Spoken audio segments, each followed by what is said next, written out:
It's like as they used to call themselves, they're the front page of the internet.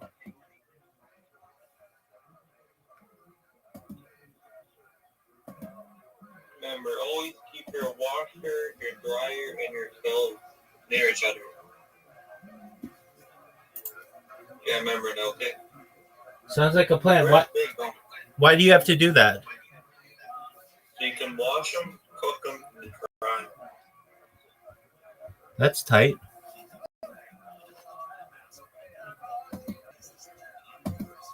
I want some pistachio. Like pistachio?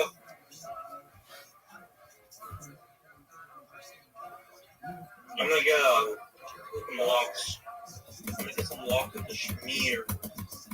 $30 for a bagel I paid, you know? For one bagel? It's like salmon. It had lox? Yeah. Poppy eat bagels. You ever had a Sebastian? From Israel? You should go to Israel. What are you doing to Israel, huh? We're going to Israel as soon as we go viral. I'm gonna go to Israel. Word, dog. Road trip? Uh, Drive to Israel. Should we drive there? I would love to. I want to go to Sebastian. I want an 18. Number one. Excellent. I'm going to take a shower. My dog used to take an hour and 20 minutes. I'll be back in an hour and 20. Excellent, man. We'll be counting down the minutes. All right. Peace, too many puppy. Remember that time, Riser, when you weren't in the William Montgomery subreddit and you would say that you were a really big William Montgomery fan? I don't give a fuck about the William Montgomery song. Well, then why don't you watch it on Kill Tony? I do watch Kill Tony. I've watched like all this stand-up on there. That's what I was like. Did last week?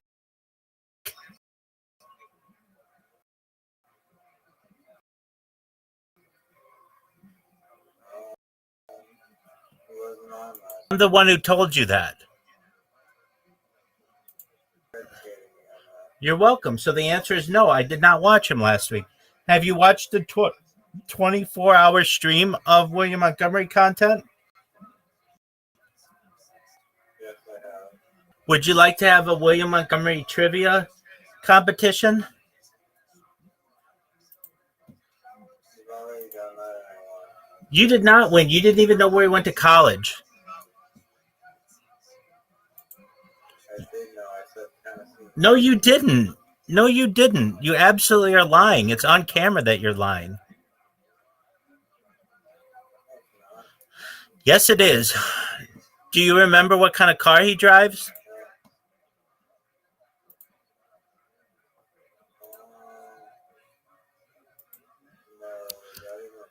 Yeah, it is a question. And if you think you know William Montgomery so fucking well, you would know it. Erica would know it. Grant would know it. Casey Rocket would know it. And I know it. He drives a Volvo.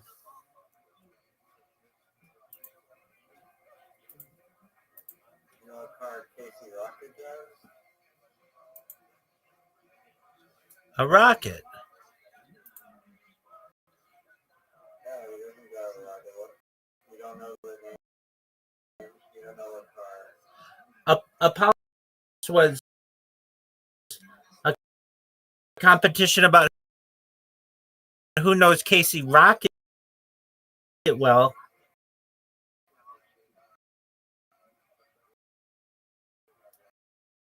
I thought it was about William Montgomery.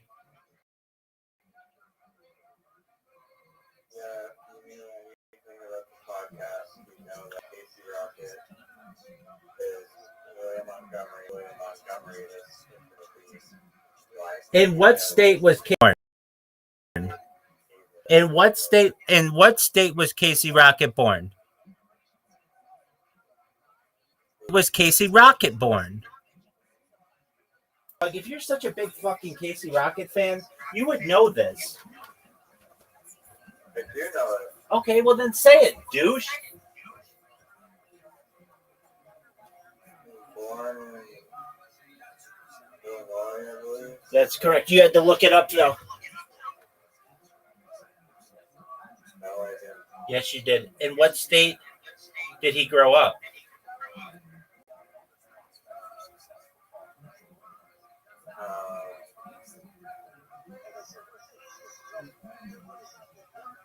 Georgia.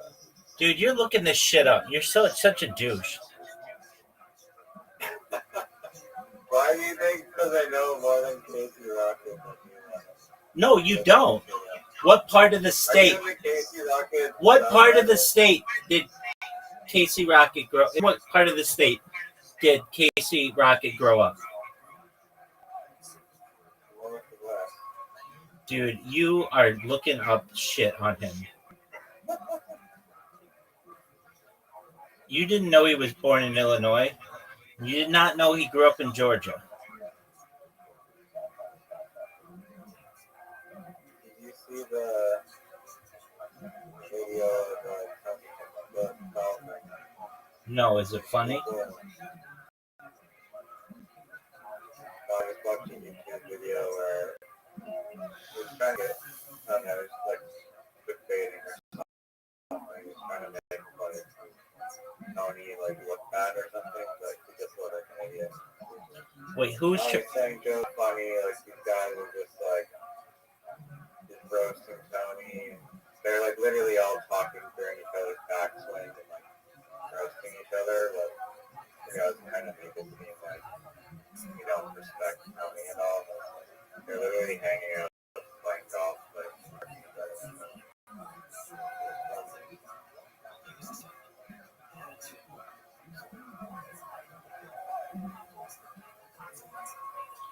I have a question for you.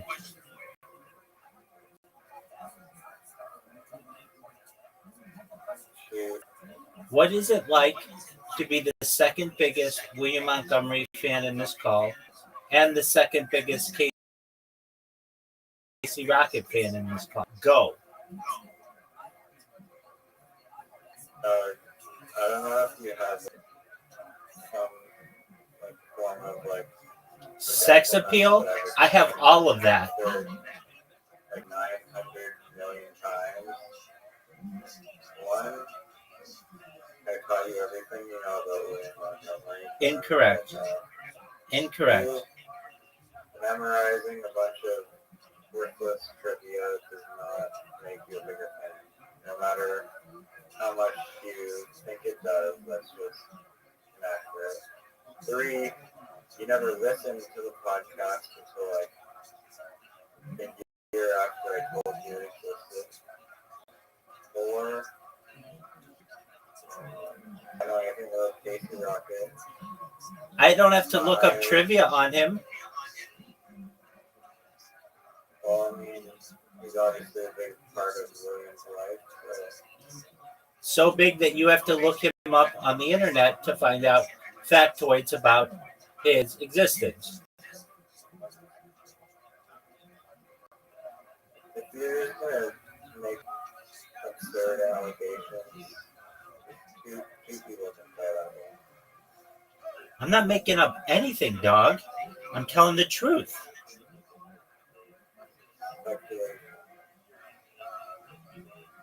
Dog.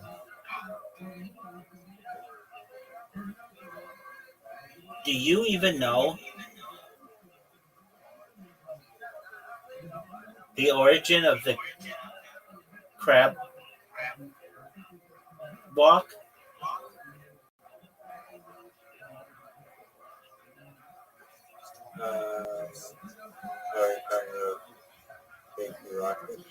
Of course I am, because as the second biggest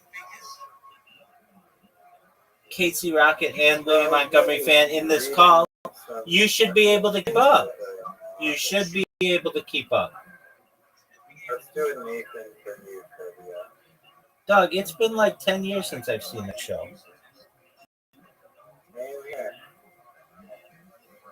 All right, give me a piece of trivia. You're gonna look it up on the internet, though. I won't. If you don't want me to, I won't. Of course, I wouldn't want you to. That would be unfair.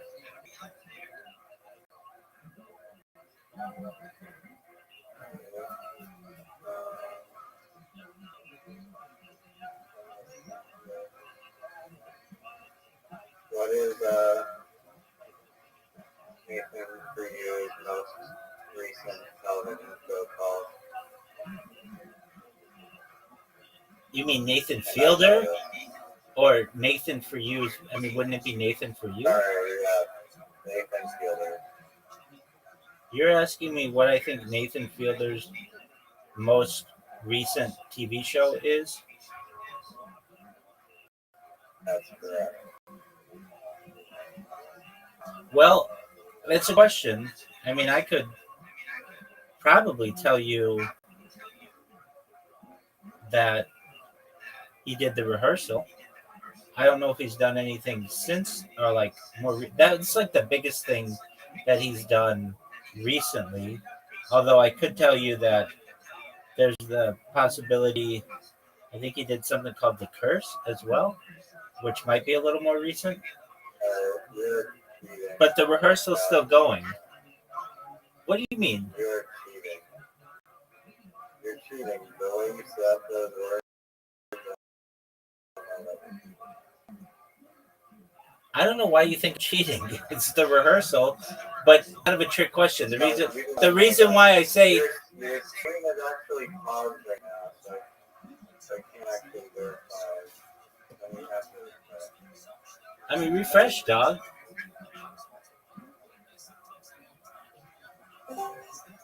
Refresh. That was the most obvious.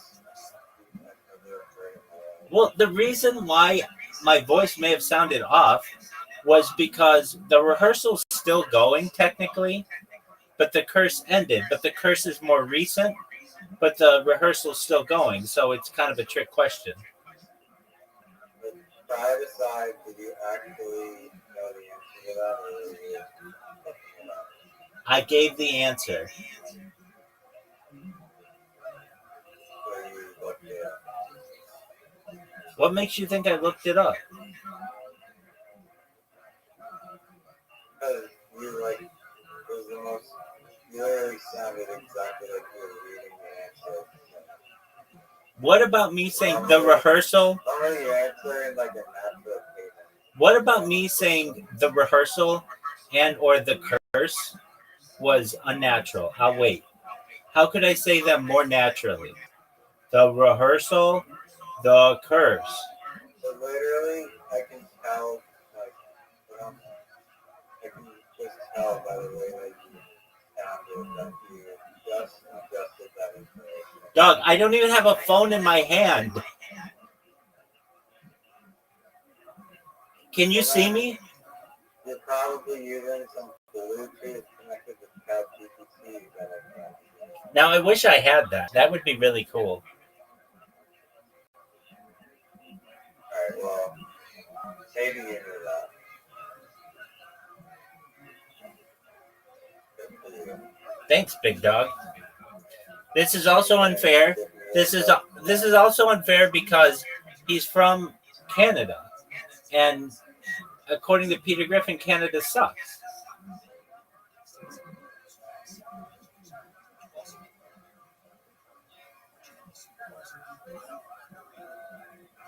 Okay? All right. So, every person in the US, we can't do trivia on because it's different country.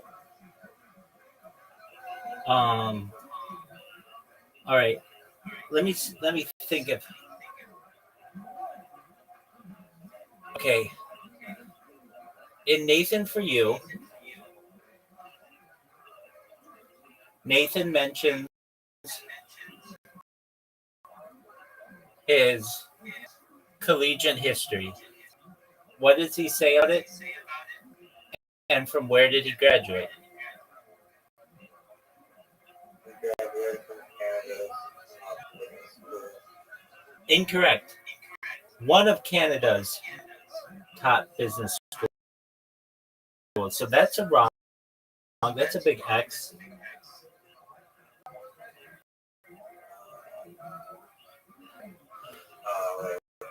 I'm not cheating. I'm just looking at it. What the options are? What do you mean? What do you mean that's not cheating? Looking what the options are, dog.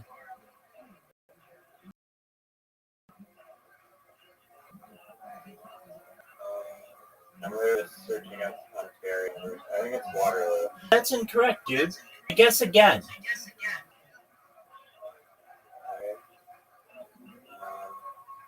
I don't know. Queens? Incorrect. Do you even know who Nathan Fielder is? Wait, what's the answer? Guess again. It's not Queens. It's not Waterloo. It's not Queens. It's not Waterloo.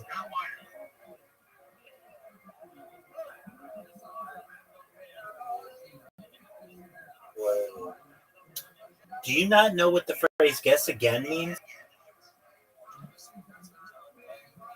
There's like no other option. There are. It was not one Ryerson. I don't think it. I said Queens. I know. I heard you say Queens, and that's definitely wrong. How do you know he didn't go to McGill? I was looking at Ontario. Is that the right answer? No, it's not the right answer. Why would you say that? Because it's the only school in Canada that I know, aside from the University of Vancouver. Yeah, really? Where I thought he, Dog, let's just get down to brass tacks. You don't know Nathan Fielder as well as I do. You didn't know where he went to college.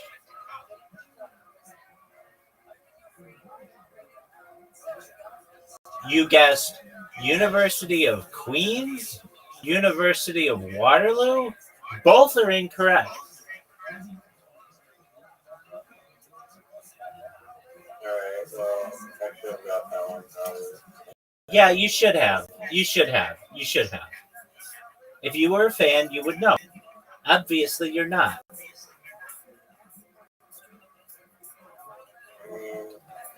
Look, let me just ask you a question.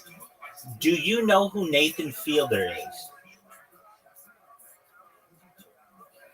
I'm his number one fan.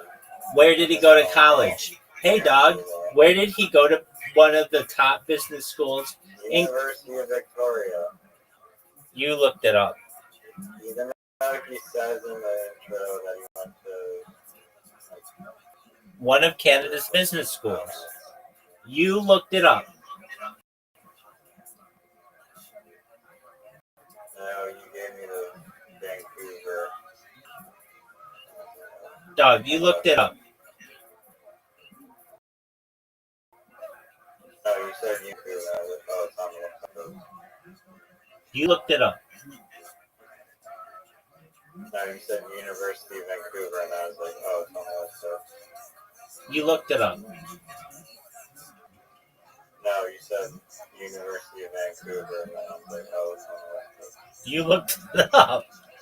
That didn't have anything to do with Nathan Fielder. College of Canadian universities, and McGill's the one I could name, and it's probably the one that, I mean, basically, like, most Americans can't tell you what McGill is. But McGill is the best school in Canada. In the final episode of The Curse, what is the main story plot? No one watches that shit. I thought this was on Nathan for You. I thought Nathan Fielder trivia. He wrote the show. Yeah. I need Nathan Fielder show. Have you seen the curse? For you trivia, this is Nathan Fielder trivia. When we were you trivia? Yes, you. Oh, and then you're like, you need Nathan Fielder. Yeah. Okay, well, so you admit that you originally said Nathan Fielder. Nathan for you. I never said it was Nathan for you trivia. Yes, you did. You said, let's do Nathan for you trivia. And I said, you mean Nathan Fielder? And you said, yeah. So you originally said, let's do Nathan for you trivia. You're acknowledging that I said yes to Nathan Fielder. Doug, all I know is that I'm a bigger Nathan Fielder fan than you are. You didn't even know where he went to college. It's in the introduction to the show. Dude, I don't listen. Let me just put it to you this way: The Curse could be the absolute last show that I ever watch, and I wouldn't give a flying fuck about it.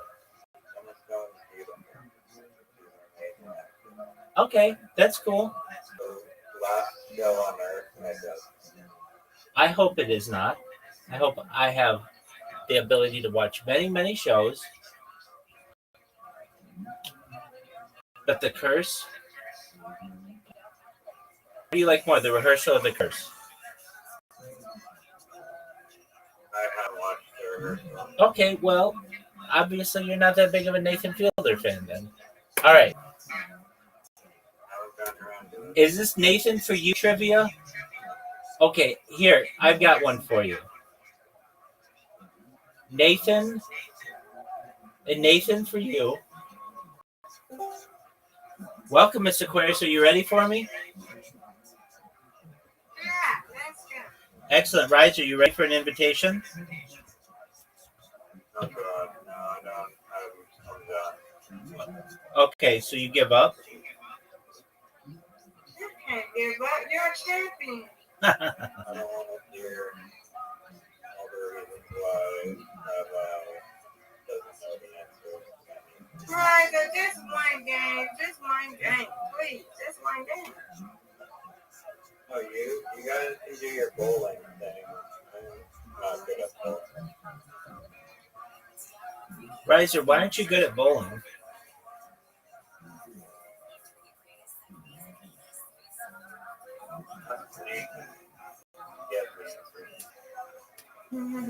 Did he learn it at one of Canada's top business schools? Sure did.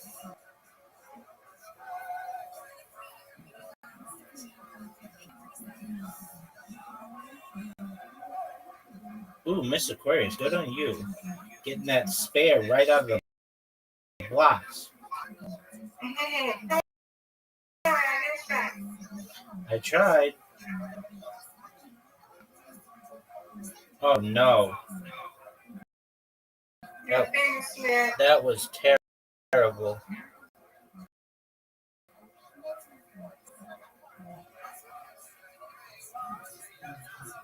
Oh, and Miss Aquarius probably already knows this, but if she doesn't, we had some trolls come into the server this morning and played the loudest sound in the middle of the night, and I had one of my computers, and so I couldn't, but they did it for like hours. They were just playing the loudest air horn trying to awake me. And they do that in some stuff. I just couldn't buy it. Good on you. And Miss Aquarius was not streaming Harry Potter. I was earlier today, but the app crashed, so I just have to restart it. Yeah, I was trying to join Telegram and say hi, but well, I have to figure out a better way. Nice strike. I have to figure out a better way to be able to stream in there. I've just experimented. But basically, like if you leave Telegram on all day, it causes the app to crash a lot of times and can cause issues. Riser, do you like Discord or Telegram more, and why?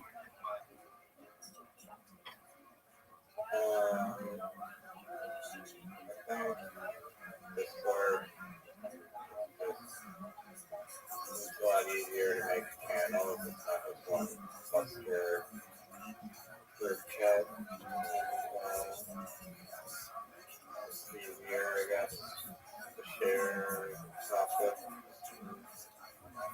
More organized, visually, it's better. Yay, we both won. Nice. You've gotten 2 in a row. 250. We gotta get you to a 250. So, this is you this time, Rabbi. This is you now. Well, Sorry, I didn't mean to interrupt. Sorry, right here. you're okay. Go ahead. So, Do you use Signal? I mean, I'm not selling organs on the deep web, so no. I need to use that. I've never used it either. Okay. I'm not a huge no game member, so. Do you mean the dark web?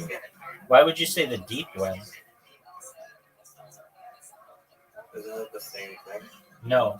Deep web is like stuff that is on the internet, but it may be like on like old hard drives and stuff, but it's not really that available anymore through it's like available through a search engine. That's generally what the deep web is. And then the dark web is like onion browser.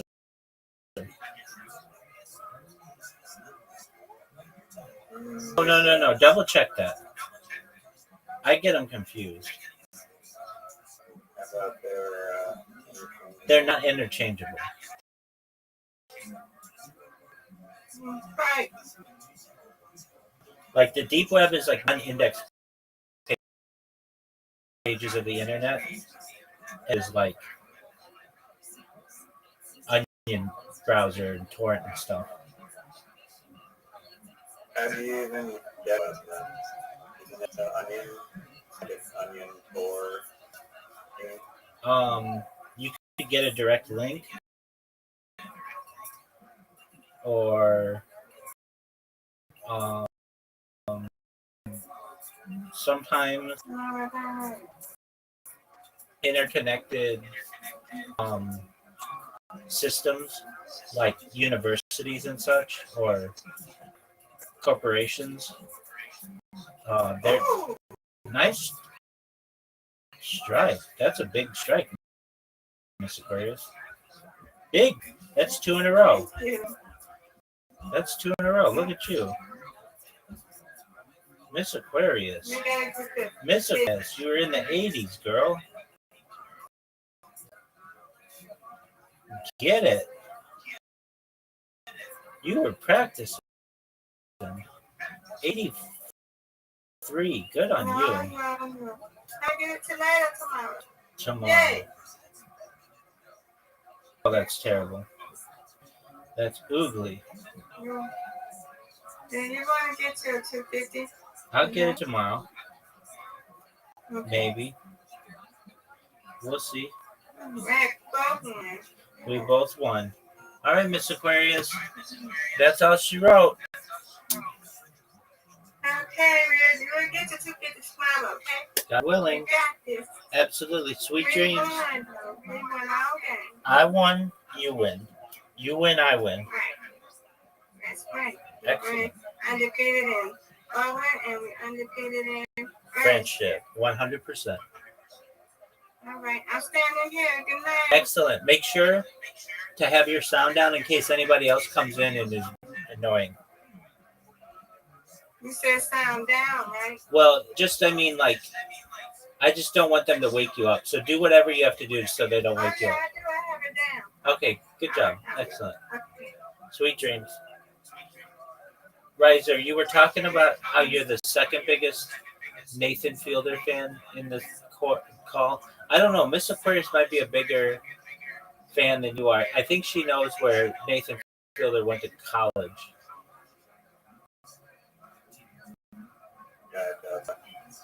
Oh, I'm almost positive she does.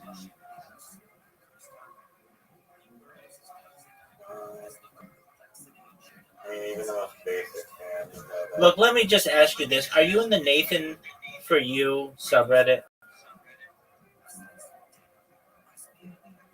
I am, but I don't really go on Reddit ever.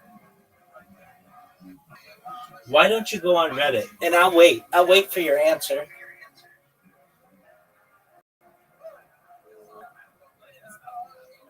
I don't know. I don't mind it. I don't know.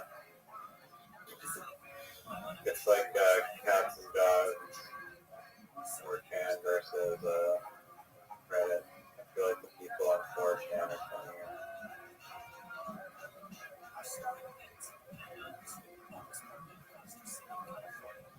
Are you proud of the way that you played?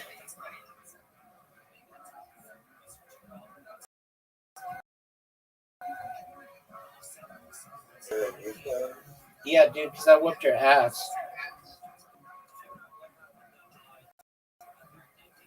What? I don't know about that. Dog, do you not know that I whooped your ass?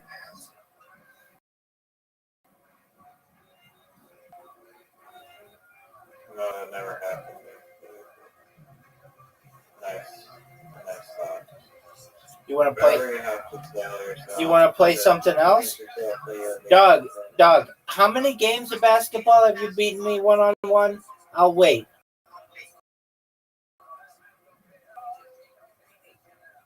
Does that have to do with anything? It has to do with me being superior to you. It has nothing to do with anything. Right.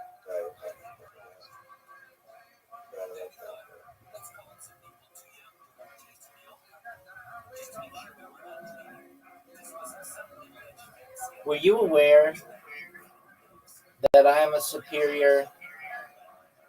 You want to play again? You want to play?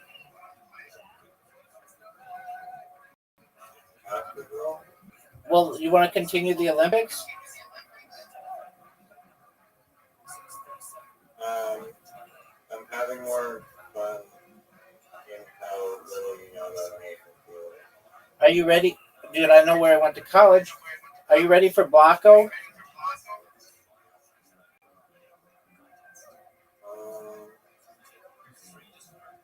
Can you ever really be ready for blocking? Do you want board size of 10, 15, or 20?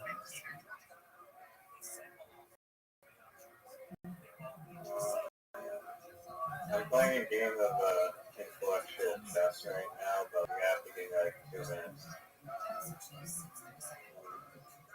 That's okay. Do you want a board size of 10, 15, or 20?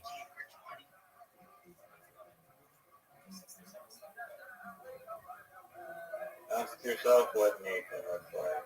15? There lies your answer. 15? Is that what you want? 20. Biggest one. Dude, then we both tie. I'm pretty sure we tie in the other one too. Dude, this is a dumb pick on your end. I've sent you an invitation, and I'm waiting for you. Dog, I've sent you an invitation, and I'm now waiting on you.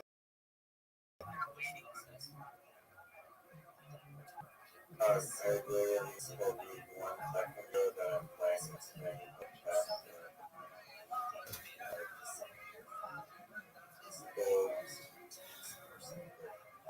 Our brains play, so you have to wait.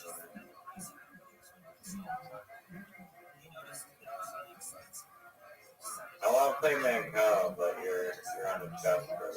You're on a chess strike. So. You're on a bounce strike.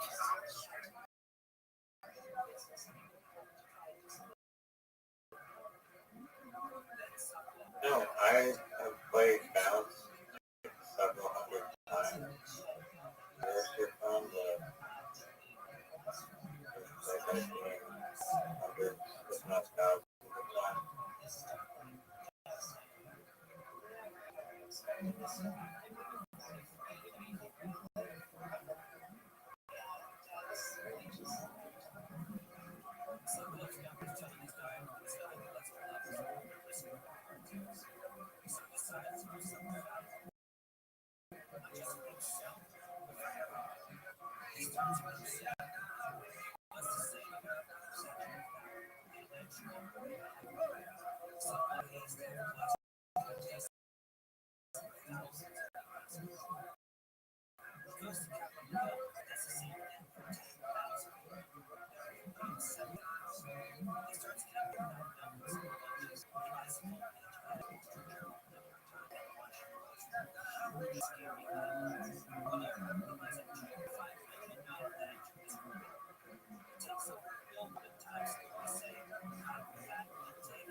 No. You lost? Not a surprise. Sort of. Are you ready? Sort of knowledge. Am I ready for what? Blanco, you have an invitation, and everybody's waiting on you. And you're the one who wanted a board of. Are you ready? You're the one who wanted a board of 20, which was a stupid idea. It's not what Nathan would have wanted, and it's just going to cause us to tie. Everybody's waiting on you. Alright. I'm resigning the chess game because we need to lose. Dude, you said you lost already. It had nothing to do with how I I'm Nathan. pressured. No, you just. Are you gonna play chess after this? No. Put it to you this way. I'm not playing chess with you until I go viral. No.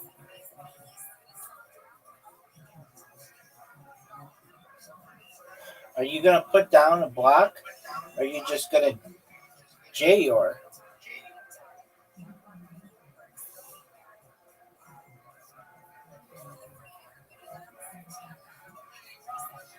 This was such a bad idea on your part to have us play.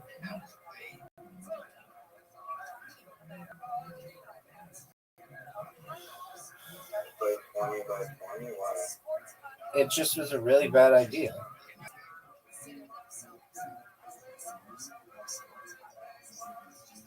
Would you like to write a master's paper on it? I would, but I think I'm just going to beat you.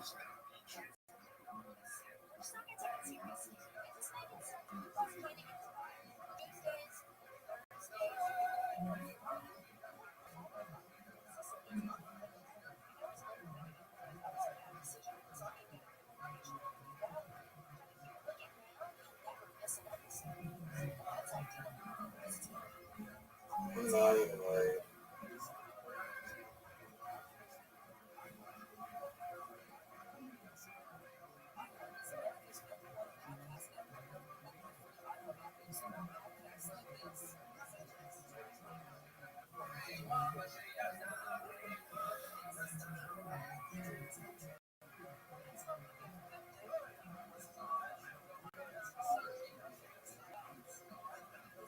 This is the camel that broke the straw's back or something. Yeah.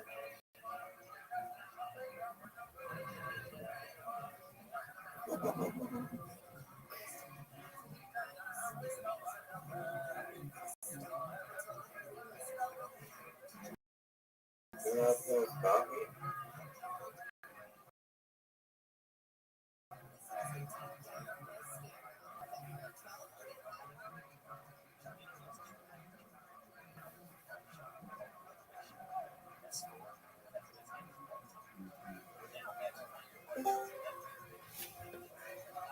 Welcome. It's too hot. It's Gotta too. get out of the shower. How was your shower, pimp? It wasn't the long one. It was so hot. Too hot.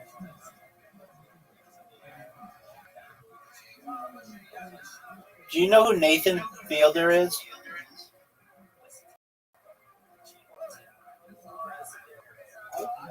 He's this Canadian who hosts shows like Nathan For You, which is like a prank show, troll show kind of thing, and the the curse and the rehearsal.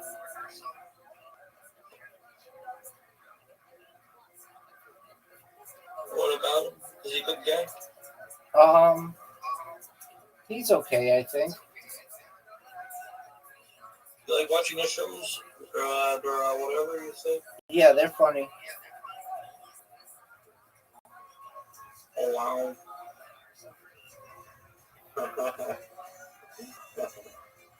No, you ain't blocking this shit. Fuck off. Nope.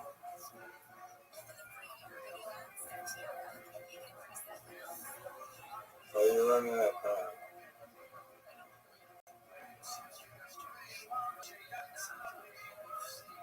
Oh no. What? Oh, I'll take it off.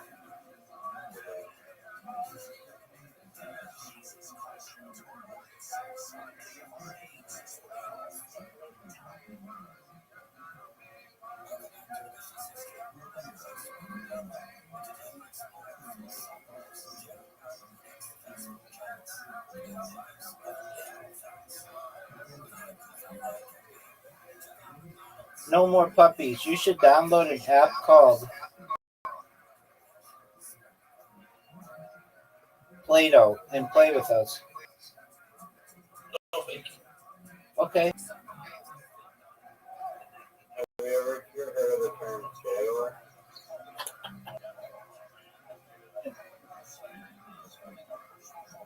Yale? JYOR. No. Pretty well known acronym. What do you think it stands for? I don't know. That's a crazy acronym. Stands for quit jerking yourself off wrong. Which is what you're doing. Me? Yeah. What am I doing? You're gay or just said that. I Problem? no, you? Okay. I don't know. Why are you being mean to him? Because he means I don't know. No, why are you being mean to puppies? Why are you being mean to me, dog? Oh, you like puppies? No, you.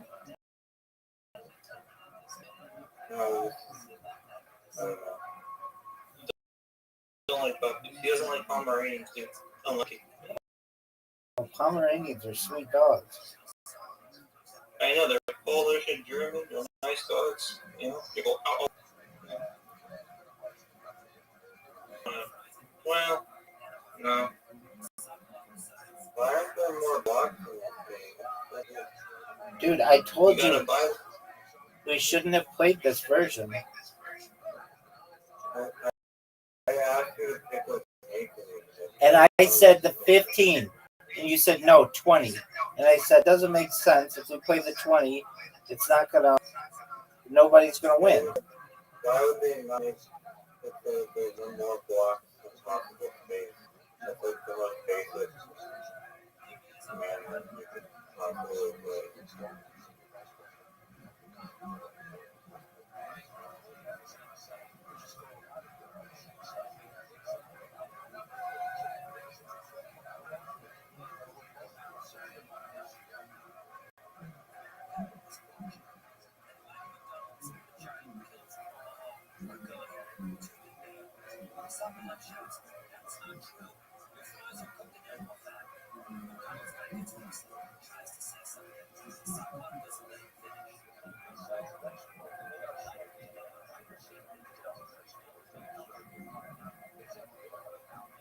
I think I won. Because you fucked up. No, we both won, son, So because you picked a stupid board size. It's Moncala time. I told you no more call unless you play in one game. So Fine, it's basketball time. So it's now 3-3. Mr. Rothschild. What's going on, pimp? You mind if how do I get the soundboard? Is there a soundboard in your server? Can I get a duck sound in the soundboard? Yeah, but no, nobody gets a soundboard that drive me wild. Oh, people do that? I was just saying somebody played an air horn for more than an hour this morning to try to wake me. Oh, wow. That guy's knucklehead. You've got that right. I kind of enjoyed it though, because when I went to see, I had a bunch of new people who joined the server. So that was cool. Oh, yeah.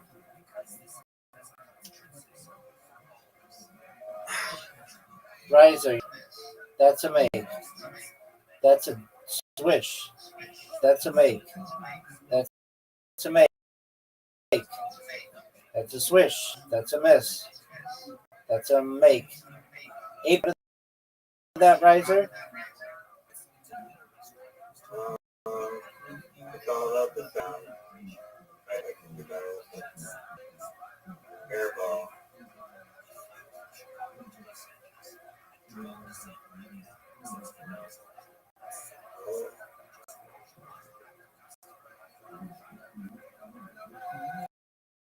The worst in that game is when it like bounces off the rim and then keeps away. 100%. You're 1,000% correct, Riser. All right, this is your round.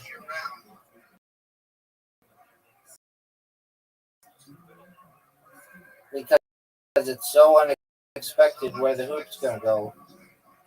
Look at. Oh, that one was not good. That was not good. 6 points. Are you proud of that?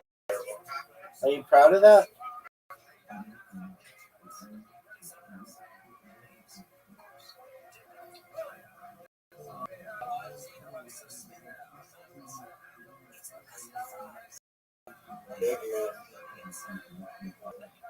I mean, I've got a 3-point lead on you going into the final round. I'm not too worried. You need one of the best rounds of your entire career. I have 3 swishes, but now, not just, you kind of got. All right. Are you proud of that? No, it's that.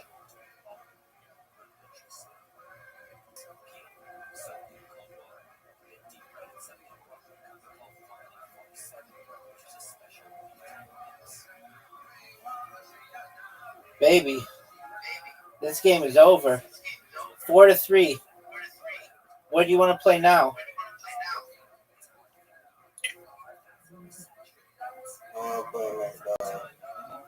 Okay. Absolutely not. I'll play you when I go viral.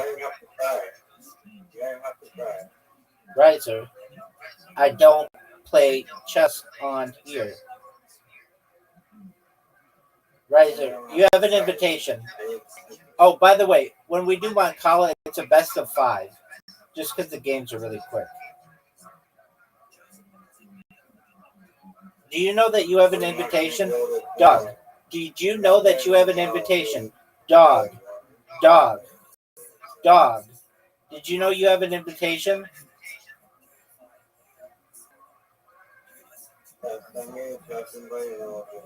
Dude, so we're not playing Moncala? Fine. Then,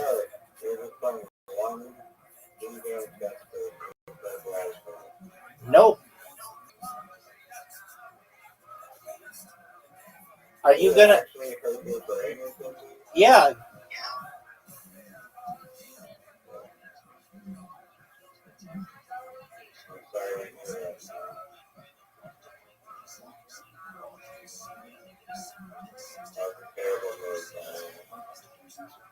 Maybe one of the most newfie moves you've ever seen.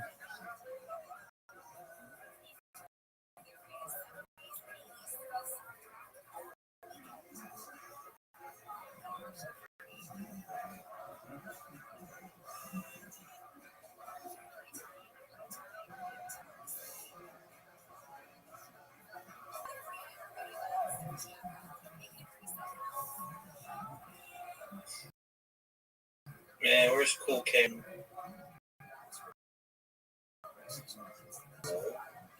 Yeah. Well,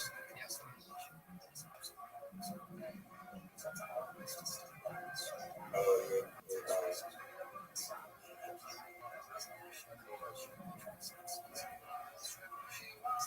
are you gonna go? Are you just gonna J-Yor yourself?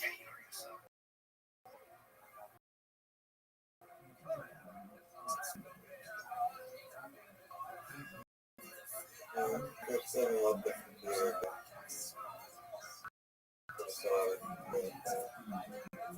Are you gonna go?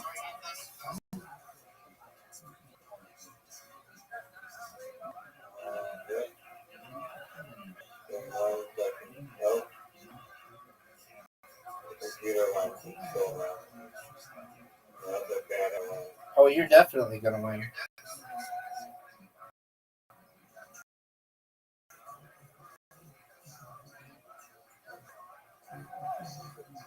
Right, that's one of first of 3.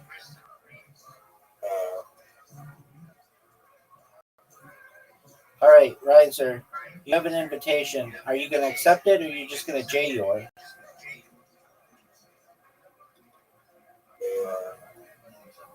Someone has a license plate up there, and if you vanity plate in the right.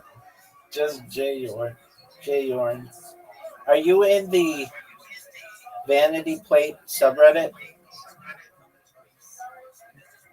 On a Facebook group. That's not what I asked. I didn't ask about Facebook. My answer, no. I don't see it,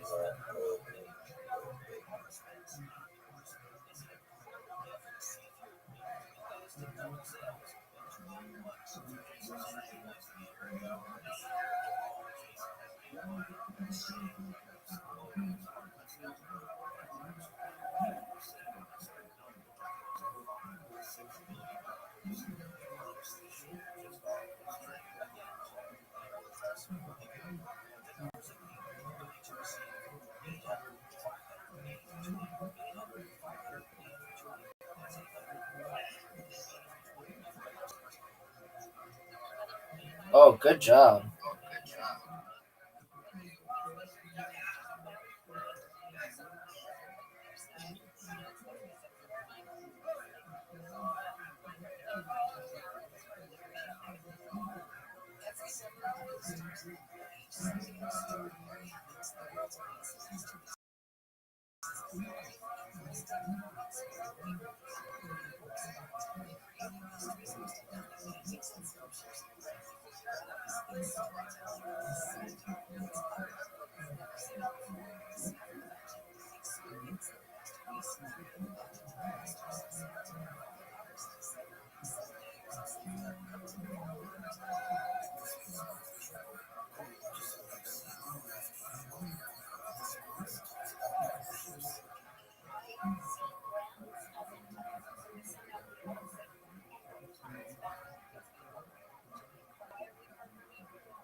You're done. You're done. Well, now you're even more done.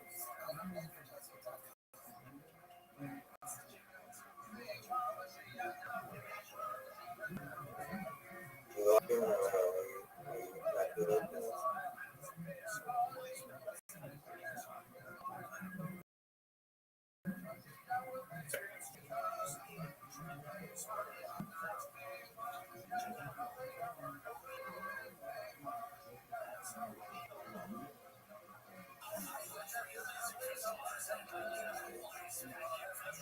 I'm not done.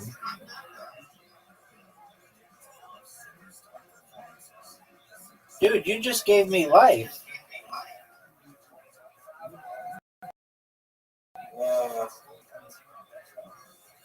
Good. Why would you do such a thing?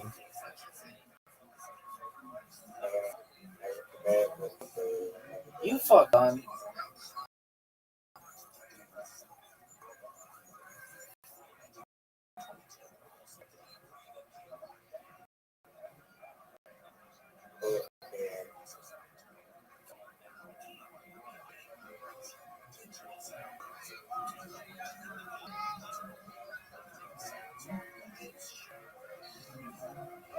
Go ahead, take that.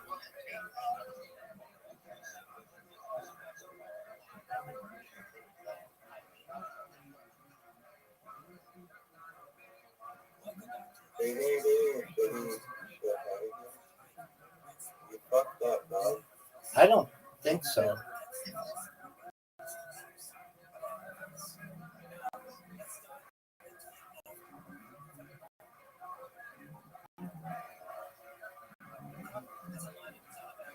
Fuck. Okay, now you definitely like break the bit from that.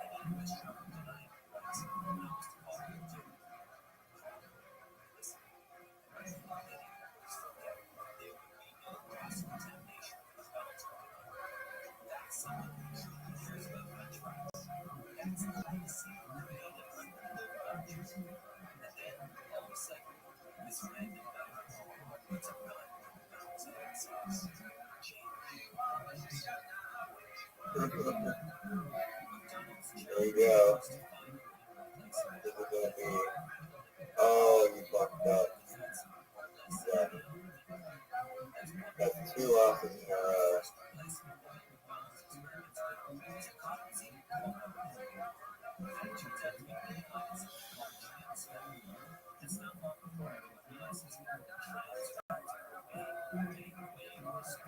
That's 2 in a row, dog. You're up, Pimp.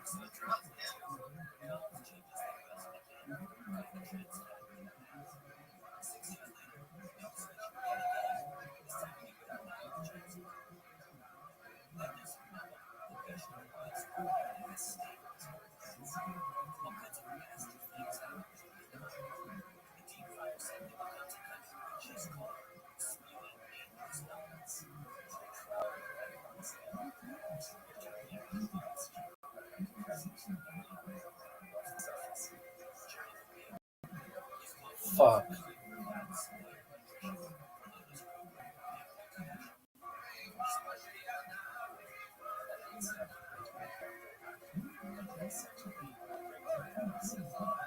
Yeah, you're done. I think so.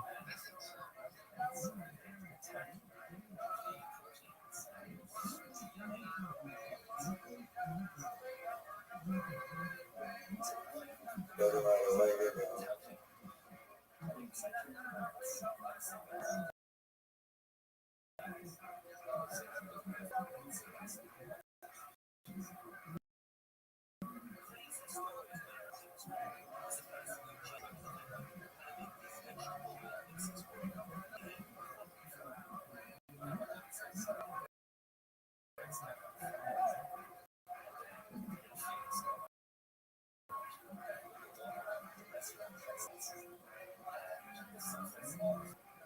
Are you proud of that?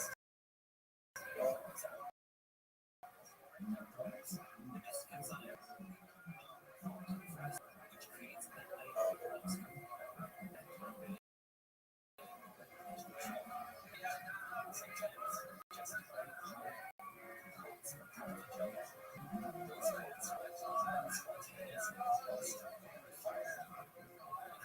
You're fucked. Fuck is right, dog. Miscalculated.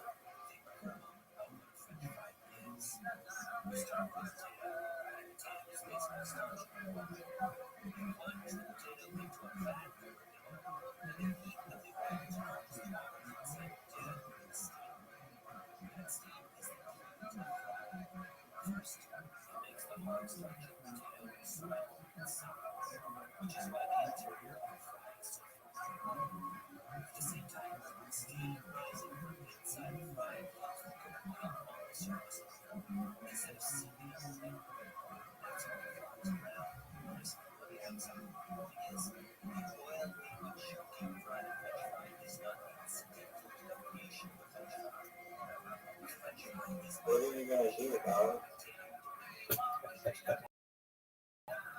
What the fuck?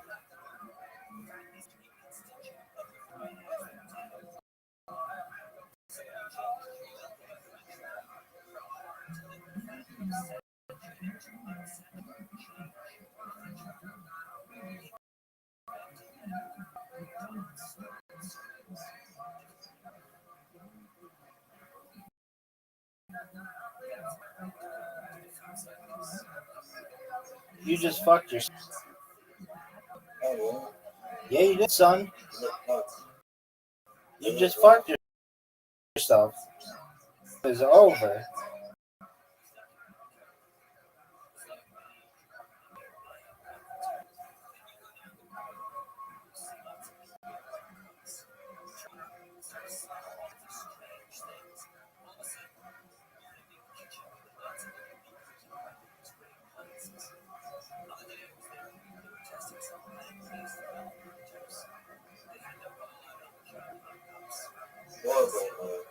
It was a horrible move. It was a horrible move. But just good enough to get me the win. Got it. Thanks, baby. 2-1, son.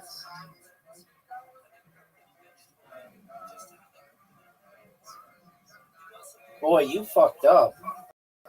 Let's have you go. I'm going to give you the opportunity to go first because it just seems to be very biased towards the person who starts the game. you don't say. Really?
We're gonna go.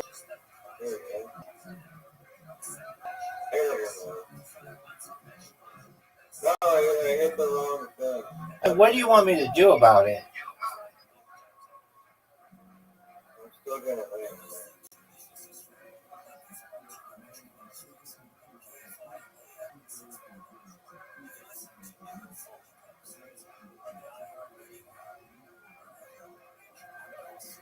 You're done. Oh no. Oh no.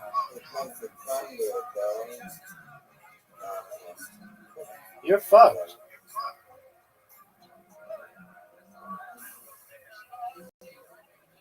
Doug, you're done. This game is over, son. What a comeback. I hit the wrong stuff. I mean, what do you want me to do about it? What do you want me to do about it?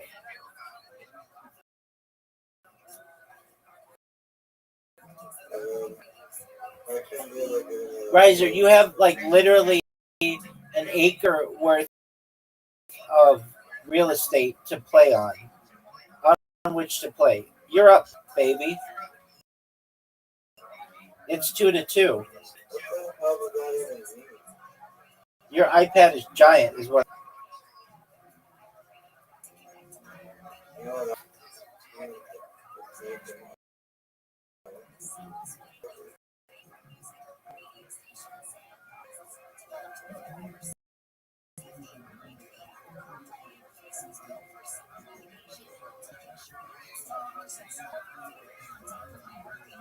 I call this strategy the rolling thunder.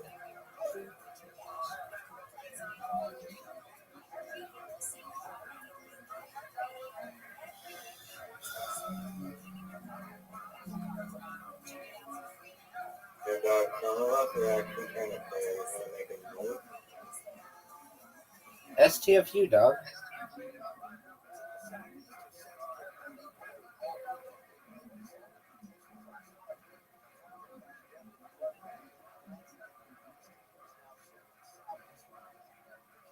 Thanks, baby. I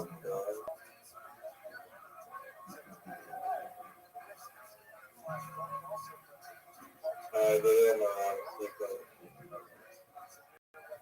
What do you want me to do? I know.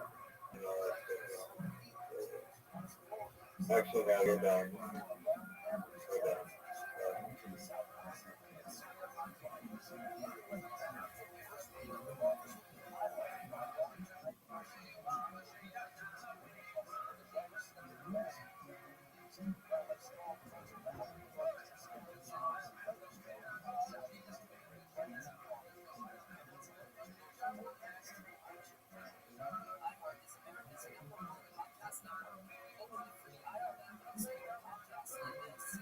No pressure, big dog. Oh, 3 out of 5. Win by 2, though. That's not what 3 out of 5 means. That's true. You're right. Darts time. Darts time is 3 out of 5. Win by 2.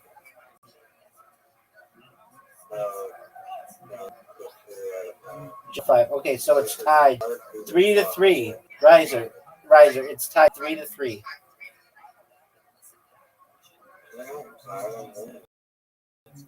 No, it's tied. I won basketball, literati, and something else. You won darts, or you won? You won. Oh, I won. Oh, we tied in Blanco, and you won archery, Mancala, and then we tied in Blanco. You're done. It's over, son. That's one game.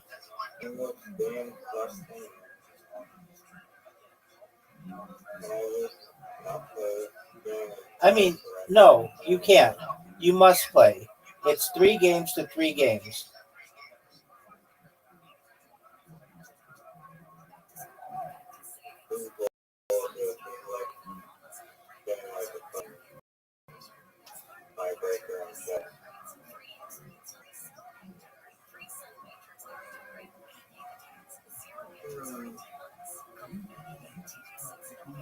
Oh, dude, I busted. That would suck to have 100 points and then to bust. That's 20. That's 1. Are you serious? And you busted. Yeah, this is the best mover advantage. You went first.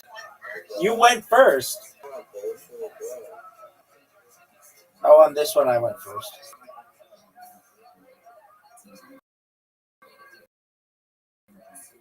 That's 2 games in a row. The last game you checked out and I didn't even get You started. That's 2 in a row, dog.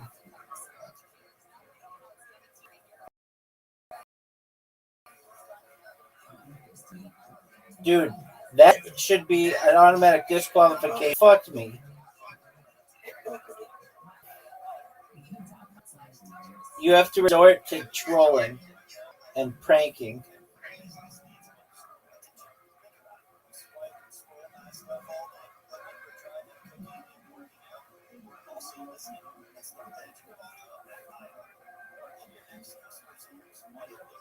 Get that double 18, son. Double 18. That was terrible. What? What are you doing?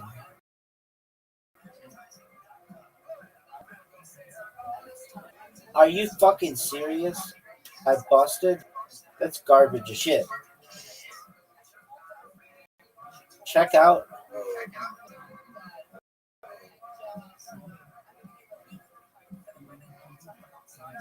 Two one. It was interest for the win by 2.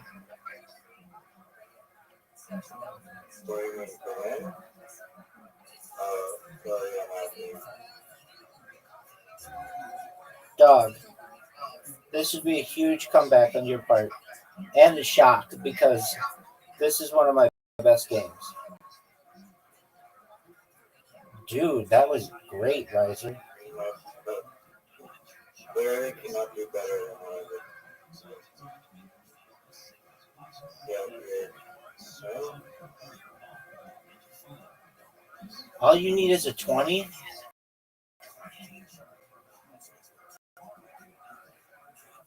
What a comeback. looks like we're done. It's over. 2-2. It all comes down to this. This will be a ridiculous. One of the biggest underdog. Look at you. This would be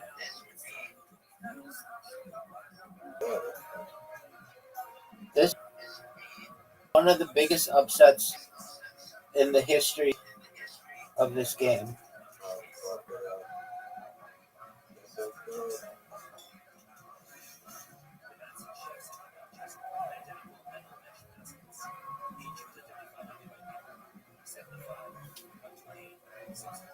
I told you wanted win by 2. All right. I'm winning 4 games to 3. Next. Cut on. No more swinging games. Dude, it's part of the Olympics.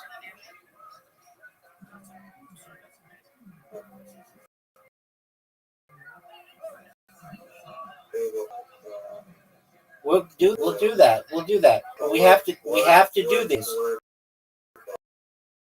Riser, we'll do that. We'll do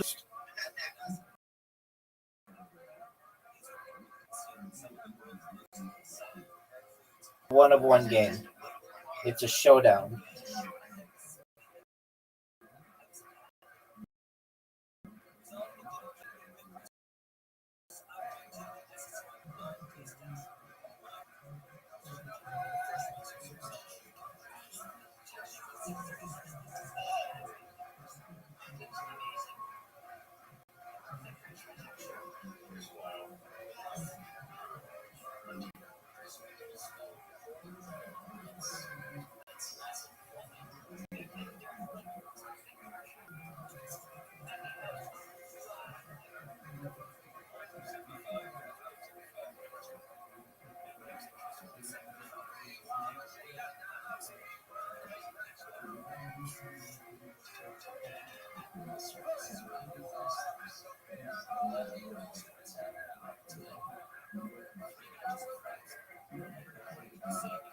It's 6-2, big dog.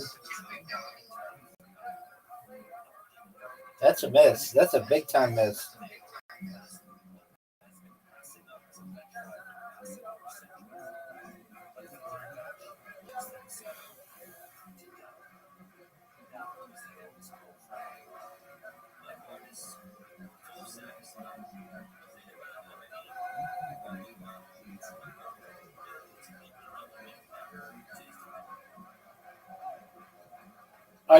Did you see how many times I bounced? It's over, baby. I've never finished that game. That's the first time I've finished that game. Oh, dog. What an ass kicking. 5 games to 3.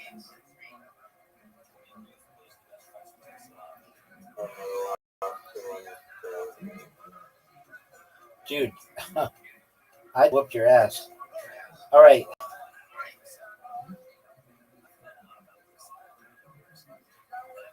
You're up, pimp. You ready? This one's 2 out of 3. Okay. No, like it.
You just got destroyed, son. What? You just got destroyed, son. Oh, nice. Whatever.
Okay, so that's one of two games.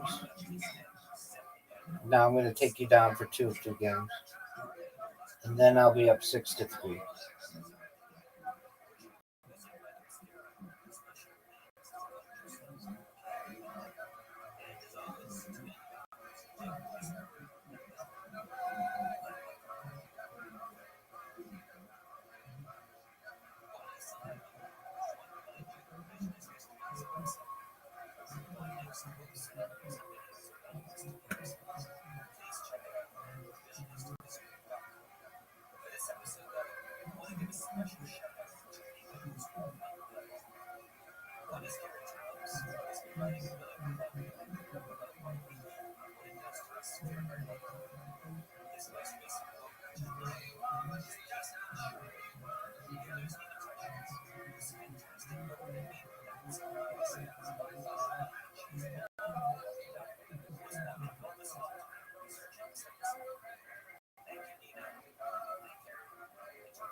And I got the win.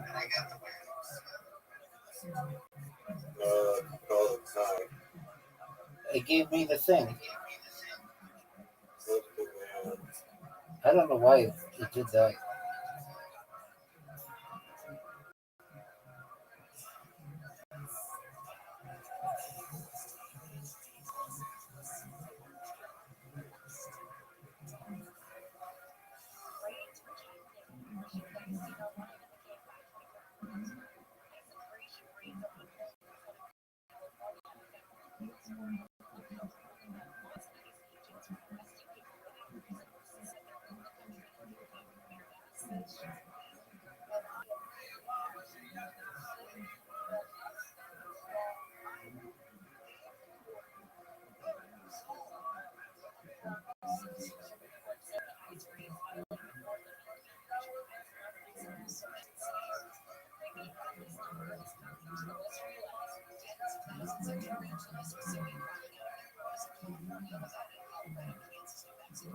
All right, I got you. Do you want another one?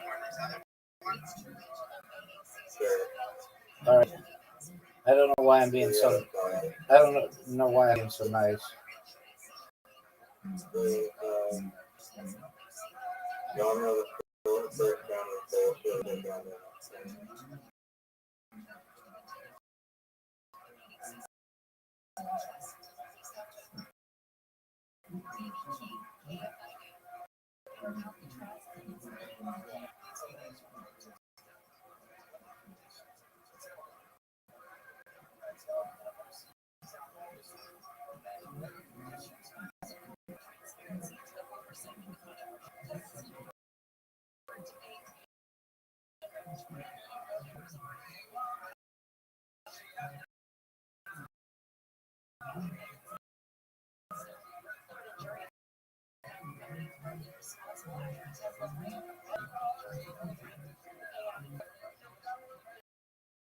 Well,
Hey, fucking kid.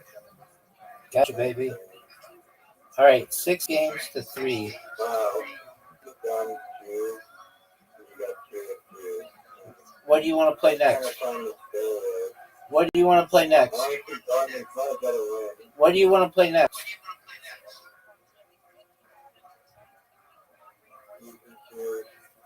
All right. No, you already said I can choose. Skee ball. No multipliers. No, we already played basketball. You have to understand the Olympics means you have to play everything. And you're up. Fuck you, man. What a start. What a fucking start. How did you start so well?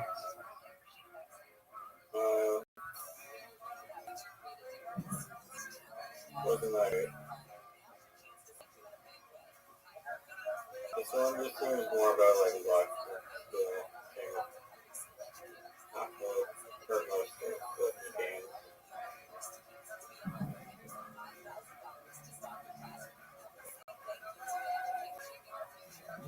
And the lag is so The lag is some serious shit.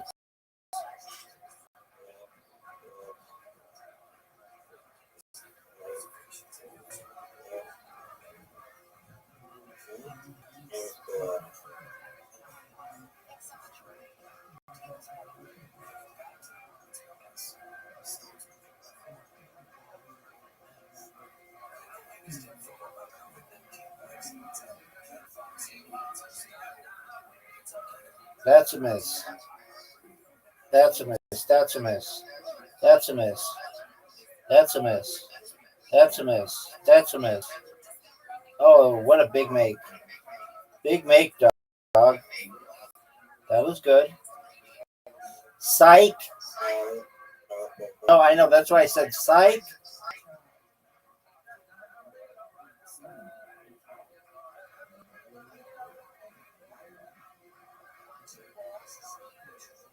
Are you fucking serious?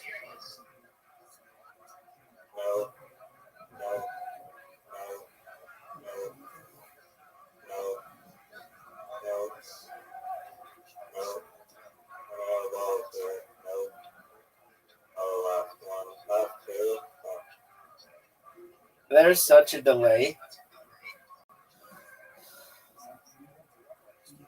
No, it's not letting me fucking shoot. Why don't you go, baby? It's not letting me shoot. Close and reopen. You have a lot of time. Close and reopen.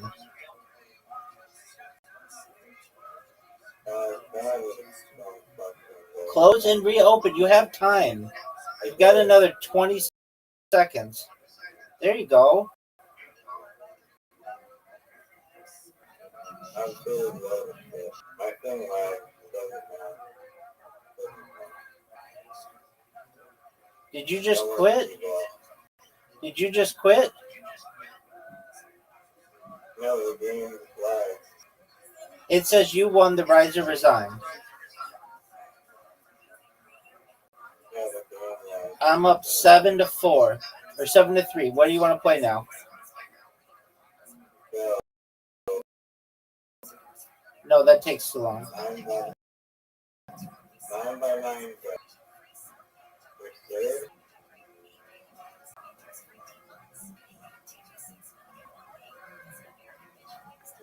Good.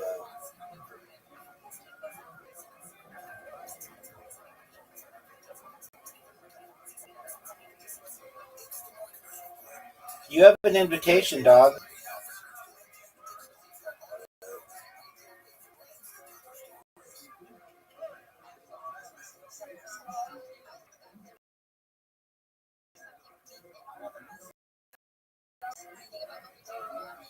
Are you just gonna J or? I don't know if there's a pass option.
Are you fucking kidding me? No.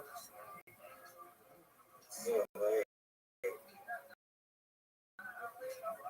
I mean, what do you want me to do about it?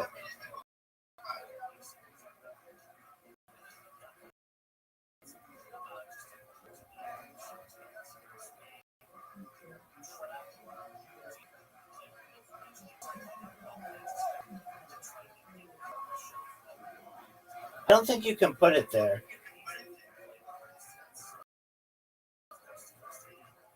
Oh, maybe you can. Oh, you captured one of my things?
Alright.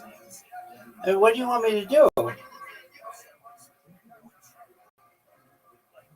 just don't believe that I would have.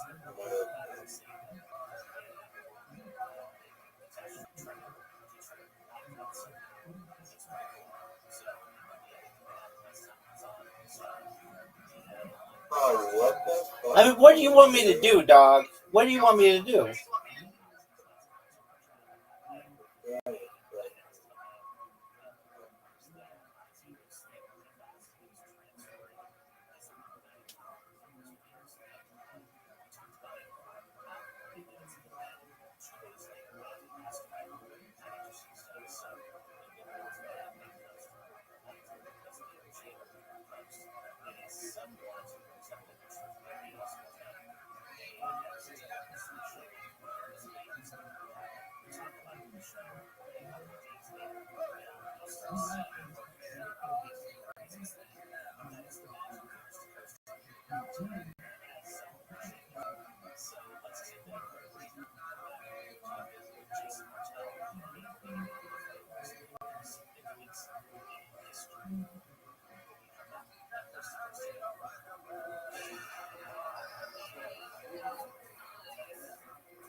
Oh, I just destroyed him.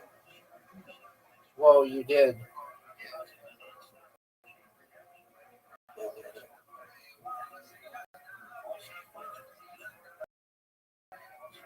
Like that.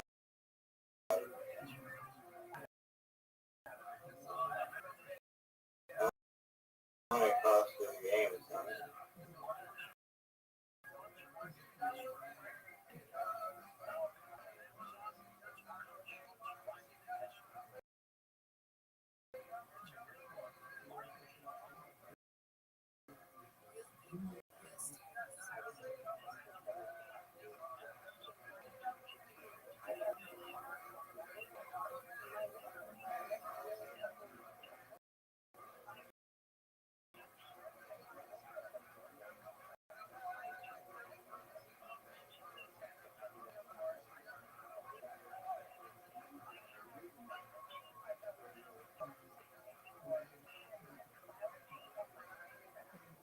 No way. Oh, comeback. No way.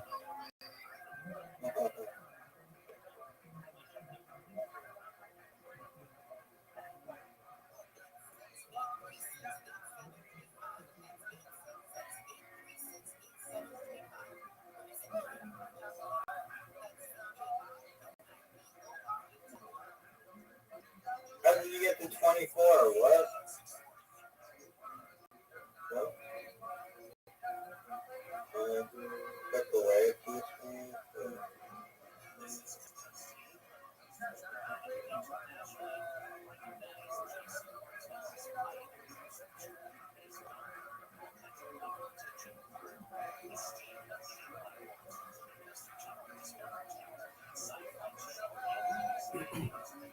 Oh, that's fucking.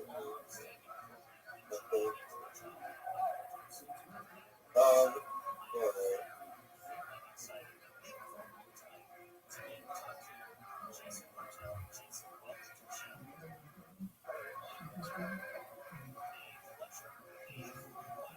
Yeah. Yeah. Fuck that. Oh, I did. I still obviously get how to play this game.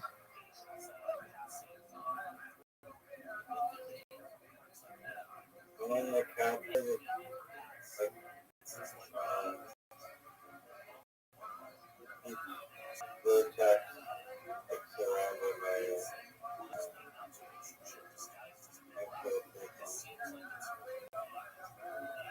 yep, this don't have to be, like, surrounded for it to be fun.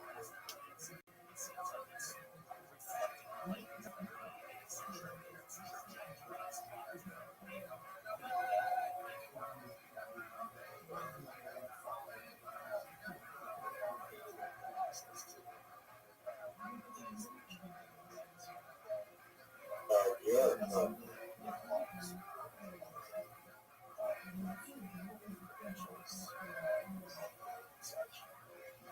What?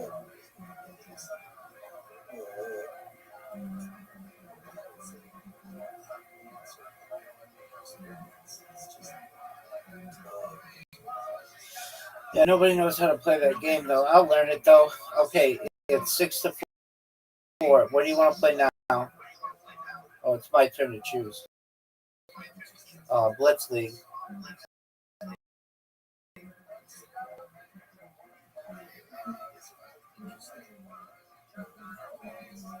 As a victory, because we only played one game. No. We haven't played that yet.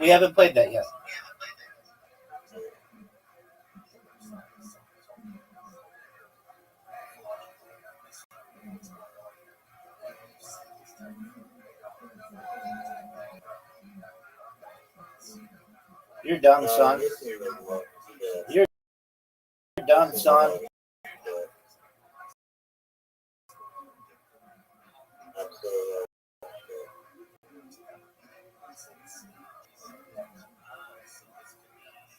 This game is so bad, but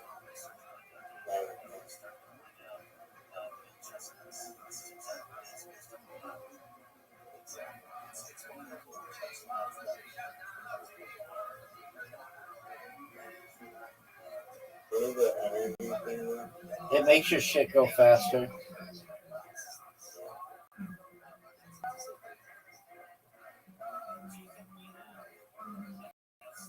Oh, big one.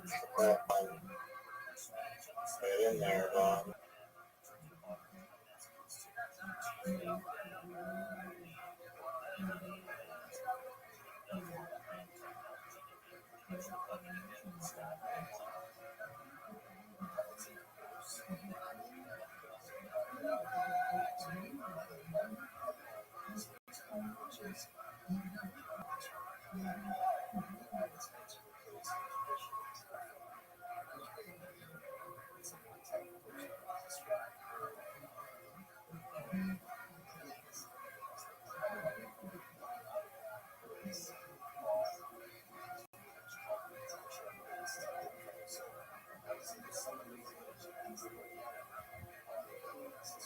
No way. Go, go, go, go, go, go, go.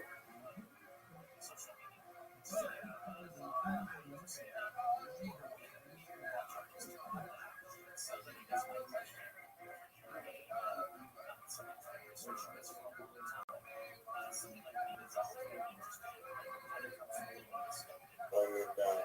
You're done. You're officially done. Yep.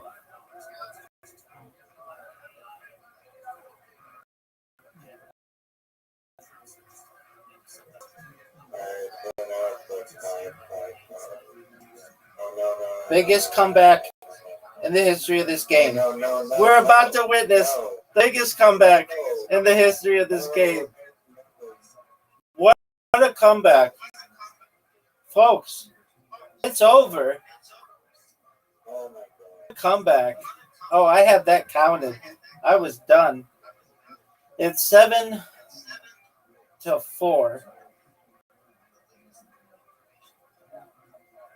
Connect 4. Here you go. We end on mini golf as the grand finale.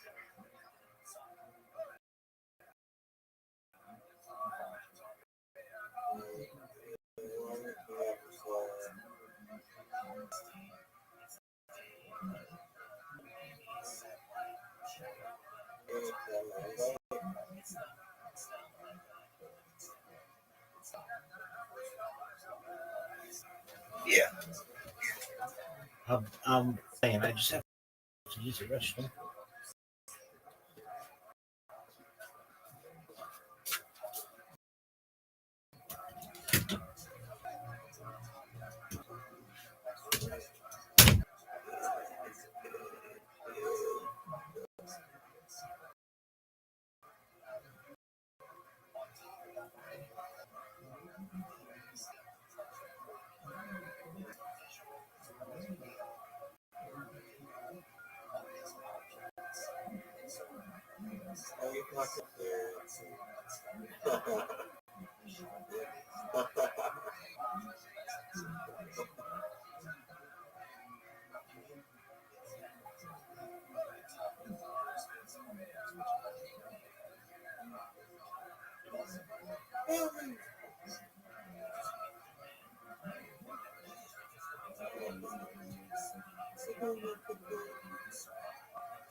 It's 8-4. What the fuck happened to you in Connect 4? Riser. You told me, yo, I'm going to the washrooms, okay? Dude, you played the whole time. I said I'm still playing, but I'm in the bathroom. All right, you have an invitation. You did not say that. I did. And you still played. So don't tell me that. I was not even looking. You have an invitation.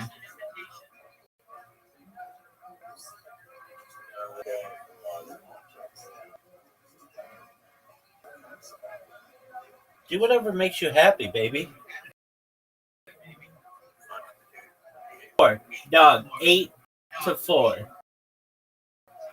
And I had one. Oh, wait. Okay.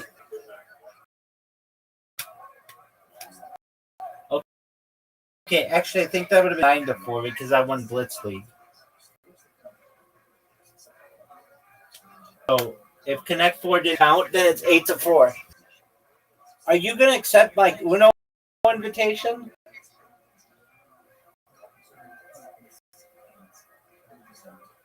Sir, you have an invitation for Uno.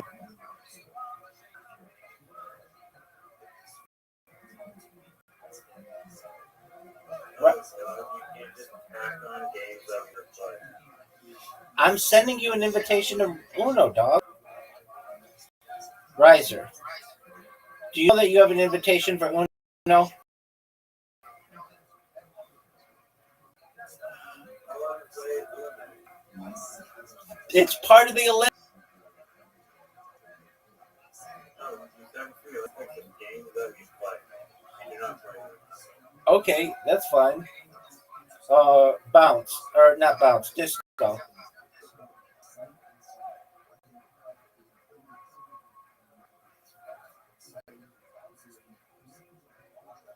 Did you know that you had an invitation to disco and you were just sitting here J-yoring? You still haven't won connection. I know. So we're playing Connect 4 Oh, okay. and skip the game, dog. No one's playing fucking Uno. No one's playing fucking disco. I meant to hit no.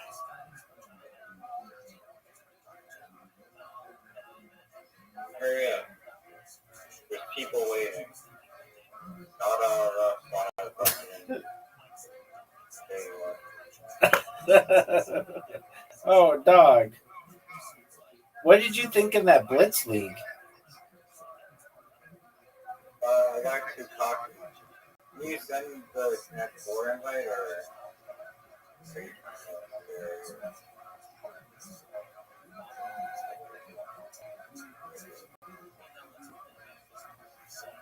So why does your fucking screen always lag out like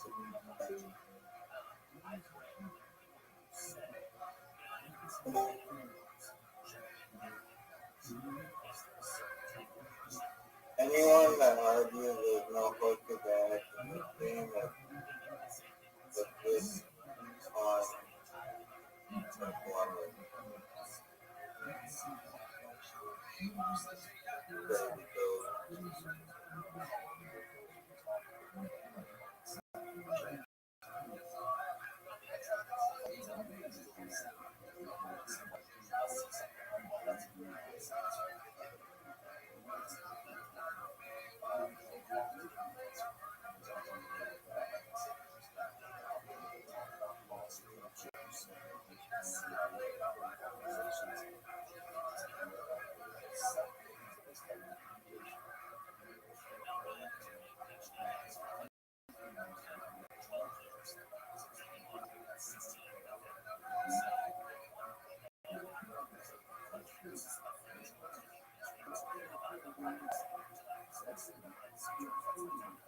crazy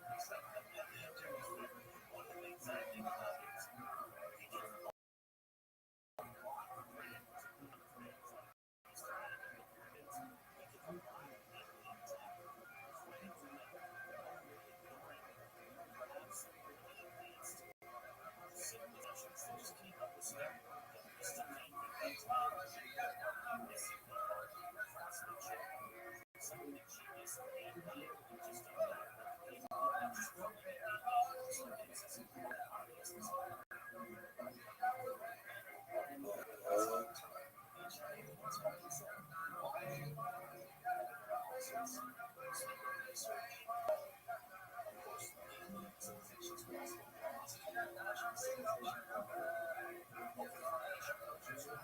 It's over, son.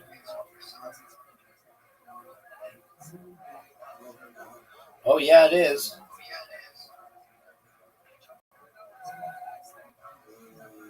It's over, baby. Baby, it's over.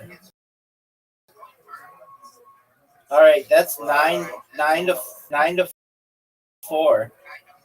Clearly I missed one, so 9 to 4, and I beat you twice on that bitch. I beat your ass. Oh, not 2 out. I did beat you 2 out of 3. no, the first one was not a thing. Okay, I'll make sure you go first this time.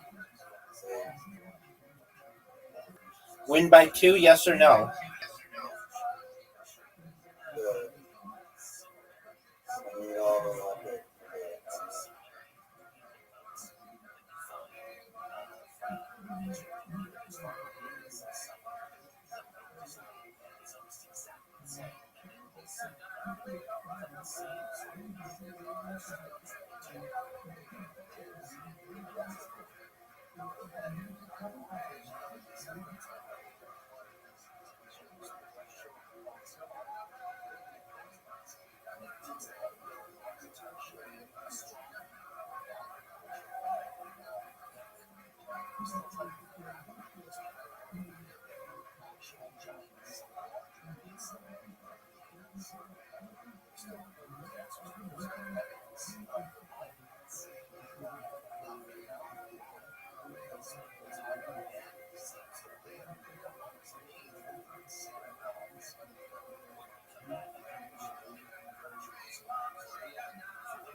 Baby, it's 9-4. You got smoked in that game.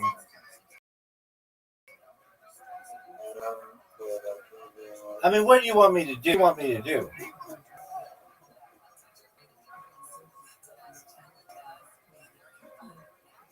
I like that one.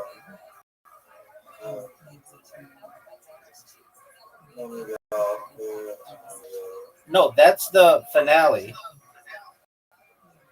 We've got Monopoly. We're not fucking doing Monopoly. You can know that one. Accept your invitation. You got a J York. We're going Death 101 later. All right, dog. Is it a 4x4? What's the nation of movie? This game is literally the who goes first. Yeah.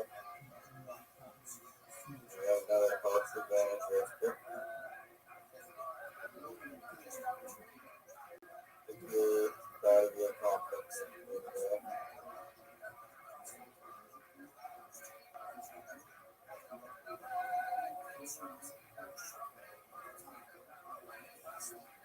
I feel like the 4x4 is I do.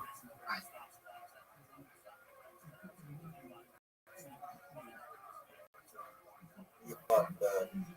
How did I fuck up? That's good.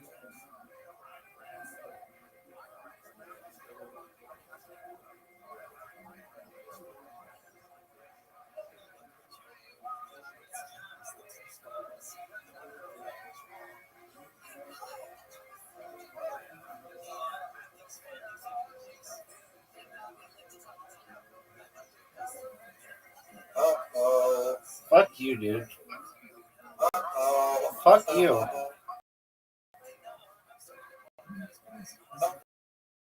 Oh. Boom. 9-5. Oh.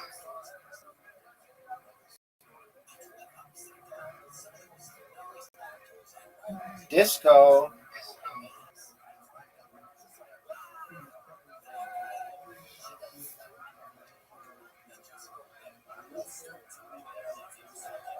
terrible shot. I mean, the whole board's open, and you just fucked up.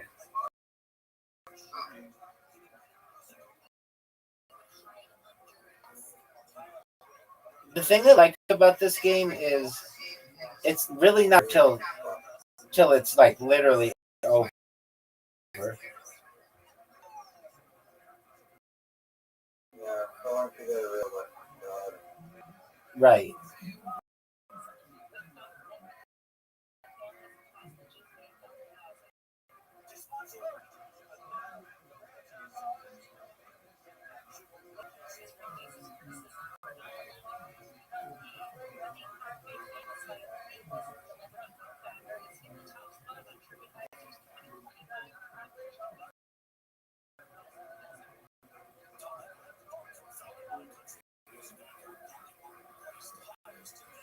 Oh, yeah, right. Oh no, I knocked myself off. This one's gotta be 2 out of 3. No way.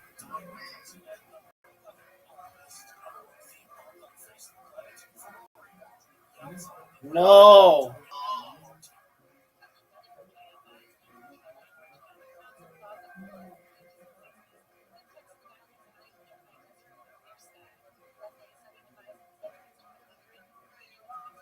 Well, I got fortunate that it hit twice.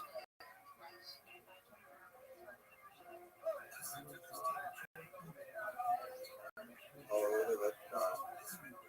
No way.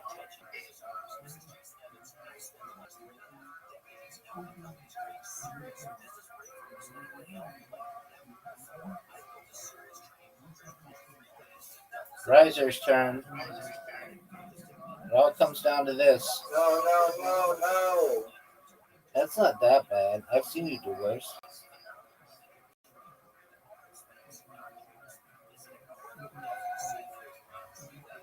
Ten to 3.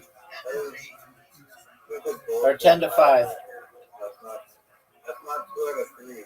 No, it's not 2 out of 3.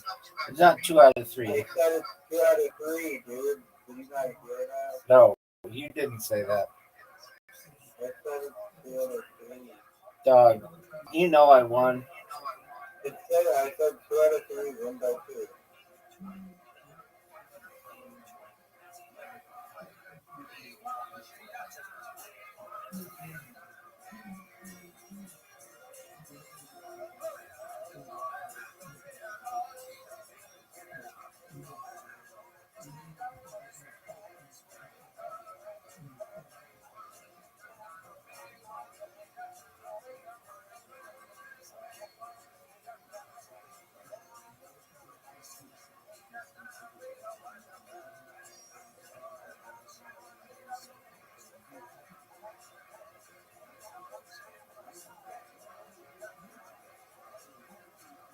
Oh, are you serious?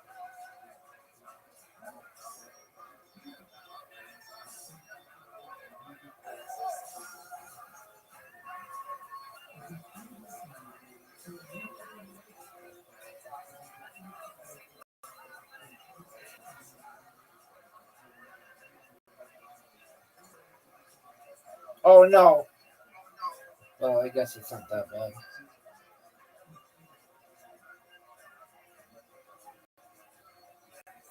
Oh, come on.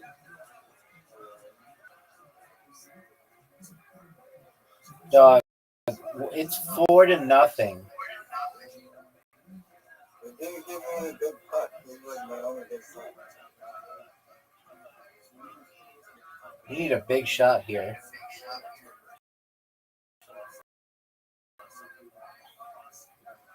That was okay. Bye, dog.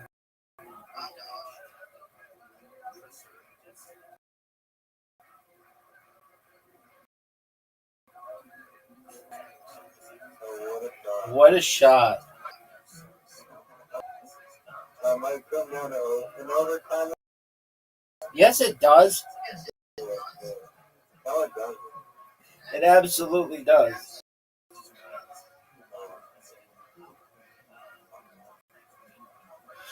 All right, I won by 2 or whatever. Fine, I'll beat you again. That's fucking good that you say that after I already won. Oh, God. If you can't beat me, there's a lot.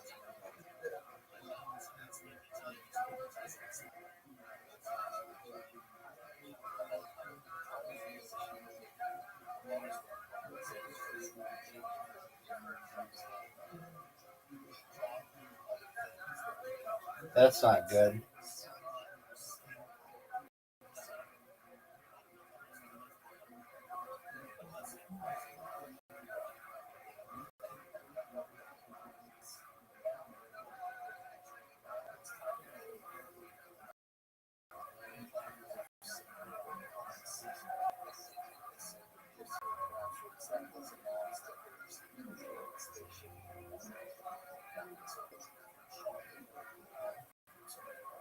That's not good.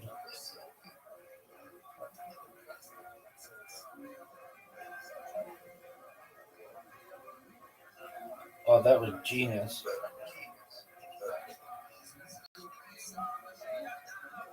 Oh no.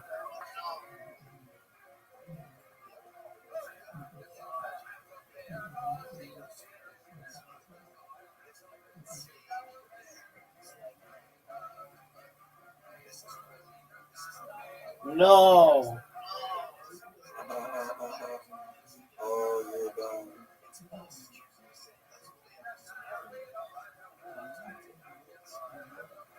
It's over, dog. It's over. Shut the fuck up.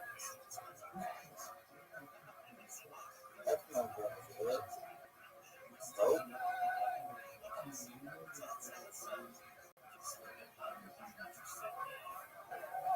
Get over there. Are you serious? You need to overcome this. 1-1. 1-1. Yeah, I mean, I beat you. You did not beat This me, is just no because way. I have a good heart.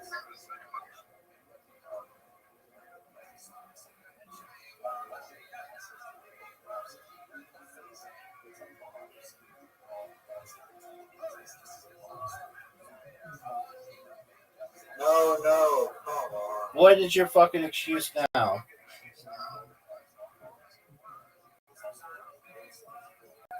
We always was making up pictures.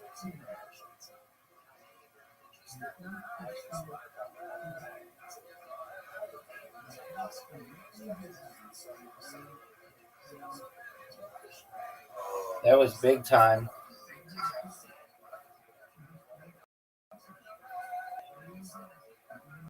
Yeah.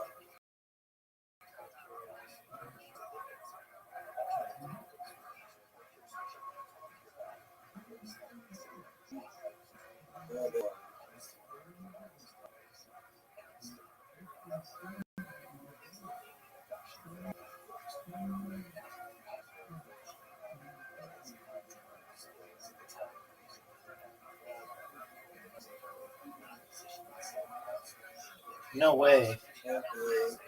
No way.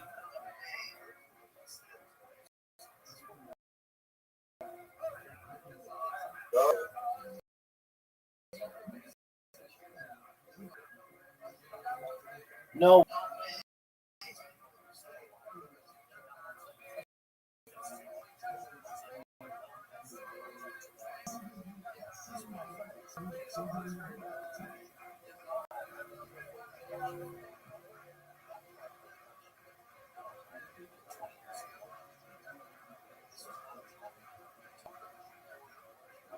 Oh, Terrible shot.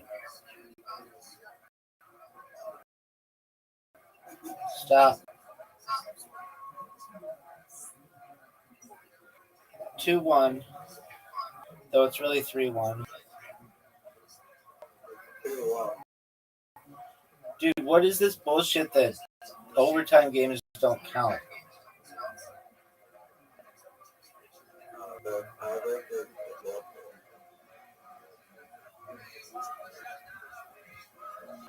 Fuck.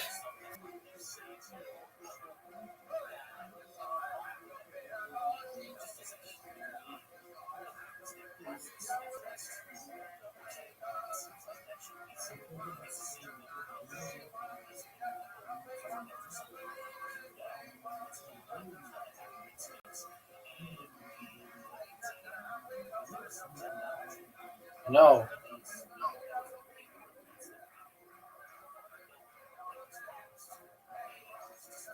Perfect.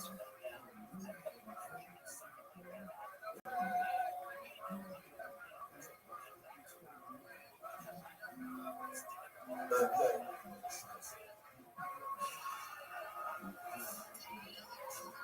Stop.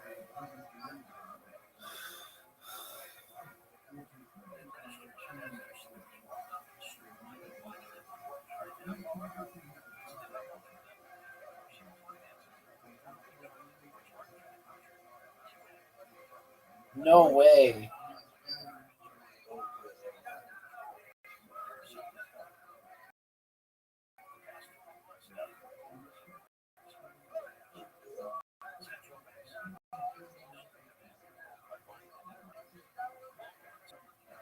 No way.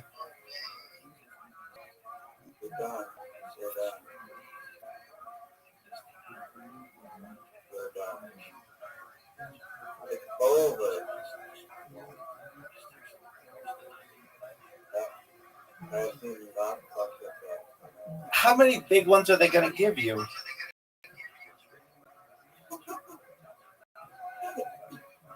Oh, go try a little more. Come on, see it, big dog. You got the mini. Got the mini. Oh. Dude, this must not be random, or it must be random what you get because you got a bunch of big ones there. Yeah, I mean, sometimes you get big letters. Dog, shut the fuck up.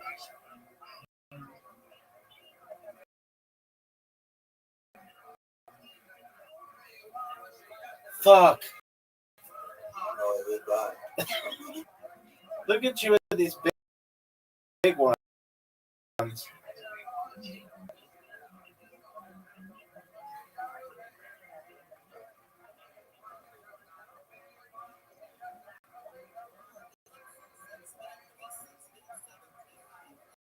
Oh, yeah, right.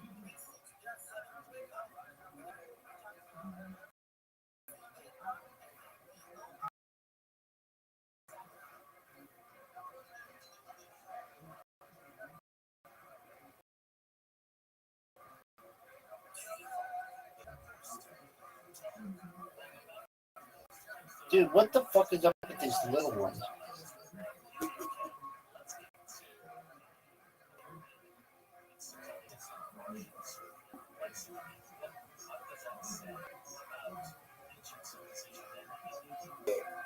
Fuck yeah, dog. You're a big one. Get your shit out of here. Oh.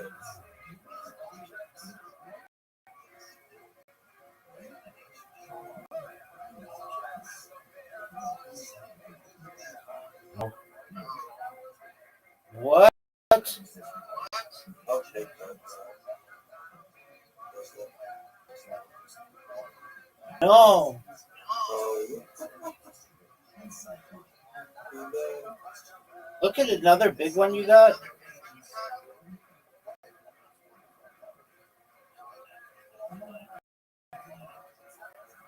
Oh, no, no, no.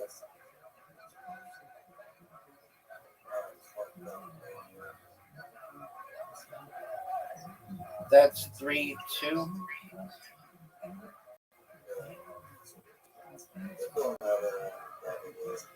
No, I'm gonna end it right now, son. Oh, you got to go first.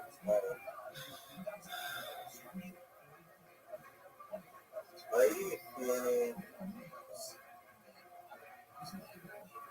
Oh fuck.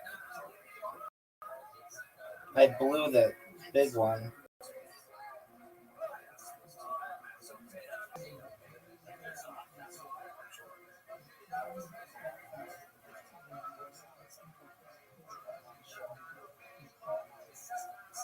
you're actually in trouble. You have to go first.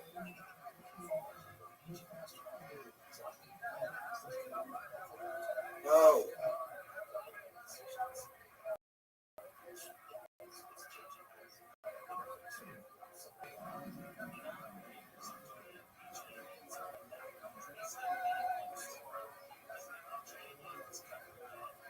No.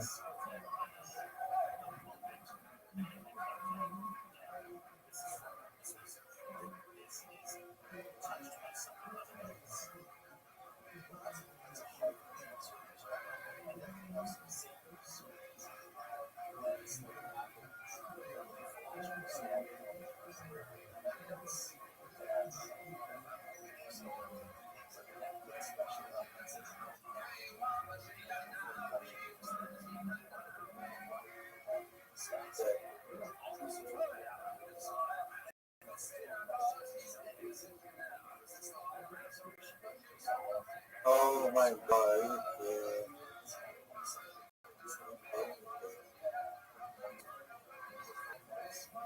No. It's over, baby. No. It's over. No. It's over. You can't get all that shit. Done, son. You're done. It's over for you, baby. Oh, dude, you almost had something interesting. All right. It's 10 or 11 to 5. Plus. No, we don't play fucking clock. We've played it before. That's not a game. So, No table soccer? Cool. Tactical or tactical or active?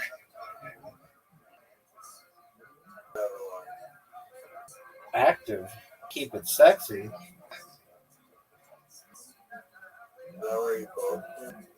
Yeah, dog.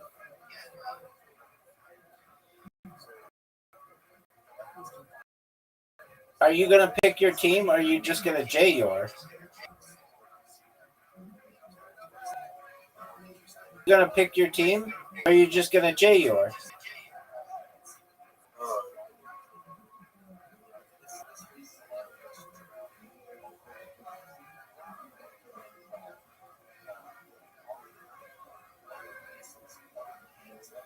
Oh,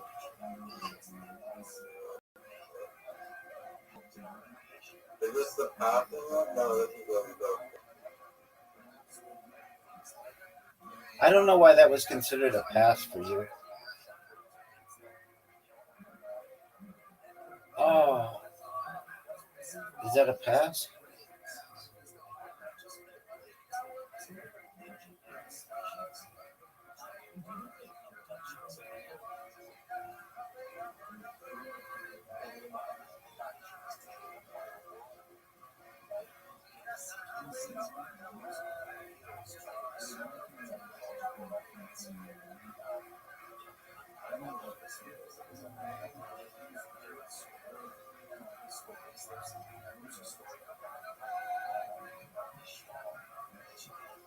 Don't fuck up.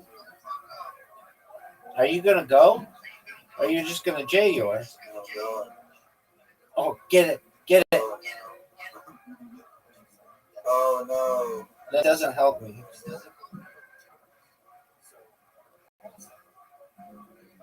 I can't score.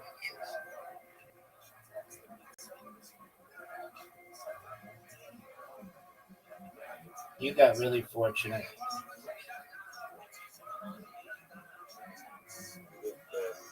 Nope.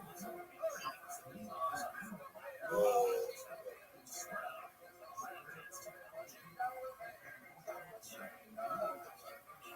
Get him. I played that angle beautifully.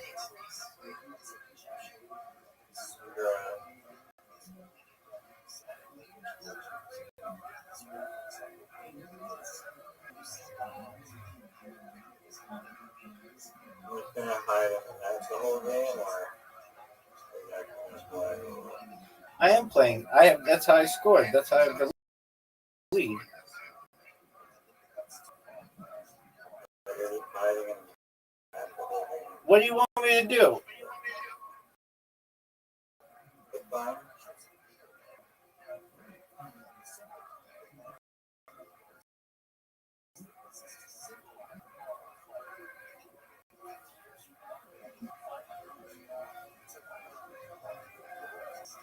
Are you gonna go? I'm ready. I am as well.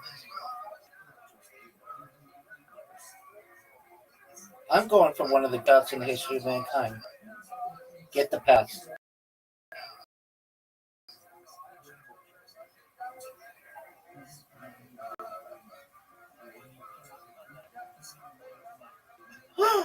Oh, what?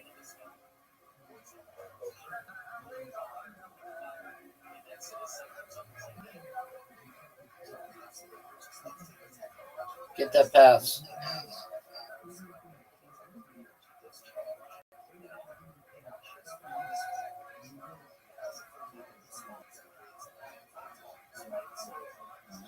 Are you gonna go? Or are you just gonna J or?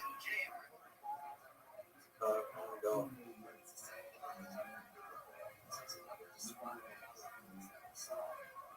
No.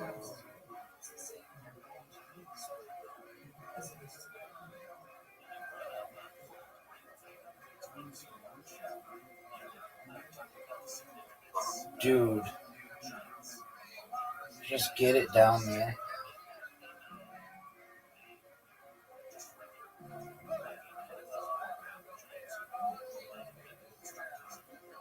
What a pass. Look at this block. Oh, what a save.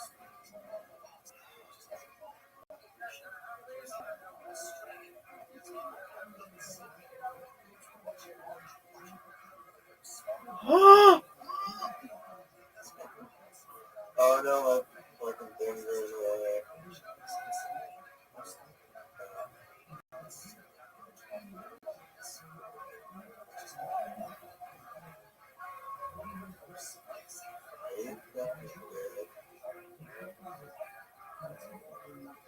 Is that a pass? No.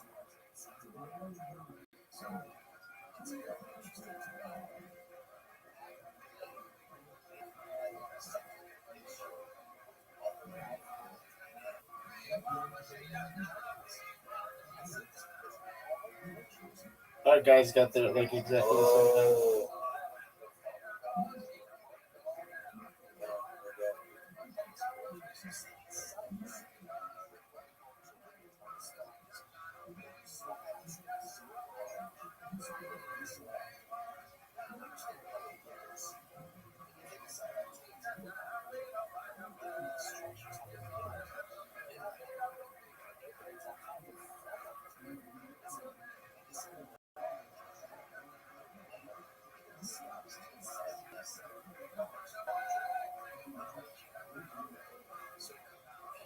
No, oh, give me a break.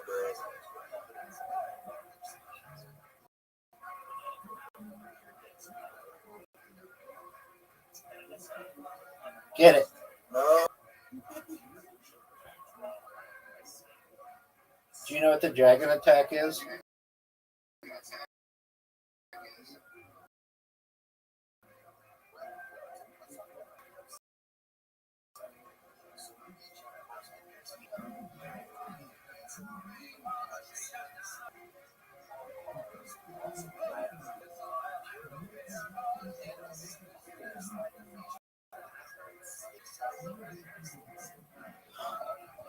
Are you fucking serious?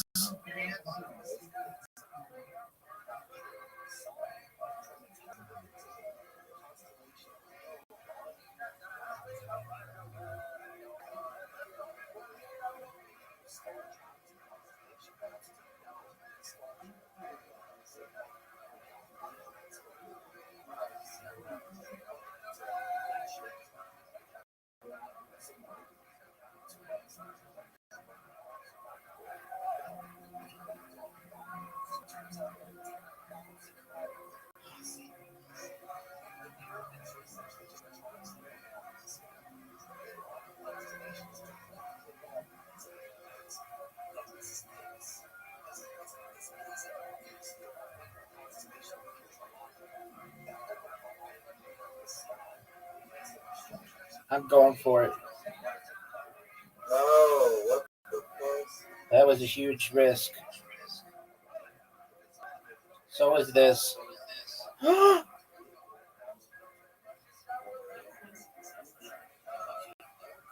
I'm going for it.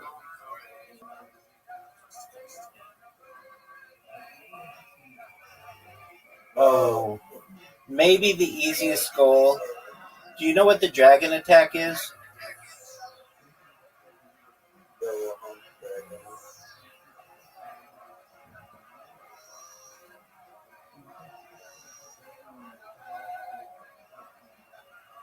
I've scored 4 goals in this game. You mean 3? 4, because I scored your goal too. Alright. Are you gonna just J-or yourself, or get that? Get that.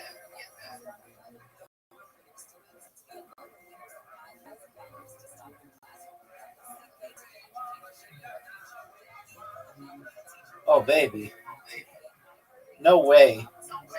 No way is this happen. This is too easy. Oh, you got to steal.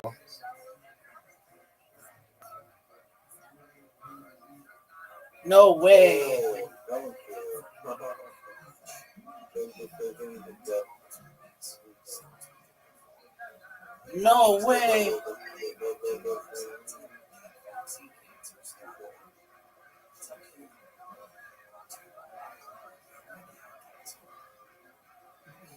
Oh, Alright.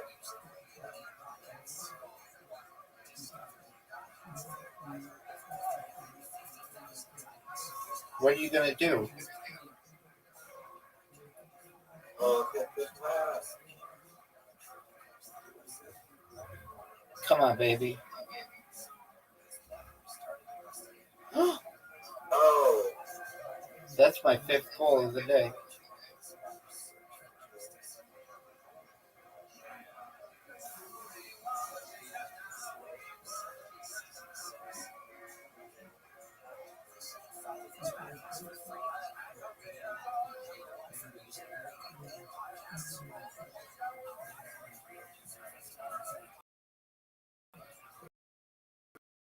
Oh, how's that?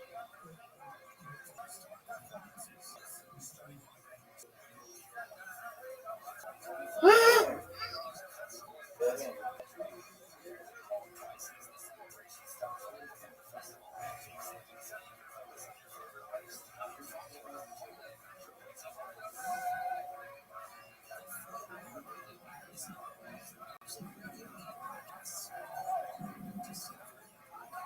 Alright.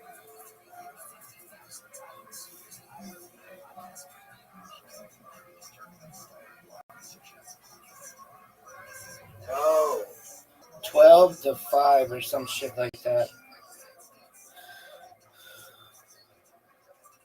Karam, 120.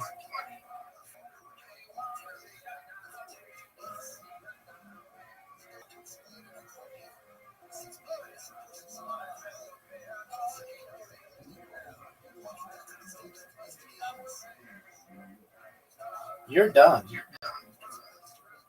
I just won. you know what? It's actually, you don't want to go, well, Oh, look at you.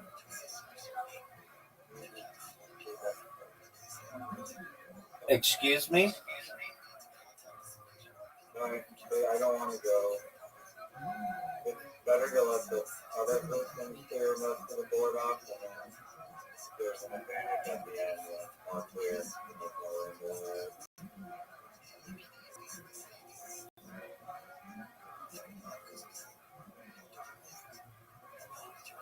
Are you fucking serious? Don't go in.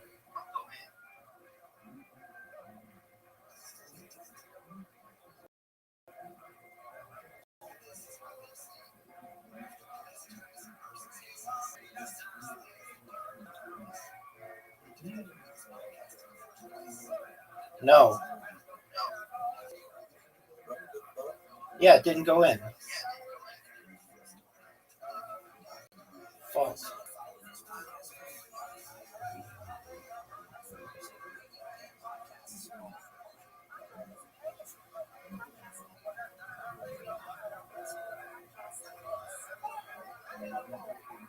Yeah, right. You just missed. Yeah, right.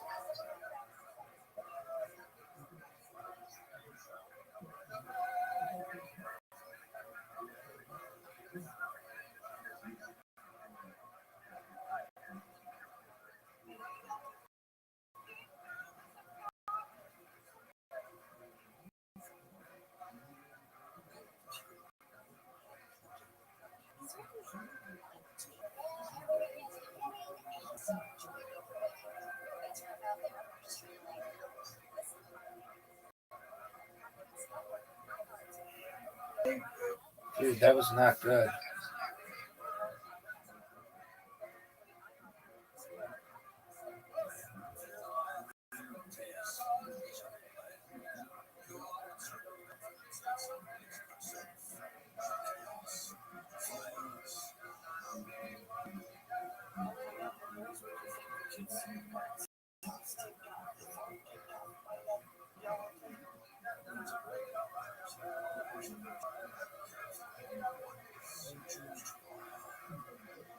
Oh.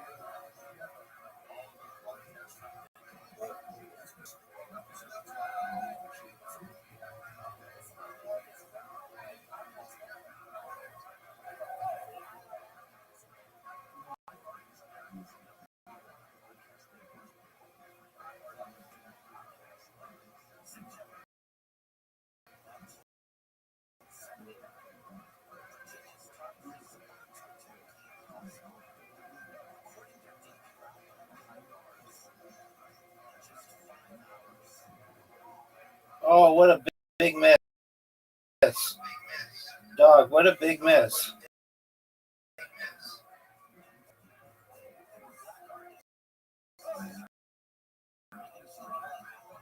Dog. Dog. Dog. Oh, speaking of big misses. Speaking of big misses.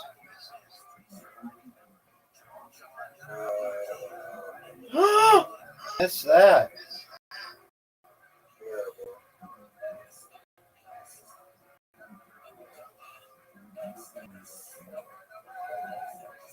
You may have just lost yourself. No, because after you get this one, you can't get the others. Keep going, baby. That was a big dog.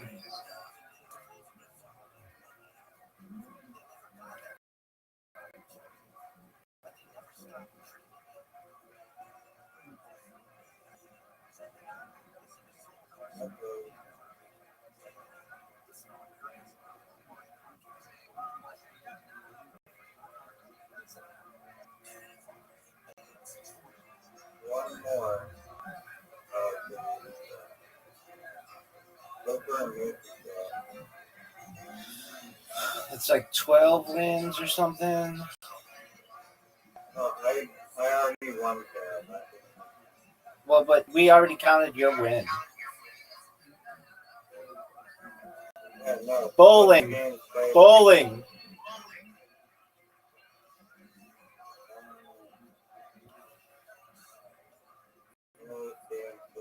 You've never beaten me in bowling.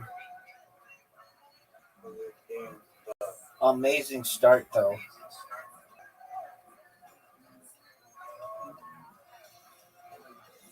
But I matched you because I'm a pimp with a big dick and a beautiful heart.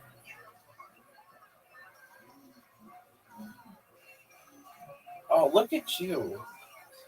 Just don't fuck up this. Whatever you do. That was great, Riser.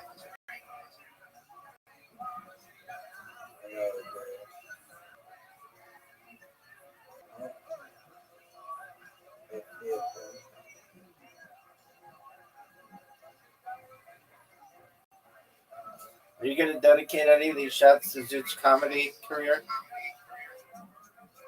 Can you do that shit? No, I talked to him about it. 2 weeks. Look at you, dude. No, I don't know. He said he's serious about this. Oh no, what a big miss.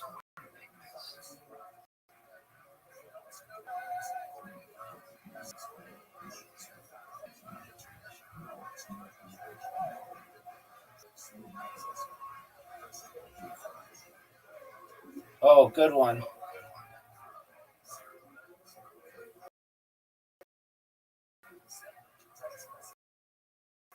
Get these two.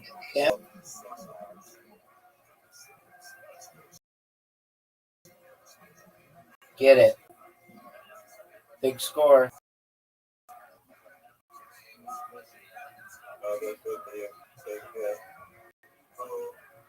Big miss. Really big miss. All comes down to this. Get it. You need to lead by 1, son. Oh, big time. Big spare, dude. Big spare. Yeah, you get to go again. Oh, dude, you might have won.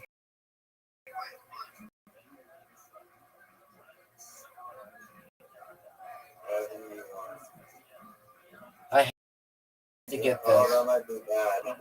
It is bad.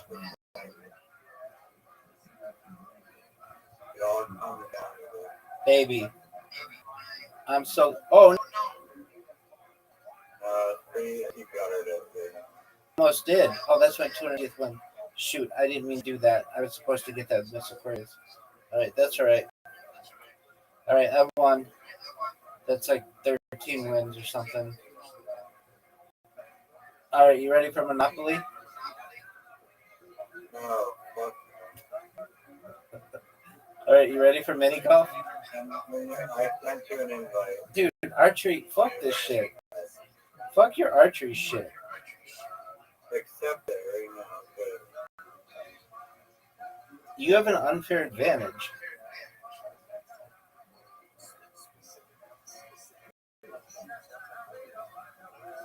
Still an unfair advantage.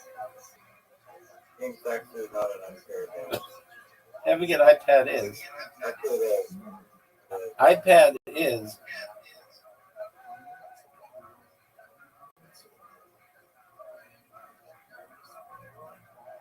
No way. No!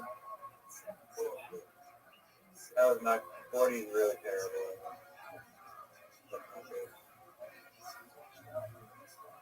You're wasting, wasting.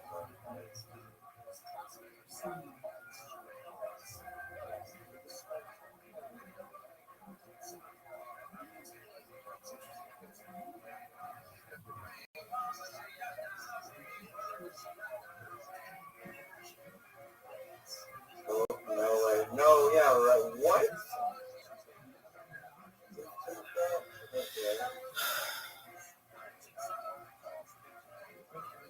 Wow, bullseye. That was great.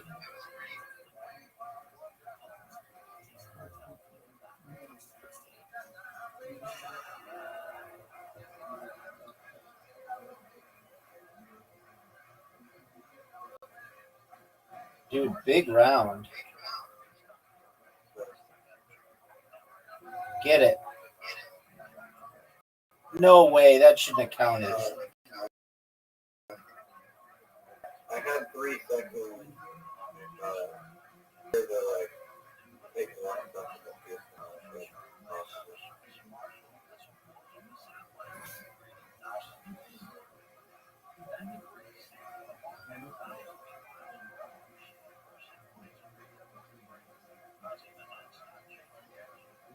if you get up 2 shots, that would be big.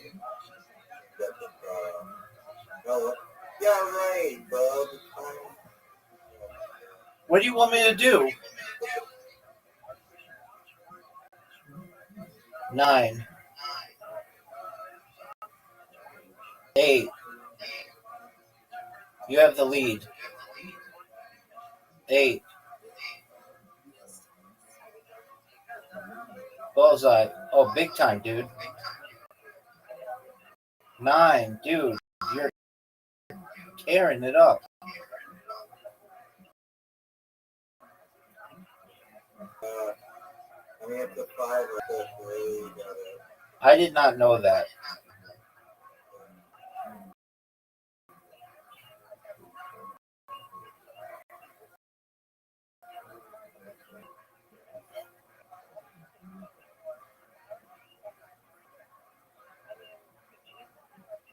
Oh, let's see if you can get.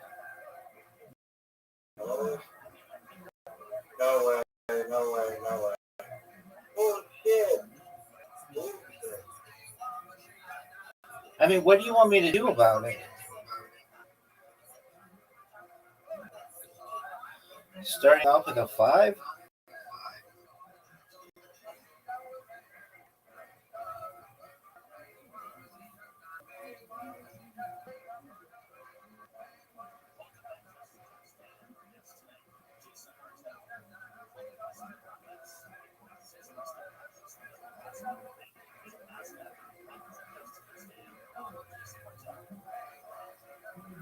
I should have slowed down a lot.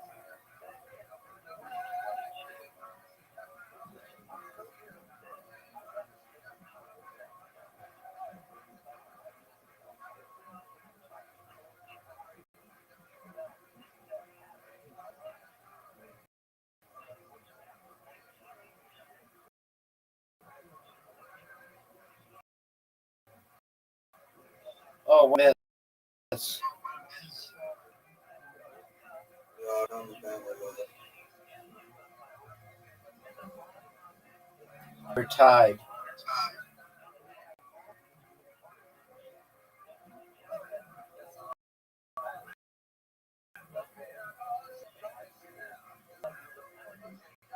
Look at all these 9s and 10s. Oh, my lord. That was clutch. That was a big round. That was like 9, 9, 9, 9.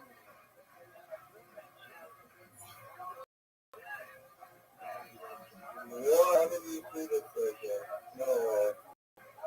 I don't know if it's the game or if it's like, oh, no way.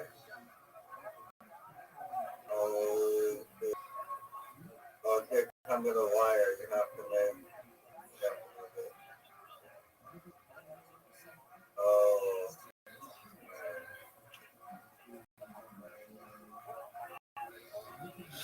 that was close this time. That was very, very close. A win's a win, baby. Are you ready for mini golf? Yeah. This game counts as close. All right. Best, just straight up. Very well. But I have to go first. Because you get to go first every time. Then you send me the invite. Yeah. All right, I'm waiting on it.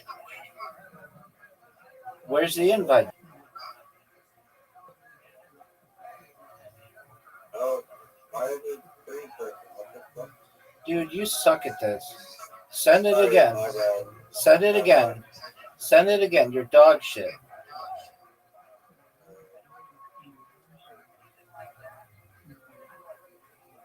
Yo, what is weird red ball?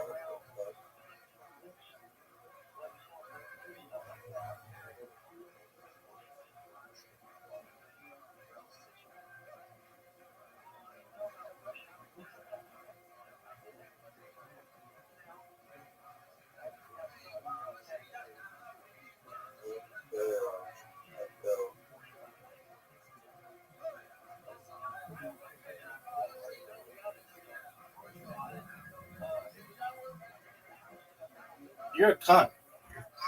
You're an absolute cunt. Oh, wow. I was perfect.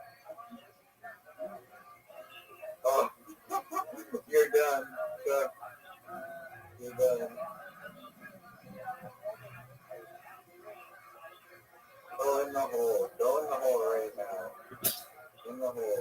Go in. Go. I want it to go in.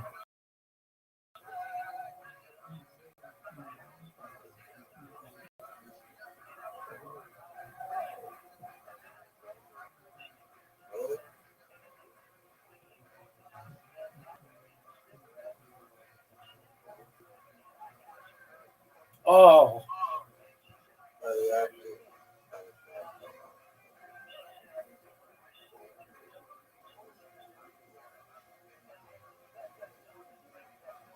Oh, here we go, okay.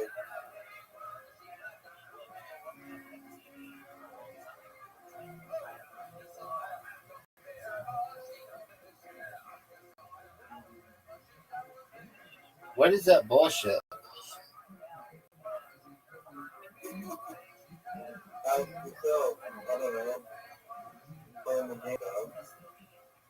Oh, fuck. So,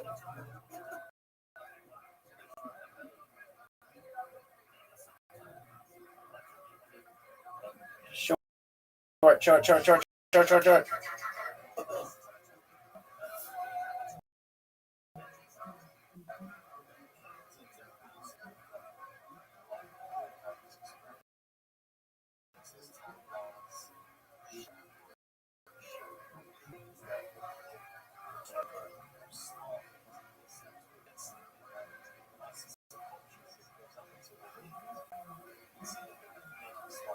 Hit the other tree.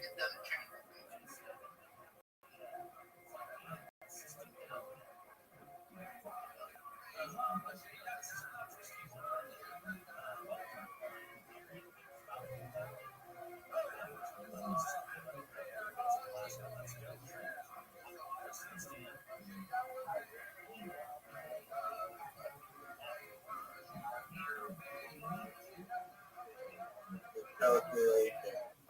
The calculation. No. Are you fucking serious? I was going to make it there. That's an easy putt. Oh.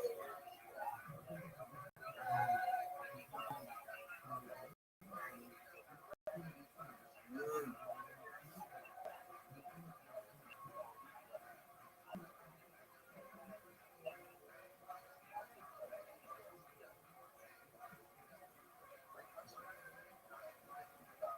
Great shot. Perfect shot.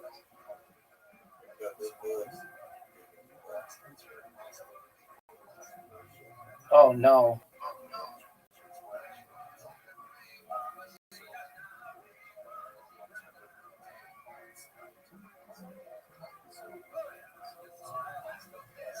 Oh no.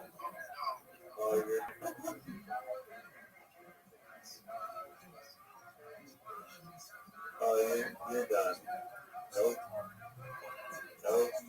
Not a snowball chance.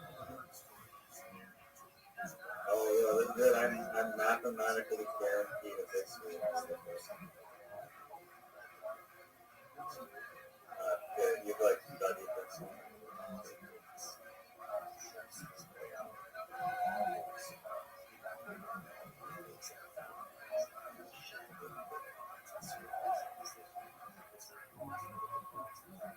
No.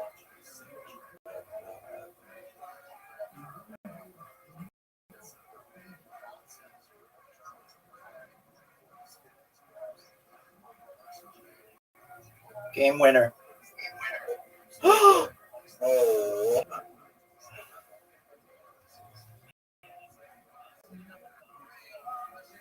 He missed. No.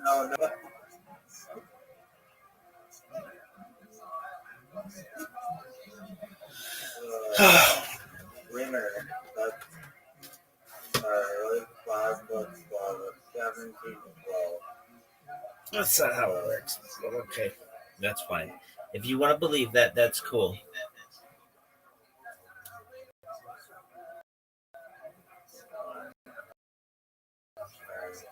It was fun. We should do that again some. Every day. I like it. Alright, man, I'll talk to you later. Peace, man. This was great. Take care, big man. Collecting fruit orchards, taxes on using the nobleman's flour mill, whatever creative ways they could tax the population was essentially something that the nobleman would encourage, so long as it was something that could be borne by the population as a whole. Some lot of emphasis in the Ukrainian folk song called Dumet. The Jews apparently even own the keys to the churches. There's some debate about certainly the extent of this practice, but nevertheless the perception of it was very well known. And that the Ukrainians wanted to baptize at the wedding, whatever things you might church for, they would have to pay a tax to the Jewish Arendar in order to release the key to the church. And you can imagine that a very difficult system to exist under for all parties, really. For the Poles, who are, according to many accounts, living an increasingly conspicuous consumption lifestyle where they're enjoying many Western fashions and trying to keep up with what is the latest style in Paris, they're going to be demanding ever more taxes every year. I think the reality of life that when you can charge more than you the Ukrainians have to deal with actually greater debt load, and the Jews are the tax collectors essentially have the difficult situation of trying to exact that amount from the local population and then transmit it to the nobleman. By the way, I should mention one fact about tax farming. The Jews have to be paid as well for their services, and the way they are paid is whatever above and beyond they are able to collect in taxes, that's what they do. So if the community, and this will involve a large number of people who are engaged in various forms of tax farming, if the community is supposed to transmit 10,000 and then they will strive to collect 12,000 zloty, and 2,000 of that would be preserved for the community as a whole. The agenda, in other words, was an exploitative economic system that was directed by the whim of the noblemen in Poland, that the Jews were the front-facing aspect of the entire enterprise. That's very difficult one to Shimon Gilgal described this as being caught between hammer and anvil, so it was a very apt metaphor. The hammer being, of course, the Polish demand, the anvil being the Ukrainian peasantry, Jews are sitting in a very difficult situation. What ends up happening is there will be a massive peasant revolt in the middle of the 17th century. And that peasant revolt will be directed against three main targets. The rebellion was led by a man named Rothschild. You can see here that his followers were the so-called Cossacks. Who were these Cossacks? Cossacks, or Kozakev, Ukrainian translation, were basically Ukrainian peasants who had, for one reason or another, abandoned their traditional land and had moved to places where they were out of reach of the Polish land. Since they, as serfs, were technically owned by the noblemen and their user to labor under this system was a type of rebellion, they were essentially a type of outlaw. And they engaged in a variety of freebooting and fantasy-like activities that were directed at Turks nearby who were engaged in child trafficking and slavery. Is still a well-known enterprise in the 17th century, and the kidnapping of children and their sale on the market, something that was avoided by all, and the Cossacks were involved in sometimes attacking Turkish settlements on the Black Sea coastline. But they're also involved in attacks on the Polish nobility.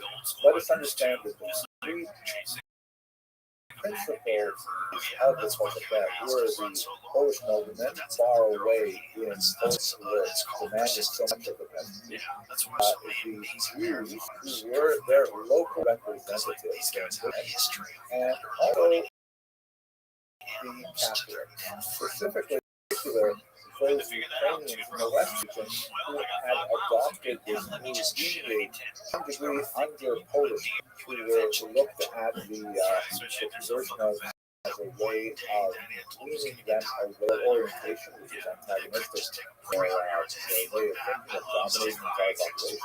And it was one of the minor Ukrainian noblemen who gathered around him a large number of followers from regions like the Zaporizhian Siege, which is one of the major locations where Kozakai were living, and he led them on a massive series of attacks against these noblemen. The attacks, of course, had to make their way through right bank Ukraine up towards Poland in order to achieve their objective, and they actually ultimately achieved their objective, created their own state as a. But of course, on the way, there was tremendous havoc against Jewish communities.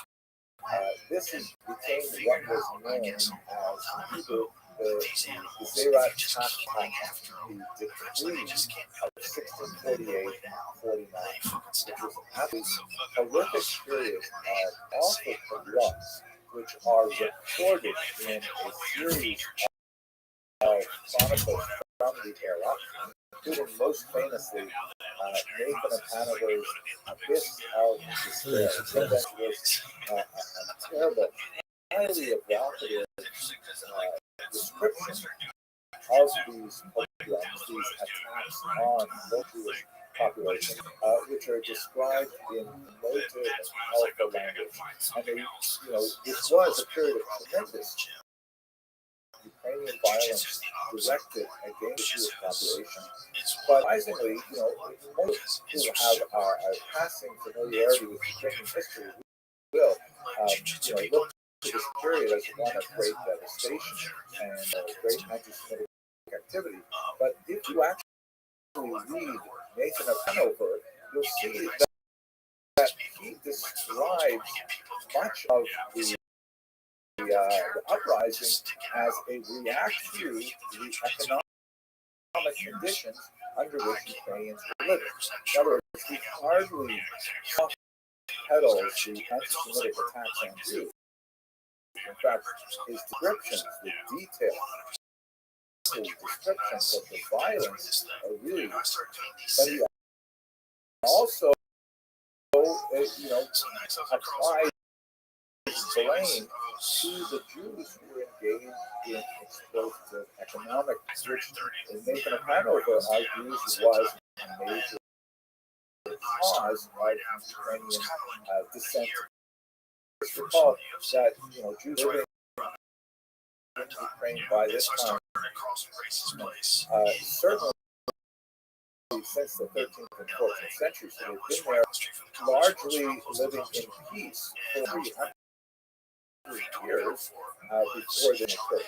There will be more of these uprisings, including the 1768 Haidamah uprising, which is same nature and massive Kuman, where Rothschild will later be buried because he wants to be close to those, and it will become in Ukrainian Jewish history of Ukrainian violence against Jews. If you look at it from the perspective of the chroniclers, although they clearly have a interest in describing these pogroms which are one kind of a motive value, they're similar, still discussing the economic use of this particular Now, what about how many Jews died in this uprising? With Salabaron's depiction of particularly when you're viewing Jewish history from a post-Holocaust perspective, one tends to see an inflation of numbers beyond what is logically possible for Ukraine. The number 100,000 dead is frequently used by not only 17th, 18th century commentators, but even by 19th, 20th century historians. And it's largely based on sloppy scholarship. First of all, the 17th century commentators had no way of actually calculating those demographic numbers. They simply didn't have the tools at their disposal to actually figure out how many people were even living there to begin with. And later on, see this 100,000 number, say, sometimes 250 and even 500,000 dead. Now, none of this is possible because, as Dr. Stamfer has clearly demonstrated, there were only 40,000 Jews living in Right Bank, Ukraine by 1648. How is it possible that you have multiple times that number killed in this terrible uprising? Furthermore, as Dr. Stamfer demonstrates, after 1648-49, when the situation begins to calm down again, the Jewish communities begin to bounce back very quickly. Tax returns, tax receipts indicate that the population has begun to stabilize within a very short of time.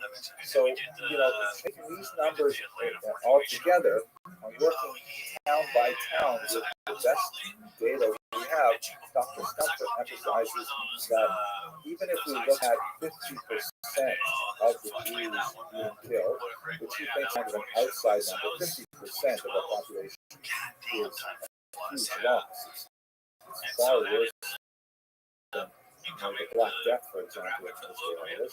It's hard to even imagine half being wiped out in this manner, but nevertheless, that's still only about 18,000 dead. How can I even say only 18 or 20,000 dead? That's a horrific number. I'm only saying it though to contrast with these numbers of 100,000 or 250 or 500,000 that really make no sense. This is, in other words, a period of tremendous anti-violence, largely of economic character, but it does not reach the same levels that we would have later, and it cannot be compared in any way to the Holocaust that was genocidal.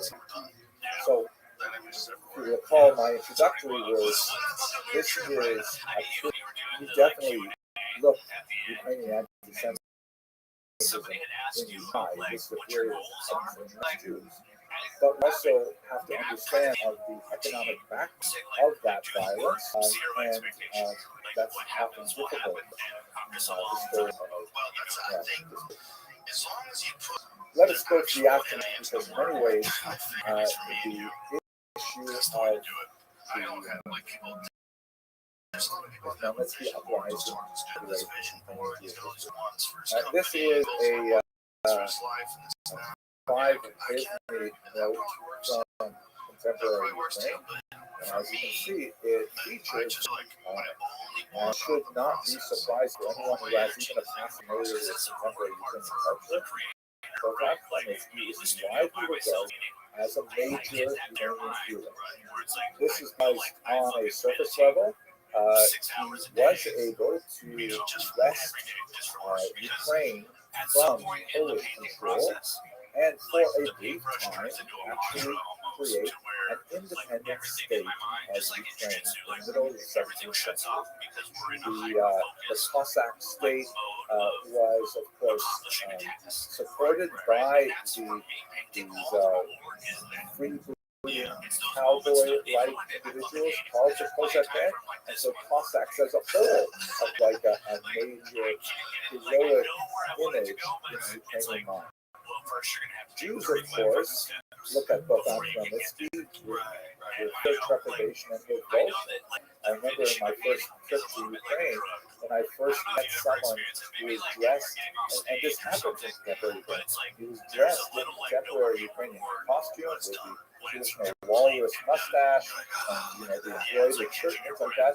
I thought he was here. I said, "Oh my gosh, what was that?" And but for Ukrainians, they look at it and say, "Oh, that's our, horrible man. That's our hero." There is a flash of perspective on the 8th century, largely because both Jews and Ukrainians look at this same event from very, very different perspectives. Now, it's not uniform. But before I explain that, let me also illustrate this by showing you one of the most famous monuments today is a statue of Kennedy. And he is famously pointing off his behind his shoulder, famously pointing off to the north. And the reason for this is because after a while of independence, Bogdan Khmelnytsky decided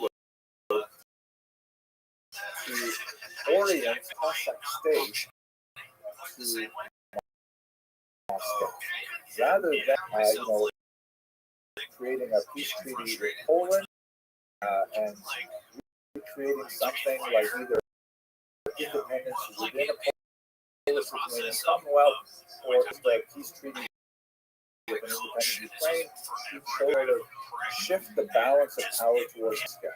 And ultimately, that would degrade the independence of Ukraine to a dramatic degree in which they would be within the Russian Empire, the Tsar Empire. By the way, here is an earlier version of that statue, a bronze model, which had a couple of details that were not included because they had to be in full face. But among the figures at the bottom of the statue are some Jews and other souls who were downtrodden literally by these horse. They felt a little bit too graphic. So also, for example, in the Ukrainian national anthem, here is this interesting beginning. Ukraine is dead, which in here, they defended it. They by art not dead Ukraine. Over there, but literally, Ukraine not dead yet is what it begins with. The Poles have a similar kind of refrain, and even the Jews in particular, the Orko Alga Platinus, right? Our hope is not yet lost. So it's not an uncommon trope during the national anthem. But I look at the very end of the national anthem, which refers to Ukraine as Bratya, because that's what we wrote. It literally is translated as brothers, the Cossack people. They translated it poetically as ourselves proud Cossacks are. The literal translation is that we're all Cossack brothers. I don't know how many Jews actually feel like Cossack brothers. That's so foreign to them. But they're not alone. Here are the original lyrics of the poem that inspired the national anthem. And if you look at the last stanza that I'm showing here, there's actually another stanza that I just begun. There's this lament. Oy Bogdan, oh Bogdan, Bogdan, our great hetman. What sword did you give Ukraine?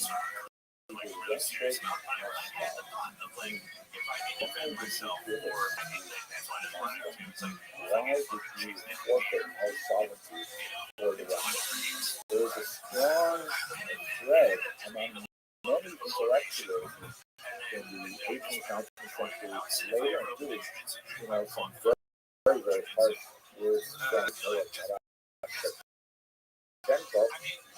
regarding this decision of Khmelnytsky to orient Ukraine to Moscow.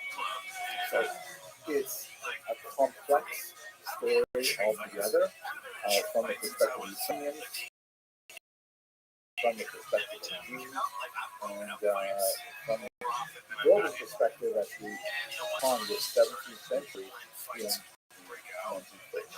Thank you very much for have a good day. I get weird if someone close to me is with me and I'm worried about their name. The fact that two people are fighting so used to it. Yes, we bar fight a couple years ago where a group of guys attacked this dude. One of them got a hold of him and he's something to guillotine. Let us continue our discussion. Like all the way up over the shoulder, not letting him tap, not letting him out. No. And I started off sort of kind of unfolded. I ran up there and I was crazy.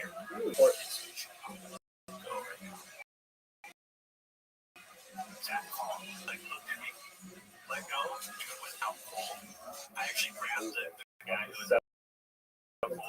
That's a great that way to had handle it. The way you talk remarkable to him. repercussions. But maybe a little bit be like, okay, yeah, I hear what you're saying. So, this can be the difference. Let's take it. So you're going to jail. Yeah, since the guy's out, you're still holding on to us. Neo-messianic movement of scrimmage, and also to some degree secular If I see them, I just get forward. I would just reach out. So many people I have seen while we're on this image, on the subject of the message of Shabbat on the right, you can see there are sort of one of those words looks like the word Ezekiel, Hezkel, doesn't make out the rest of it. I think what happens quite often in Christian iconography, I've seen even in the shows several examples of this, where his story was actually big news for the entirety of Europe, really, and just the Mediterranean. And we had lots of Christian publications talking about Shabbat because it was really quite a novel thing to suggest that the Jews had produced another Messiah and that he had gathered a large following. So all of Europe watched this. But let's try and understand first how the intellectual, political, technological background to this really important you're experiencing what that the most important thing for us to start with is the dramatic rise in Kabbalistic study that occurred in the city of Spa, northern Israel, Saka, northern Israel, in the 1600s, prior to the advent of Shabbat. So the advent inappropriately. There's everything is connected. The great expulsion of Jews in 1492, subsequent slow emigration of Portuguese Jews after the invasion in 1497. This had a dramatic impact on all aspects of Jewish life in Europe, certainly on demographic level, with huge numbers of Jewish refugees fleeing the Iberian Peninsula, desperately seeking solace and refuge elsewhere in Europe and also the world. I believe even where I'm sitting right now, New York City, which is a great reserve of Jewish population, is directly related to the refugee in the Iberian Peninsula. It represented a huge religious upheaval, a split in the earth theologically for many Jews who regarded Spain as such a major important center of the Jewish diaspora, and to see it turned upside down after having created so many phenomenal works of religious literature and works that many Jews, were convinced that the Messiah was right at hand, right in 1492. They convinced that something this devastating could not happen unless we were living the Ikvesa, the Mashiach, in the footsteps of the Messiah. You can hear the footsteps of the Messiah approaching on the cusp of a brand new era. One of the focal points of this energy was undoubtedly the northern city of Tzfat, Israel, which had recently been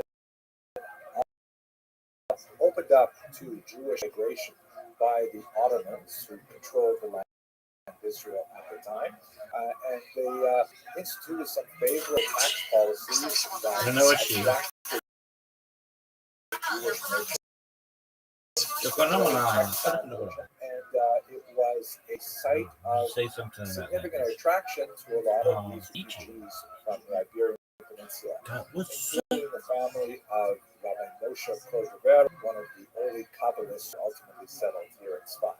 There was also kind of a specific spiritual attraction to Tzfat as well, because the graves of the righteous individuals of the distant Talmudic past had been identified in the environs of Tzfat, and so Jews They don't move wanna there to figure be out. close to holy sites. Damn, So, like we talked about in the very first program, so there's a second centrality of a cemetery as being kind of like a centrifugal center where Jews are drawn to it. That's a centripetal center for it.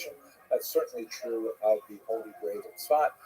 And of course, once a lot of these Kabbalists in particular moved to Tzfat, cemeteries like this famous one with their characteristic blue stone or blue painted stone, blue being a color associated with warding off the evil eye. Not quite the shade of the background behind me, but you sort of get the idea. These graves in turn also attracted tremendous pilgrims and so on. The men standing in front of the grave there of the famous Rabbi Isaac Luria, the Arizal, Holy Lion, who was originally from Egypt, but who had migrated to the area. Just below him, in front of him, is the grave of the Ramak, Rabbi Moshe Cordero, who I mentioned earlier. Up on the top right, you see the marker for Rabbi Shlomo Alkabetz, the father-in-law and teacher of the Ramak, and also the composer, among other things, of the famous Lecha Dodi hymn that is read every Friday night in synagogue, and there are many other really important people buried here, all associated with this remarkable explosion of activity that occurred in the 16th century in Tzfat. It ended fairly abruptly towards the end of that century. There were a series of earthquakes that do affect northern Israel from time to time. There was a cholera epidemic that laid waste much of the population. And Tzfat, while always retained its reputation as a great spiritual center and as a Kabbalistic center, quite got to the same levels that it did in the 16th century. Now, what was really going on there spiritually? There was many different activities. By the way, I forgot to mention the greatest figure was the elderly Rabbi Yosef Karo, who went to Tzfat towards the end of his life. Yosef Karo, a tremendous Kabbalist himself, but principally known as the author of the great Shulchan Aruch, the Code of Jewish Law. As I mentioned to you when we were talking about just history, he's kind of like a transitional figure between the Rishonim and the Acharonim in second week of the University to eventually see this name. So, what are they doing? What's going on here? Well, one of the major activity is the research of Jewish mysticism and Kabbalah. And, Moshe Cordero was especially famous because he was the first Jew to produce what we could call sort of like a scientific systemization of Kabbalistic wisdom. Much of Kabbalistic doctrine is first very hidden, arcane, and buried in elusive language, and it's associated with heavy reliance on deep oral tradition and so on. Trying to follow some of the main texts like the Zohar can be extremely difficult. You are fluent in Arabic, it can still be really hard to do. You've got to have a teacher there. One of the contributions of the Ramak, like Moshe Cordero, they said, okay, let's explain all of this from A to Z, working from joke to particular, and he produced a book which was published in his lifetime. We are now talking about a period where publishing is a reality for Jews, like actual printing.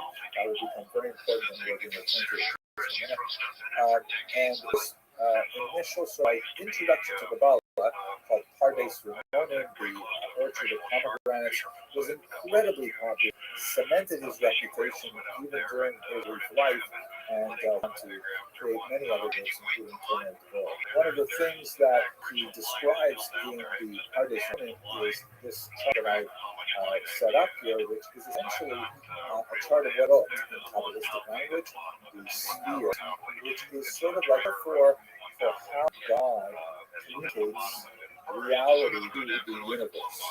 just a moment to explain, and then we're going. Well, actually, I have to tell you, you can't understand that. Otherwise, you can't understand this. The basic question that Kabbalah deals with, and the Ramak explains, is that how do you have an infinite being communicate existence to a finite universe? And how is it possible if God suffuses the entire world and has no limits, that we live in a world that has limits? How does the infinite and finite, how does that form of this? So the idea in Kabbalah, God first of all shrunk himself, a process called tzimtzum, shrinking, limited his influence over the universe, creating a vacuum of godness in the universe. These are very difficult concepts. I'm not a rabbi, by the way. I'm just going to walk you through them as best I understand them. But God created kind of like a space within himself that was empty of himself, sort of like, I remember when I studied chemistry or biology in high school, like an amoeba, I imagine like a whole opening in an amoeba. That's not a very good metaphor, but it's one working in my mind. And then he slowly reinserted godliness into that vacuum through a multi-stage process, which we're called the spirit. One of the most important metaphors is the idea of like hot oil poured into clay vessels. Like you get those kind of like dessert fountains at big weddings or something, where they have like the punch flowing out of a faucet, and it goes into one container and then it overflows into the next containers. And you can take a container for yourself to drink if you like. So that's kind of like the idea of the hot oil poured into one of these containers called a keli, which is essentially a model for this. And then it overflows into the next keli, into the next keli, and so on, until you get to our world at the bottom, which is the original of all of these emanations. Another way to look at it, you can't look at sun with the unaided eye. It's dangerous. It burns out your retinas. What you can do is you can take a mirror and look at the reflected light of the sun, and even that's kind of strong. So you might set up a second mirror where you would look at the mirror which reflects the mirror, which reflects the light of the sun. And if you add up 10 mirrors like that, that would be like a sphere. It all represents a slight diminution. Each time it goes through the mirror itself absorbs some of the radiant energy of the sun, until finally, mirror, you can actually have the sun's light. Now, why I'm explaining this to you is I gave you kind of like the Ramach's depiction, but the Arizal's depiction, this was his student. Arizal traveled to Ramach and we studied together for less than a year before the Ramach passed away. The Arizal only lived a very short lifetime, which were then about by his great student, Rabbi. And the Arizal had a rather different take on how the Ramach described the Sfirot. The Arizal writes that the oil, the hot oil, as it enters the keli, overpowered each of those keli because it was simply too intense. Those containers shattered. So, as it were, in the Arizal's conception, the oil came to the first keli and exploded, and the mixture of oil and the destroyed keli fell into the next one. It shattered as well, and this happened until finally you get to the keli, and the oil is sufficiently rich, and it's also mixed with the actual material of the open vessels that it's able to exist in this world. So that's the doctrine known as Shvirat HaKelim, the destruction of the vessels.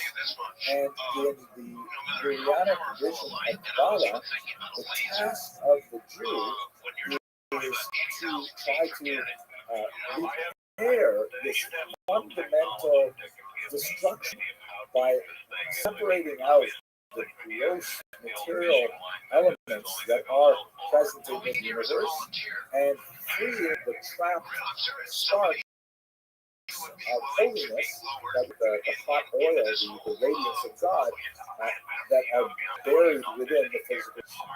One of the most important aspects of the Arizal's approach, which directly connects us to Shabtai Tzvi, is that the Arizal injected a tremendous note of urgency into the role of Jews in the world. That Jews are the tasked with this crucial activity of finding those sparks, elevating them from their material prisons, and as these sparks, as it will, fly upward, you get closer to the moment where the Messiah can be truly revealed, and we enter into an entirely different period of history altogether. The Kalim and the model of the Sfirot as the Ramah presented it was much more kind of like a description of view of creation, but the Arizals added a verb to it, an imperative. Get out there and start doing things. The Arizal's Kabbalah proved to be far more popular, had a remarkable degree of influence, for example, on the we will discuss that tomorrow, and gave it that impetus of, you can't just sit down studying things. You can get out there and act in the world, because that is the aspect of truth. This body of ideas, which were circulated initially in the late 1800s, really the second half of the 1800s, with the advent of publication, began to make their way throughout the entire Mediterranean basin. And it is in this context of the increasing rarity of the thought of the Arizal, particularly through the work of scholars like Shalom, the great Rabbi Horowitz, and his very important publications made with Puerto the law that great currency. Jews were energized by this, and the Sabbatean movement was one of the offshoots that was directly intellectually related to this new urgency strategy. So that's the basic story. Shabtai Tzvi is shown just in German. He was an individual of great potential as a young man. He was very highly regarded. He was suggested for many different marriage prospects with important people, important young women, and he showed great talent not only as someone who could lead players, he had a very beautiful voice, very charismatic, good-looking, tall, those kinds of attributes, and also quite learning, depth in a Kabbalistic study. He ultimately got involved in these group of ideas that in the end suggested to him that he was in fact the Messiah. Now, for a long time, Jewish historiography viewed his delusion of grandeur as a type of criminal activity that he had intentionally, wickedly deluded the large number of followers that he garnered throughout Europe.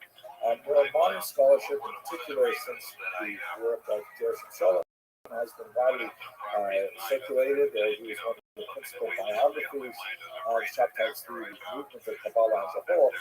There's been the growth of a more sympathetic view to Shabtai Tzvi, understanding him as someone who was some kind of mental illness, perhaps something like bipolar disorder, because he would have dramatic phases, they're called illuminations, and then you would have these different phases as well. I'm not a psychiatrist, I can't speak to these things, but he definitely was somewhat sensitive. So let's look at the political context and the technological context, and we're going to look at his life and activity in particular.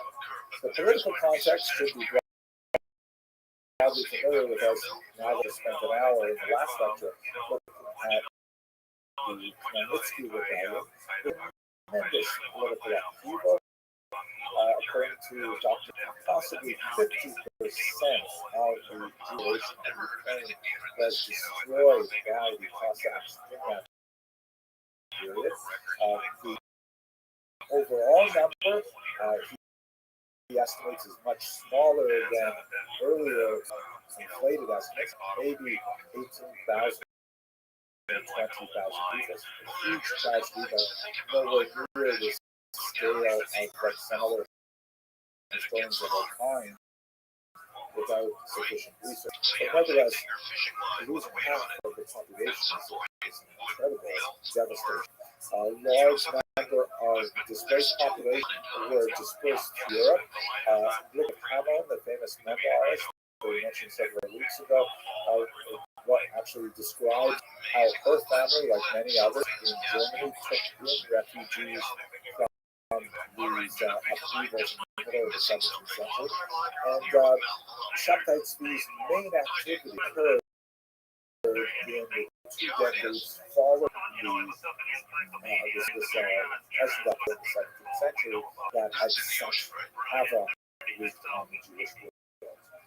But let's not forget a really important element of publication, which is something that the Jews, once they really loved it.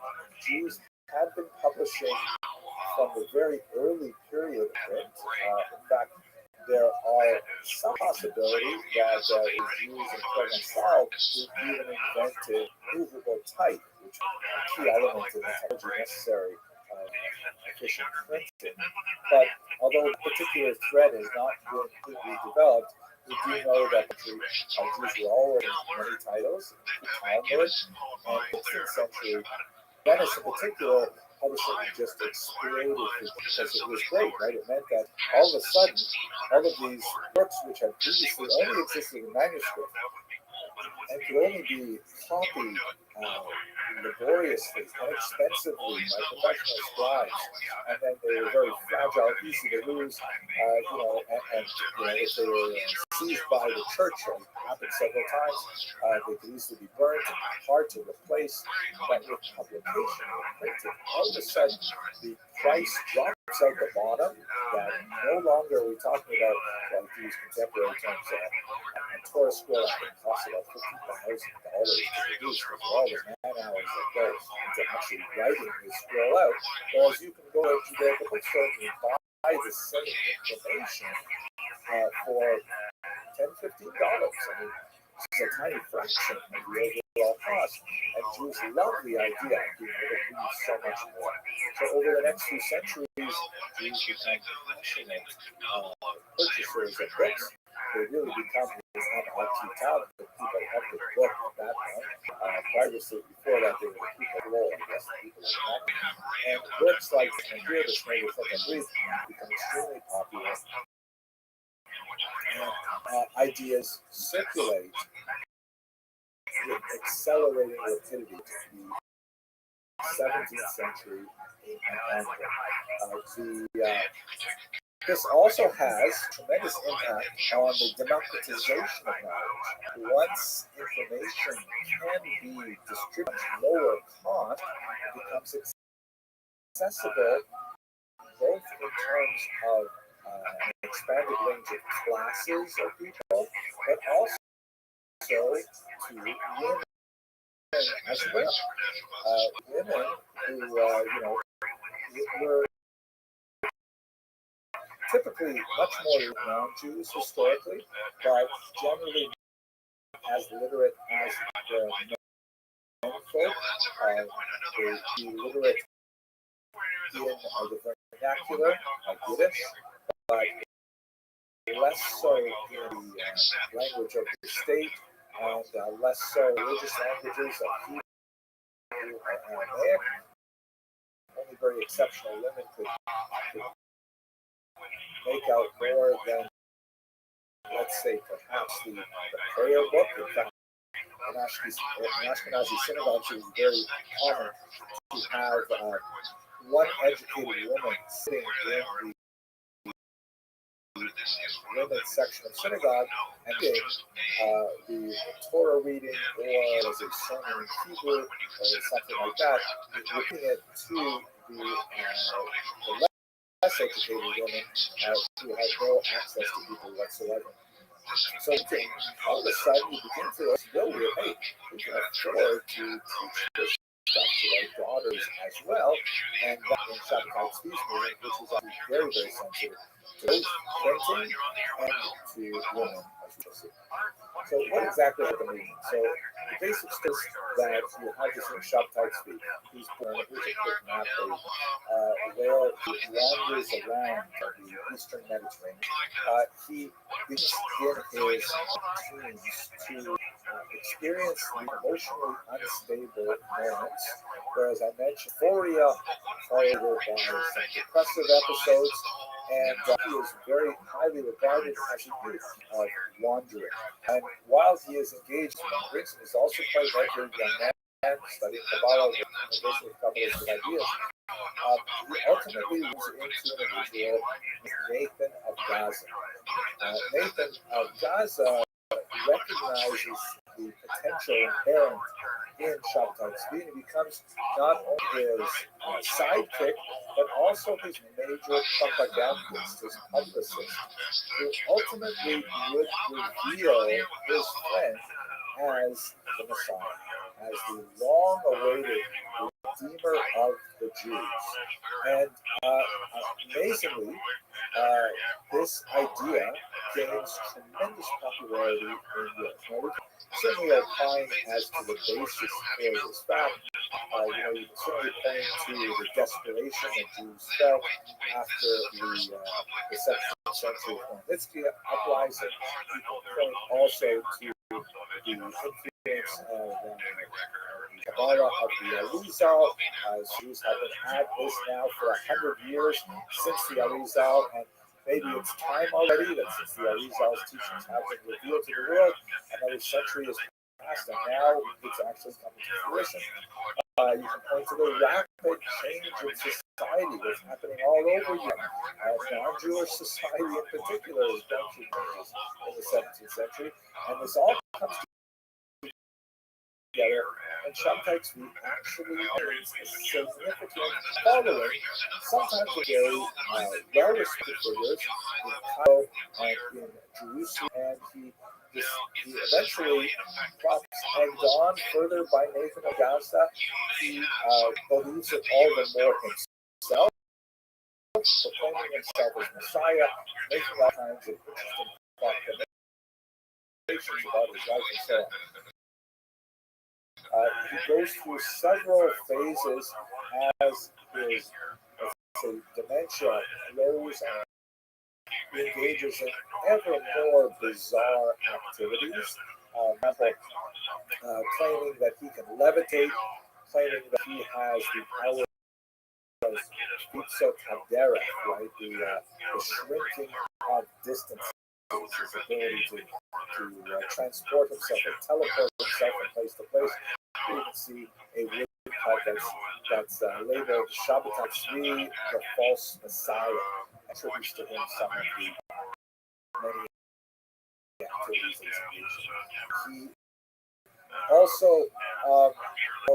engages in a heavy Armenian campaign that we're going to explore right now. Here is one of the prayer books that were composed by his followers associated with his new teachings. What were essentially the teachings of Shabbatai Tzvi? The first is obviously the total messiness that he has come to actually represent the end of history and the beginning of a totally new era. That messiness is precipitated by an adherence to antinomian, which literally means opposing lawfulness, right? Meaning like law, Greek, and antinomians. When it was kind of like moderate, his antinomianism is expressed in fast days. You have, of course, the famous fast of the 9th of Av, which is usually in late that the destruction of the temples and the exile of the Jews, but in Jewish thought, madness and feasting of the Messiah. So he says, okay, that's it. 9th of Av is now a day. So for his followers, this was great, although it was a vertical kind of thing for those trying to his teachings. Other anti-Roman activities were considerably stranger. Like, for example, insistence on entry into a synagogue one Sabbath that he was denied access to. He used an axe to break down the door on the Sabbath, a clear transgression of the Sabbath. Once present, essentially took over functions, would call up women to the Bima for an Aliyah, which was another aspect of his thought. He was extremely egalitarian. He really looked to women as a great source of it, and it's hard to gauge exactly how much that contributed to his overall popularity, but many of the things which he proposed were later actually adopted by more liberal movements in 19th and 20th century, in particular Judaism. Speaking of women, he was actually married several. It's likely that first two weddings never consummated, that may have something to do with his mental illness in one way or another. He later, however, married an orphan woman who had some kind of a checkered past. There were some questions about, her level of promiscuity prior to meeting Shabbat Tzvi. This actually happened because there is, of course, a the characters who marry women similar to in the Bible. She was actually an orphan from the honesty rebellion itself, which distinctly appealed to Shabbat. She proved to be his most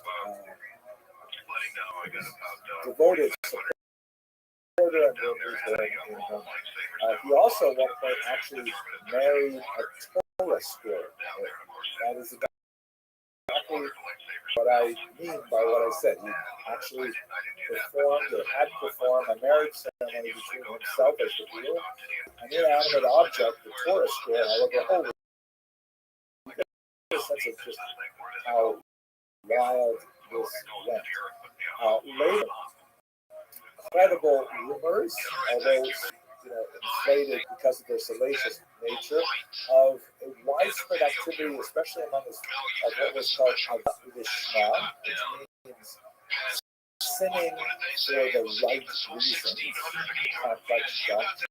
If you think back to some of these kind of bizarre stories in the Bible, like Tamar dressing herself as a prostitute in order to law. Look at this chapter, I think it's 7, it's usually skipped over its classes, things like that. And this idea that even for, on a lesser level, Rebecca, deceiving her husband Isaac in order to make sure that she gets the blessing rather than Esau.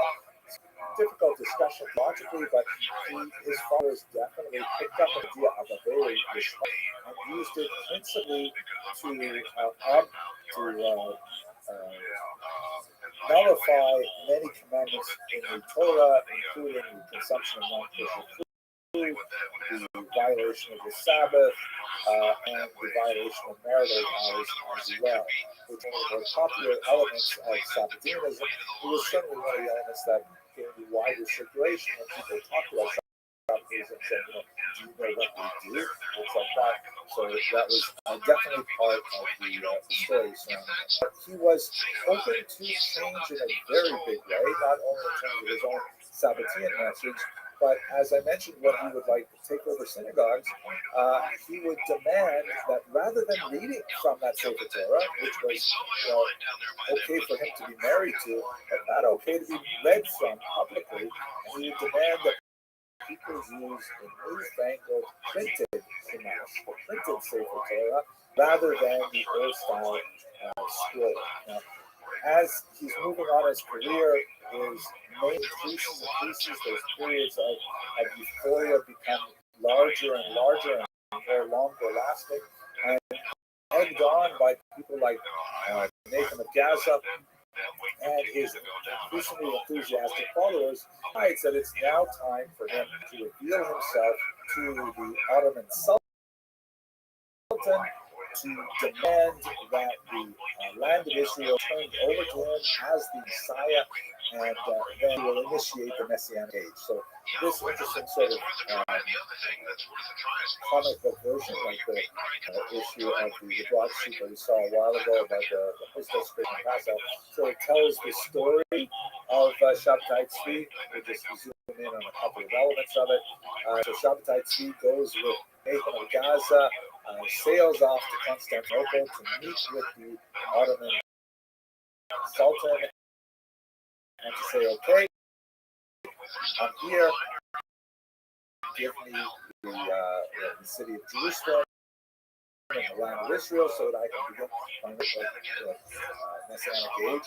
I think that's Nathan of Gaza in the front there, blowing the trumpet with Messiah, that kind of thing. He meets with the representative of the Sultan. This picture here shows him actually meeting with the Sultan. That actually didn't take place. The Sultan didn't want to give him the time of day. He sent an emissary to him. But he lays out his case, and Sultan says, Joe, that's so nice to meet you, Mr. Messiah. Do you mind if I call you Shabtai? I have a counter offer. Not to give you the land of Israel, sorry, I kind of like it, but I will allow you to remain alive to agree to accept Islam. You may, leave my scathe as long as you become a Muslim.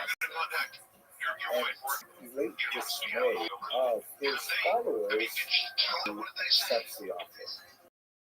And he converts to Islam. And his thousands of followers, a lot of debate over exactly how large his following was, certainly very significant.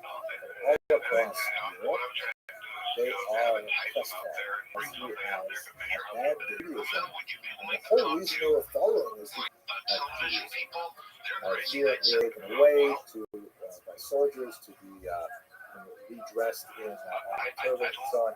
Here is his wife Sarah, who joins him in his Islamic conversion, his apostasy.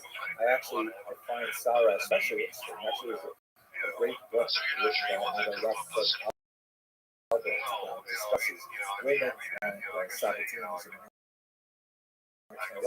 But I note that she was early a trendsetter. Look at that hairstyle. Doesn't that look a lot like Amidala of Star Wars? I definitely think so. There's certainly a connection there between Sarah, Mrs. Swift, and okay, sorry.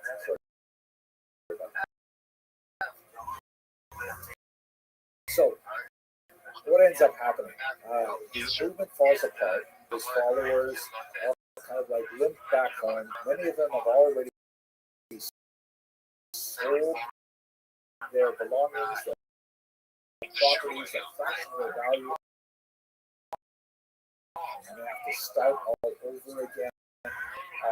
But there is a small minority of his followers who double down. And this is an interesting phenomenon. Sometimes when people are, I read about it a little bit in the context of some bizarre American political beliefs, for example, that some people believe passionately in something, and then they're shown clear evidence that it is not as they saw it, rather acceding to logic and say, wow, I was young, I now have to sort of recreate. Some people will actually redouble their efforts to believe, and they'll create a new mentality to affirm their earlier erroneous truths. In the case of some of the followers of Shabbatai Tzvi, they actually said, okay, wait a second. Shabbatai Tzvi is definitely the Messiah. We have already accepted that. That's not negotiable. So maybe his conversion to it seems that Jews must all convert on in order to bring together these two faiths. Yeah, that's it. And so his followers elected to convert to Islam along with him. They constitute a coherent community well into the 20th century. This is one of their mosques in Thessaloniki in Greece. They actually have strong presence in Turkey and Syria and elsewhere. There's a noted them in 20th century Turkish politics, for example. Fascinating. Also, reverberation neo-Sabbatean throughout Europe. By the way, unfortunately, the end of Sabbate's personal story in Islam, he still deal with his mental issues, actually, and they continue to play. It turns out that he went back and forth with even his conviction and with the things he had said. He could be a bit of a thorn inside of the Ottoman authorities who found him a nuisance. That's exactly, was constantly giving out post-Messianic authority to name people. You can be king of Africa, be the vizier of Europe, and things like that. And he was creating his followers and Jews in general. So ultimately, he was in prison. And in prison, one of the last things he did was he requested a Yom Kippur Matzah for his own purposes, so that he could pray the great prayers of atonement and penance while he was in prison. So I think in many ways he can be regarded as a tragic figure, but I leave that to you if you want to read the work of Bishop Sherman and many others. But Neo-Sabbateanism persisted for centuries, not just with the Gilman who actually converted to Christianity. There were actual followers of Shabtai Tzvi who were still embedded in Jewish communities, who practiced their understanding of Judaism secretly, typically, because they realized how they would be excoriated by the larger communities. And many prominent rabbis were falsely, sometimes perhaps not so falsely, accused of harboring Sabbatean beliefs. Perhaps one of the most notorious was the attack on Rabbi Yonasan Eibeshitz of Altona, who was one of the most highly regarded rabbis of Europe, and he fell under withering criticism from Rabbi Yaakov Emden, who accused by Eibeshitz of invoking Sabbatean teachings in his own Kabbalistic studies, in particular in the production of amulets, which is kind of like an industry that the Ashkenazi Jews engaged in as well. It's really a universal thing, the production of small amulets that are prayers for health and healing and for sustenance, livelihood, marriage, all kinds of things like that. Which is a standing tradition in Judaism, Talmudic era, and further before that. But Rabbi Yaakov Emden studied some of the amulets produced by Rabbi Yonasan Eibeshitz. He's definitely a Sabbatean. People lined up on either side who was their favorite rabbi.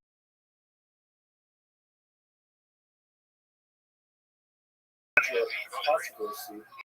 Similarly, the well-known figure, the Aztec Rabbi Moshe Chaim Luzzatto, also an 18th century thinker, he's perhaps most known as the author of Mesilat Yesharim, a phenomenal ethical treatise that continues to be studied today. I myself have gone through it many, many times. I've gone through it 27 times now, primarily because I heard once that the great drummer guy and studied 100 at one time. And hoping that if I go through it that many times, maybe I will turn out to be a good ethical behavior. At any rate, the Mesilat Yesharim was written by a man who was known perhaps for this ethical work, but he was at heart a Kabbalist, and he wrote some tremendous Kabbalistic works, but accused of using his Kabbalah with the teachings of Shabtai Tzvi. He was hounded out of his native land in Italy, and he sought refuge in Amsterdam, and on the way to Amsterdam with his family, he was actually put under in Frankfurt by was a late follower of Shabtai Tzvi. This is like 2 years after Shabtai has already passed away, and the Mesilat Yesharim himself is held under house arrest. All of his writings were confiscated by the local Jewish court, and then buried and lost. So a tremendous amount of his work we no longer have extant somewhere under a cellar floor in the city of Frankfurt. Nevertheless, he was able to exonerate himself from charges, as Rabbi Rothschild was as well. He went back later to Israel, where he passed away near Akko. But anyway, the reverberations of the Sabbatean debacle continued throughout Europe for a couple hundred years. And perhaps the last expression of this, or the last really meaningful, organized expression of this, occurred in Poland under the leadership of someone who to be the reincarnation of Shabtai Tzvi, one Jacob Frank shown here. And I don't think I want to overbalance this lecture by going into too much detail with Jacob Frank, but the ironic parallel I see is that while proclaimed himself the Messiah, unlike Shabtai Tzvi, he did not appear to have the same level of possible mental illness, be more of the charlatan type, I think, casual outside reading reveal that. And ultimately, when he came under fire from the Jewish community that wished to place bans on him, ultimately they did put him in jail. They did place a ban on him, which would mean he would be forbidden to associate with him in any way, even to stand within 6 feet of him. He sought refuge in the home of Poland.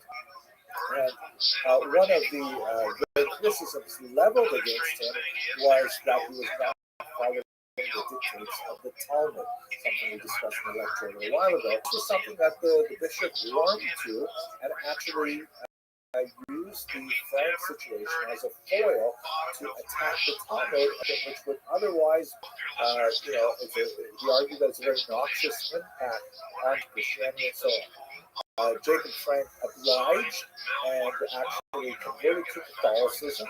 That's parallel to Shabtai Tzvi, converted to Islam. Jacob Frank converted to Catholicism, largely for opportunistic connection with the bishop who sheltered him, and in so doing resulted in the confiscation destruction of some 10,000 volumes lost to the Jewish intellectual heritage in Poland at that time. He later went on now as a nominal clique, but still presenting himself as a messiah, traveled throughout Europe. His daughter Ava, shown here, took off after him, following much the same. Also, both of them involved activities incredibly accused of antinomian here. The sexual aspect of their practices was widely known, and received many salacious rumors, and ultimately the entire movement ended in defeat. Eva Frank herself died at the same time of readiness for the Messiah that characterized a certain number of the Jewish followers of both Shabtai Tzvi and of Jacob Frank. That kind of sums up huge intellectual, spiritual whirlwind that had tremendous impact on Shabtai Tzvi over most Europe. In the case of Jacob Frank, particularly, for today. Let me thank you for this brief overview. Have an excellent day. I said, I suppose you don't want me to talk to anybody about that anyway. That's about it for now. Oh, I talked to one of my neighbors earlier today, and he told me something very interesting. He said that he was driving up the home at night and thought he saw the most bizarre thing. He said he saw a beam of solid black coming out of the then uncovered hole. I said, what do you mean? Saw something blacker than black coming out of the hole, like a searchlight reaching into the sky as far as we can look at the 18th century, and we're going to focus on the three intellectual movements that affected the Jews of Ashkenaz during that time.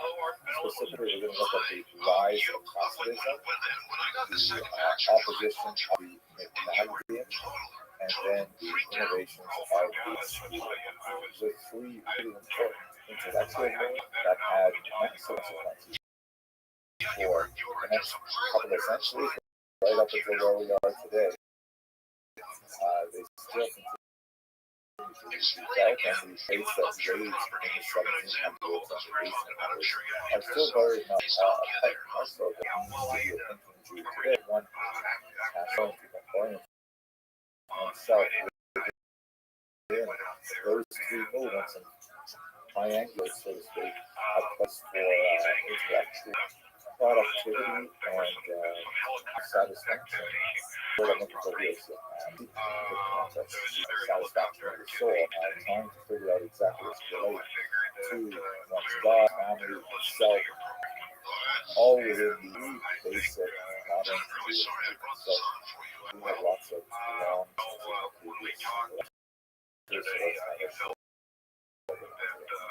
here's a great photograph from a recently popular series on streaming services. Skissa shows a couple of characters, a father and a son. And I kind of like this picture for reasons that I'll know in a moment. But we're going to be looking at centuries of long 18th century. So how long is a century? A century is 100 years. But Eric Hobsbawm, very important story and pioneered the use of the term 19th century, which goes from basically the French Revolution in 1781 to the World War I, 1914. So that's kind of somewhat longer than 100 years. And then he also pioneered the short term, which goes from the end of World War I, 18, to the fall of communism in 1991. So it's much shorter century. I'd like to suggest that in terms of Ashkenazi history and Jewish history at large, we're still in the 18th century in so many ways. It's a very, very long 18th century. And here are the three figures that are crucial for our understanding and the relationship to larger movements. First, we have the altar ready, that are Sher Zalman Abiyad. He is associated with the foundation of the Chabad Hasidic movement. I would include a particular, perhaps more appropriately, of the Baal Shem Tov, Israel Ben Eliezer, who we'll talk about a little bit, but we don't have any reliable pictures of him, and this is an iconic image that one sees all over the world. And Rabbi Zalman, I think, is really a third generation event, a seated vision to the rest of the list about his today, in fact. And so these are appropriate for our 18th century focus. He represents, obviously, the Hasidic mindset, the Hasidic movement, which we will explore, of course, we understand ours. Then there is, of course, the great Rabbi Elijah of Vilna Gaon, who represents really the counterpoint to that position. He is the acknowledged movement known as the Median, or the Misnagdim, as we pronounce it, Ashkenazi pronunciation. A literal term means opponents. They oppose the movement, and so ironically they derive their name from their the way in which they orient themselves to this innovative movement known as Hasidism. In reality, they could have called themselves, let's say, because the Misnagdim represented the sort of field of the Talmudic tradition, which predates Chabad by centuries, if not millennia, to find the traditional text-based Talmudic culture. That's the term Misnagdim. So they're a very important element in our discussion of the three major intellectual subjects. Finally, I have the Haskalah, which is certainly tremendous, and almost Moses and Dessa, the first really significant Jews to articulate a way of identifying with modernity, see the outside world as necessarily toxic and dangerous, but rather one in which Jews were expected to engage, one in which Jews are fully connect with, while respecting the boundaries of their own ideologies and beliefs, and yet they can contribute to and be effective in the outside world.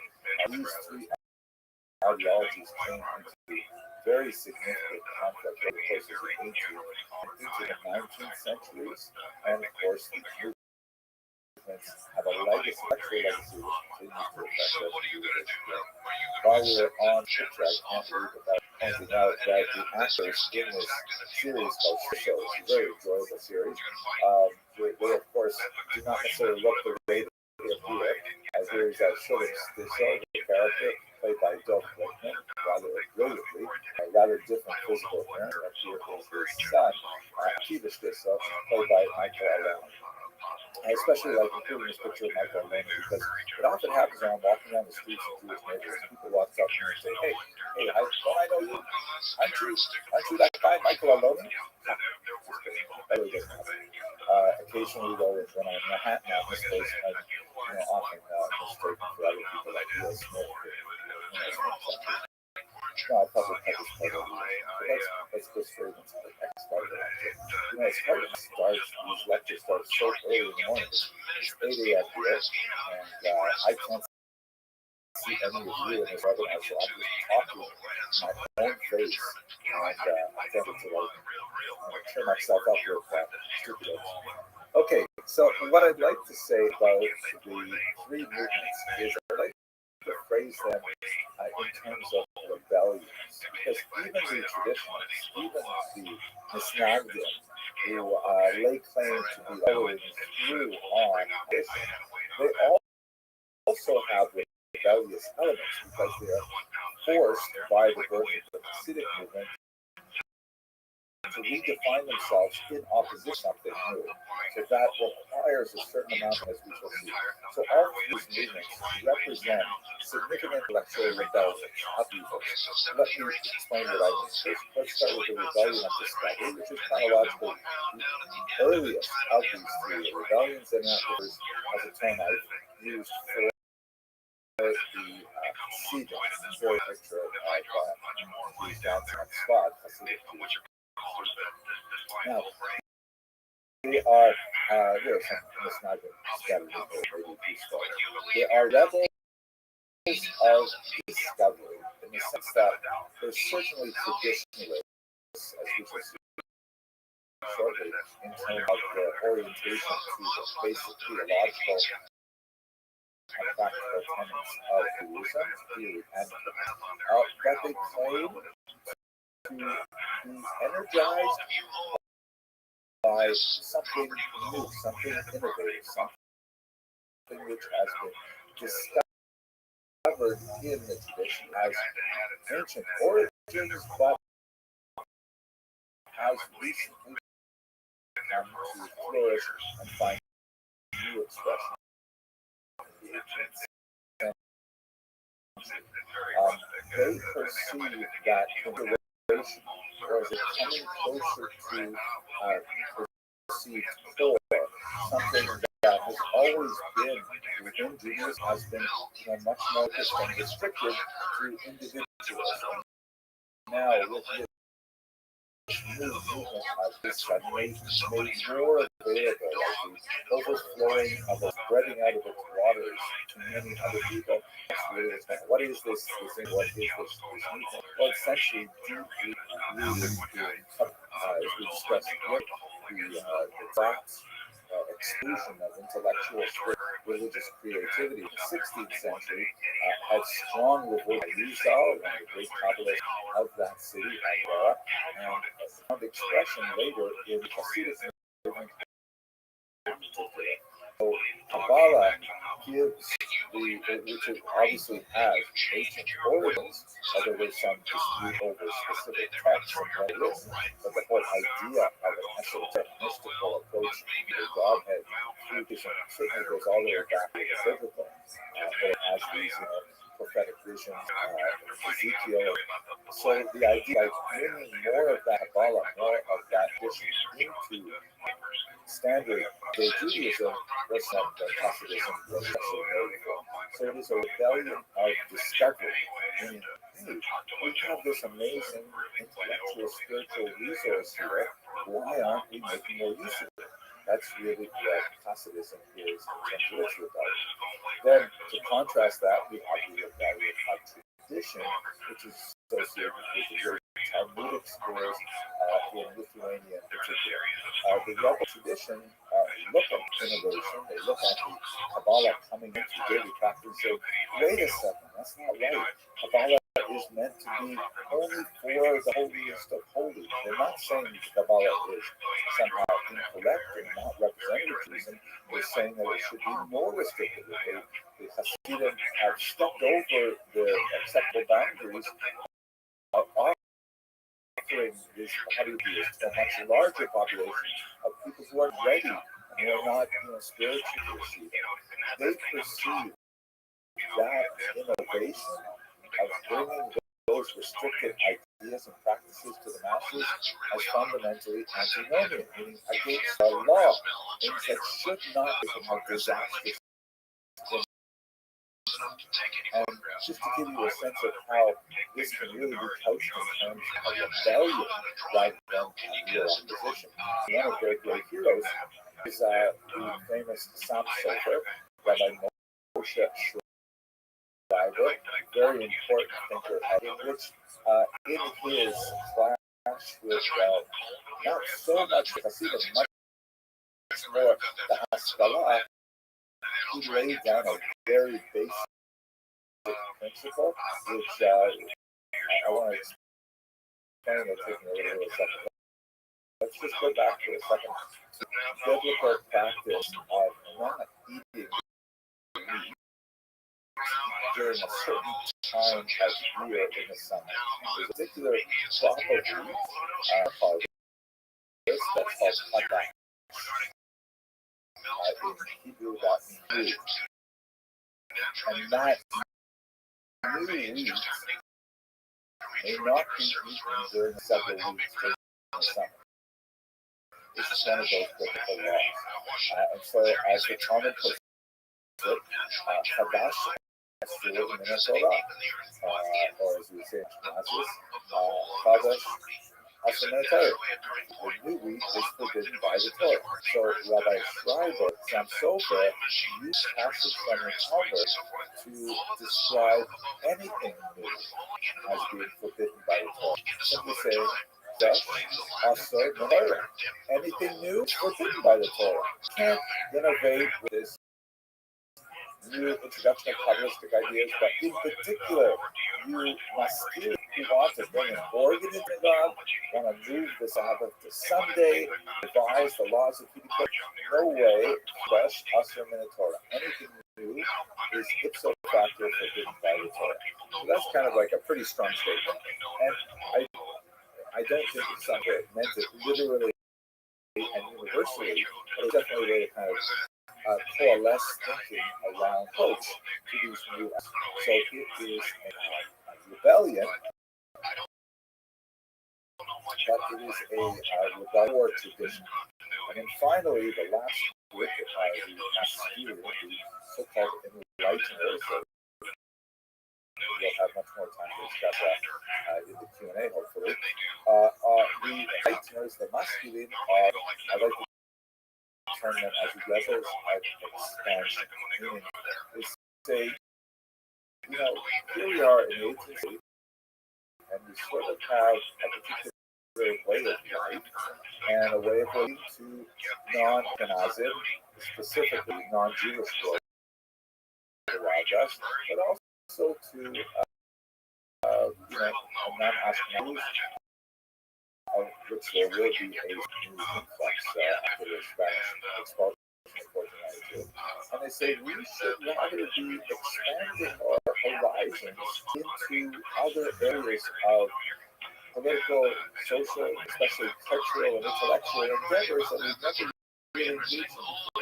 This background image is a beautiful medieval representation of a play chess to get chess was seen for much of the millennium of the common era as kind of like a leveling factor that regardless of one's ideological background, one believes in a game of chess without necessarily sacrificing one's personal beliefs and practices. So it was seen as kind of like a safe meeting place for ideologically divergent players like Jews and Muslims, Jews and Christians, Christians and Muslims, and so on.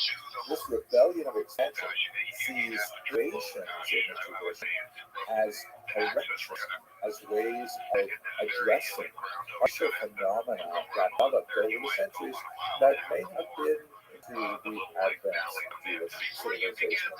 And their great hero is that we will see some 18th and 19th century involved, but they look backwards to things that they feel are well representative of their values, such as Moses Maimonides, who was a very unique, of course, quite a bit earlier centuries before the time we're talking about. Moses Maimonides, however, was one of those rare Sephardic geniuses who was adept within the intellectual tradition, extremely creative, writings like the Mishnah Torah, which dive to the complex, but at the same time, very active in the secular world. As a physician, he wrote many treatises in Arabic on various medical conditions and so on, and he's seen as kind of like a golden age individual and a figure for Jews to emulate. It is not inconceivable that sort of lean towards this Masculine approach. Name themselves after Maimonides, Rabbi schools, which he's seen as one of these figures who's able to join general and Jewish knowledge together in such an appealing way, while certainly not sacrificing his rigor in either area. So those are our three rebellions that will occupy us the next rest of this lecture and next one as well. Let us not forget, which we have explored in somewhat greater detail before, but let's just touch on these things because it's very important to understand the context in which the 18th century develops. Certainly one of the most important elements is the Spanish expulsion and later the Portuguese forced conversion of 1497, which also was a significant demographic change as Jews fled or were pushed out of the Iberian Peninsula to many different locations, including, as you see on the left, map, Americas, like to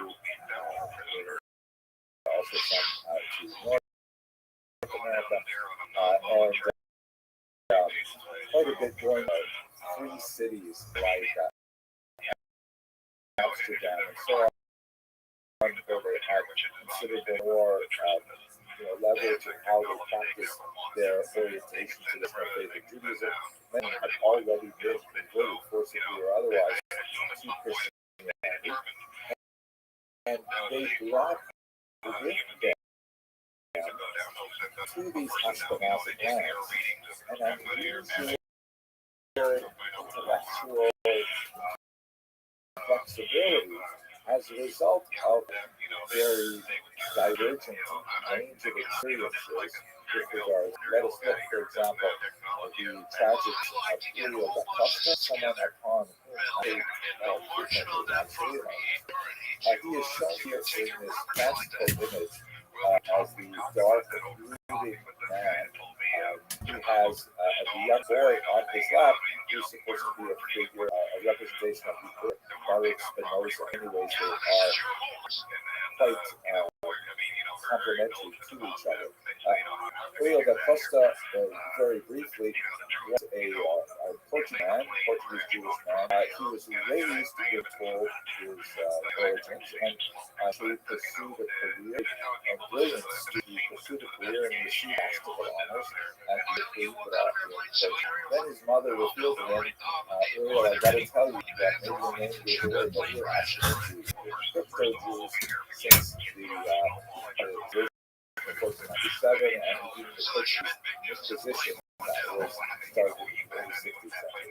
he wasn't eating it. He said, "Wow, wait, I'm so fascinated." By the way, Christian Jews typically did not tell their children when they were very young about their Jewish origins because there was a tremendous danger should they reveal it to other kids in the neighborhood, so they were typically enlightened as to their true status when they were young adults.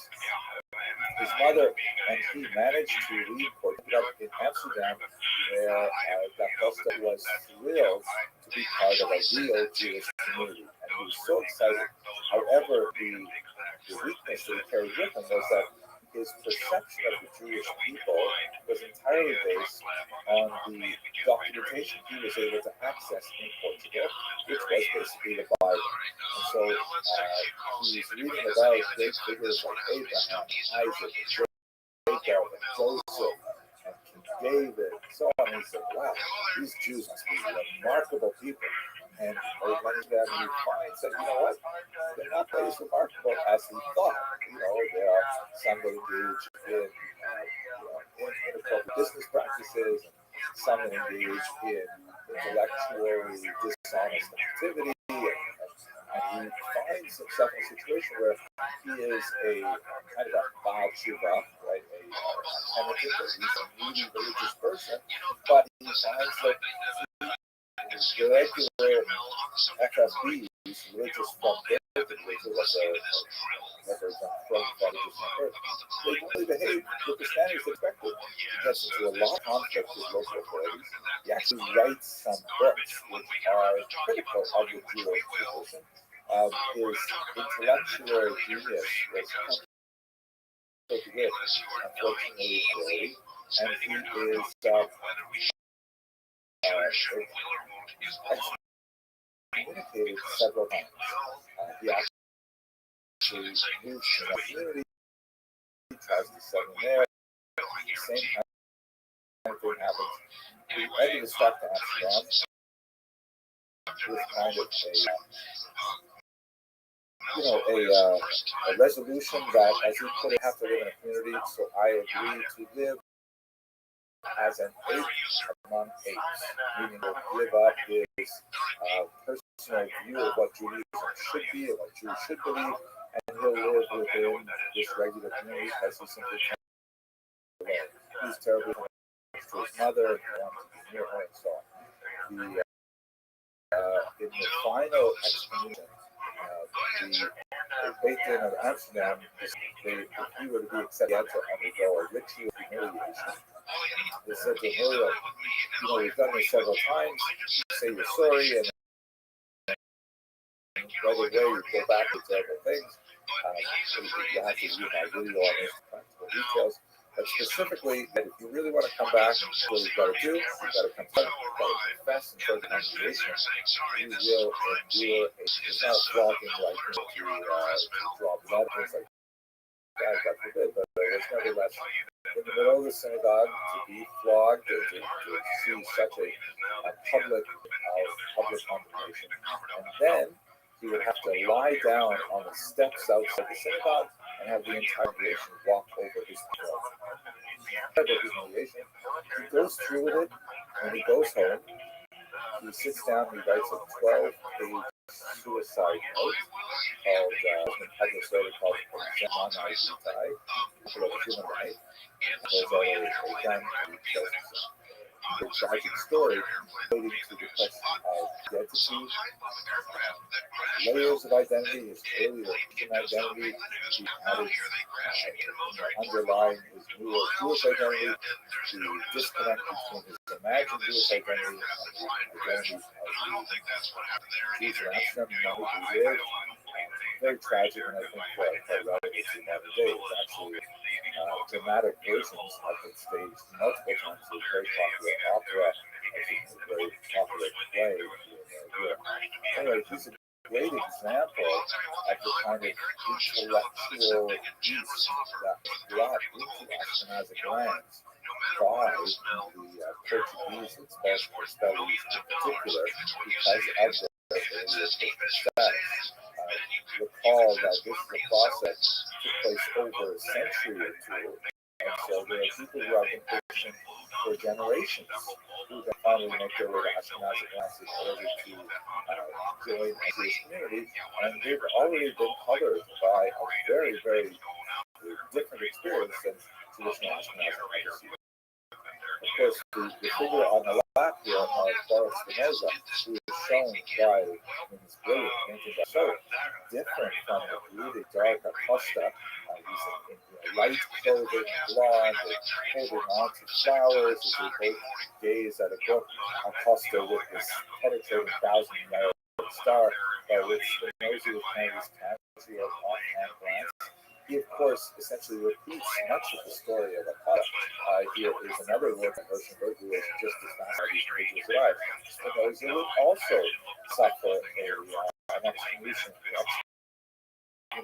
from the court of Rothschild, and that seemed to pain him far less than that of Acosta. You can see in this image where Hirschenberg portrays walking along the street engrossed in his studies, whereas the traditionalist Jews of Amsterdam towering, one appears to be reaching stones and throw up, and Hirschenberg is definitely sharpening his axe with this rather polemic image, but nevertheless it points to the narrative that I want to describe here of intellectual ferment that's going on in Ashkenaz, particularly Eastern Europe, that will eventually find its expression. Really quite a bit more as Spinoza, of course, has a longer arc of influence on that. We also have, as we discussed, the demographic evils with the horrible pogroms, Magnitsky rebellions, and large to Europe, where again ideas are circulating, as many Eastern European Jews are encountering some of these Western European ideas. And then immediately following the Magnitsky rebellion with the Shabbatai Tzvi debacle, which we discussed also yesterday, and that's followed up by Neo-Sabbateanism. This is one of the amulets that we mentioned yesterday, in which Rabbi Yonasan Eibishitz was a Jew, and even figures phenomenal anarchists, Rabbi Moshe Feinberg, were used as a radical view. Into the 18th century, we've got so many ideas around, lots of challenges to the status quo, and they ultimately find expression through movements that I described. Let's, before we move straight to the Hasidic movement, at the demographic distribution of Ashkenazic Jews and how that relates to the three movements of it. This is a map that gives a sense of the demographic shift that we described earlier this week of Jews from the Rhineland. There are still significant populations of Jews in Germany by the time we get to the middle of the 19th century. But all Jews have also been admitted, not formally, but basically the earlier expulsion was ignored. So you have Jews making their way into the United Kingdom. But the large mass of Ashkenazi Jewry is primarily in the in terms of the new movements that we're going to be talking about, the first is the Hasidic movement, that is chronologically the biggest in terms of its development. Hasidic movement, which is largely centered in the right bank of Ukraine and southern Poland. That's where you have centers of Medjugorje and so many of the towns that are associated with Hasidic masters are really located in southern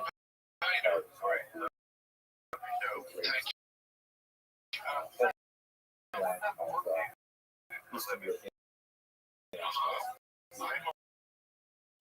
Then slightly to the north, and it's really like our Venn diagram, and it's not even big side by in the Eastern European steppe. Although when you move further north, you are more likely to have fewer and fewer Hasidim, and more be grown now was widely regarded Vilnius as the capital of the Hasidic world, of the Misnad world, primarily because it was the domicile of the great Rothschild, but there are Hasidic movements activism as well, including Chabad, for example. So they're primarily to the north, but as a Venn diagram, they're overlapping with Hasidim. Finally, you have the Misnad Skala, which also has penetration into Eastern Europe, but is really based in the northern German region. Berlin is one of the major centers of blood in the early period, and three movements will interact with each other over the course of 18th and relative to the 19th, and many other arguments continue to circulate through the history.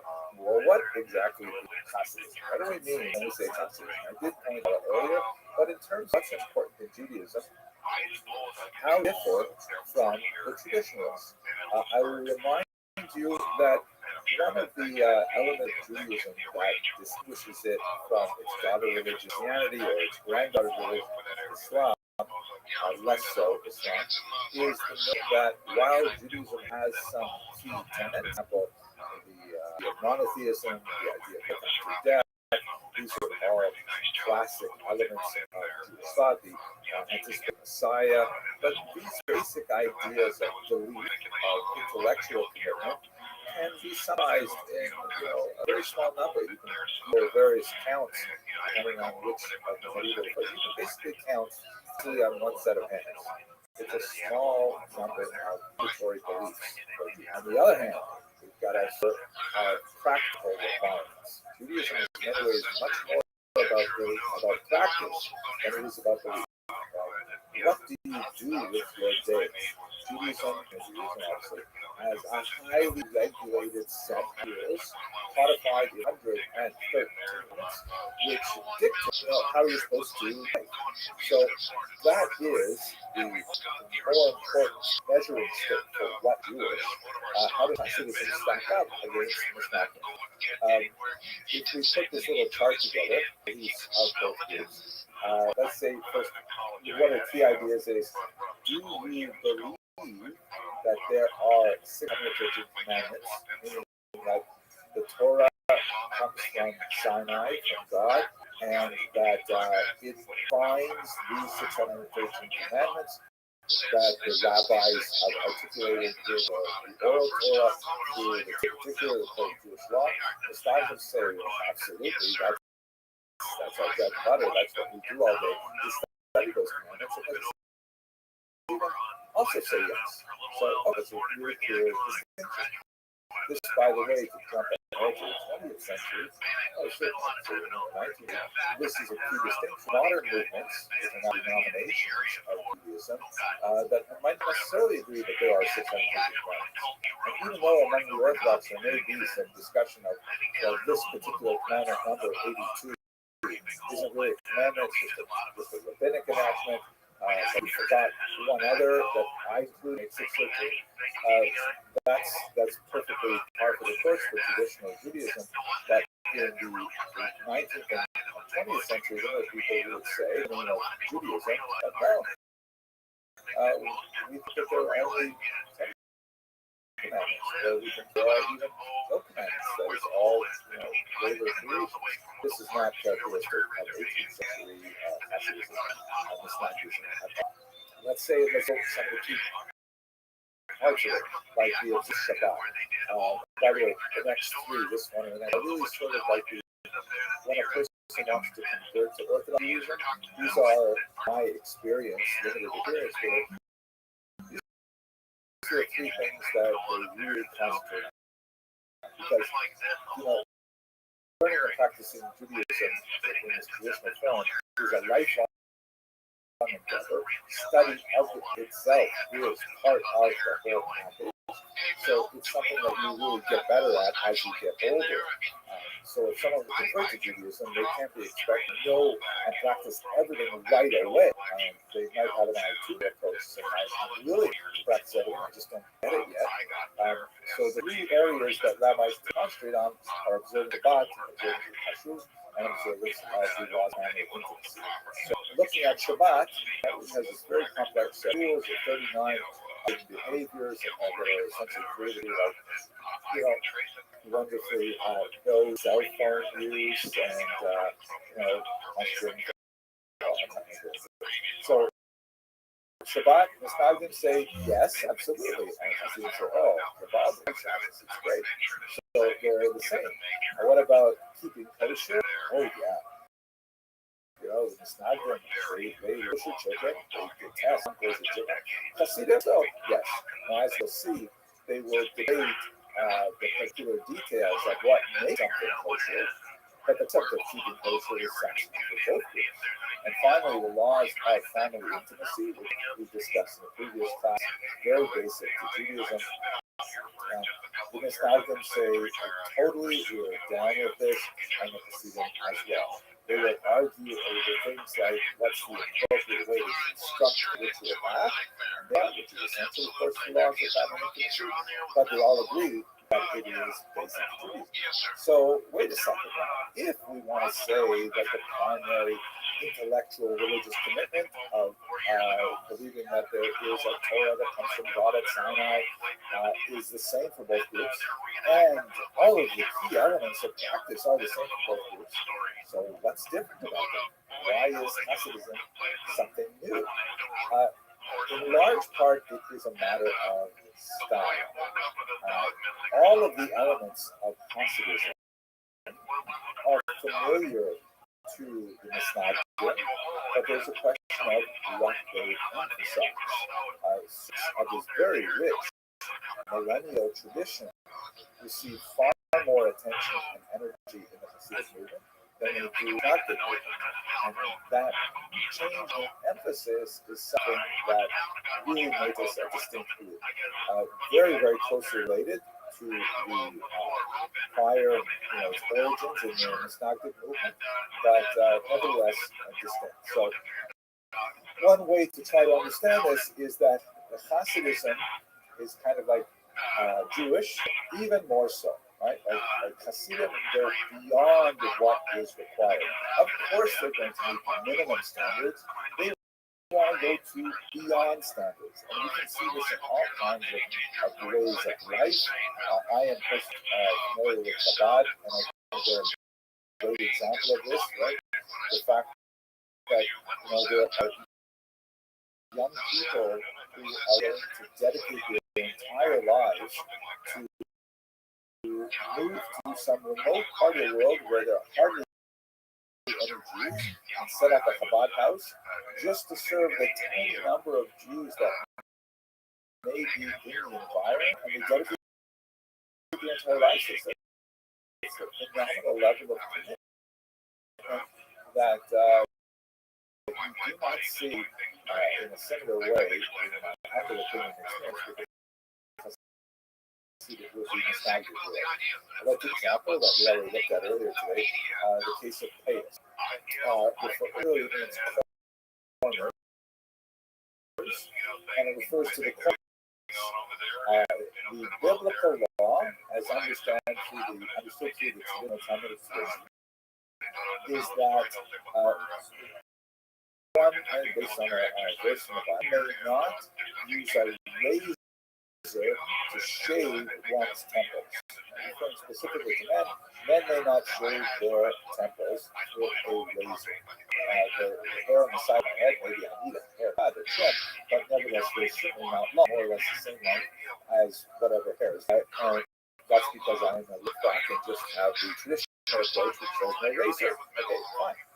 But Hasidim say, if we can't take a razor to that part of our head, we're not even going to scissors to the part of the head. And we're going to let that part of our head just go wild and free. and that's going to be kind of like an outward statement of who we are about. We are Jews, but even more so. Now, it's not to say that it's forbidden to trim one's hazers, but in practice, it's highly spurred. The idea is you've got to like live your life.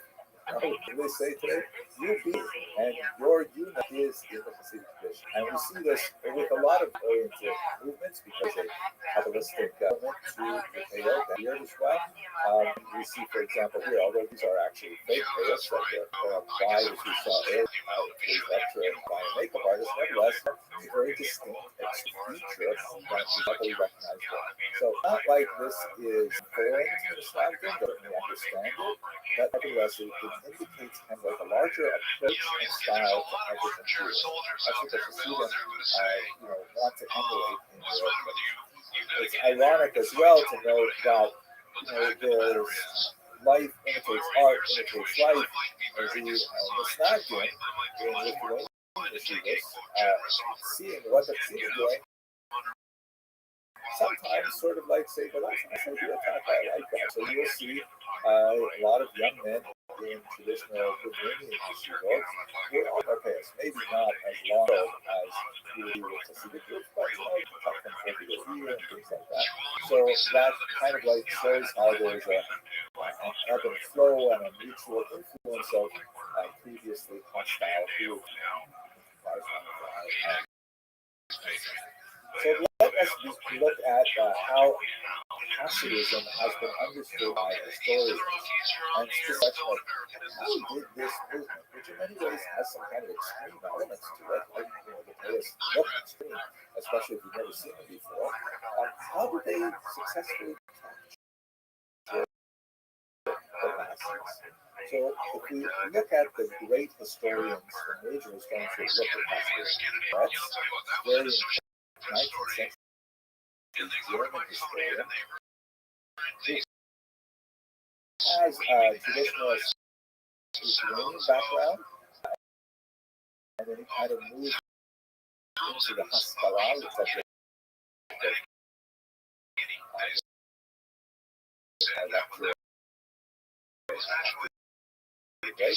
and he tended to look down on the Hasidim. He tended to see them as being neo-Sabbatean, as being heavily influenced by the Sabbatean ideas, and especially although he doesn't necessarily regard them as heretics, he regards them as being prejudiced and poorly rooted in the ritual tradition, buffeted by the horrible tragedies of the rebellion, and influenced by the leftover. And he says, this is we really have to extirpate, and it's not a kind of Judaism that represents really the great tradition, and hopefully there won't be too many Hasidim moving over there. I'm writing particularly. So a decidedly negative approach to Hasidim. Shimon Dubno, on the other hand, a great historian, also an encyclopedic historian, writing a multiple volume history of Jewish talking about obviously which are far divorced from the Jewish life. The Hasidim represent the true populist spirit of the Jews. That it's true that the Hasidim down in the southern regions of like Ukraine, southern Poland, were large rooted elite centers of north. But you know what? They're good, enthusiastic Jews who are willing to devote themselves to the larger cause of Judaism. And if they find their religious solace, it's much more popular movement that has these charismatic leaders. What's it to you, Orthodox? And so I developed a much more synthetic view of Judaism as kind of like a real outpouring of the zeitgeist, the spirit of the era, disseminated directly from the people who really yearn a personal connection to God. If they couldn't get through arcane Talmudic, they would get it through listening, dancing, French that would develop characteristic of the Hasidim. This is especially in the work of Martin Buber, who's not strictly speaking a historian, he's a philosopher, but he's instrumental in working with the stories themselves, the tales of the Tzaddikim, here's the Hasidic movement, translating them into women and greatly popularizing them in the part of the world. His treatment of Chassidus, not really systematic, you see with Chaim Pesach and Gimel, but it was decidedly sympathetic and emphasized those philosophical elements of Hasidism which he felt were especially appropriate for the burgeoning 20th century, and he wrote some very meaningful works based on those. Then you Gershon Sholem, who sees them much more as a new iteration of a Kabbalistic movement, really emphasizing the intellectual origins of Hasidism in Lurian and Kabbalah. But perhaps one of my favorite analyses is that of Ben Zion Dinor, fascinating Israeli historian, who essentially looks to the Hasidic movement as an economic rebellion. There's a lot more to say about this than I have time for, but the basic gist of his argument is that if you recall, when we spoke about the Arenda in the first lecture, where basically noblemen owned entire towns in Commonwealth. And that also meant that they actually owned the right to name the chief rabbi of any location. It was not a right that they necessarily were especially interested in until they started receiving bribes to name candidate over another. And so what ends up happening in the 18th century is that you have these local rabbis who receive their position largely through lobbying with the nobility, the Polish nobility, rather through genuine pastoral work with their congregations.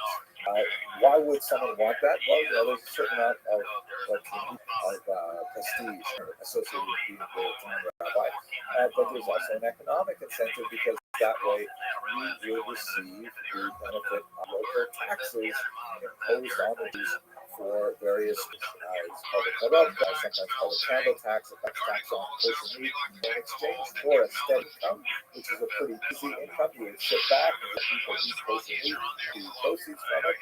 They would essentially drive the Polish nobility to get a position. And Hasidism, Dr. Dino, was essentially a counter-reaction to this corruption in the air quotes rabbinic, and they're saying we don't want guys coming from the Polish nobility. We want the rabbis who actually care about us, who will actually cry with us and console us and will advise us and will inspire us. And so these Hasidics develop as kind of a counterbalance to the dry and uninterested rabbinate that holds some of its positions to really correct the version of the story. I think it's a very fascinating line of argument. There's a lot to say for it. Finally, Peter Rappaport Albert, a very innovative scholar of Hasidism, just recently, great loss to the scholar community, she said women were incredibly important in the Hasidic movement. We actually have examples of really exceptional women, like Rebbe Webermacher, the maiden of Ruth, who was essentially functioning as a Hasidic Rebbe in many ways, having a tish, doing breakfast, things like that. But even besides the exceptional women who attained much more leadership, the fact that there could be a shake-up of the traditional approach to Judaism, in which Judaism has a strange role, the fact that some of the rules were kind of like looked at with a more flexible mindset, many women could assert new ways involved in the practice of Judaism. And she says some really fascinating things about this. And I strongly encourage you to have a look at it, have a gender-based approach, which I think has tremendous merit. So all of these things together, they all have merit, of course, but they give us a sense of the complexity of how this Hasidic movement was able to race through these regions in right bank Ukraine and southern Poland with such rapidity and rapidly gained the trust of the masses. Let's just talk a little bit about the origins of the movement, and then we'll take our break, pick up this lecture after the break, and we'll then continue to the Haskalah as well. One of the most important contributions to the study of early Hasidism comes from my senior professor, Moshe Westman at Bar Ilan University, a great historian who's done some really a lot of it. And one of the questions he asked was, almost everything we know about the founder of Hasidism, who lived in the first half 18th century, it was Israel Ben Eliezer, the Baal Shem Tov, is based on teachings of the testimonies of the students published much later, and often without critical rigor and contradictions in some of the accounts. Some of them are hard to place. So if you really know about the Baal Shem Tov, using the tools of modern historical analysis. Now, it happened that he started really asking this at the time when the Iron Curtain was behind these, and so he was one of the first scholars to get over there and looking in the post-it archives. And therefore, he found, among things, the Baal Shem Tov's patents. He actually found that the directors to the Baal Shem Tov apparently had a position of authority in his town of Najibus. We can see in light the line from the first group, someone named Baal Shem Tor, Reverend elsewhere, which indicates that he actually lived on a particular street, particular that was apparently provided by the community, and that he was a figure of significant authority, especially towards the entity side. So he was able to discuss in his classic work, the historical for the Baal Shem Tov, derived from his records a much more concrete image of this founder of Hasidism was. And it's an amazing story. What I'd like to do when we come back from the break is begin with the precursors to Baal Shem Tov to place him in his social and intellectual context, and then we're going to get deep into the conflict with the Misnagdim and then the Haskalah. So I want to thank you all for your attention and endurance. Thank you very much for that. All right, first time on the line, you're on the air with Mel. Hello. Hello, where are you? Hello, I'm calling from Reno, Nevada. Reno, okay, speak up a bit loud for us, sir. Okay. I'm sorry, but I just feel like you've got somebody there that's got quite an education. Well, you're talking to him, so I mean, I've just said the same thing to him. Some of the faxes that I've been receiving are said, obviously, people don't believe. I just hope that you don't get all wound up in this. I get wound up in all kinds of things, dear. I'm not going to stop that. Don't worry about me. Oh, okay, well, Let us pick up from where we left off. If you doubt some part of Mel's story, go ahead and say so. We're looking at the precursors to the Hasidic movement. What I'd like to do over the next hour is to move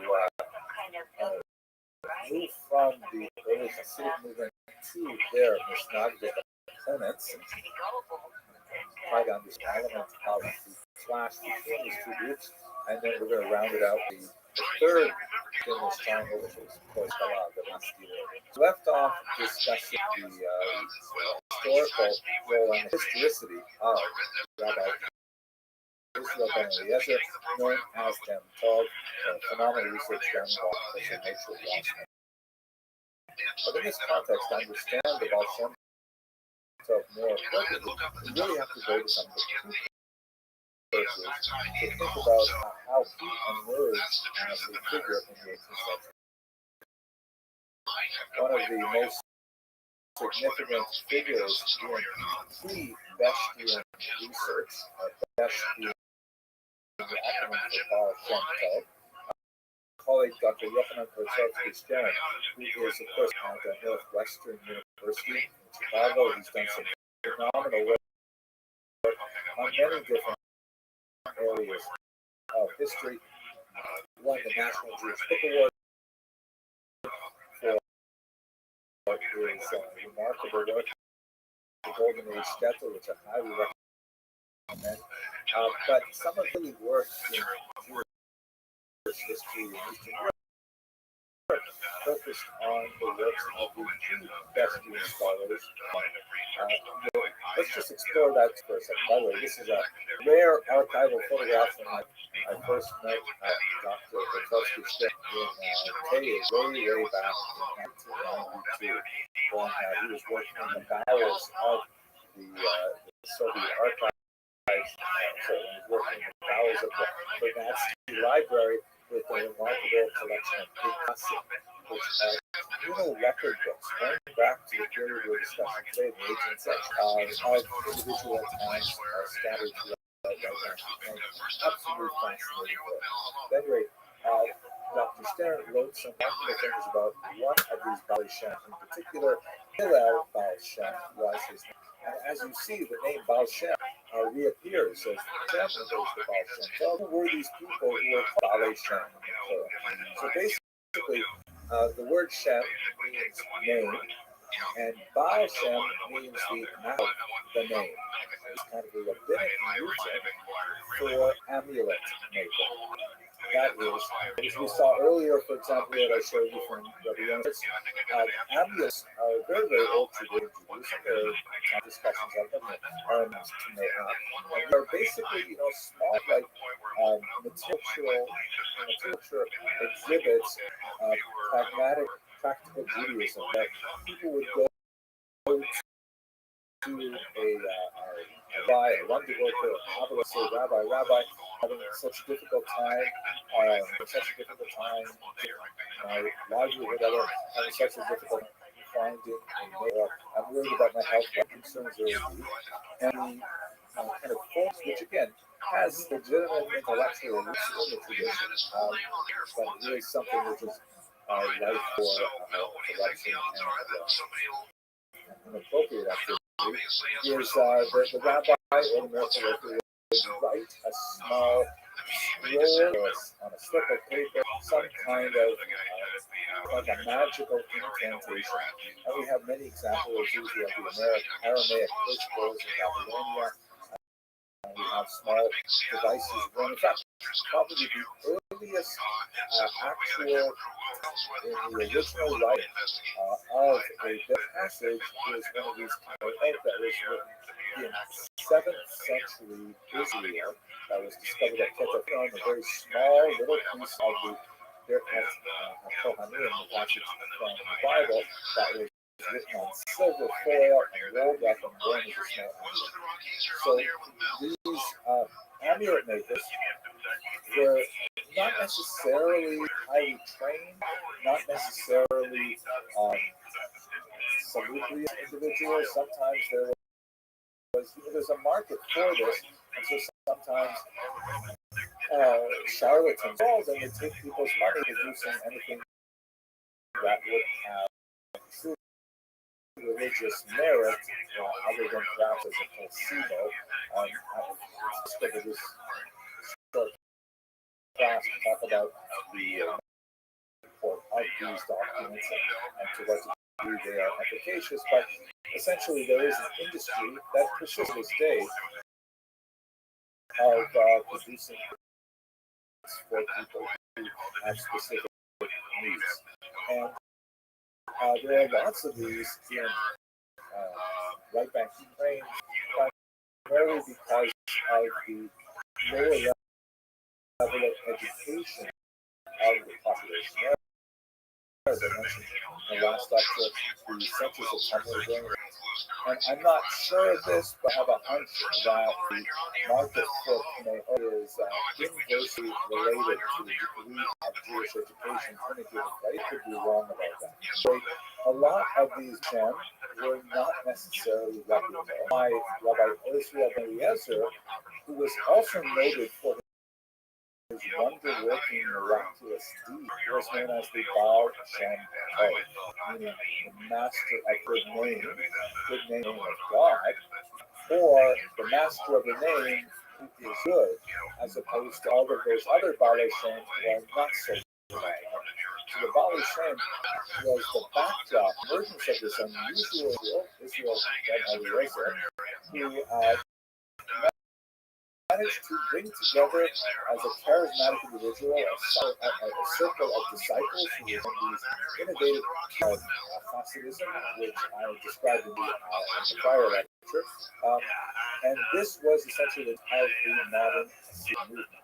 It also had a lot of relationship to early book culture, because while they may have lacked some of the more formal Talmudic training, literacy was proceeding apace in this area. And with the Hasidic movement came some early publications that had a very dramatic impact on using the whole tradition from a folk culture to more of a formal culture. We see this incidentally in the work of Hillel Balshan, who himself refused to be published in his lifetime, despite his massive writings, which remain in manuscript. So, the Hasidic movement largely spread, not so much through Israel Ben Eliezer Baal Shem Tov himself, but rather through one of his most important disciples, Rabbi Dov Ber of Mezrich, known as the Nadi of Mezrich.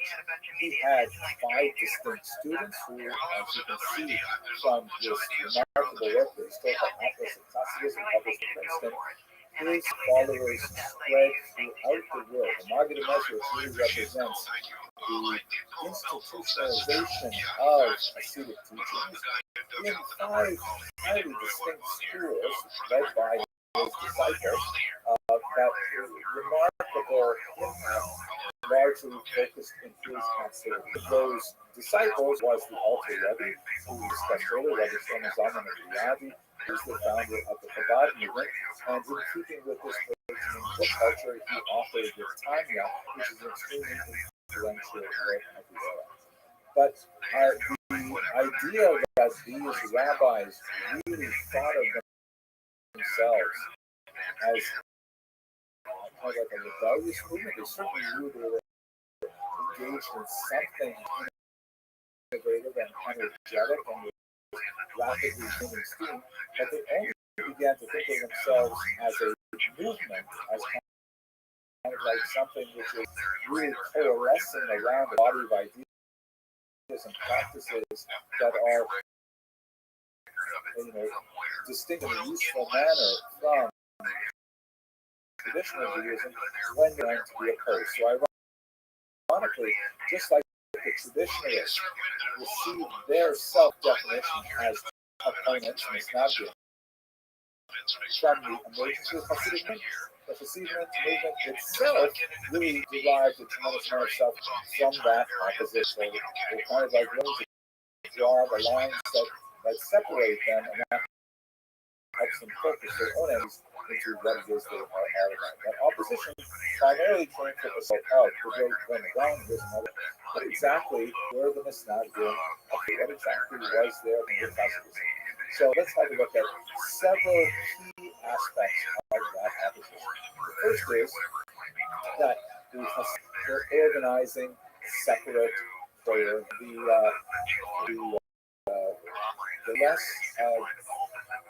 great degree of scrupulosity that was at the prayer times as defined by law, and particularly by Misnagdic orientation. Let's explain this for a second. In traditional Judaism, there are 3 main prayers: the day, Shacharis, Mincha, the morning prayer, and evening prayer. And the rabbis of the Talmud, in fact, it's the very first thing that's discussed in the Talmud, is trying to delineate when exactly are those times, when is morning, when is afternoon, evening, when do we schedule these prayers.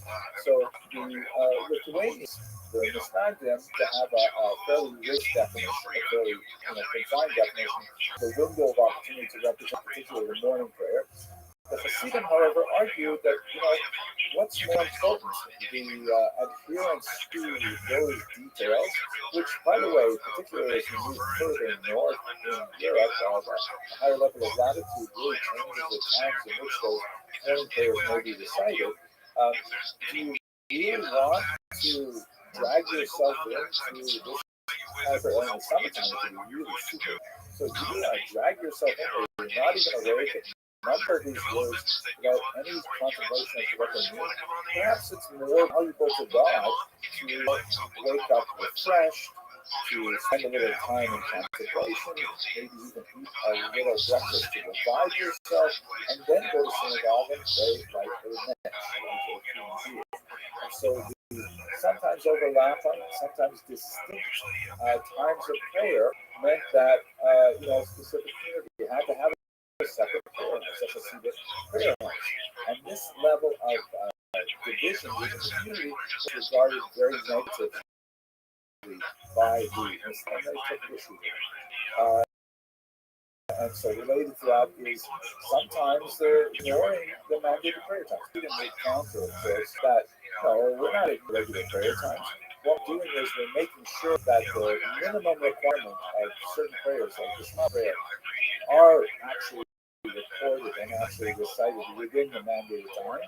But the fuller prayer is really only recited perhaps a little bit later than the traditional time, but it's recited with Havana, with intention and with meaning, and that's far more valuable. They argue that another element that contributed to this separation, this fissuring, fracturing community, was that the Hasidim were adopting a different prayer right, that of the Ari, the great Arizal, who we discussed earlier, Rabbi, the great Kabbalist of the 16th century, and this was distinct from the prayer book that was used by the Mishnah. Again, if you were a Martian landing on the planet, and you ask someone, can you please explain to me what's the difference to show him, we assume this Martian is a pronouns they would use, but you show him the regular sitter and the Ari sitter, and he would say, well, like, it's not like there's a huge amount of difference here. The percentage of words that are different or in different cases are, I'm guessing, single-digit percentages. Is it really that huge a difference? A heretic, right? Because it does mean a lot. The Misnagdim had an issue with the Hasidim for changing the right. There's a more significant. By the way, I'm not going to deal with the Ben Senior really dig deeply into each of these to look at the actions and how that had implications for the revenue streams that were generated by the Jewish population, and significantly to those streams flow. They flow to the traditional Rabbi have received position there as a result of driving the Polish movement, or did they flow to this charismatic, popular Hasidic rabbi who received this position by popular consent, particularly in the early ages? So one of those most taxed issues was kosher slaughter, right? Because when the kosher produced, then there's taxes have to be paid to cover supervision and things like that, and also that not all animals when they're slaughtered are slaughtered correctly, or they turn out to be healthy enough to be consumed for kosher stipulations. So that means an element of loss for the kosher butcher. What is he supposed to do? So that's why there's a huge tax applied to try and offset those costs. So the Hasidim and the Misnagdim differ on a fairly fine point of Jewish law regarding sharpness of the blade that is used to slaughter the animal. If it is too dull, then it requires the slaughterer to forcibly push on the animal's neck with more pressure than is appropriate, and that causes the animal more pain. But the thing is, if you make the knife too thin, you sharpen it too much, then even the slightest ding, if it hits the table incorrectly or something, that can cause a tiny nick, which would rip the neck of the animal rather than slice it, and as a result, that would also cause the animal pain, and these have implications for whether or not the animal is kosher. So the Hasidim and the Misnagdim disagreed on to the degree at which the knife was owned, and therefore Hasidim said, well, we really need a separate shofet, a separate slaughterer, which was slaughtered implications for the relative use. One of the charges laid at the feet of the Hasidim by the Mishnayim was that they disregarded the study of the Talmud. That they were so deeply involved in the ethereal wisdom of the Kabbalah that the Talmud has deeply understood. This is probably true for the period, especially because, as I described, the nature of the distribution of higher education in the Jewish world at that time. But certainly, as you go through the 19th century, it's no longer, and Hasidim are just as likely to be deeply involved in as Mishnayim. But related to that was, instead of studying the Talmud, studying Kabbalah. And as we mentioned in the lecture, this was like, oh my gosh, the Kabbalah is a super advanced study. Respect the Talmud, the Kabbalah, say, the Mishnayim. We consider it the Holy of Holies. But it should only be studied by very, very limited, totally highly advanced students who are highly qualified, who already completed the entire Talmud and all of the commentary. What are you doing giving the Kabbalah to regular people like this?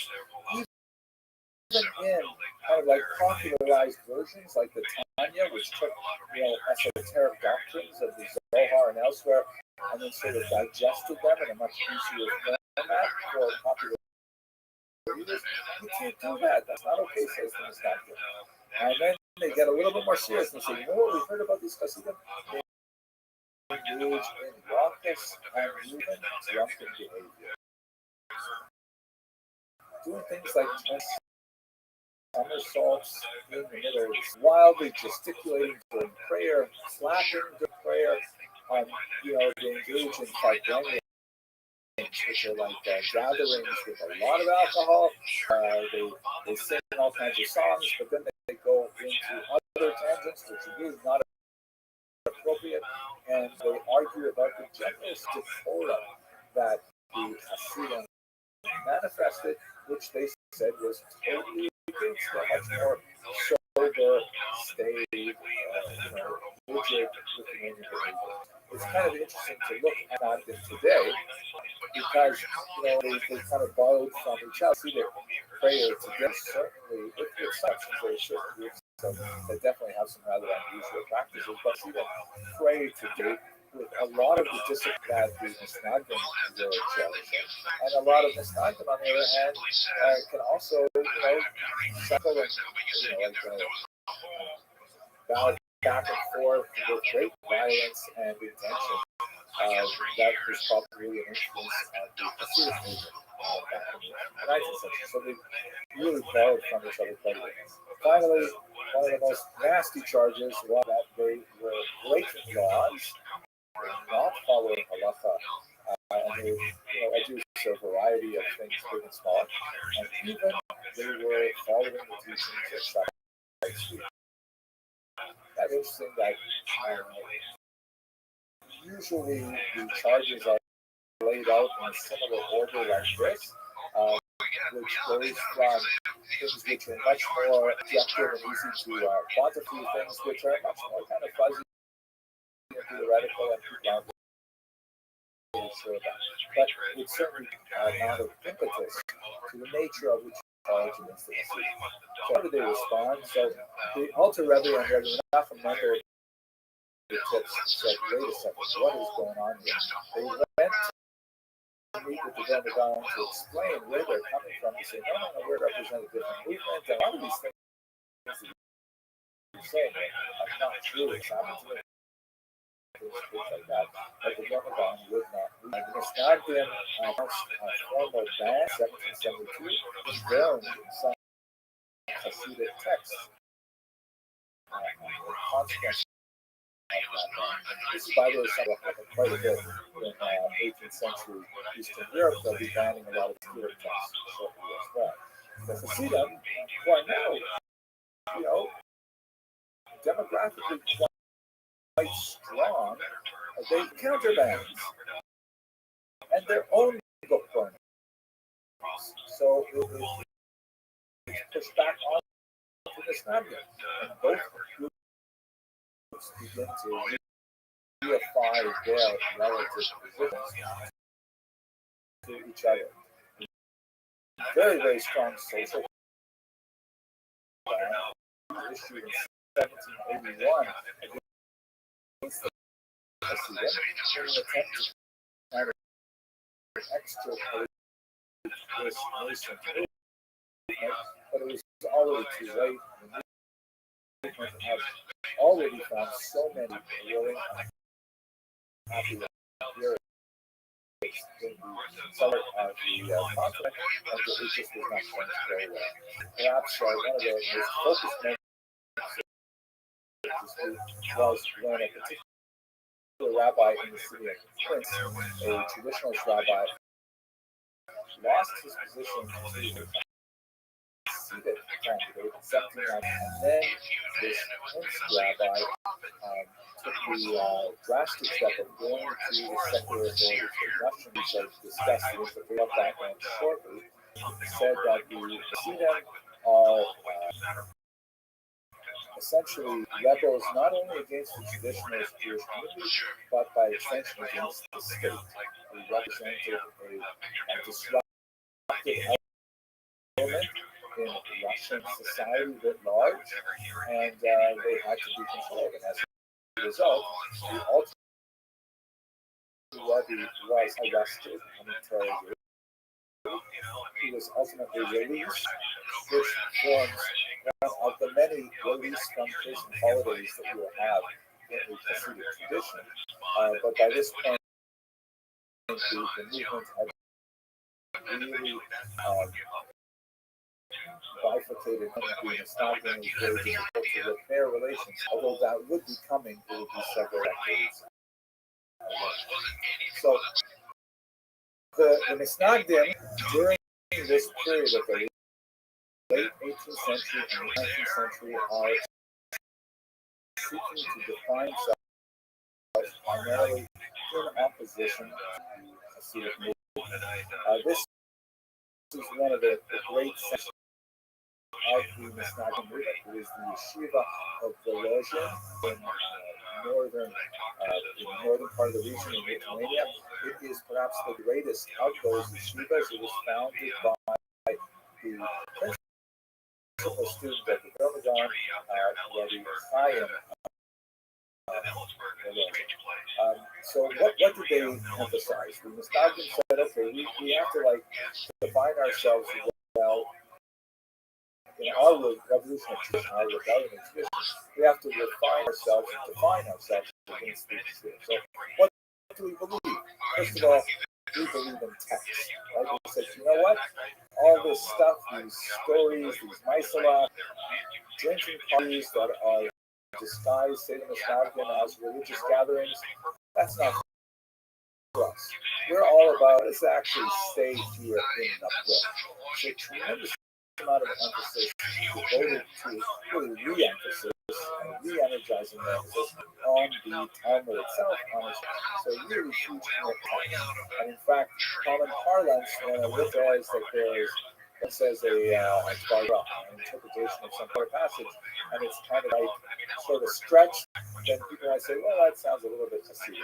Meaning, it's not really true, it's kind of inventive, and maybe clever, but it's not the real deal. What does it actually say? That's kind of more of a cultural orientation.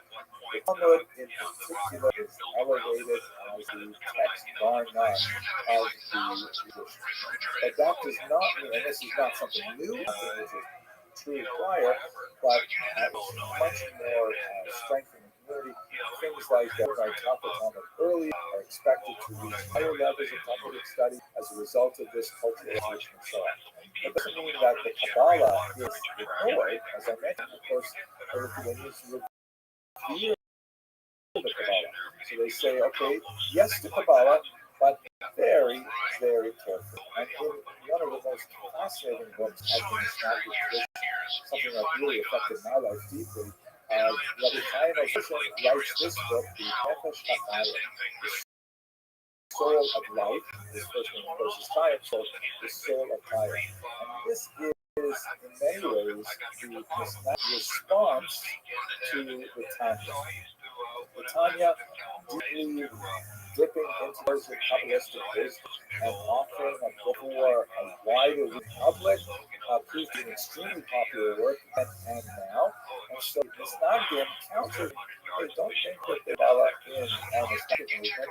Have a look at this book, which is truly an amazing book. Let me do one personal story. I remember when I first went to yeshiva in Jerusalem, and after I came to it as an adult, so I did not have a strong childhood. Very well, I was enjoying it and so on. But after a few months, I was speaking with my senior colleague, Rabbi Mordechai, and privileged my teachers and family.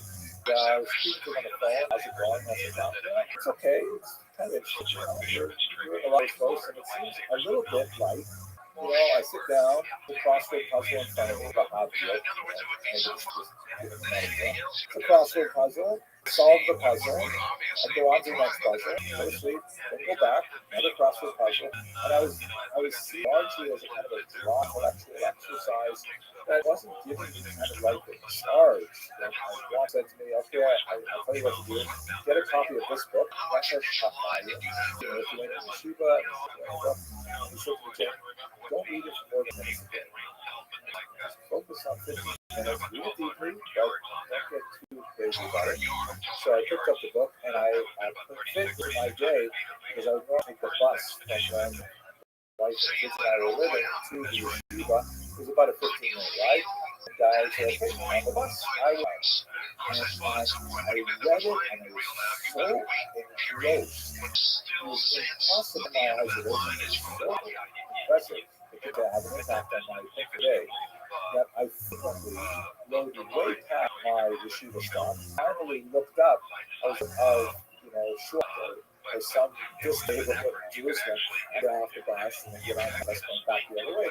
Because I was so engrossed that I could not stop when I was at 15 minutes. Anyway, I just get a little bit of a sense of how the men are reacting and shaping themselves and doing very creative things to attempt to meet this time. And they are also now carefully borrowing from the Hasidim. They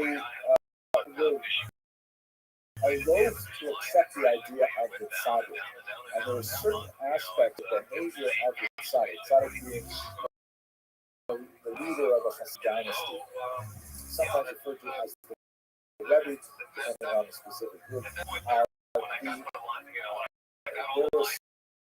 some aspects of the behavior of certain tzaddikim, the establishment of large courts, sometimes like lavish, almost royal flavor with conspicuous consumption.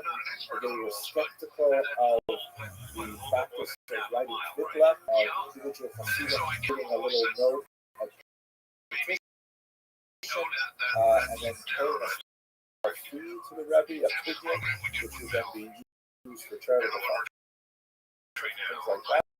And then having the Rabbi that somehow in his ears, all these things were viewed with great skepticism and frequently disdained by the Mishnah, prepared to go that route. But they did really value the level of adoration that the ordinary Hasidim would lavish on their intellectual spiritual leaders. Also began to move more in that direction, where the Rosh Yeshiva was someone, the head of the academy was someone who began to receive an equal generation where the Jewish history. So there's again another borrowing. So we've had a chance at the Mishnagim and the Hasid. There's a strong degree of conflict that blues of the spirit, but now we've got to go to the final section, the third pillar of the this conflict. Let's look at the word of the Haskalah and the activity of it. It's known as the Maskil. So this particular is a famous one. It shows a lot of the great Moses and Nicholas, the father of the Maskil movement, and is engaged in a test with one father, Rabbi, who was a very sad moment in European Jewish history. They had maintained personal friendship in which they spoke freely and openly, and then all of a sudden laughter came out with that scandalized in the 18th century. That, Moses Mendelssohn basically indicated to me that if he had a faith, he would abandon Judaism and maybe even convert to Christianity. And so therefore he pushed him publicly, claimed to be outing him, and said that he demands that he either convert really unfair of thing to do, the degree of validity of whatever they actually said to each other. But Moses Mendelssohn was scandalized by it, refused to participate in the debate. He wrote some very sophisticated works, including his Key to Jerusalem, which is a defense of Judaism and a repudiation of Lavater's charges, so much so that the figure in the background, Lessing was, correctly, wrote a dramatic work called The Three, or something that was called. Mendelssohn was light as a king who somehow managed to be between the three great poets. But let's go to the historical roots of the Haskalah. We got to go back further again to some element of Jewish thought that I think is traced quite to an earthquake that occurred in Farad in northern Italy of 1570, where a figure named Azaria de Rossi, who was basically a top editor, a proofreader, in the early age public publishing. Not an especially profound scholar, but there was this horrific earthquake in his town of Ferrara that required all of his patients to decamp from the ruined city, which is still being affected by aftershocks, and live for a time in the fields outside the city. Outside these fields, a lot of populations that didn't have a lot of time for open-ended conversation suddenly came into contact with one another, and Rossi had some remarkable meetings with some Christian monks.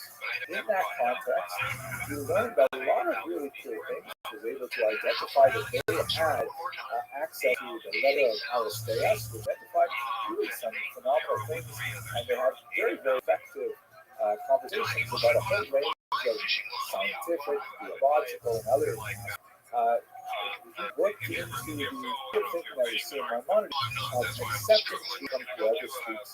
He came out then with a book called Meo Enaias, in many ways, the first really masculine book that advocates for this greater appreciation for what non-Jewish culture has to offer, and they two things being in sequence today. Then we have to add to it the Portuguese Jewish diaspora, which we discussed in the previous lecture. Jews who had already been soaked in Christian intellectual traditions and had ipso facto a kind of flexible view of varying perspectives, and then finally reclaim their Judaism in their far-flung diaspora. They bring a very different ways of thinking to both the old world and to the Byzantine world, where there are a lot of Portuguese Jews as well. So by the time you get to the 18th century, who personally he represents kind of like a formative liminal figure. He was scrupulously observant. He was a halachic Jew in the full sense of the term, never deviated from what we would call today, the term is agnostic, but he never deviated from Orthodox styles. However, he managed to attain unprecedented heights in enlightenment culture in Germany. He mastered the German of the day, which was non-Jews who were speaking primarily Yiddish, very close German, and can be understood by a German speaker, but kind of has the patina of a medieval peasant dialect to German era. And not only that, he mastered what he was actually able to engage in high-level literary discussion. Engaged with Manuel Kant in literary essay competition in which Mendelssohn fared actually very well, and he was regarded as something of an anomaly. That he was a Jew, which Christian society largely regarded as being backward, primitive, and having very little people to really contribute to the highest levels of European culture of the day.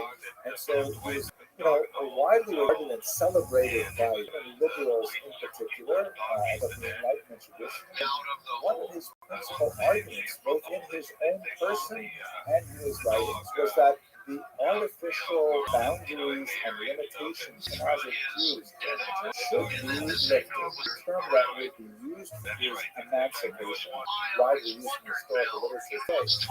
It isn't really imagined like freedom from slavery, because Jews were hardly slaves at this time, but they were laboring under a body of very quite anti-Semitic in nature, restrictions on residency, restrictions on what fields they could enter, economically, restrictions on higher education, numerous sometimes restrictions like requirement to take a special class if they were called, their word was not accepted, and they had to have special,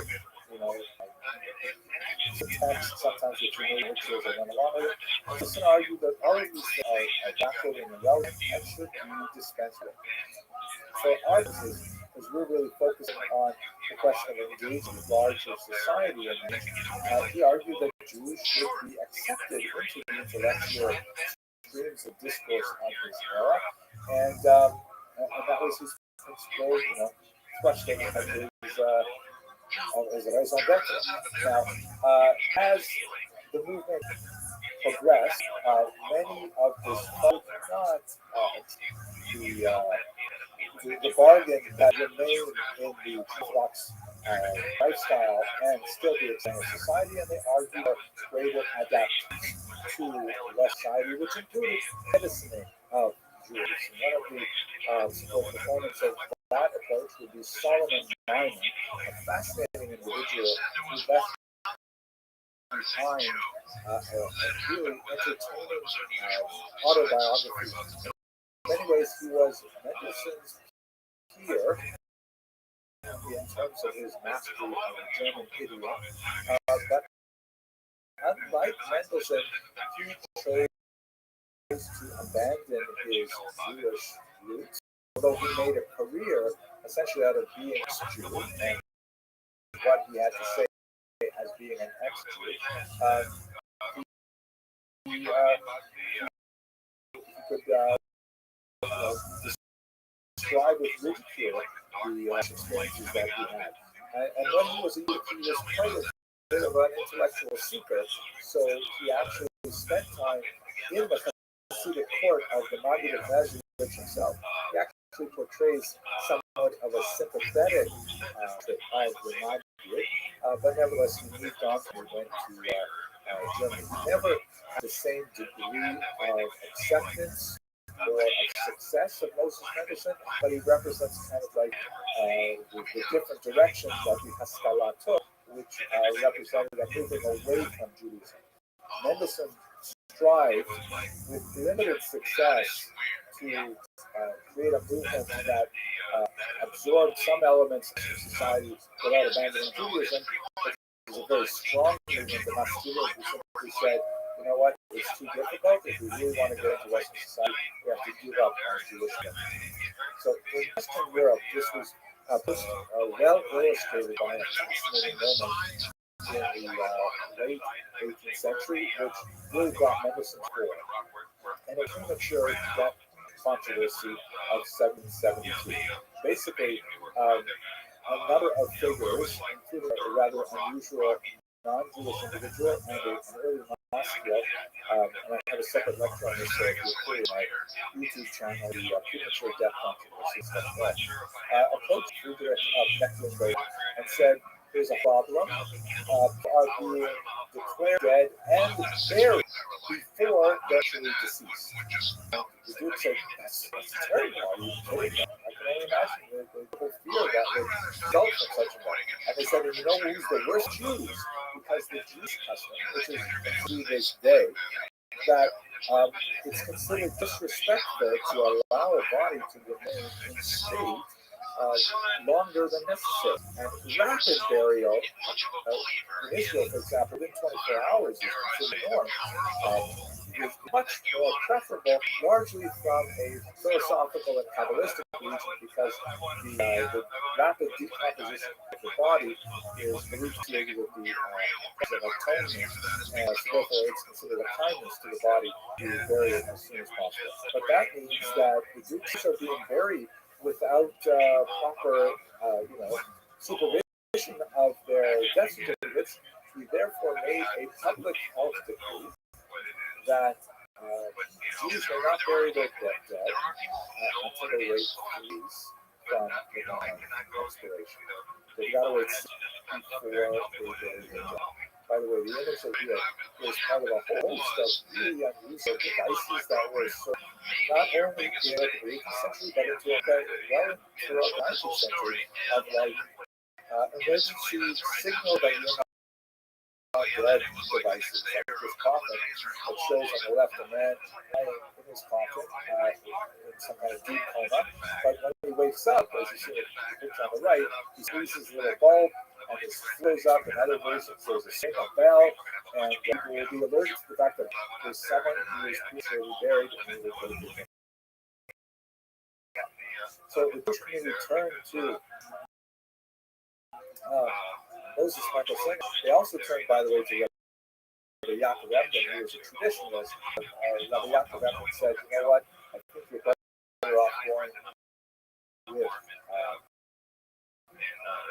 Moses Mendelssohn. Mendelssohn wrote a document that convinced the to modify his position. So there was a temporary reprieve from that particular decree. But Mendelssohn then went back privately to the petitioners and said, you know, I did this for you, I got it done, I'm glad to hear that, but listen, the truth is, it's not such a bad decree. I mean, the risks to public health of premature death is pretty awful.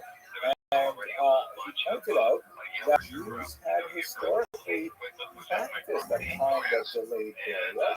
As you see in one of these catacombs, I believe this is from Beit Shammai in northern Israel, but we have them in Europe as well, in Italy, for example, where Jews would practice kind of like shelf burial, and then in some way would actually return to collect the bones after decomposition occurred and rebury it, reinter it in a family crypt. There's lots of ways in which Jews practice burial.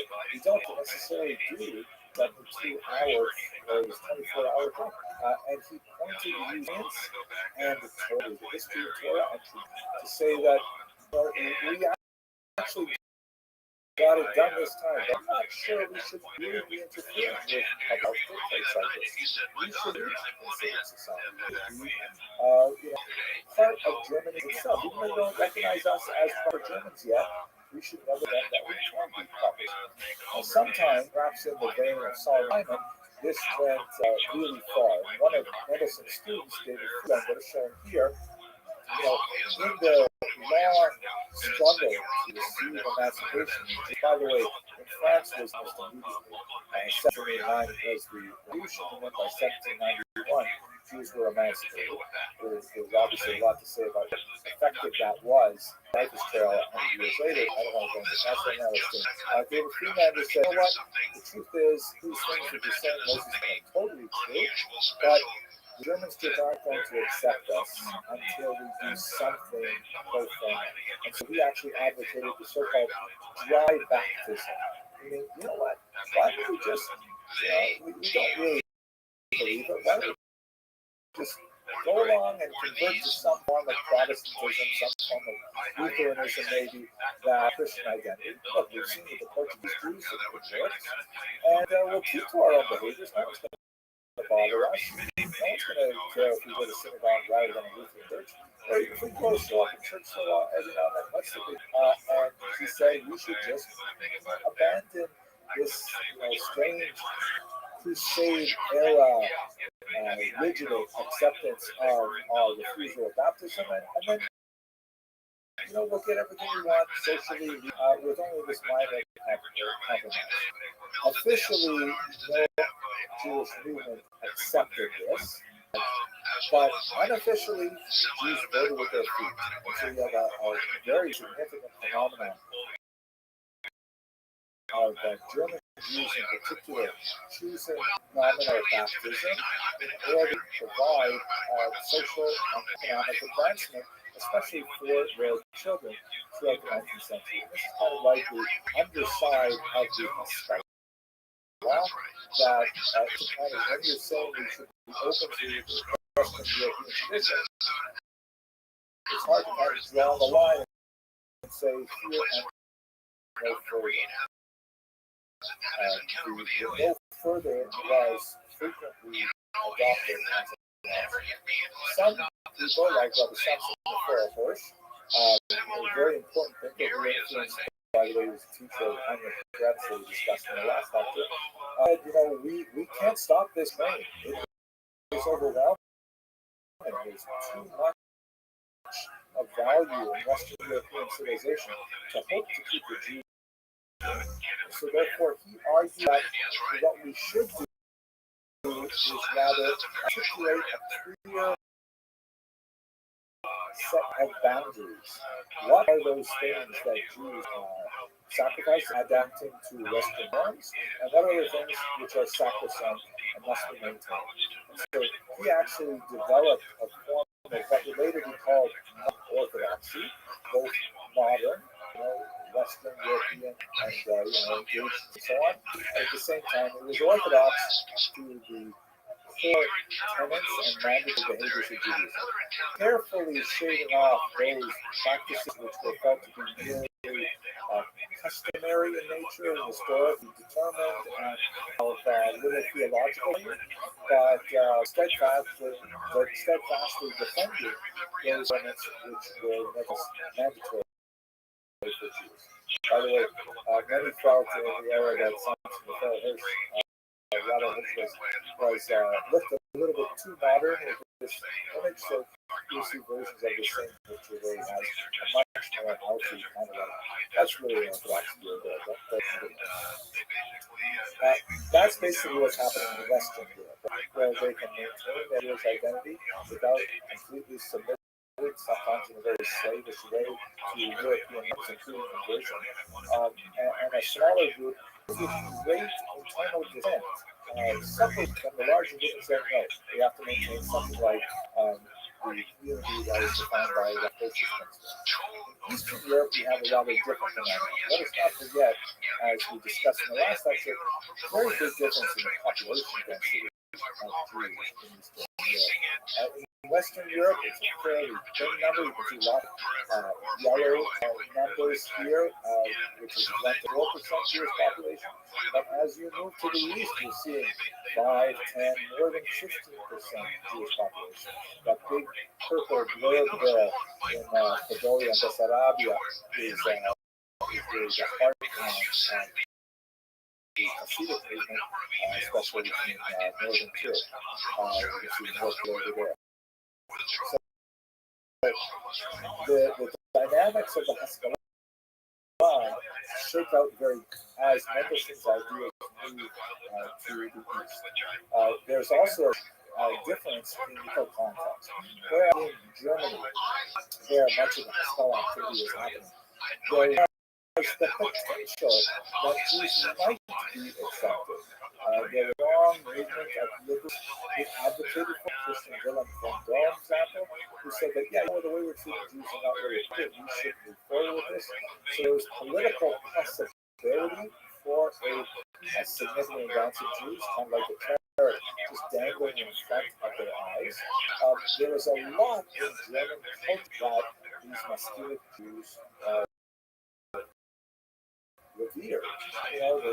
The poetry of Goethe, Schiller, the music of Beethoven, the philosophy of so many figures, Hegel, Kant, and others, were saying, this is a lot to choose from here in German culture. So they were very attracted to it. Hezbollah was deeply attractive. And of course, the linguistic affinity of Yiddish was not such a big chasm for Jews to jump over that. Russia, on the other hand, very politically, forget about it. We're talking about the period of SARS, I'm generalizing, but in the 19th century, we were quite repressive.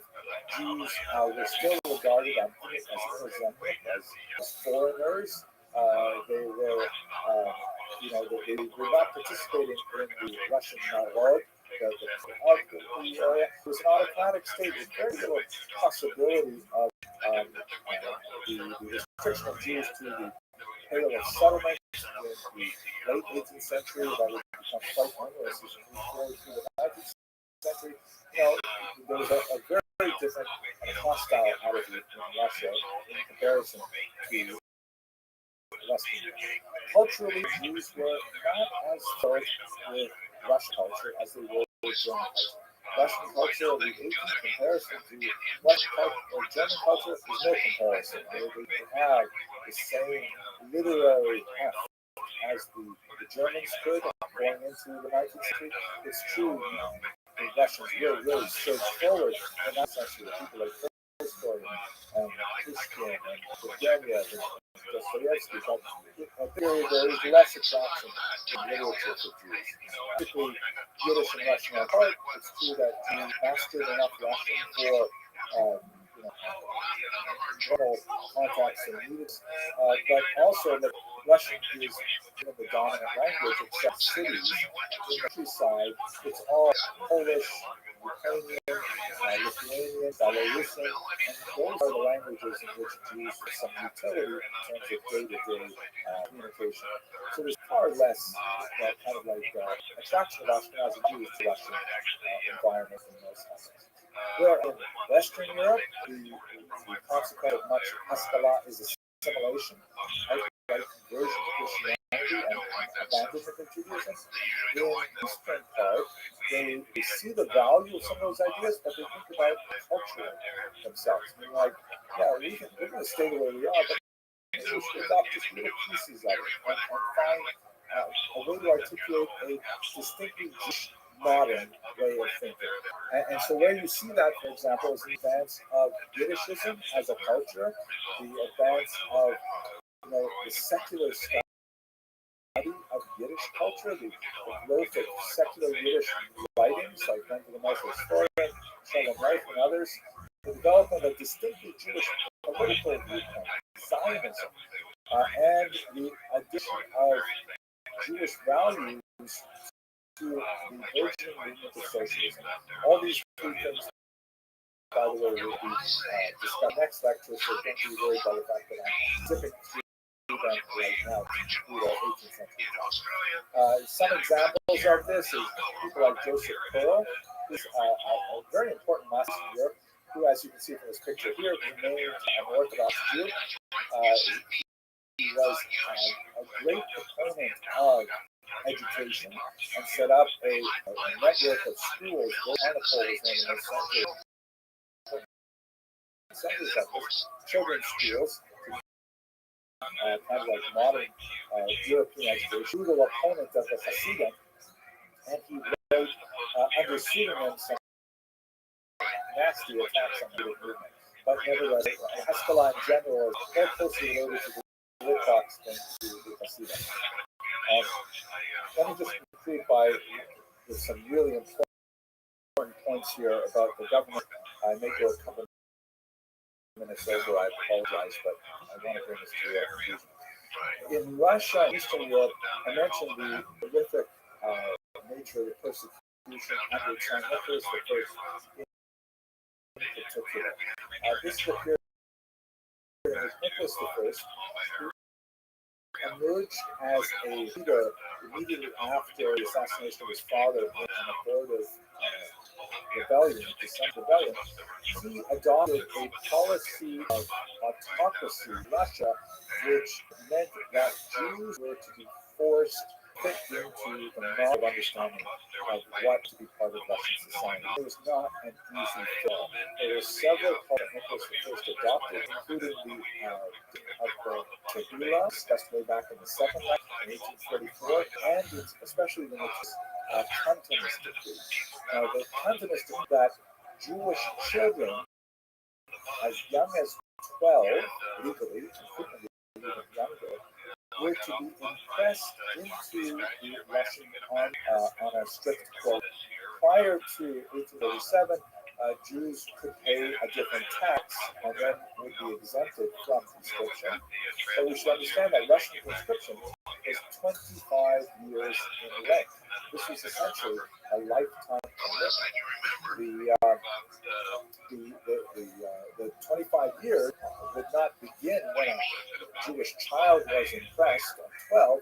They would have to spend 6 years in a mandatory training camp called a canton, but they're in these regions, and hence the term cantonista.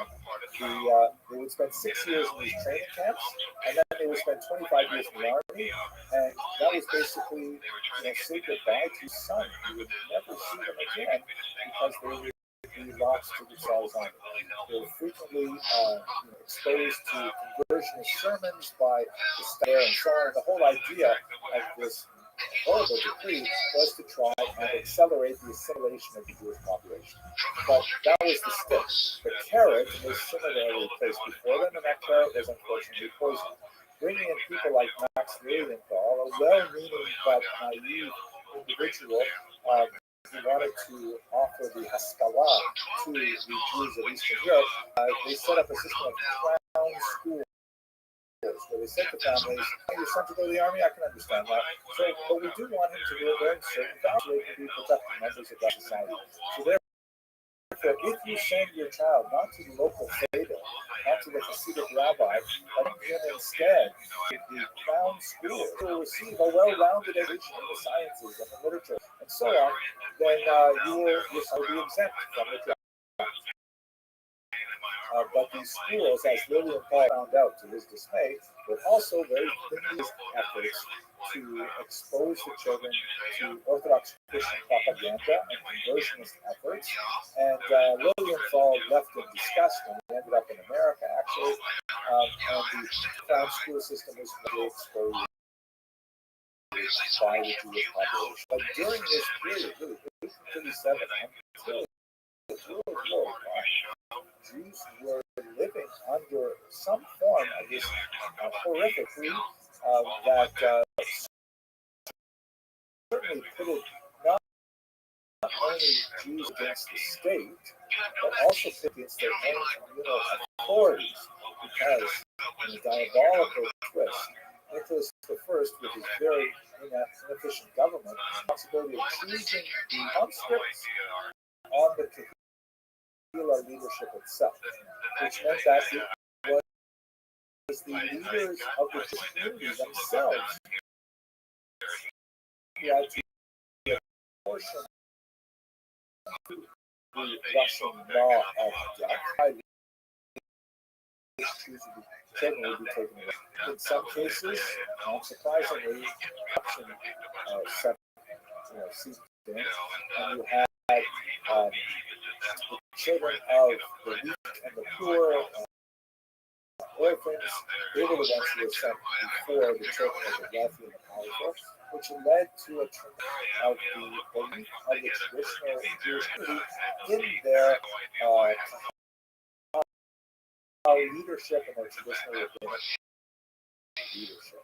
It was a horrible moment in Jewish history when the Jews as a whole, with their own leaders, had betrayed them, and we could see this playing out in the enthusiasm that would be expressed for really quite different movements like Jewish socialism. I'll get to that going next one. But what I'd like to show you now is Eliezer Seifel. Very interesting individual who wrote a remarkable work looking at the grand scope of this pure conflict between Hasidim and the Haskalah. He wrote a book called Shalom Al Yisrael, and in there he wrote saw three shepherds, Ariel in Lithuania, to say Talmud, and to Ovish logic and its diligent study. The Hasidim in the villages in the south, to march and to fan the embers, and then finally the great Moses Mendelssohn in Germany, and called him to place the cradle of enlightenment in the land of the world. And ironically, what would happen with these three groups is first the Hasidim and the Stagdim at each other's throats. They begin to make commas when they realize the Haskalah moving into the West represents a farther threat to the values that they hold in common, begin to jump and bring concerns against the law. And one would see kind of like an incorporating Haskellaic values towards the beginning of the 20th century, which will be up in the next lecture, where these three groups begin to find a modus vivendi with each other that's really more characteristic of the 20th century. When I say a modus vivendi, I do not mean that to agree with each other over very deeply cherished values that relate to intellectual origins in the Hasidic movement, the Stagdim movement, or the Haskalah, but nevertheless they have realized that there are far greater threats that are brought to the Jewish people. That means that the arguments are certainly muted when you compare them with the very fascist late 18th century and early 19th century. I'm sorry for going a little bit over time. We will continue with this discussion tomorrow. Actually, it will be on Monday. We'll continue this discussion on Monday, 8 a.m. New York time, 1 p.m. Central European time. Thank you very much for your attention and your endurance, and I look forward to continuing this discussion with you next week.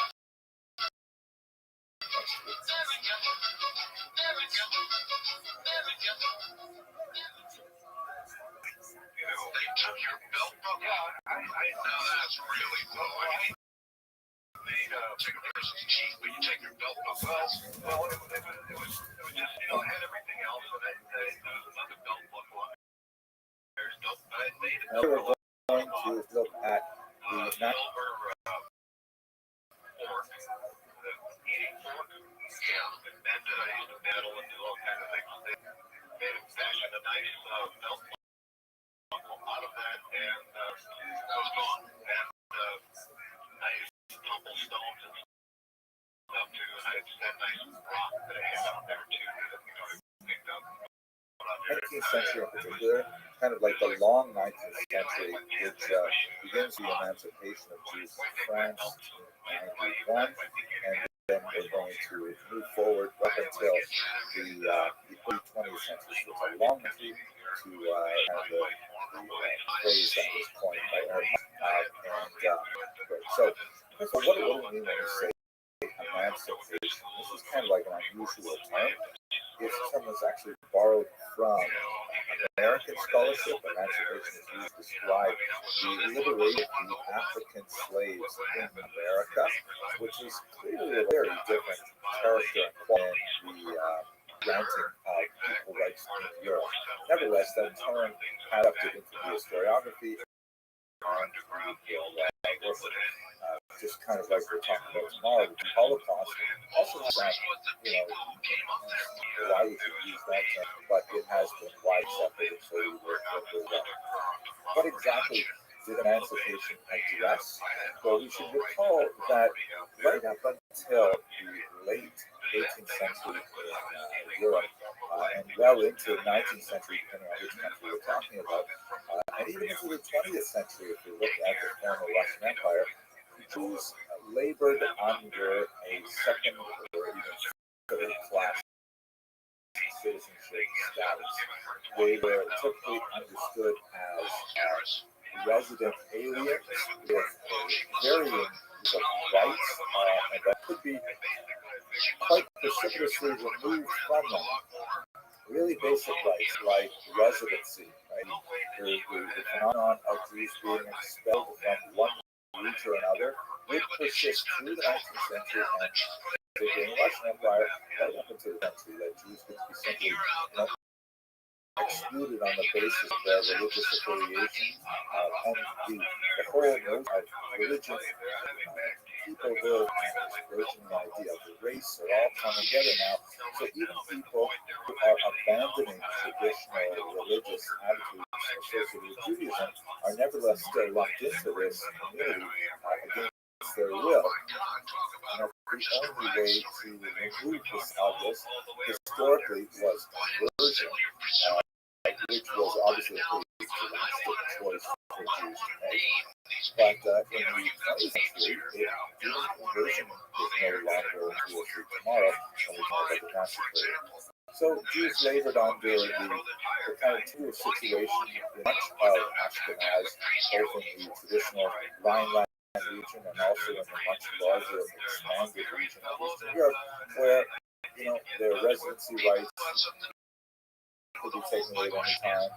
Their right to pursue careers was limited. Higher education was frequently blocked off from their palette of options, that they could not pursue certain professions, or that if they pursued certain professions, they had burdensome additions on their communal affiliation, all kinds of things like this.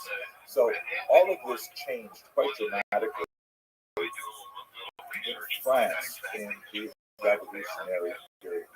This image that you see here is from 1806, and it refers a little bit later than the period we're going to talk about first, but as you see, Napoleon, who is portrayed as some kind of like Caesar-like figure, is raising up the fluent Judaism, various biblical type figures, including one with a very distinct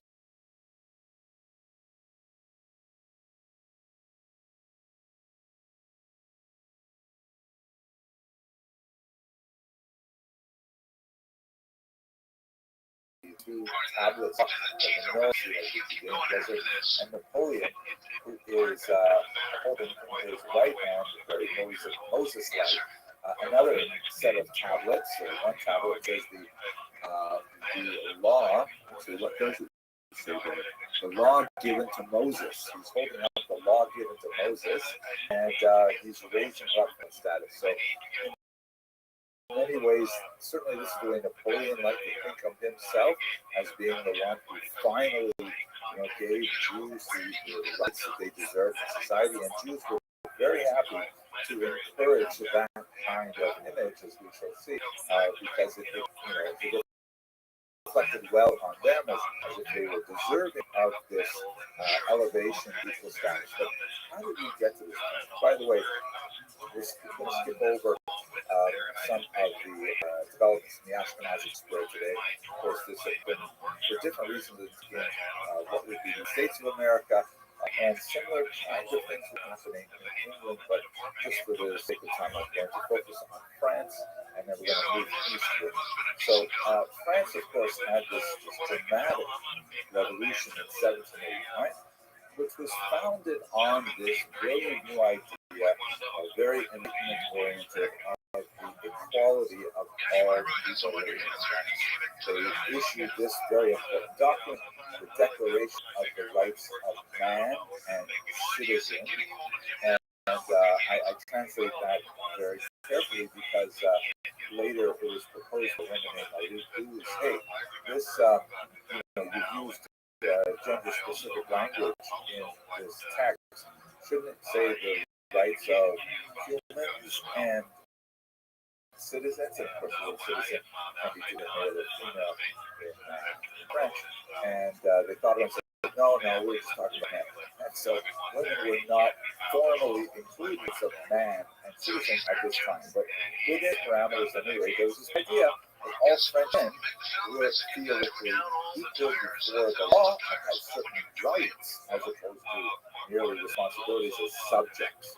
So the Jews essentially said in 1789, hey, what's this left? What's wrong with us? We should also have the same kind of rights. Why should we be excluded on the basis of our religious affiliation, especially because the early rebels have a very strong anti-clerical attitude, that they would actually be moving away from the theistic understanding of what love. At any rate, they propose this of man and citizen, and what about us? Now, let's think about the problem that France had in facing this question. There are really two major concentrations of Jews in France in the 18th century. There was this concentration to the south, smaller, of largely Sephardic Jews. It actually continues a little bit further to the right of where I've shaded the region. Basically, Jews over the Pyrenees from Spain who had been making their way through there, and certainly after the Spanish Inquisition in the late 15th century, and they had been settling in the south of France. And these Sephardic Jews, in keeping with the kind of cultural orientation that's often associated with Sephardic, they were quite capable of adopting many norms of non-Jews among whom they lived, in the French language, including French manners of dress, including a whole host of little cultural markers that they really were part of a larger society. And so when the question came before the French legislature, they were a little bit extend emancipation to these groups. In fact, it happened in 1790, within the first year of the revolution itself. Yes, the Sephardic are Frenchmen, so we will include them in the rights of religious emancipation. Much more difficult is the far more concentrated and large population of Jews living in the region where you have all these Ashkenazis, right, are protagonists. Unlike the Sephardim, they were different from the French in many ways. Linguistically, their Arabic language remained, although they had fluency in French, of course, particularly for business purposes. Their principal language was this Germanic language. And let us not forget that France and Germany are frequent enemies, they're neighbors, of course. They have regular conflicts. They have several conflicts over the course of the 19th century, and huge conflicts, of course, in the 20th century. So there's a suspicion of these Yiddish-speaking French Jews. Would they be loyal to France? They potentially be loyal to Germany, particularly because Germany also has a large population of Yiddish-speaking Jews just across the border. Do the Jews consider themselves, Frenchmen wondered, as a distinct people whose boundaries, the boundaries of their contiguous sort of nation, span the French-German border, which could present significant issues both in terms of potential conflict with Germany, or similarly in terms of economic relations with Germany? Would the Jews abide by the French law and not, significantly undercut the sovereignty in economic and other terms of this new democratic nation? So there was a lot of debate and argument over whether or not the Jews of Alsace should be allowed French citizenship.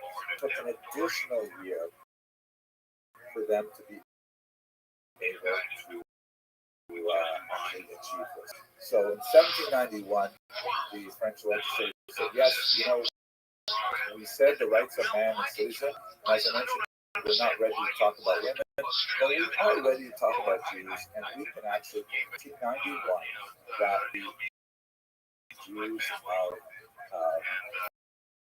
France and Alsace-Lorraine may be, in fact, permitted to have citizenship. A lot of Frenchmen, particularly in that east region of France, were not at all happy with this decision.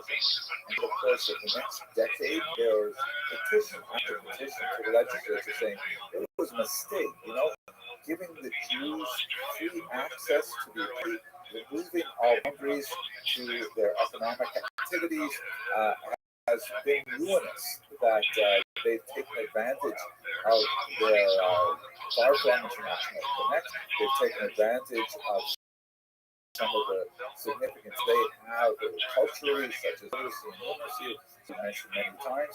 And we are finding that a lot of Alsatian non-Jews, we are finding ourselves overrun with Jews who are now, beginning to dominate certain aspects of the economy, particularly in finance, money lending, things like that, and pressured out front.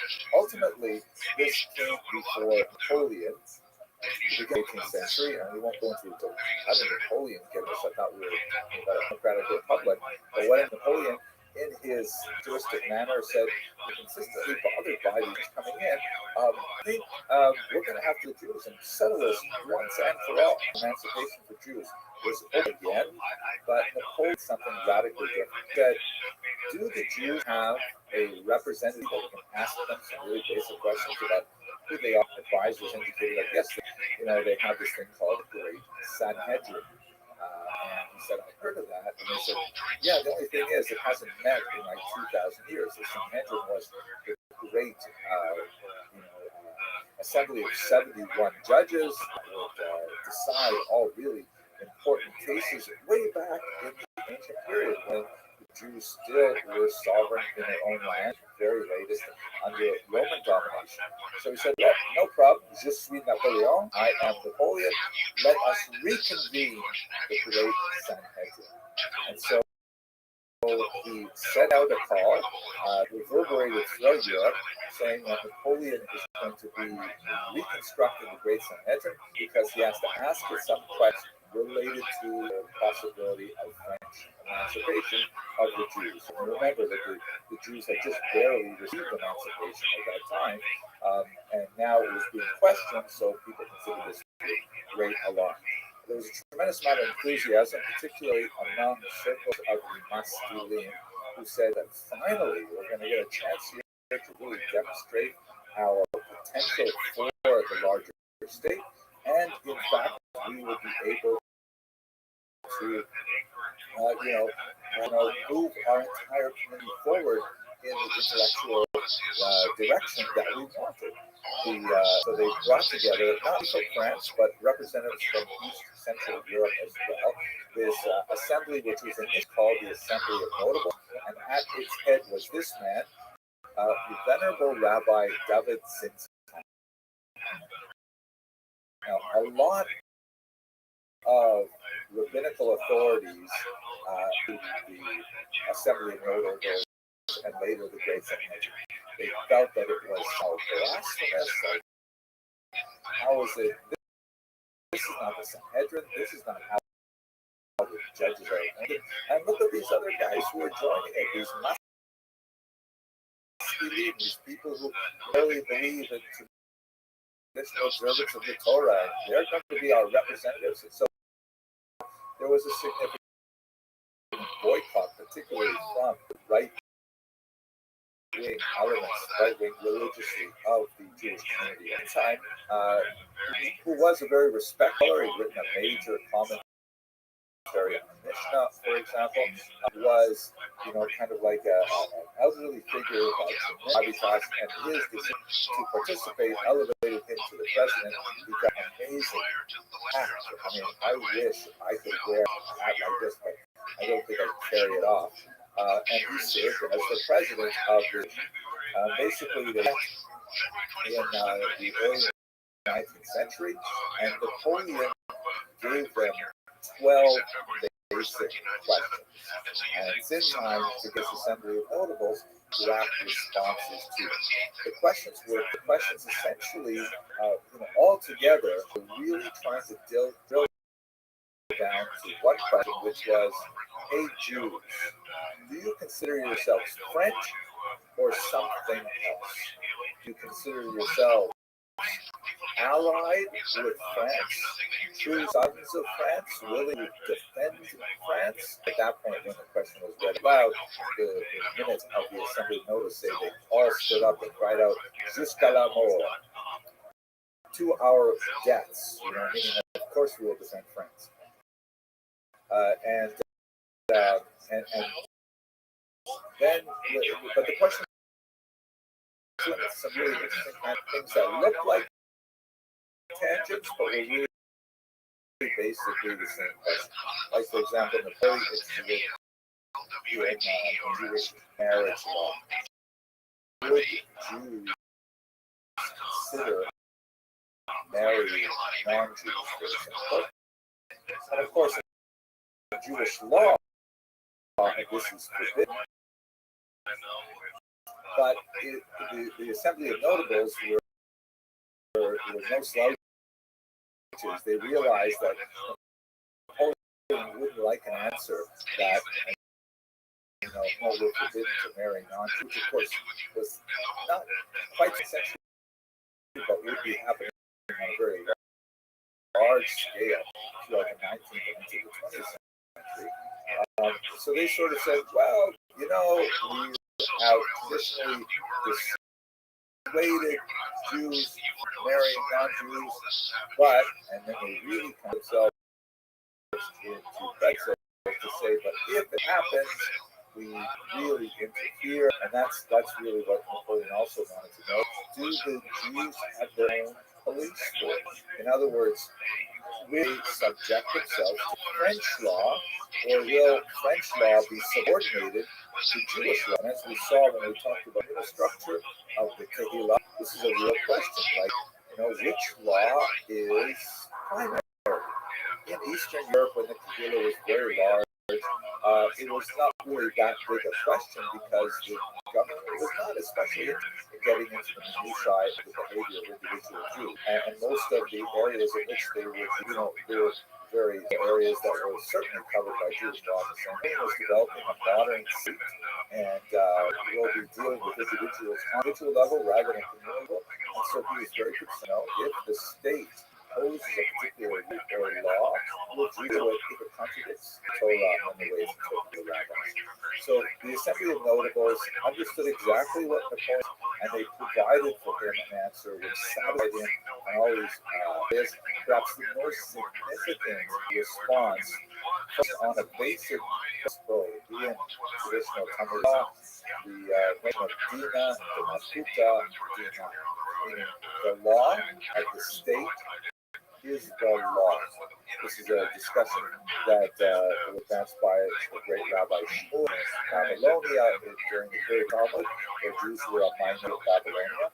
And there was a long discussion with Talmud of what if the state imposes laws that are, not included in the Torah and in the Talmudic discussion. Do we have to follow those laws?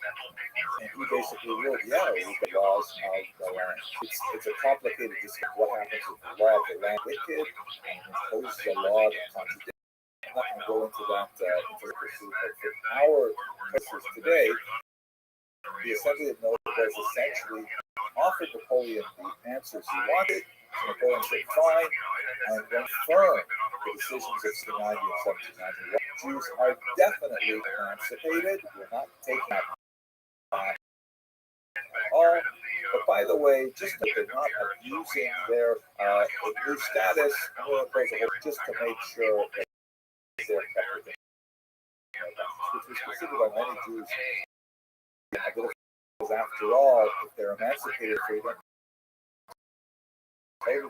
equality, Napoleon was not quite to do that, and so there were some lingering legal aspects, their economic activity, description, and others that Napoleon wanted to impose at least for a temporary period. But the bottom line for everything, it was a huge leap forward, because here was a confirmation of the idea of emancipating the Jews, which would echo throughout East Central over the next 2 centuries. For the part, the Jews were delighted with this, especially elements of the Hasidah, not so much necessarily the extreme right religious orientation. Many of them felt Napoleon was represent some kind of great evil force. You see that, for example, amongst many Hasidim in Eastern Europe, which would be exacerbated by the fact that they go on this massive campaign to invade Russia, Iran. But Jews actually viewed this as the Messianic era, and they looked to the name Bonaparte, which can be translated into Hebrew as Velek Tov, good portion, which is understood as perhaps to becoming Messiah. Here's a medallion that was coined by Jews to celebrate the granting of emancipation to the French. And so on the left, of course, says Emperor. This is like a big change from the original republic that was established in 1709. And on the right, amazingly, you have the figure of Moses, who is kind of looking down and almost social, tentatively reaching up to receive the tendons from none other than a person in that actually is Napoleon in a godlike fashion, a great lawgiver presenting the law finally to the it just boggles my mind that people think this is somehow appropriate, nevertheless, as those now, let's move a little bit to the east and see how this new status really affects this about to skip rather quickly through this region and then from how Jews experience in terms of political. So here's an image of the Kaiser Joseph II. He was especially associated with the similar kind of emancipation that was happening in the Austro-Hungarian Empire, particularly the toleration that was issued to him. And it was French emancipation of Jews in many respects. Did not as far as the French example by formally declaring Jews citizens. Rather, as the name implies, the patent of tolerance formally agreed to permanent status of Jews as tolerated within the regime.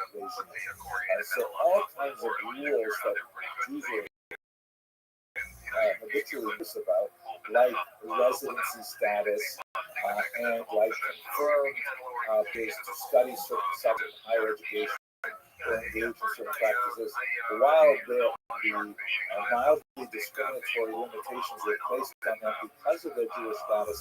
Nevertheless, the state said formally, we don't have to worry about these things, we are going to keep them permanent. And this is extremely important to understand because Jews as a minority often flourish in environments in which go from moderate to mild discrimination, as long as they can depend on the consistency and legitimacy of the rule of law in that state. The German for this, the term for this is a Rechtsstaat, meaning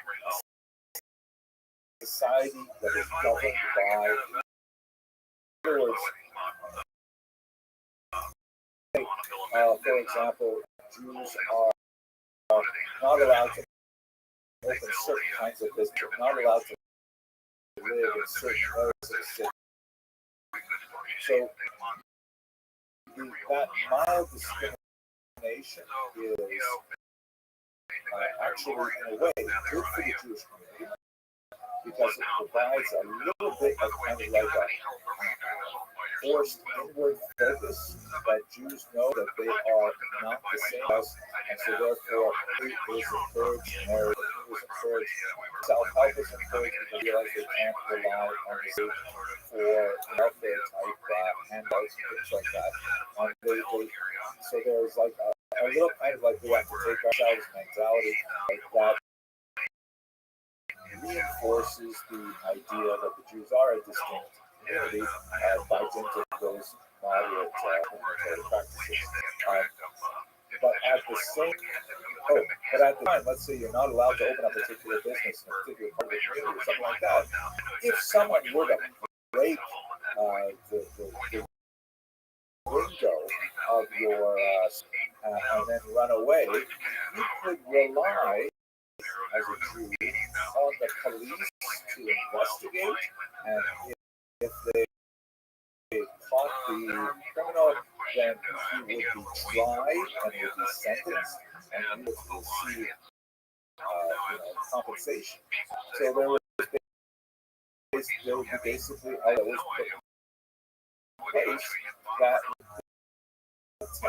their somewhat limited rights and privileges. Right? This is a really a little bit of anti-Semitism from the outside,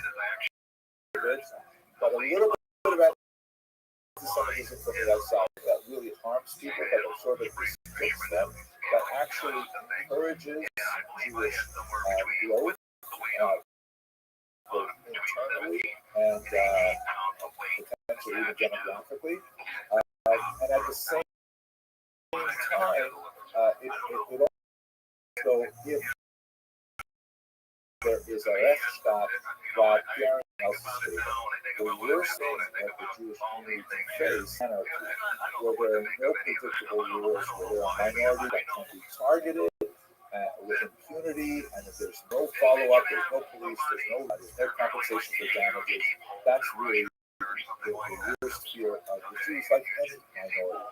So essentially what was happening in East Central Europe was much more the mob, we've lived here a very long time, we're not ready to open up our society like those crazy French people are, but we are definitely committed to living in peace with this minority, which is perfectly acceptable for a large number of Jews living in places like the Austro-Hungarian Empire.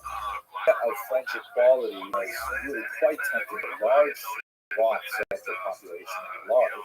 And so you will have, over the course of the 19th century, a lot of liberal struggle to try to bring that government to East Central Europe. Of a major 1848, that direction comes out to fail. So during this time, Jews are kind of buffeted by sudden swells of liberalism, followed by contraction conservatism.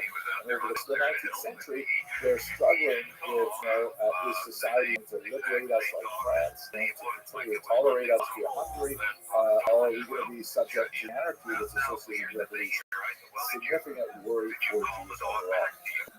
Trend as a whole moves towards emancipation, towards the idea of Jewish equal rights to their members of society. Ultimately, that's what happened. At the end of the 19th century, Jews were emancipated throughout the entire region of Eastern Europe. Only Russia maintained that strict distinction between subjects as continued in our city. This back and forth that happens in the Jews in East Central, interesting implications for the Jewish community. Among German Jews, those who were committed to the idea of achieving emancipation began to experiment with reforms. We just began, but here's how the development of what would be late nominations within the Reform movement, which is called the Liberal Movement at this time in the early 19th century, said, why we are struggling to receive emancipation is because we're perceived as being so different from regular Germans.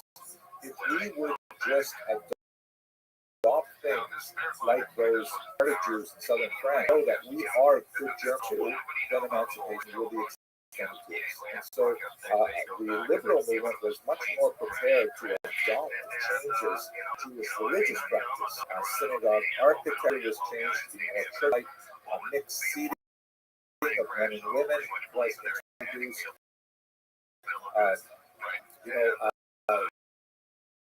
The liturgy was significantly edited to remove, for example, yearning for Zion, the idea that Jews are ultimately exile in Germany was considered inappropriate because you only emancipate people who intend to live there for their home. You don't emancipate travelers. So references to remove from the liturgy because it was seen as a kind of a dual loyalty that was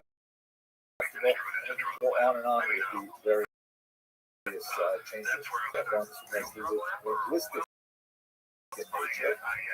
Should Jews continue to pray in Hebrew, which is foreign to the vast majority of Germans, or should they move towards German language worship so that, if a typical non-Jewish German were to walk into a synagogue, he or she would understand basically what is going on. And so in the 1840s, when the Reform movement moved significantly towards using German, the movement called Biblical Positivist movement, now the conservative Judaism, led by a man named Zacharias Frankel, said, that's too much already. And so a splinter from the Reform movement broke off and said, we do believe in reforming Judaism, but at a far slower pace.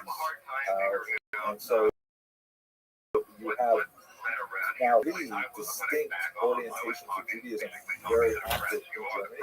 The traditionalists who wouldn't be called Orthodox for some time, but they're probably known as Hauptgläubige, the full believers who are essentially retaining medieval traditions.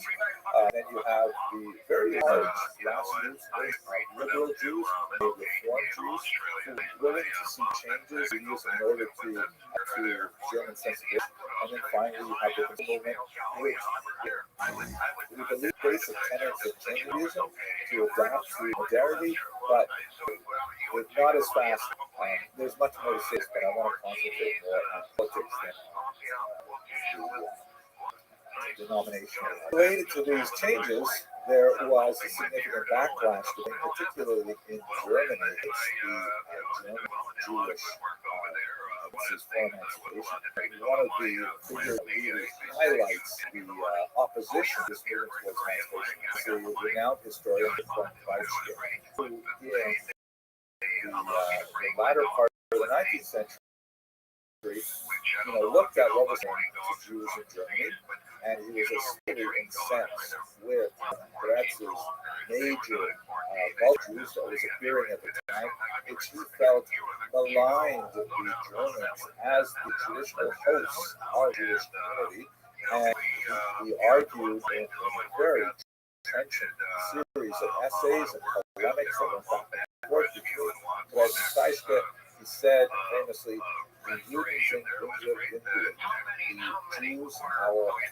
Jews are our misfortune. If we had sort of granted them the limited rights that we did in the medieval period and left it there, that would be fine. But von Treitschke said that, just allowing Jews to consider themselves German was a great tragedy and would ultimately downfall Germany.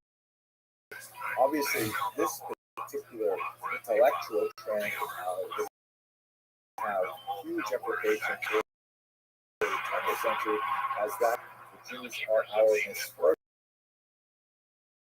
will be picked up by the Nazis. We'll turn to that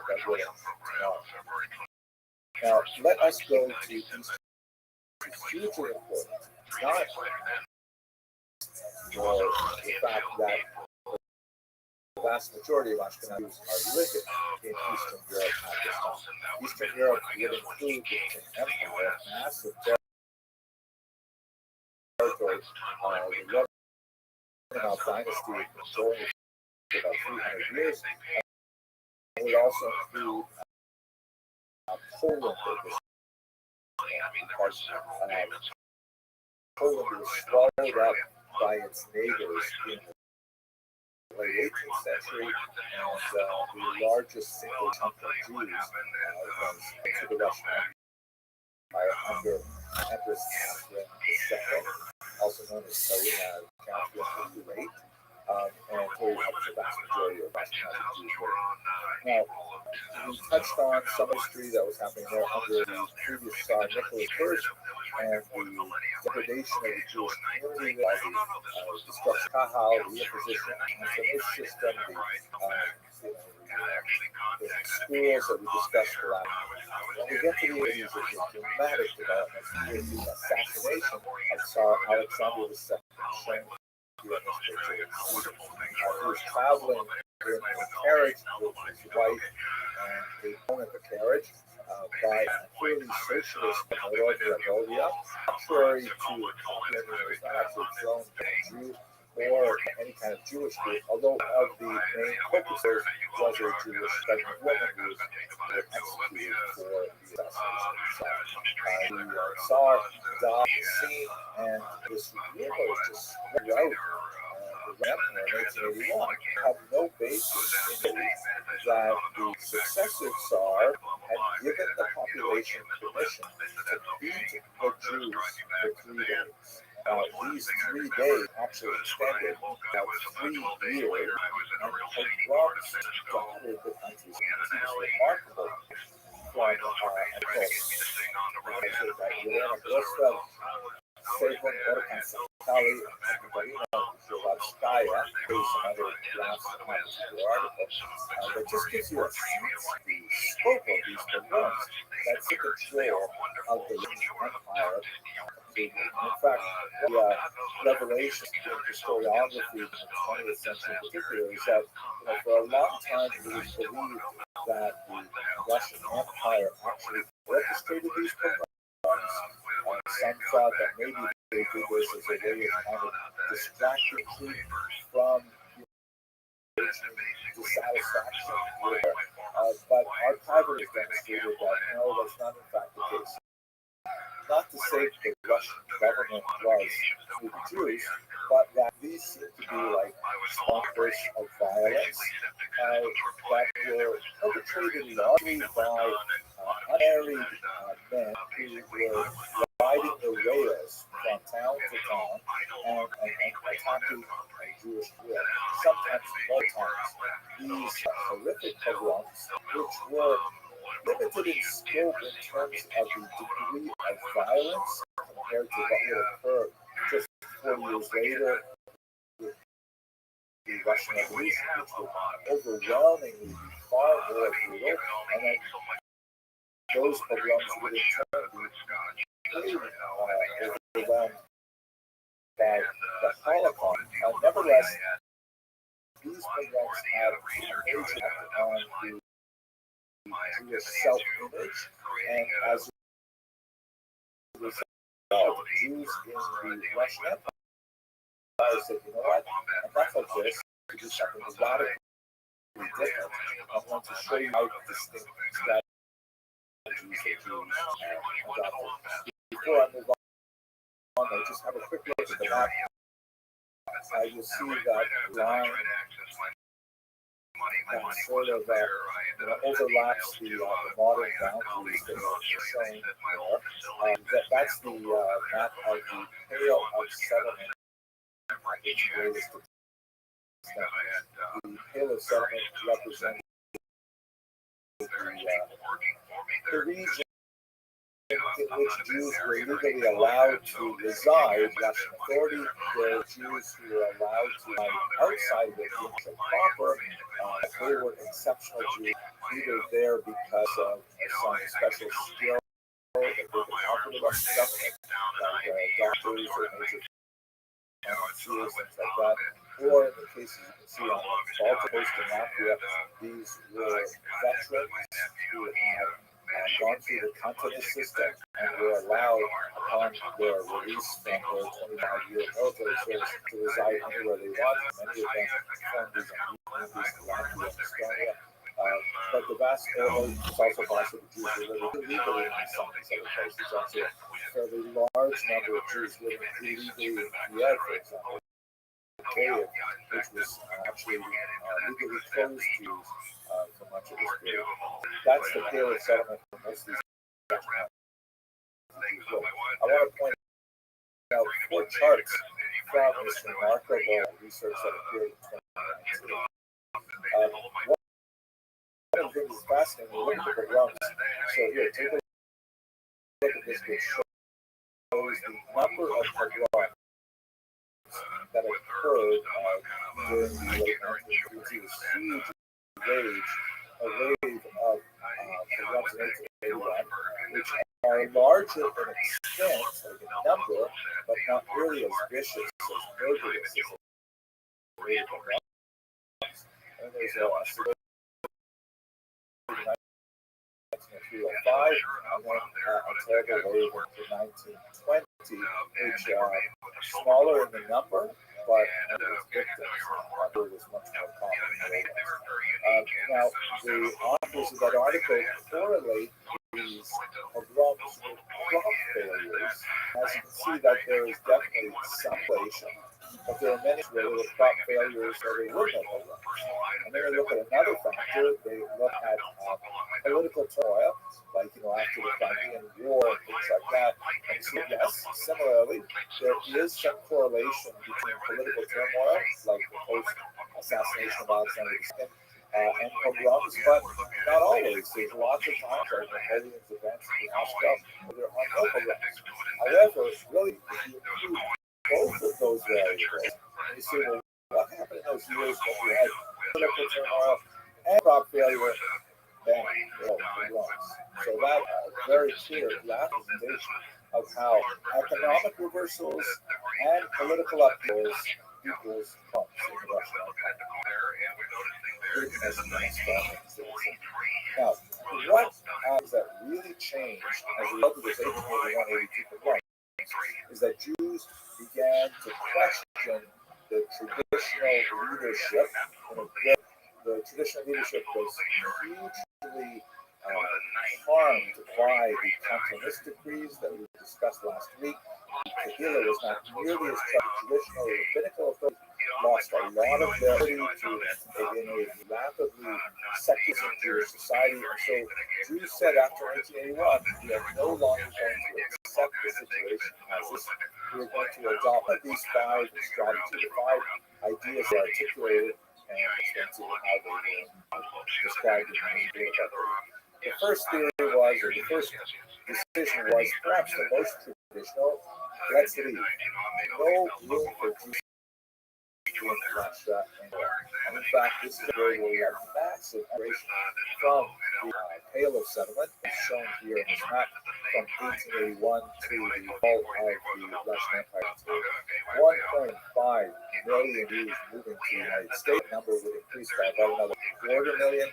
70,000 going to Canada, where they heard there was going to be some really good universal health insurance, and very significant population to South America, to South Africa, and to early the three-state community of Jews in Israel. And of course, 250,000 moving to Western Europe, kind of retracing the original migration of Ashkenazi Jews from 13th century onward. Now they're moving back to Western Europe because the Russian Empire is no longer so comfortable. And a small number moving to places like Australia. The second major strategy was, no, let's not leave the Russian Empire. Let's change the Russian Empire. And in this area, you see a huge influence of socialist ideology that is expressed very perhaps most famously by this man, Leon Trotsky, who was a figure in the 1905 revolution. In particular, later he became the leader of the Red Army during the revolutionary years. We'll discuss in about an hour.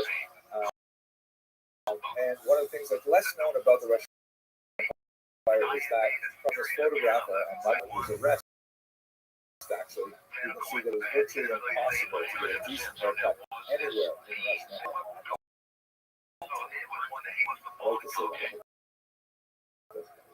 Third, there are people say, wait a minute, you're going to try to Russia, you're going to try and adopt a totally different political system, that of socialism. There's just going to be another problem around down the way. And he says that this new political system is good. What we need to do is stop history. We have to have all Jews, rather than moving to some country and repeating the process again, let's move our homeland. Israel, and that would be the final homecoming of the Jews. This proved to be an extreme, the single most popular political movement of Jews in the Russian Empire, and would also be successful in establishing it in 1948. Fourth, smaller Jews looked to the historian Shimon Dubno for inspiration, and he relied on the model of the Council of Lands that we discussed a few lectures ago on the structure of a Jewish strong community within a larger state. And he said he should create a kind of secular version of that. Essentially, this movement did not have a tremendous amount of traction, but it ultimately informed what would be the Federation movement of North America. And the idea that Jews organize themselves, try to assert their rights rather than as individual citizens. So the fusion, by the way, it was a ticket in Ukraine, Latvia, and Estonia, and to a certain Poland during the war. Finally, a large group of Jews said, wait a second, totally the charts from how we behaved for 2,000 years of exile. We have to stick close to our traditional values. We have to hold fast to the Torah, Talmud, rise. But these Jews realized that they could not be in this new democratizing environment unless they had a way of articulating their beliefs and of engaging in mass dialogue. So therefore, these so-called traditionalists essentially adopted tools of political discourse, forming political parties to be able to communicate their values to the population as a whole. Now, those are the 5 big strategies that Jews chose to adopt after 1881, after the blocks that uprooted the Ashkenazi. How did that express itself into political movements? So I'm going to take the final 7 minutes of this lecture to walk you through. It gets more complicated than that. So here we have a political spectrum that you will be familiar with many discussions of 20th century politics on that. You have social, like the idea that there should be, further left you go, like the idea of the dictatorship of the proletariat. Or moving a little bit more to the center, you have the ideas of things like healthcare and unemployment insurance, and a lot of things that are really adapted to contemporary democracies that have socialist roots. But basically, the idea that the society as a whole is responsible for each individual, and there should be some kind of social safety net for everyone. And on the right, you would have capitalism, which to its extremes, like you run your own buddy, it's all about your individual responsibility. You can take care of your own health, and if you adopt yourself, if you lose your job, too bad. Like this, to its extreme form, it's like kind of savage. But as I mentioned, democracy, like the United States of America, does not go near that far, although you can feel those tropes being debated. So that's kind of what we say. Sort of, among Jews, it's considered more complicated because you also have this socialist and capitalist thing among Jews. You also have a y-axis in which you have a conflict between those Jews who live in political activity here, which is called here, in this place, meaning in the diaspora. You're in Russia, you're in France, you're in Germany. This is where we have to reach politics. And there are others who say, oh, it should be good.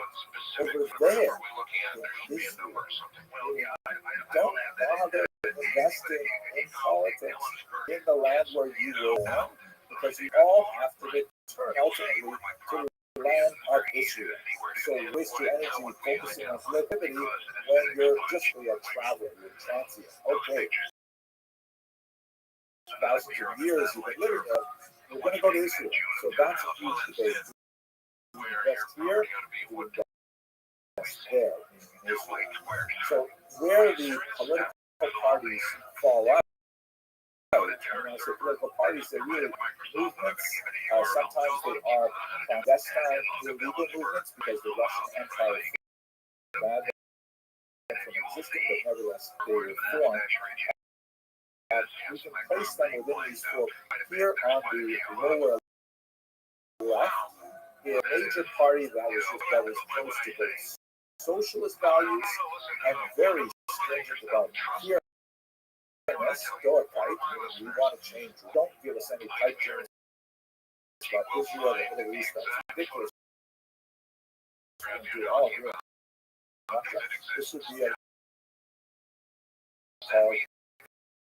actually, it was a social democrat party, which was the same organization from which the much larger Civic and even Bolshevik parties had affiliation.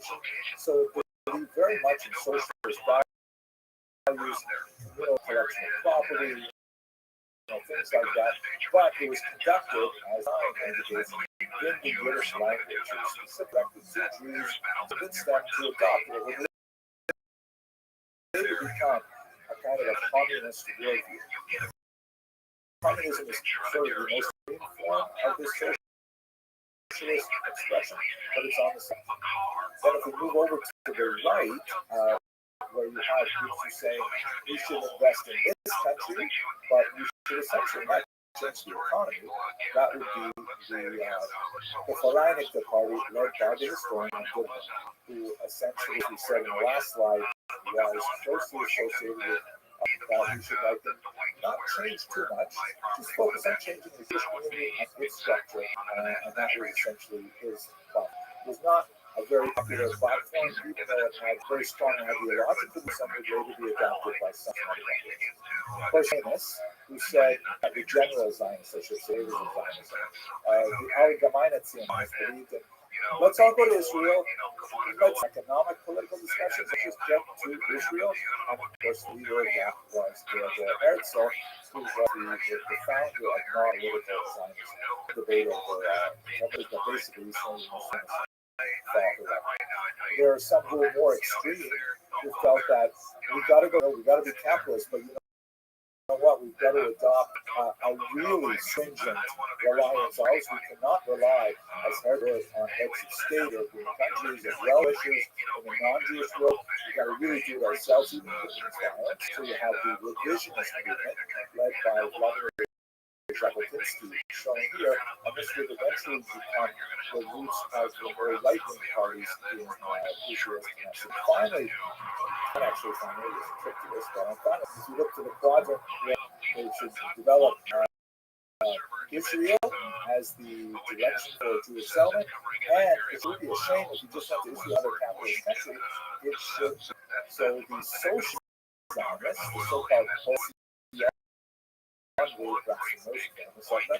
workers of the kibbutzim, which were essentially kind of like neo-communist Jews would live according to communist values, and they adapted them considerably over the course of the 20th century, but highly experimental structures of communal living and things like that.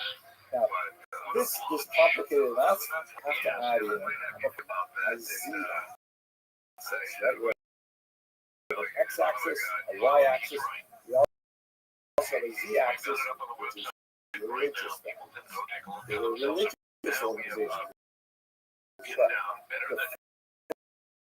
first would be that was associated with the name Mizrahi, which means and it was associated very heavily with Rabbi Abraham Isaac Quick, who is shown here. Said, you know what? A lot of rabbis are opposed to this idea of Zionism. They look at the people who are promoting it, and they say, hey, these guys are basically secular thinkers. That's not us. What about all those passages in the Talmud that tell us essentially to look for the Messiah before we move to Israel? Maybe the fact that these secular Jews are coming back to Israel, that is in itself a sign of the Messiah is near. Furthermore, with some of miracles that occurred in the Bible, these people took the first steps. That it wasn't maybe low, that things happened because Jews took the first steps. Like, just off the top of my head, like the Hanukkah menorah, right? The idea that there was one cruse of oil, and they lit, and it lasted for nights. I don't know what to say about that. As a metaphor, this was a very powerful one, and so many religious Orthodox Jews said, yeah, we're going to be on with that. But then finally, you have a group of no, let's stick to our traditional understanding of the Talmud, which says don't force back. It's bold and unfair to God to demand that He send Messiah, the nation diaspora. And this is called the Agudat Israel, or the community that was really focused on traditional values. Here, of course, the impact of the Holocaust. They had to revalue some of their stance towards Islam, and actually they ended up being very strong in Israel per se. But their central core message was changed, which is dedicated to Torah itself. That's the most notable of their activity, the Great Daf Yomi program, which they really pioneered in the 1920s, studying one page of Talmud a day through a 7-year cycle that results in a grand celebration at the end. This the most recent celebration at the MetLife Stadium in New York. I was actually seated myself kind of off to the right of this picture, and it's celebrated all over the world. This world year of the Talmud. So many different complicated connotations of Jews adopted at this time. An expression of a reaction to the pogroms of 1882. Very much for your attention. And a lot of scientific minds now, are saying that, and so there could be a universe in which the time go keep in possession of among that. There you go. Well, my God, Berlin. I forgot about that.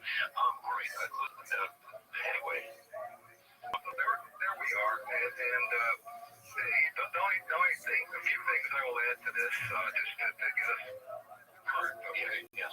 And I had reports from some of my trucker buddies, ones that he delivered a huge quantity of fiber optic cable for his warehouse in Ellensburg. Okay, hello everyone. I hope you are doing well. At this point, that we've had kind of like a general overview of the expression of political opinion among Jews for a snapshot of time, really from 1897 to about 1912. We should go on to understand how this was filtered through the experience of the Jews of Ashkenaz in the 20th century.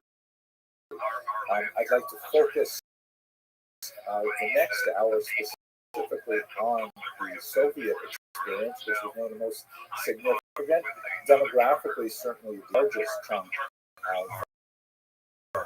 of Jews in Ashkenazic territory, descendants of the Ashkenazic Jews from the Rhineland in Eastern European territory. That'll be our occupiers. That will occupy us for the next hour. Let us begin first with the fall of the Russian Empire. So, if you look at this map here, these two maps actually, you see on the left, this is what Central Europe looked like for World War I. You can see that it's dominated by Empire, the Austro-Hungarian Empire, and the Russian Empire. And that puzzle piece stick to the left is Poland, Poland. And then just a few years later, all of a sudden, it's radically changed. As you can see on the right-hand side, the map is completely unrecognizable. The German Empire is significantly shrunk. There's a section called East Prussia, which is actually the wrong color in this map. It should be the same as Germany. But it's got a land bridge that separates it from Germany proper. That land bridge is a whole new country, Poland, which had not been seen on since the late 18th. All of a sudden, Poland is, and it's taken quite a bit of territory. It actually will have a very large proportion of non-ethnic living within its boundaries. And to contrast that, where is Austria-Hungary? That empire is dismantled significantly. There are tiny remnants of the Austro-Hungarian Empire in a country called Austria and its neighboring country, Hungary, but they are just a tiny fraction of its original size when it was a dual monarchy. Now, all of a sudden, the majority majority of the former citizens of Austria-Hungary find themselves in totally different countries. A couple of them are actually completely new countries. Like, for example, Czechoslovakia, which is now the Czech Republic and Slovakia, that represents a totally new country that took the northern part of Austria-Hungary to exist. Romania has significantly expanded, and look at this, Yugoslavia, the South Slavs, a totally new country that takes up quite a bit of the old Austro-Hungarian Empire, and also encompasses Serbia, and it's just things have changed so dramatically, and all of these things are going to be extremely important tomorrow morning when we look at the Holocaust, because of course the Germans and the Australians and the Hungarians, and for slightly different reasons the Italians, they are all practicing a traditionalism. They want to advise the peace treaties that created these new countries immediately after World War I, but that will be a topic for tomorrow. For now, I'd like you to look at the very edge of the map on the right side of the screen, where you see Russia has disappeared, and they've labeled this map, I don't tell you correctly, Belarus, Russia, and Ukraine, but really is referring to the new Soviet Union, which ultimately would be created from several, 15 actually, constituent republics. One of them would be the Ukrainian SSR, the other one would be Belarus, and the old Russian Empire has disappeared. So that's what we're going to look at first. What happened to the Jews of this region when the Russian Empire disappeared? There's really two revolutions that removed from the map. The first one occurred in February of 1917. The second one occurred in October of 1917. Now, ironically, referred to in Russian history, obviously, February and especially the October revolutions. But if you were standing where I am right now in New York, at the time the revolution happened, they would have been referred to as the March Revolution and the November Revolution, respectively.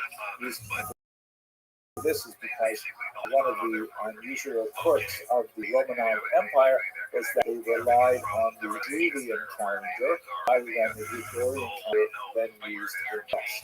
And it was literally losing a year every century, I believe, since they had. So they were 11 years, they were 11 days behind the Western time. Russia was quite literally behind chronologically. It was only later in 1918, I think, that the communists said, okay, let's use the same calendar as the West, and that's what it is today. But back then, they were at this time. So the first revolution in February, and it seemed to have started from a food riot. Let us recall that World War I has been going on now for 3 years, right? It erupts in 1914, and their conflict involving forces, and Russia is involved, but are not doing very well. There's almost immediately a territory to Georgia that's cut on the western front for Russia, and they don't seem to be able to gain those back. Ultimately, the fact that these regions were behind German lines would contribute to their ability to establish independence after World War I, because Russia is not able to assert its control over Poland and the Baltic states, for example. So they're not doing well. They're outfitting their soldiers extremely poorly. Soldiers are unmotivated, finding that they don't have enough heat, they don't have enough clothing to wear in the winter, that famously or infamously, they were not even properly equipped. One of the infamous quotes, I'm not sure if it's apocryphal, but it certainly captures the mood, that Russian soldiers were told to use their bayonets first, meaning to use the knives that are mounted to the end of the rifles to fight first, because they had a lack of ammunition, and they couldn't afford to waste it by shooting at the enemy. So in other words, they had to physically get close to the enemy to use a bayonet, while their enemies, the Germans, are well supplied and can use bullets for a lot longer than it takes for the Russian soldier to approach. So they were really doing very poorly. And at the same time, internal supply issues was facing a lot, millions living in Russian cities who simply did not have enough to eat. So on International Women's Day, there was a food riot erupted when apparently a woman in Petrograd, Peter's city, named after the patron saint of Peter the Great. And by the way, this name, Petrograd, is significant. It used to be called St. Petersburg after St. Peter, the patron saint of Peter the Great, Tsar. And then the word Berg is a German ending for a city, so therefore during World War I, to be more patriotic, they named it Petrograd, God being a Russian city, so they have a German ending.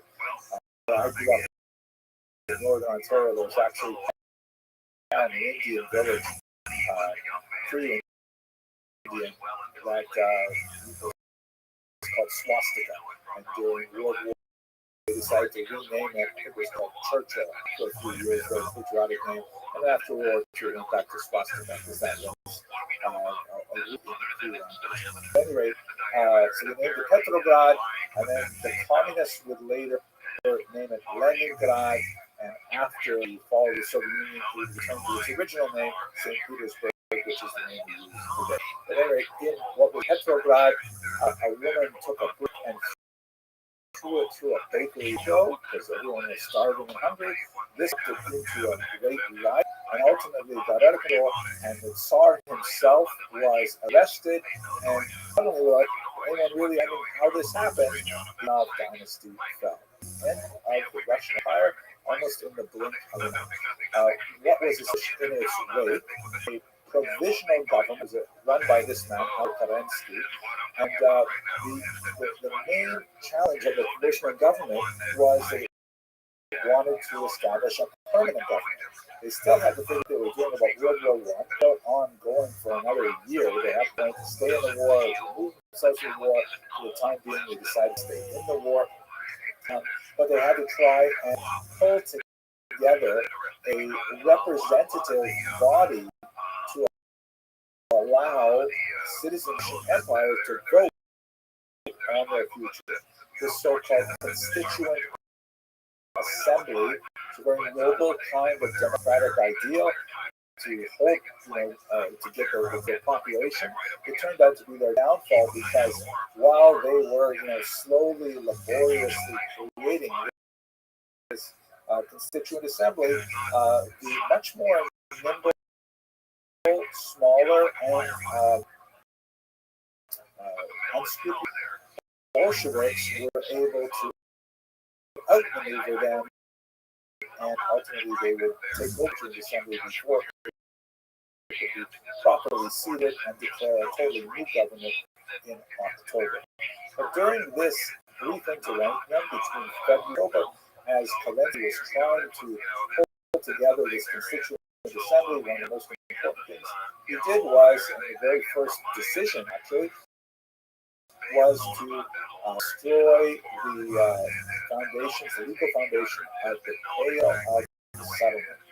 Here you can see it in kind of like in the bright color against the gray. The Pale of Settlement, the restrictions on Jewish citizenship, restrictions on Jewish residency were abolished by the provisional government, which made it, a great. It made it heroic in the eyes of many Jews. It was very short-lived. Here, by the way, is a period map from 1901, which gives you a sense of the relative populations of Jews, concentration of Jews in the several gubernias, or the provinces of the Pale. Some of you see a very strong concentration, more than 17% in the eastern part of Poland, in the central part of Poland, Warsaw, very strong concentrations in the region of Lithuania, and in the right bank, that is the right bank of the Danube River, the western half of the territory. Of course, small concentrations as you go further to the east. So what happens after the February Revolution is this man, Vladimir Lenin, the force behind the Bolshevik movement, organizes local councils in factories and villages and elsewhere. They're called Soviets, which means council. And their support, the Constituent Assembly, with an armed force, declares it disbanded in favor of all power to the Soviets and proclaims what would eventually become the Union of Soviet Socialist Republics, the communist state in Europe, and a bold new experiment in attempting to establish this form of government in Europe. The notion that supported Lenin's popularity was the idea that this new, totally new, radically new form of government would ultimately cleanse Russia of its various elements, including monarchy, including the church, was a very, very anti-church movement, anti-religious general, as we shall see, and all its capitalist. You can see at the bottom of this image that literally shows Lenin cleaning up the globe, because many felt that once communism started in Russia, it would eventually expel the entire globe. This is really at the heart of the confrontation between the United States with its vision of democracy, that states believe that democracy eventually conquer all regions of the globe, and the Soviets felt equally aggressively that communism would actually be the dominant political modality of the entire globe. At the very bottom of the globe, there you see the capitalist, who probably looks familiar as a monopoly man figure. A monopoly man, the famous basketball game, is based on a traditional iconic idea of the ultimate capitalist, with the waistcoat and the top hat and the bag of money, somewhat low tone, rather more appealing in the board game version, but nevertheless the same kind of thing. This is often viewed as kind of a stand-in for in general, sometimes made explicit like that, but use of capital is very highly identified in the communist mind, particularly when it's towards some anti-Semitic interpretation. I know it's very ironic that communist anti-Semites accuse Jews of being capitalists, capitalist anti-Semites accuse Jews of being communists. You just can't win it. But that's the reality of anti-Semitism. It just does not have to make sense. Here is the propaganda directed against the communist movement by the white Russians. The white Russians are the politicians of this term. Belarus literally means white Russia, and it's a region of the former Russian Empire, the USSR, and so people who come from there are called Belarusians, or really translated white Russians. But in the context of the revolutionary movement, the communists were associated color red, right? The reds are the, and so those force opposed the communists, sometimes either open monarchists, wishing to bring back the Tsar, sometimes a little bit more moderate, wishing to defend some kind of provisional government sort of idea of the whites, to contrast them with the reds. Has nothing to do with territorial color specifically, it's more of a political orientation. So the whites and the reds were engaged in a very ferocious civil war, along with many other combatants, as we shall see shortly, and who were perhaps most notorious anti-Soviet propagandists, some of which was explicitly anti-Semitic. So this particular example compares the early communists to Aztec priests performing a the human sacrifice is supposed to represent some kind of monarchic figure there, and it's being sacrificed, meaning the Polish is being sacrificed before the altar upon which Karl Marx sits, right, the founder of socialism, and it is labeled international, right? The Communist International, the Socialist International, meaning the whole idea of communism that was organized in the international group. Russia was about to be sacrificed, a human sacrifice towards this idea. And as you can see, they're labeled at the top in Russian. Lenin, of course, the central figure in the red robe. Right next to him is Trotsky. Remember that Trotsky is all with actually a few other figures here. And Trotsky also especially highlights because he is very effectively an army, ultimately divided by Trotsky's army. This representation here of what you can see that the one on the left is still his spear locks, his beos, although he's a secular orientation. And he's holding a bag with the number 30 on it, which is certainly a Jesus by Judas for 30 silver pieces. So the whole idea is that the message is that the Jews are somehow betraying Russia as well, contributing to this. And in fact, there's a major Russian propaganda. Russian propaganda was that the Jews had somehow sold out Mother Russia to the communists, and we're going to explore that in just a moment. What I'd like to do is actually take it into the Civil War itself, highly significant for the entire region, and ironically, considering the focus of the world today is on this an area that's extremely pivotal to Ashkenazi Jewish history because of an unusual experiment that occurred in Ukraine at this time. As you can see from the note in the back, one of the several examples of early Ukrainiancy during the very brief period when Ukraine attempted to develop an independent country during the Civil War. It would ultimately fail because of several reasons, but it would be swallowed up by the communist movement that would wipe out the groups that were striving for Ukrainian independence and would establish instead the Ukrainian Soviet Socialist Republic. As you look at this document, you can see on the upper left, it has in Russian the word Karbovantsiv, which is the Karbovanets, which is the unit of Ukraine. On the right, has it in Polish, languages of the Ukrainian state. And at the very bottom, you can see the word in Yiddish, Indo-Kalmantzes. And this is, in fact, a fascinating aspect of the period. Yiddish was established as an official language of this very brief Ukrainian state. So let me back up a little bit by saying that, ironically, I actually know a little bit more about what we're talking about today than most of the times I'm actually speaking, because my PhD dissertation was on this particular period. You can see here, published by Harvard, a prayer for the government of Revolutionary Times, 1917 to 1920, because I specifically looked at this very unusual rapprochement between Jews and Ukrainians, who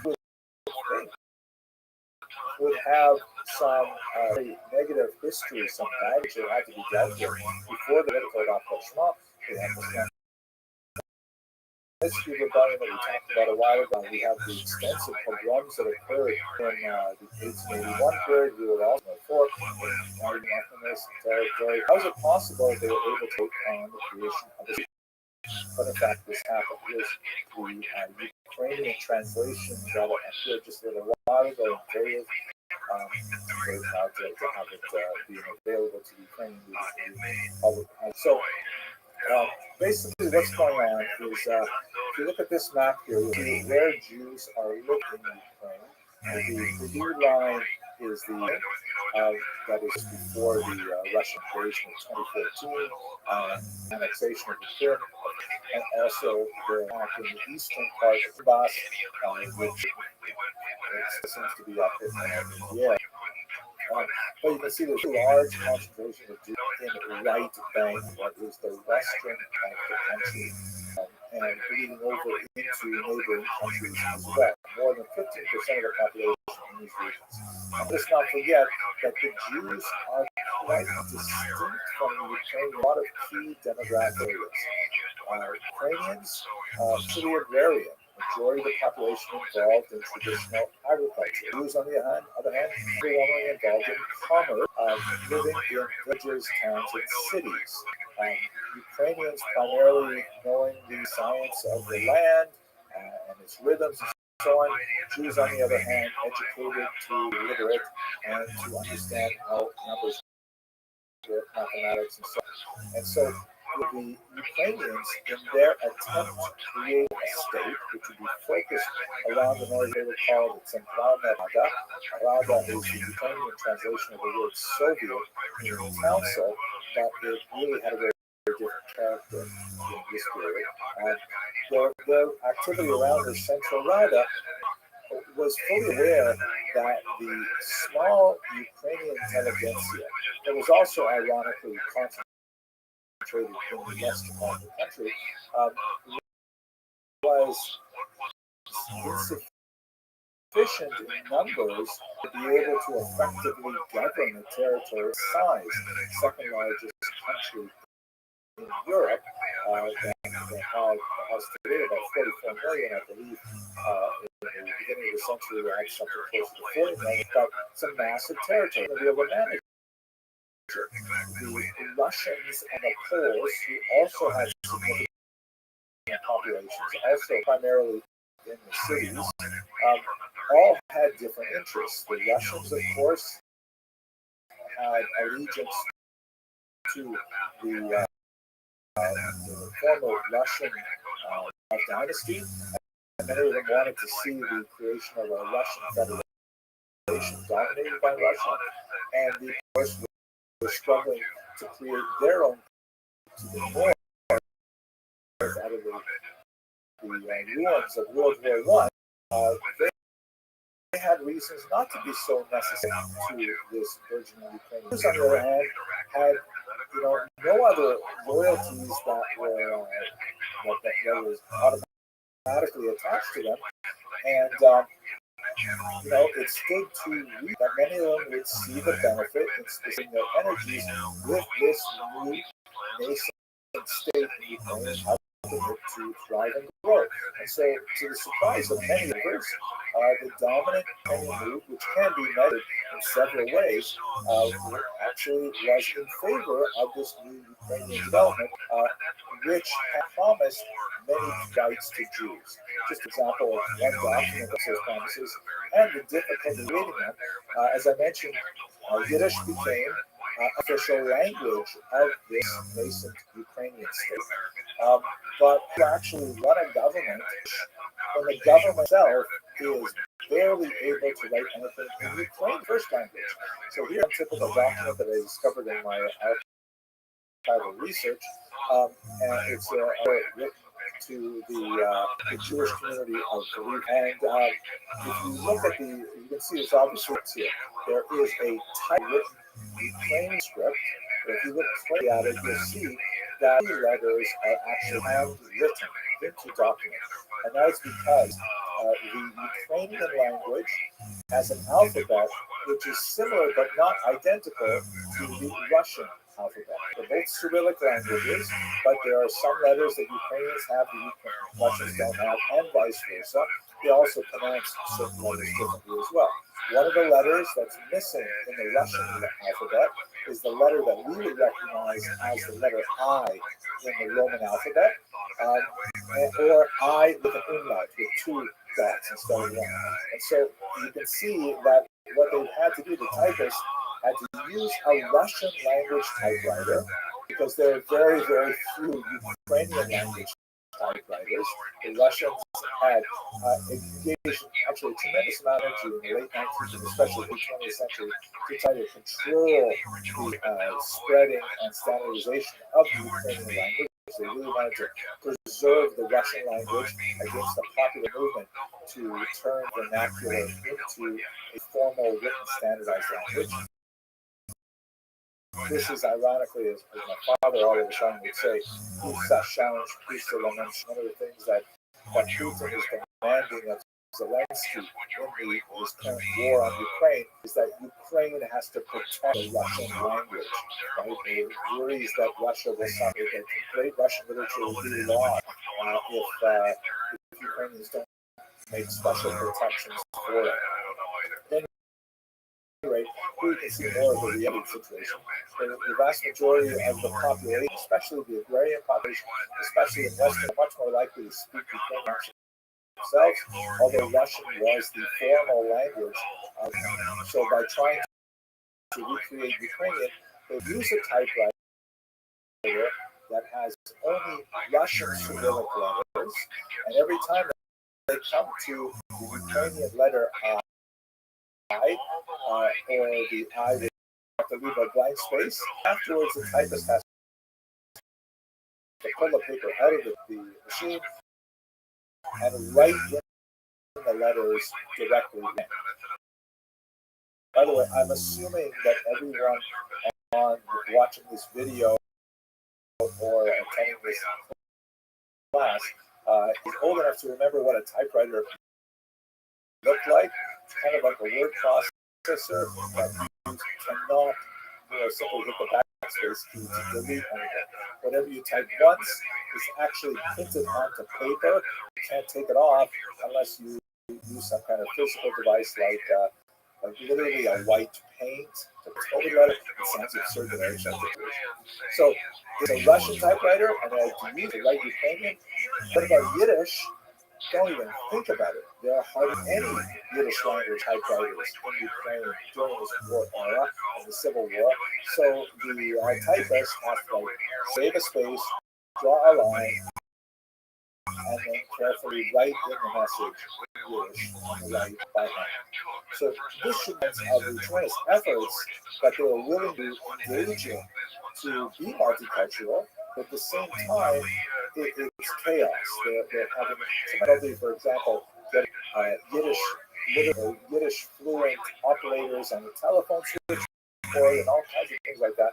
But they are nevertheless making a good faith effort to try and include Jews in this new government.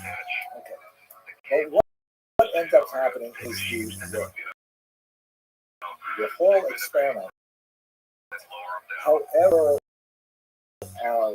learning ends in terrible failure as the entire region is absorbed in a wave that was far worse than 1881, 1882, far worse even than the Magnitsky massacres of the 17th century.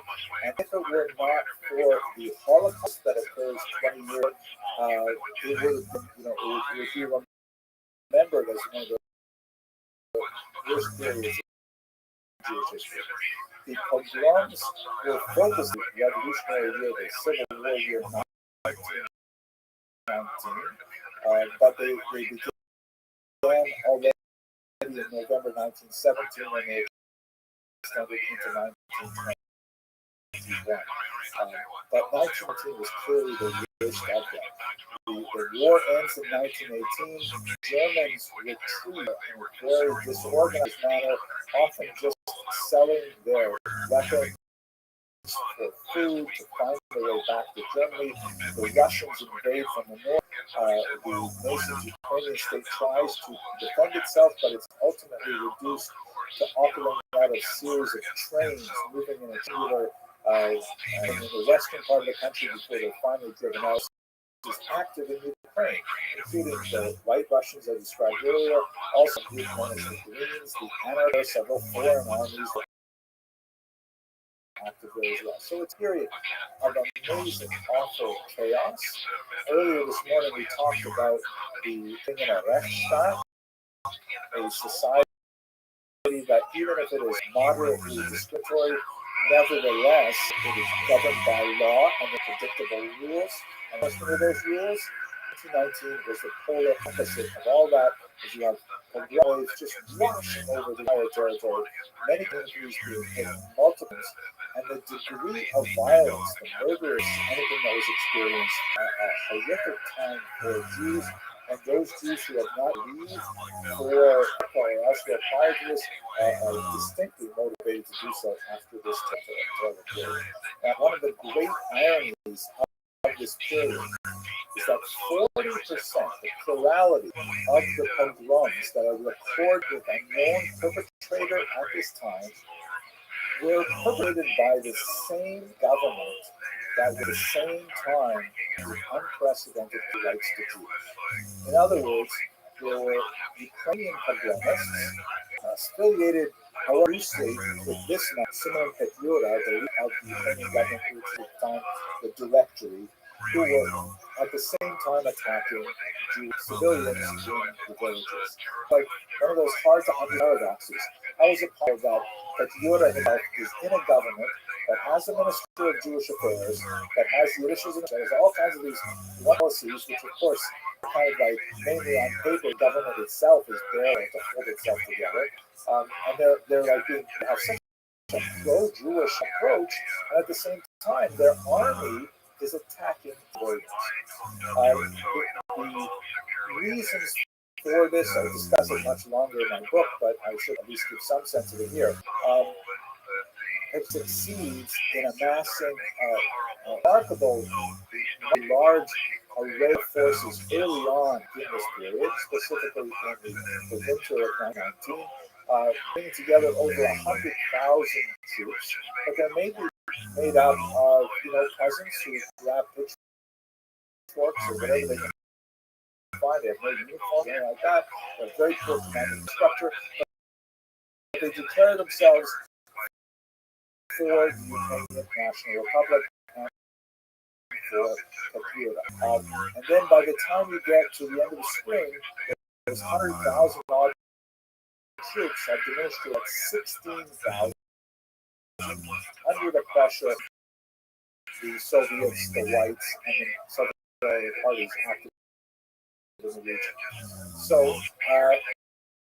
it appears that the president's understanding of what the Ukrainian National Republic is all about is very thin, and it was very easy for them to associate the Jews with this. Became a self-fulfilling prophecy because, ironically, of the various forces that Ukraine at this time, the force that was pretty reliably unlikely to commit a pogrom were the Soviet army under the Jewish leader Trotsky. They're associated with two-thirds of the recorded pogroms. So it's not like there were not pogroms that were affected by Soviet soldiers, but there were very few of them. They were far more disciplined. And so what ends up happening at this time is that the Soviets experienced a surge of support for the Red Army from this Jewish population, so that they had to scramble to try and create training centers that could work in Yiddish with these yeshiva boys running out of their payas flying for having touched a rifle in their life, but they want to join the Red Army in order to protect their communities or to effect revenge on pogromists that would quite often attack the same communities over again as their front lines were. The army specifically, but there was also a smaller surge for communism in general, as many disaffected felt like Judaism had failed, and that communism as a kind of secular message would actually come to their rescue. Now, in terms of Petlura himself, I want to note that later historians have often characterized Petlura as the architect of pogroms, a kind of like early version of Hitler. And in my research, I discuss it in some length how I do not feel that is an appropriate way to understand his role in the violence. Petlura himself actually had published some very pro-Jewish things well before the war.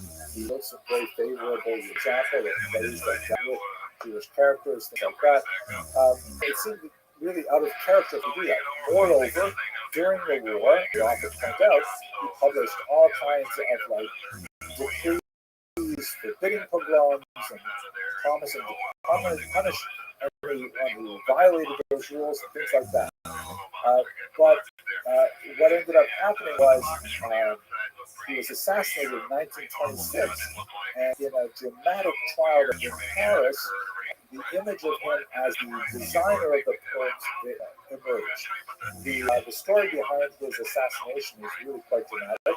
The man shown in this photograph standing on the left, his name is Schwarzbart, and basically at this time in 1926, the Ukrainian National Republic has lost its statehood, and the government, including Petro, have fled to the west. He's living in Paris.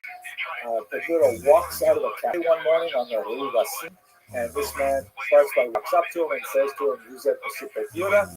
Are you Mr. Petro?" And he says, "Oui." And Schwarzbart takes out a gun and shoots him dead on the spot. He is arrested and put on trial. But in a brilliant move, his defense argues that acting of revenge for the pogroms that had affected the Jews of Ukraine. Schwarzbart should be viewed, argued his defense, as an avenger of Jewish pride, and rather than making a trial about Schwarzbart, who was actually, an assassin in the open, who killed them with blood on the street. The trial became one of Petro and of his role in them, and it hinged on whether or not Petro was guilty of creating this pogrom movement. And as I've argued in my book, but I'll state it very briefly here, I do not feel that calling Petro the architect of the pogrom is historically right. I do believe Petro chose to remain silent at a key period of several weeks in the spring of June and failed to take action to condemn the pogroms early on, and allowed the infection to spread throughout Ukraine, that in fact the pogroms were, if not tolerated, then perhaps even condemned. And this was key quality that the Petro bears. In my humble opinion, it's not one of commission. It's highly unlikely that he actually ordered anyone to commit a pogrom. It does not make sense. There are some historians who point to documentation that would say that. Documentation has actually been found. I would say that his culpability rests in one of omission. He failed to take the actions necessary of the particular head of this government, however fragile, for fear of losing the loyalty of his troops. This allowed the pogroms to wreak such havoc in the Jewish population. But anyway, just to finish the story with Schwarzbart, he was exonerated. Under French law, he was required to pay dues to the widow of Petro, and so he was fined incredibly insulting, slap on the wrist for killing him out. But Jews worldwide celebrate as a huge victory of finally being able to stand up to mete out vengeance against someone who was responsible for the pogroms. Even if that responsibility was highly attenuated and was focused perhaps in a different direction by a trial, nevertheless, that's the ultimate result. But if we return to the period under discussion in 19, you should recall that 40% of the pogroms were in fact perpetrated by Ukrainian troops, and the whole enterprise in rapprochement ended in miserable failure. And many Jews saw the Red Army being a far more control on the violence, and so therefore support for the Red Army grew significant. By 1920, the Ukrainian experiment in statehood ends in its leaders are mainly exiled, and Ukraine is now absorbed within the Soviet Union. And Ukraine at this point constitutes the biggest single concentration of Jews in the Union, because the Jews who lived in Polish region, the Lithuanian regions, are now living in independent Poland and Lithuania, and to a certain degree Latvia as well. So Ukraine has a huge important role the Ashkenazi culture in the Soviet Union. So what does the Soviet Union do about Jews? So we should recall that at the time there is a lot of flux going on. The new country known as the Soviet Union, they go through a period which they call war communism, which lasts until 1920. It overlaps the Civil War, and it is a period where the communists try desperately to bring overwhelmingly aggressively into a communist future, which Karl Marx, when he outlined his vision of the progress that led to communism, he really anticipated that would happen in a state that was largely pre-industrial. So they have a really difficult time trying to make these backward agrarian communities behave like modern technological industrial communist states, and so they decide to back off and they adopt a new program called the New Economic Policy, or NEP. And this is sort of like a toning down the rapid collectivization of agriculture and things like that. And that proves to be breathing room that a lot of them need to rebuild the economy after 4 years of World War and 2 years of Civil War. So there's also a tremendous change at the top of the political establishment. Lenin, who we've described as the mastermind behind the communist revolution, has a stroke. And the last 2 years of his life, he's debilitated. So that leaves a kind of a gap, a vacuum in power, in which both Trotsky and Stalin and other figures Bukharin are all jockeying to take advantage of.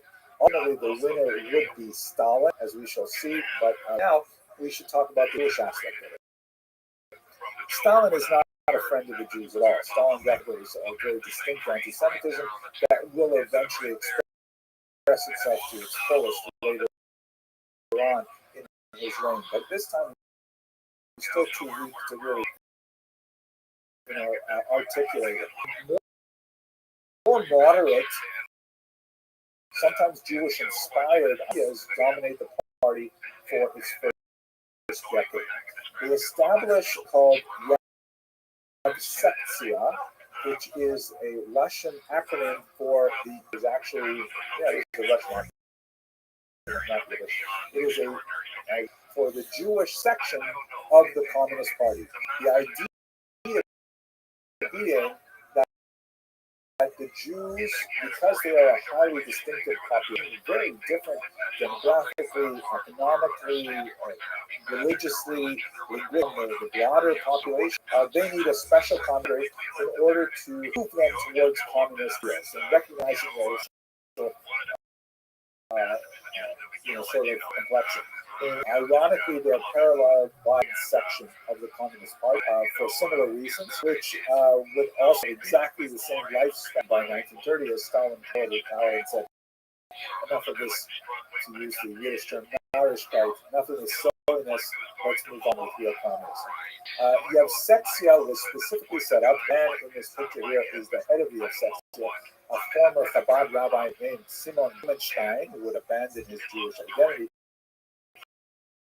abandon his religion in order to lead this effort, and it had some, perhaps the most significant aspect of the Yevsektia was initially its determined attack on Jewish religion. Right? Remember that the party is adopting a distinctly anti-stance on Marx's ideas. The fact that Marx is advertised by his parents is perhaps one of the most notorious self-Jews of modern history. The whole idea of religion in a Marxist, socialist, and communist mind is that it is an opiate of the masses, meaning it is a drug that keeps people stupid. What specifically does it occlude from their vision? It obfuscates the importance of class in their lives, and that their true enemies are the adherents of rival religious movements or nationalist movements, but in reality their true enemies are their class enemies. And so doctrinaire Marxism teaches a complete atheism in order to allow people to see through the veil of religious promises to the fact that they are being manipulated upper class for the control of scarce resources.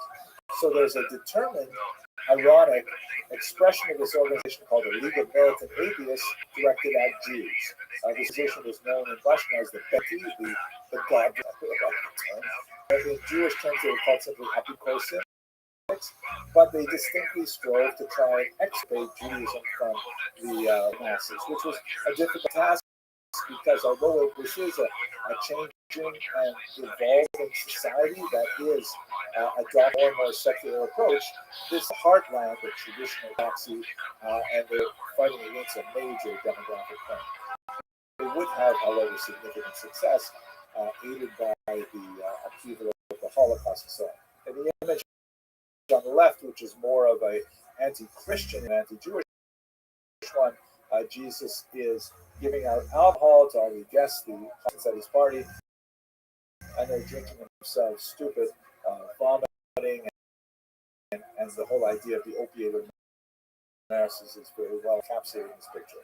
So, with regards the Jews, there is decided emphasis on trying to extirpate religion. Sometimes they would be co-opted, like the very special red Haggadahs that were designed to try and teach Jews that they really weren't rescued from Moses, from Egypt by Moses. They were actually rescued from the Russian monarchs by Stalin. I mean, crazy kind of transvalued messages. But the approach to the party in the 1920s was one called Korizatsia. This term, it's hard to translate into English, but Koren means a root, the root of a tree or something like that. And so it means indigenization, or the true origins, the true culture associated with the people before it gets poisoned and twisted and warped by outside influences. It was at its core a belief that it went back to the original folk color of the peasantry of Earth. You would find a culture that was very amenable to socialist values, and that you would find a culture that, would naturally be communist. And so you see this policy of colonization being applied to many different peoples, not just the Jews, but in the Jewish world, it was known as, in which Yiddish, a remarkable renaissance. Yiddish was regarded, Hebrew, the religious language, right? No religion here. Yiddish was regarded as a folk language of Ashkenazi Jews living in the communist state. And so therefore, anything that was Yiddish good, and there was tremendous amount of resources poured into like developing Yiddish literature and Yiddish plays and Yiddish poetry and all kinds of things like that.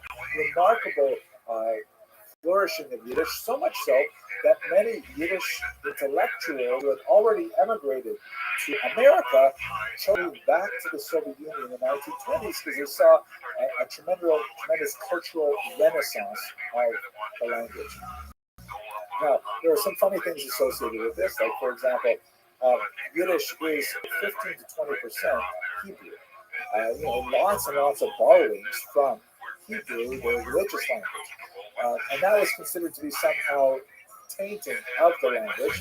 And so the Yiddishists of the period, working with the policy of colonization, tried to edit Yiddish so it would not have that Hebrew root. So, for example, Hebrew is not, unlike Yiddish, a phonetic language. It didn't have vowels.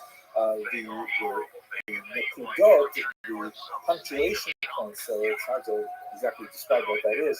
You're not familiar with Hebrew, but they're added later. If you read the Torah in the original scroll, it will have no vowels. You literally have to memorize possible pronunciations and understand which pronunciation is appropriate for this particular sentence. There's lots more to say, but I don't have time to say. So what they did was, when they tried to work with Hebrew terms in Yiddish, they either forbade them, or if they couldn't forbid them because they're so important, they would transliterate them phonetically using Yiddish. So, for example, the word truth. very important word in his name of a famous publishing house, for example, but it was spelled in Hebrew. So they respelled it instead of Aleph, Mem, Taf. They respelled it Ayin, Mem, Ayin, Samech, which is pronounced Amen in Yiddish, and is completely unrecognizable to a Hebrew reader of the bizarre transcription change. Ukrainians have it even worse in some ways because earlier in this lecture, Ukrainian Cyrillic and Russian Cyrillic are slightly different. The colonization, they also wanted to try and bring the Ukrainians closer to the Russian language, although they were encouraging Ukrainian because they also want specifically to assimilate the Ukrainians to Russian. So they made the letter G in Ukrainian illegal. I think they made the letter illegal. That's because the Ukrainian letter G is written differently than the Russian letter G, and the Ukrainian H, which is pronounced like a letter G. But I think it's so ironic because if you look at this book, this is the cover of the Chabad Siddur, the Chabad prayer book, and it is in a Russian translation. And if you look over here, that it's called Tehillat Hashem, and the sound H for Hashem, the name of God, have a Russian equivalent. So the Chabad movement added a special accent on the top of that letter to let Russians know, even though it looks like the letter G, you have to pronounce it like an H. So they've added. So a lot of Russians try to take a letter out of the Ukrainian alphabet, Jews instead added it to the Russian alphabet. They also, at this time, towards the end of this period, attempt to replace the word of Zionism with our experiment, something called Bidjan, which is declared a homeland for the Jews, a Jewish autonomous oblast located way out in the not too Chinese border and the Pacific Ocean.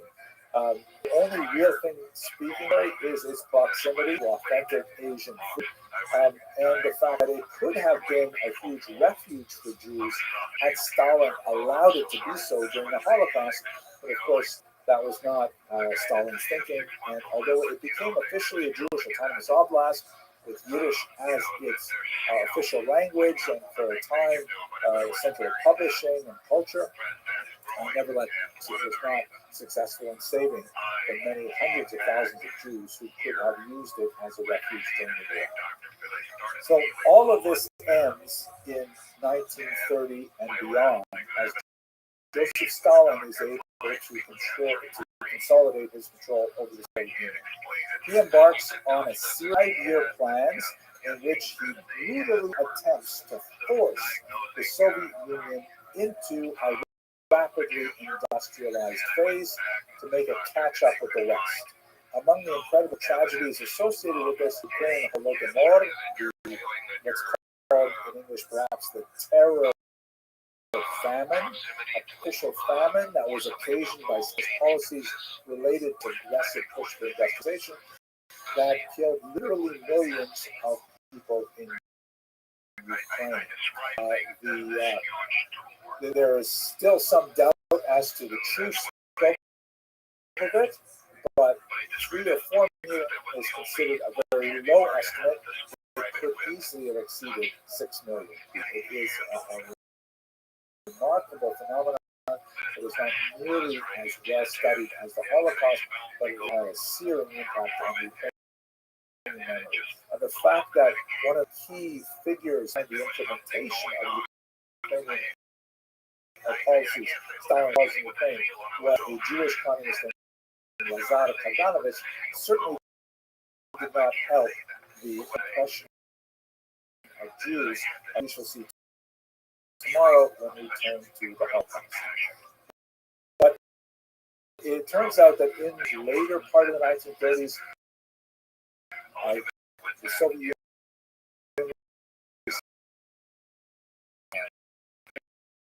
I won't go into detail now, but the Jews were caught up is literally, and it was a period of great horrors for the larger nation. But at this point, I got to end for my. Tomorrow we're going to look, God willing, at the implications of the Soviet popularity among Jews in the so-called blood lands, the region that would be between Nazi Germany and Stalin's Soviet, and we'll see how that plays out in the politics. Thank you very much for your endurance and your attention, and look forward to seeing you tomorrow morning.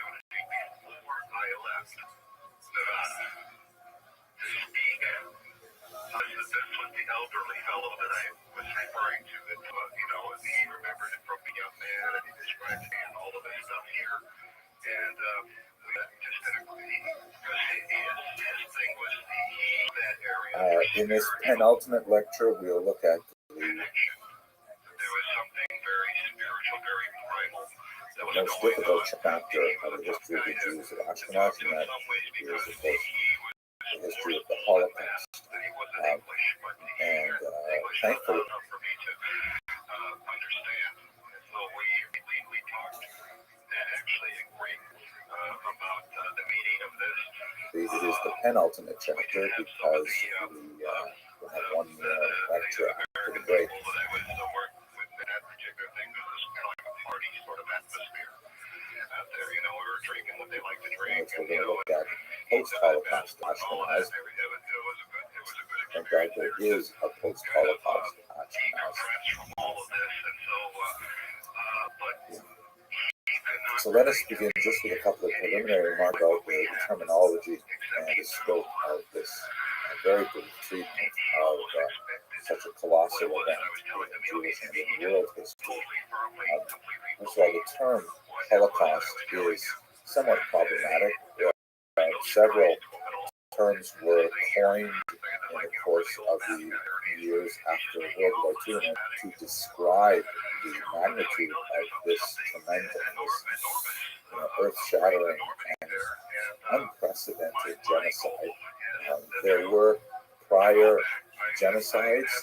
We spoke briefly about the Ukrainian Holodomor, for example, but there are certain unique aspects that set the Holocaust aside, including, for example, the application of modern bureaucratic industrial methods to the slaughter, the sheer scope and scale of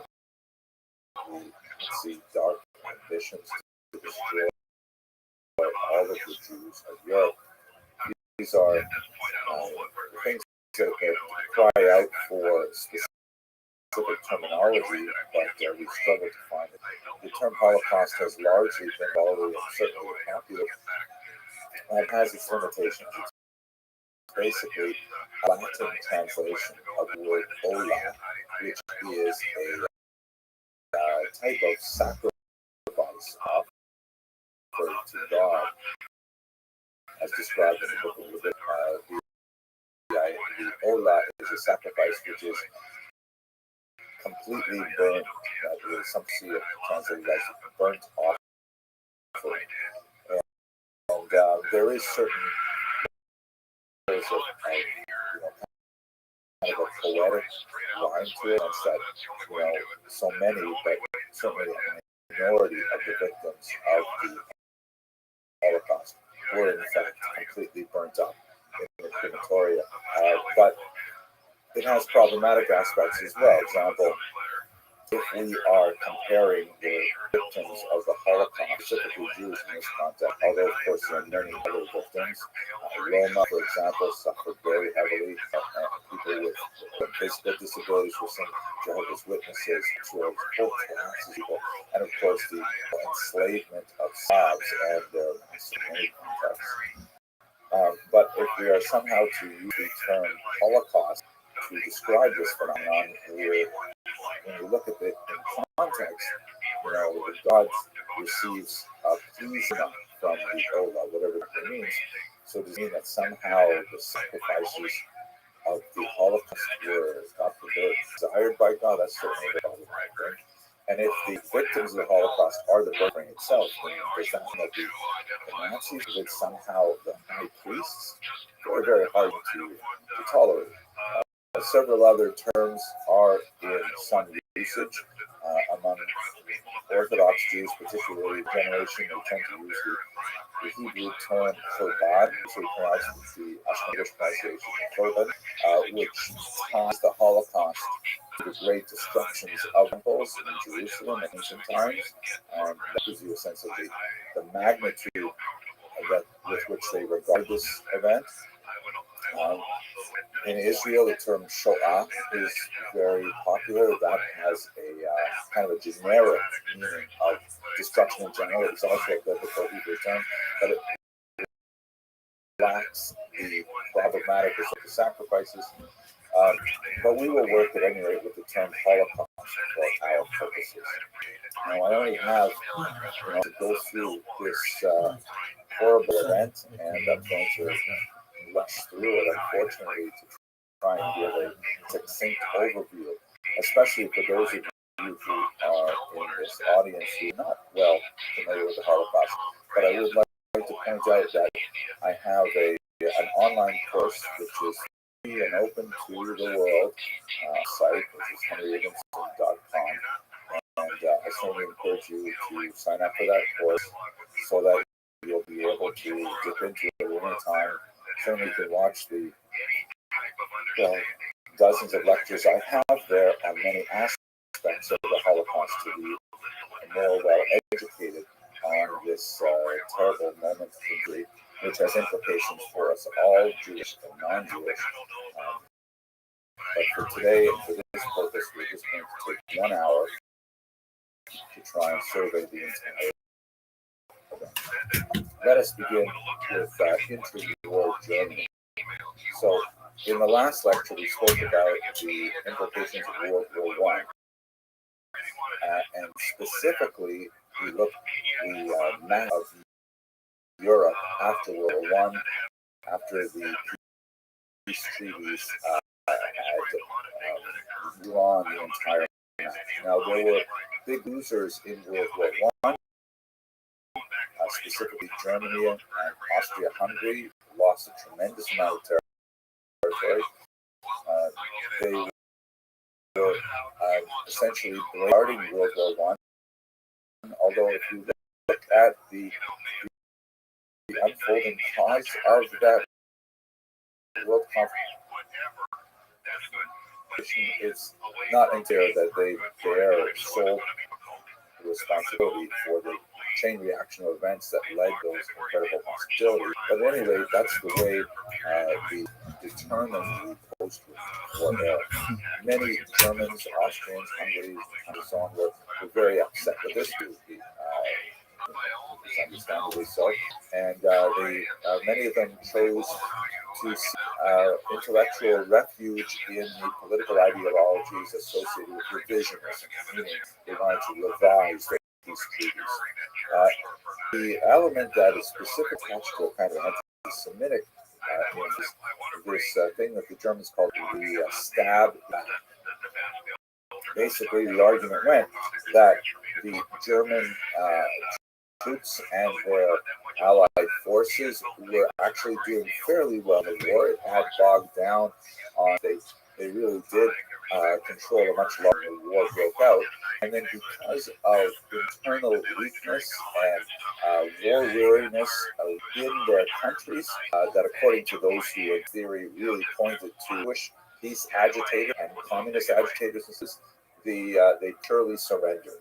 And they left their soldiers behind in the field. This is the basic idea of the Dolchstoß, the betrayal from within, a stab in the back. And you can see in this Austrian propaganda from the period that really encapsulates the mood of the era.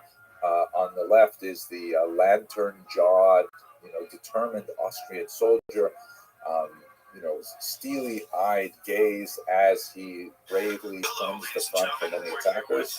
But unbeknownst to him, there's these dark storm clouds that gather, and this grotesque woman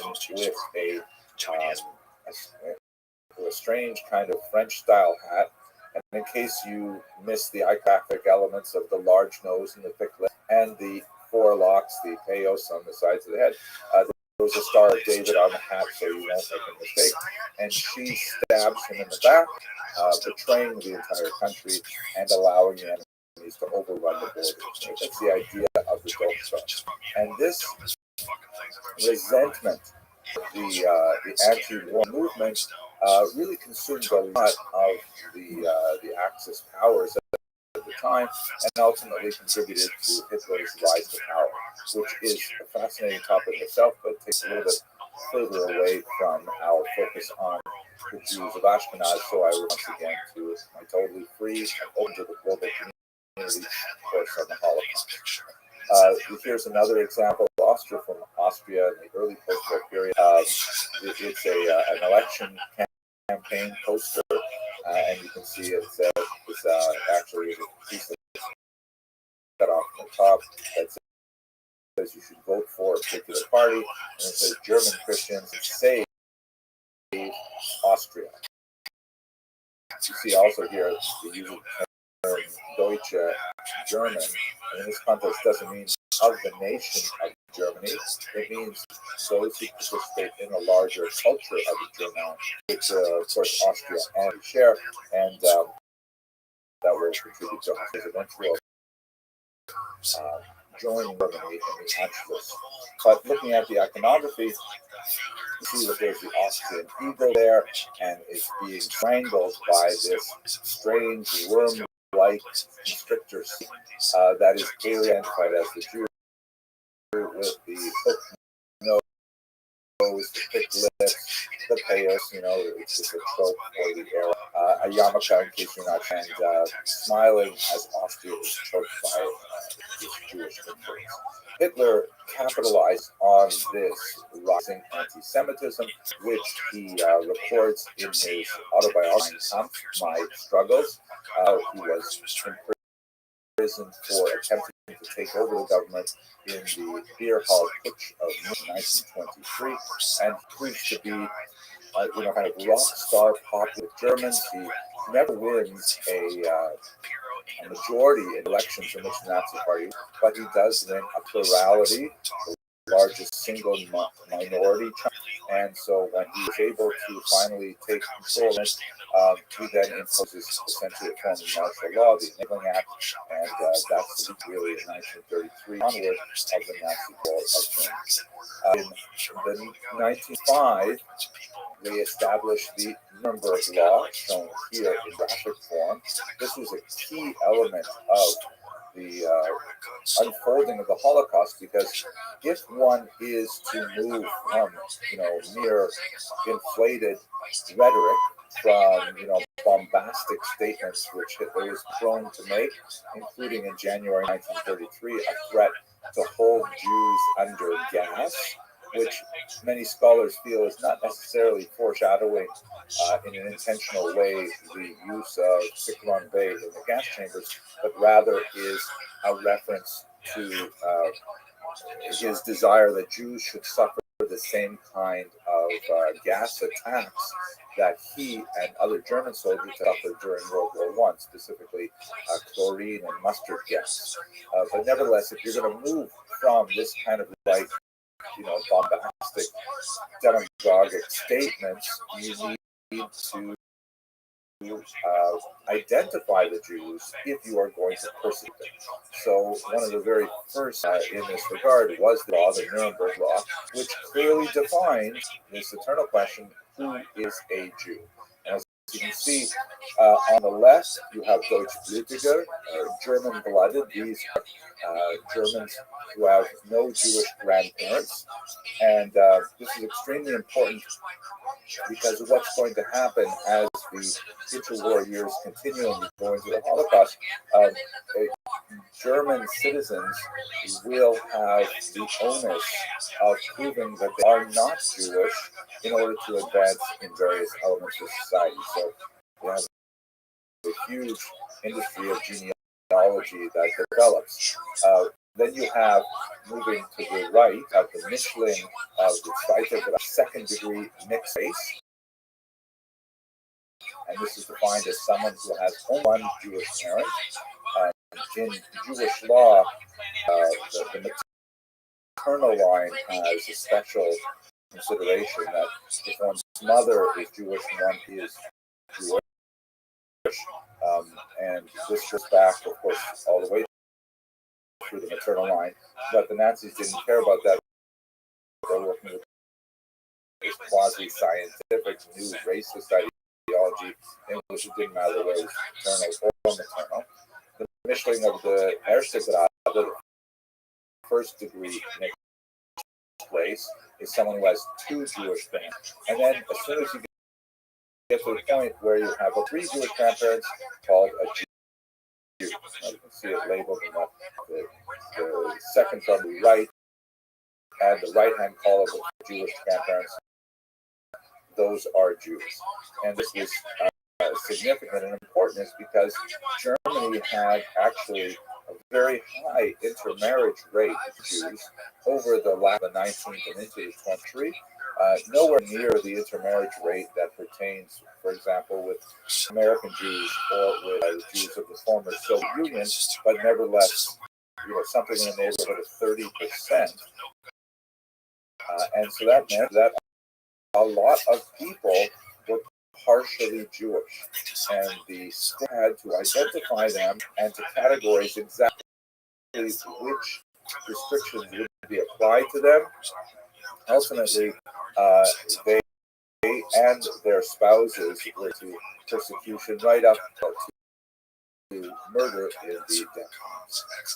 But once you had a definition of Jews, then you could start laying on all kinds of ostracizing techniques, such as, there's just a sampling of side benches that say only for Aryans, or you can put up signs outside town saying are unwelcome or are unwelcome guests and things like that. And you can slowly start isolating them from the larger community, which you see in a whole series of laws that are imposed after the Nuremberg rally, excluding Jews from service, excluding Jews from working, and of course excluding them children from the public themselves. All kinds of things that were imposed upon them through discrimination. But the lowest point before the war is undoubtedly a massive nationwide pogrom called Kristallnacht that clearly had advanced planning by the Nazis. They were just waiting for some kind of pretext in order to unleash these plans. But there were hundreds of attacks on Jewish communities in 1938. Right, that's the original 9/11 of the era, which was a very clear signal to the Jews that the situation was escalating. The scope of murder was comparatively small when you think about the later deprivations. Something like 262 Jews were killed, but there was phenomenal, and that of course is credible, 262 tragedies for those individuals and their families, but still viewed against 6 million, you can understand how to differentiate the scope and the scale of this massacre. Tremendous property damage. The reason it's referred to as Kristallnacht, which means the night of crystal, the night of broken glass, is to the tremendous number of shop windows that were broken. Rioters went through, led by some of the hooligans elements in the party. There's literally glass all over the streets, littering the streets, and so that's why it required that particular name.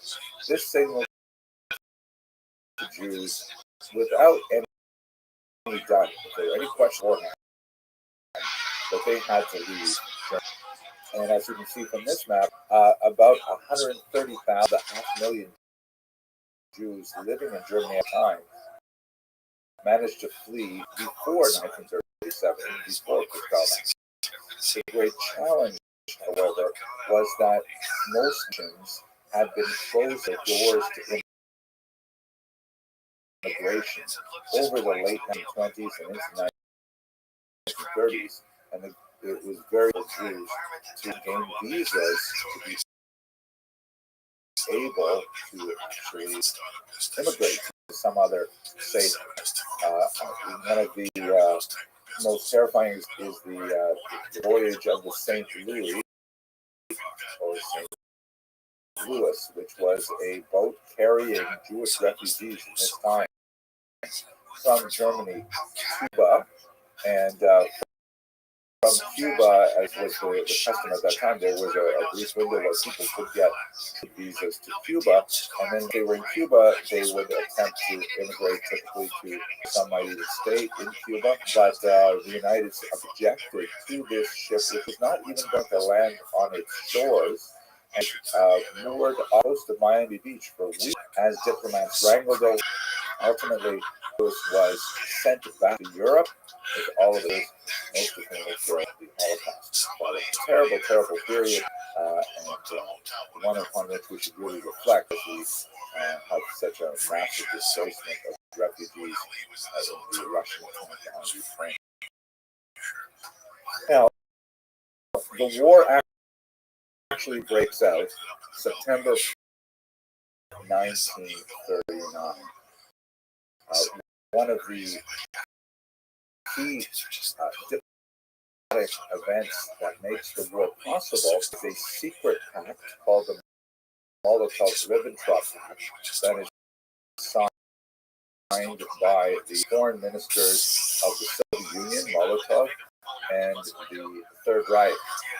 And this was essentially a non-aggression pact between two erstwhile enemies. I mean, the Nazis representing fascism on the one hand, and the communists representing, socialism on the other hand, they were like enemies. But when proposed to Stalin that they should cooperate, and the prize for both of them would be the acquisition of the territory of them, Stalin was very happy to accept. And so what happened on September 1st, 1939, is in a coordinated attack, the Nazis invaded Poland and the Baltic states from the west, and the Soviet Union invaded from the east border, that at which point they agreed not to attack each other. And so why this is especially important for Germany is this meant that the Nazis a safe Eastern Front in 1939.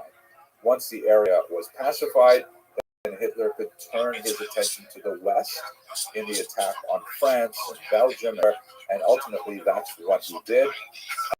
Later in 1941, he would double cross Stalin, taking him by surprise and invade. That's a little further down the line in our story.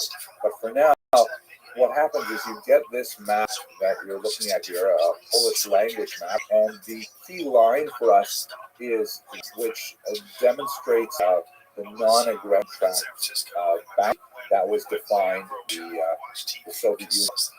The territories on the left side, the west, were taken over by Germany.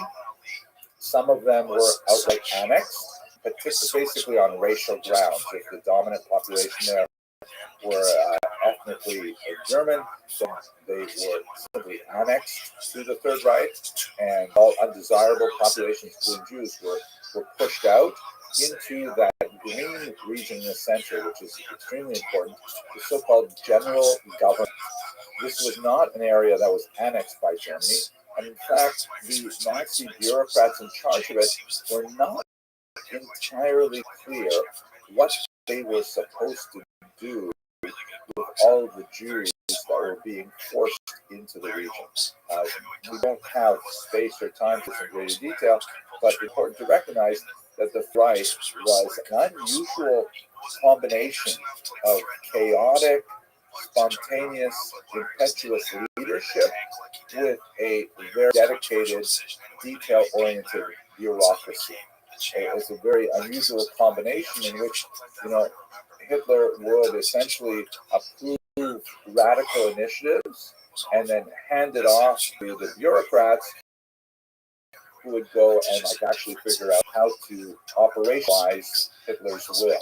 And if Hitler would change his mind, then the bureaucrats would have to like undo what they had been doing and work on something else. And they did so with great fidelity. But it also meant that at the highest levels of the government, there was chaos and often contradictory. But we won't go into that. Anyway, the general government is going to be extremely important because that is the region where Jews would be heavily concentrated, and they would work towards their plan called the Endlösung, or the final solution. The first thing that's happening in this region is they establish numerous ghettos. And as you can see, they're scattered throughout the region. This map shows the post-1941 period when the Nazis invaded the Soviet Union as well, and they were able to establish within what would be Soviet territory. But the green, yellow, and black ones here were established when the Nazis first invaded. And at this time, they had not clearly articulated and defined what they were intending to do with the Jews. They certainly wanted to control them, and the ghettos were subject of some debate in the internal Nazi hierarchy. Ultimately, of course, they decided in favor of them against the arguments that it would spread typhus and things like meant rebellion, which of course was true. But this points to a much larger issue in historiography of the Holocaust as well, that sort of pits two major thinkers against each other, and it's very important to understand them. Let me just mention it here. One which really emerges from the immediate post-war era in Nuremberg war trials was a school of thought called intentionalism, and this was pioneering historians like Lucy Dewitz, for example. And the argument was among intentionalists that and his party period to murder all of Europe. And they saw a pretty straight line from state laid out that it was all kind of folding plan to destroy the Jews of Europe. In the 1970s in particular, however, a new interpretation began to emerge among historians called the functionalist model, of which there are many scholars. Martin Blojai is one of the early ones, Christopher Browning, my own teacher, Michael Maris, are in that camp, in which they say that, there's no question that Hitler and his close associates were incredibly virulent anti-Semites of, a colossal order, and they certainly would not have, looked askance at the idea of this mass murder. But did they really actually plan this from the beginning? Were they that organized? They point to all kinds of contradictory elements, like, for example, the plans to resettle Jews in the Lublin region, or the plans to, take the island of Madagascar and expel all Jews there. And the fact that Jews were actually free, the Third Reich, right up until 1940, well, it's 1940, if I remember correctly, if they're really intending to murder all of them, why would they be pursuing these ventures? And furthermore, the first real smoking gun document that clearly indicates the Nazi desire to murder all the Jews of Europe is dated quite late. It's dated January 1942. How is it possible that have any documentation of this plan until that date? So functionalists argue that while, again, recall, this is not diminishing anti-Semitism that was present in the Nazi Party and its leadership, but they argue that the plans to murder all the Jews of Europe grew out of a function of the war. Meaning, as the war was progressing and Nazis began to experiment with different policies and procedures, and to see that actually murdering all Europe was possible. And though they slowly moved towards this idea through experimentation and through testing the waters and things like that. So that's a major difference between intellectual and the intentionalist that characterizes much of this historiography. There's no question that the dominant interpretive mode that most scholars use today leans a functionalist interpretation, and it helps explain a lot of the internal contradictions that seem going on in the Nazi Party. But to return to our narrative, they're developing these ghettos first in the German controlled regions, and later after 1941 in the formerly Soviet regions, and they seem to have a divided opinion as to how exactly they are to be run. And there are two main models that seem to coexist with each other. One section of the lack clarity among the Nazis, as they're supposed to do, with all these Jews piling up in the general government. Some of those ghettos seem to follow a model which historians have called productionist. Wood is one particular example where the thinking was that, these ghettos, and again, Hitler is not really outlining these things for anybody. Bureaucrats are trying to figure out these issues on their own. So Wood was regarded as an example of slave labor, meaning like, why would you destroy this human capital? Let's make use of it for the war effort. So Wood, which had a tremendous reputation as a textile center, and Jews were heavily concentrated there in that industry, is a very traditional kind of industry for Jews to be involved. And so the key to survival in Wood, just for most of its duration, was to get a work permit, to be useful and employed in slave-like conditions to produce, military uniforms and for German soldiers on the Eastern Front and all kinds of things like this. Ultimately, the productionist model failed because those Jews would also be sent to the gas chambers. For much of the war, that seems to be the way they were supposed to operate. Others, like Warsaw, notoriously, were operating on a model which is called attritionist, meaning the Jews were essentially to be rounded up, concentrated in areas, and then allowed to die of starvation and disease, which also happened. Warsaw did not have any major industries that were especially useful to the Nazis. Given sparingly from time to time a ridiculously low ration of food, like 150 calories. No one can survive on that. And so the Jews of Warsaw strove to figure out ways to smuggle in food from inside, to engage in with local Germans and Poles to try and bring in more food, but it was subject to true depredations, literally dying of hunger or of type and other things. So the ghettos are the way in which Ashkenazi Jews appreciate the Nazi policy.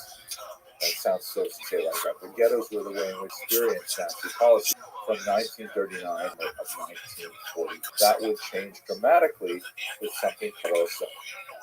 And before I continue, though, I reminded myself, the Holocaust is basically an Ashkenazi story, but it is not exclusively an Ashkenazi story. The Nazis would, of course, control many Sephardic areas.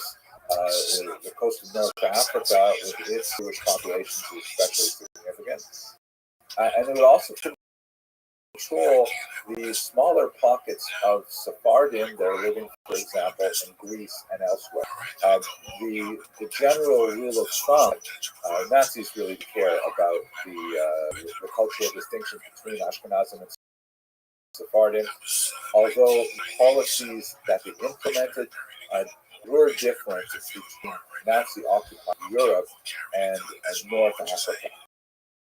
And the experience of Sephardic Jews was, by and large, certainly one of persecution, certainly one of abuse and murder, but not to the same degree that the European Ashkenazim and those Sephardim who lived in regions of German control in Europe.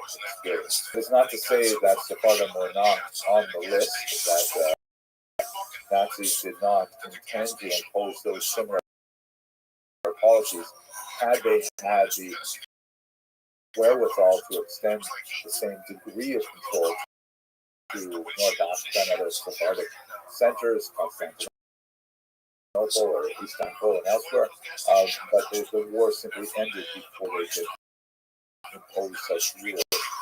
Nevertheless, this is basically an Nazi story, and Ashkenazim to the overwhelming number of victims. But let us return to Upper Barbarossa. Very important war. The date is significant, easily significant for the Holocaust, as the beginning of the war in September of 1939. The date is June 22nd, 1941. And it's a good example also of another important thing to bear in mind when we talk about the Holocaust, and that is the understanding that the Holocaust and the Second World War are not identical. They are overlapping historical phenomena. They're following largely parallel tracks that, developments in the war had direct influence on the but clear also, for example, we look at Hungarian Jewry, that the Holocaust, the war against the Jews, to use Vidowitz' pungent phrase, was for the Nazis, and even more important than World War II. In other words, when the Nazis had the choice between diverting resources to their eastern flank, and on the other hand, diverting those resources to murdering more Jews, they amazingly chose in a suicidal manner to make sure that they could murder more Hungarian Jews rather than protect themselves from the assault of the Red Army, which just shows how diabolical this was. A phenomenal death blow of the entire Nazi empire. Anyway, on June 22nd, 1941, Hitler sent his troops into the breaching the treaty that he had signed with Joe Stalin in August of 1939. Evidence indicates that Stalin was completely taken aback and surprised by this attack. They prepared for the Nazi advance. The Wehrmacht, the army, made phenomenal in a very short period of time, taking over all of what will be today the boundaries of Ukraine, of White Russia, the Baltic states of Lithuania, Latvia, and Estonia, and penetrating well into Russian territory per se, approaching the city boundaries of Moscow and placing Leningrad under a punishing siege that was absolutely devastating to the population. Now, that's the war, using the army, the Wehrmacht. What he also did, and this presents a significant escalation against the Jews, is he sent in 4 mobile killing squads called Einsatzgruppen. These 4 squads they were called like a police battalion, followed behind the regular army, and their task was to spread out and go to all of the tiny little Jewish villages called Shteka that dotted the region, round up all of the Jews that they could find, as well as any undesirables like communists or actual Jehovah's Witnesses or anything else that was on Hitler's list, march them out to local ravines. Local ravines existed to have them dig their own graves and then shoot them. This is called lately the Holocaust by bullets, which distinguishes it from the Holocaust by gas. That would be the next devolution in the Nazi plan. As you can see from this map from the United States Holocaust Memorial Museum, and this is only a sampling of the towns that were affected.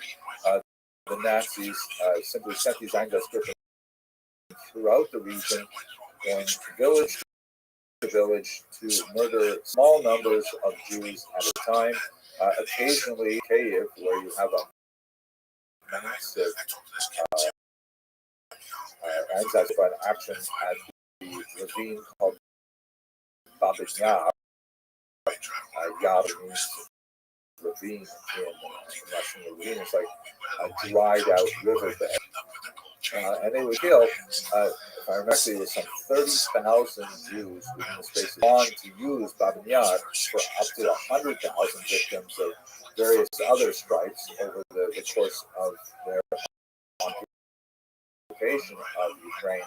But it was one of the single worst massacres of the Anzac at that point. This is incidentally the way in which my grandparents' families were all killed. The only ones who were survived were those who had emigrated to Canada prior to World War and lived in safety while its siblings lost their lives in the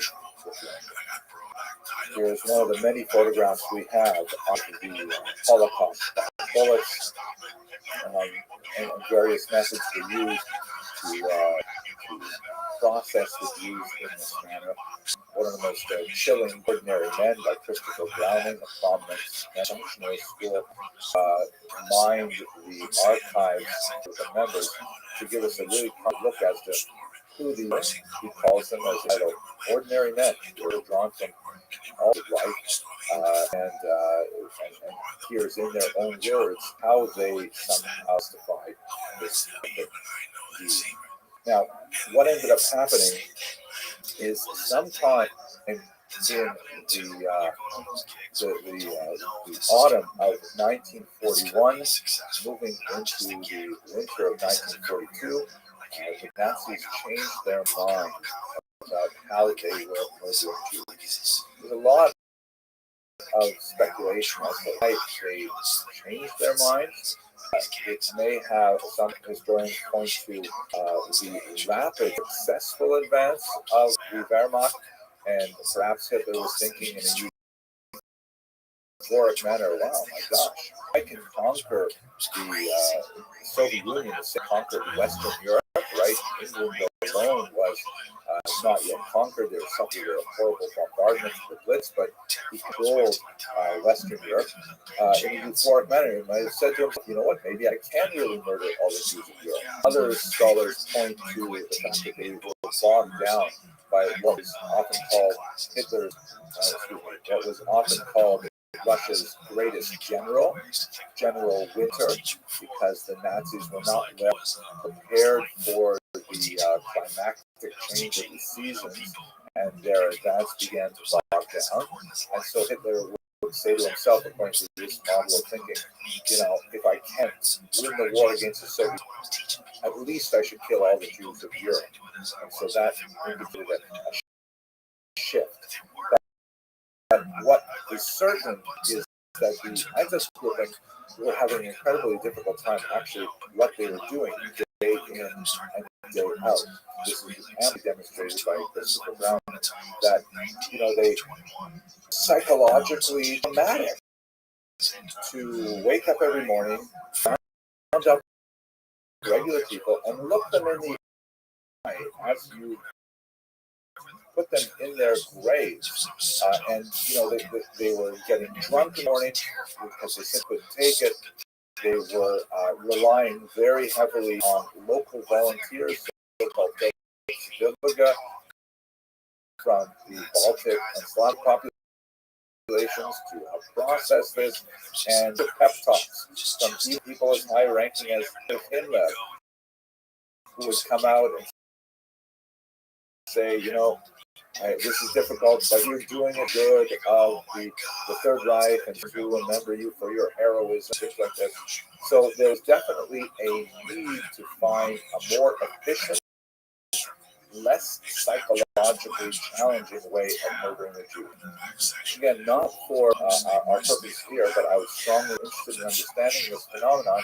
You have to look at the great experiments from psychologists in the later half of the 20th century, such as Stanley Milgram and Zimbardo, is really useful work to show how this process plays out in the human mind, and also how prone are we to the fingers of this, this impetus to a authority.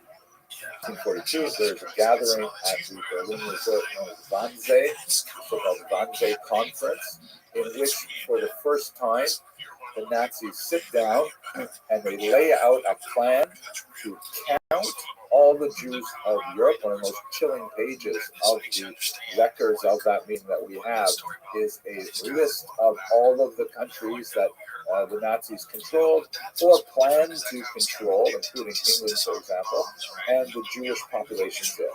And they were clearly intending even to hunt down 200 Jews living in Albania. It didn't matter. Large murder all 11 million Jews in Europe at the time. The way they would do it was they were going to adopt a technique that they had early pioneered in their attempts to rid Germany of people with mental or physical disabilities, people who got to do with Down syndrome, things like that, just horrific things that they would seek to harm the most vulnerable people in their society first. They were experimenting with the use of gas to murder these people, and they started developing experimental chambers where people could be murdered en masse with gases like Cyclone K, essentially a rat poison. And they established 6 death camps. These were distinct from concentration camps that they had developed as early as 1933. The concentration camps were largely they were scattered throughout Europe, and they were basically for political prisoners, which could include Jews as well, and they were abusive, and people died from malnutrition and eatings and things like that. But the concentration camps were essentially open-air prisons that were designed to house those people that Hitler didn't want. The death camps found institutions, factories designed to eliminate human beings. And the term that was used was vernichten, which means literally to make into nothing camp, as opposed to Konzentrationslager, which means concentration camp. These 6 were set up with access to the rail lines. That was crucial. And so rather than leaving the Jews in the ghettos, for example, in Warsaw, they would just be left to die. The Nazis began in the spring of 1942 transporting Jews on the rail line to these death camps, where they would immediately be sorted according to those who might be for slave labor. All of these death camps also had like satellite camps where a small number of Jews would be forced to engage in slave labor, like associated with the war effort. Like Auschwitz had a small satellite camp where they were producing acetone that they needed for the war effort. House those Jews would be used in the murder process themselves. The so-called Sonderkommando, who would have the incredibly difficult tasks. Removing the body chambers, transporting them to the crematorium. Bodies would be burned, and these gas chambers with, stereotypical Prussian efficiency, massacring every day, far more effective for the dark, demonic plan of the Nazis than the Holocaust by bullets that we saw in the Operation Population. Jews are not the only victims. Also deported to death camps, Roma, and a whole series of people from, when they had a complex hierarchy of political criminals and regular criminals and, homosexuals. Everyone's thrown into these camps and exists in this bizarre universe of suffering. When the Americans and the Red Army raided these camps, they found the few Jews who were used as the slave laborers, incredibly emaciated. Many of them, thousands of them, died after liberation because they were given food, their stomachs couldn't take it. This is definitely the Holocaust, and I would venture that it's probably the darkest moment in human history. Now, we should take some time to specifically think about the populations of the region, other than those who are direct victims of the Nazis by being sent to the death camps. Let us recall that between the beginning of the war in September 1939 and Hitler's double crossing of Stalin in Operation Barbarossa in June of 1941, there was a region of territory which was taken over by the Soviet Union, as we see in this map here. These constitute the core of what historians call the bloodlines. And it included these countries and the eastern part of Poland that had all experienced freedom and national sovereignty from World War I, and it's backed by the Soviet Union, which wanted to regain territory that they had lost in the revolution and war. That was originally part of the Russian Empire, and the populations there were really quite restive and unhappy about them.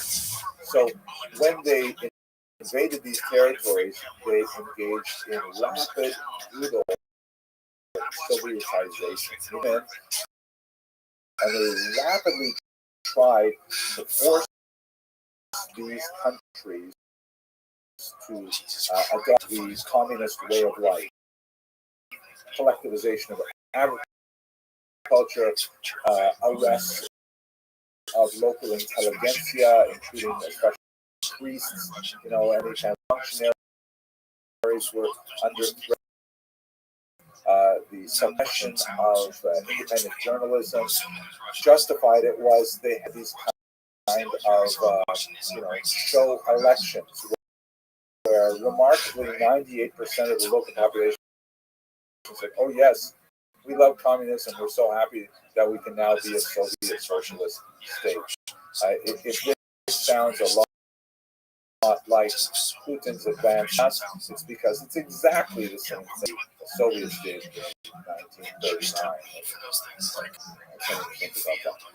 Not surprising, huge amount of resentment builds up against the Soviet Union in these bloodline territories in particular for the very harsh treatment and confiscation, suppression of religion, and arrest of their leaders, and all that are happening at the time.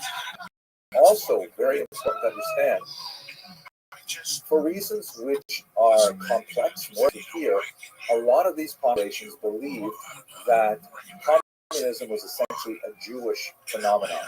This was certainly encouraged by Nazi propaganda, and it was accelerated by the present Jews that we saw in the very beginning. The Soviet experiment, Jews joined the Red Army largely to protect themselves as drums.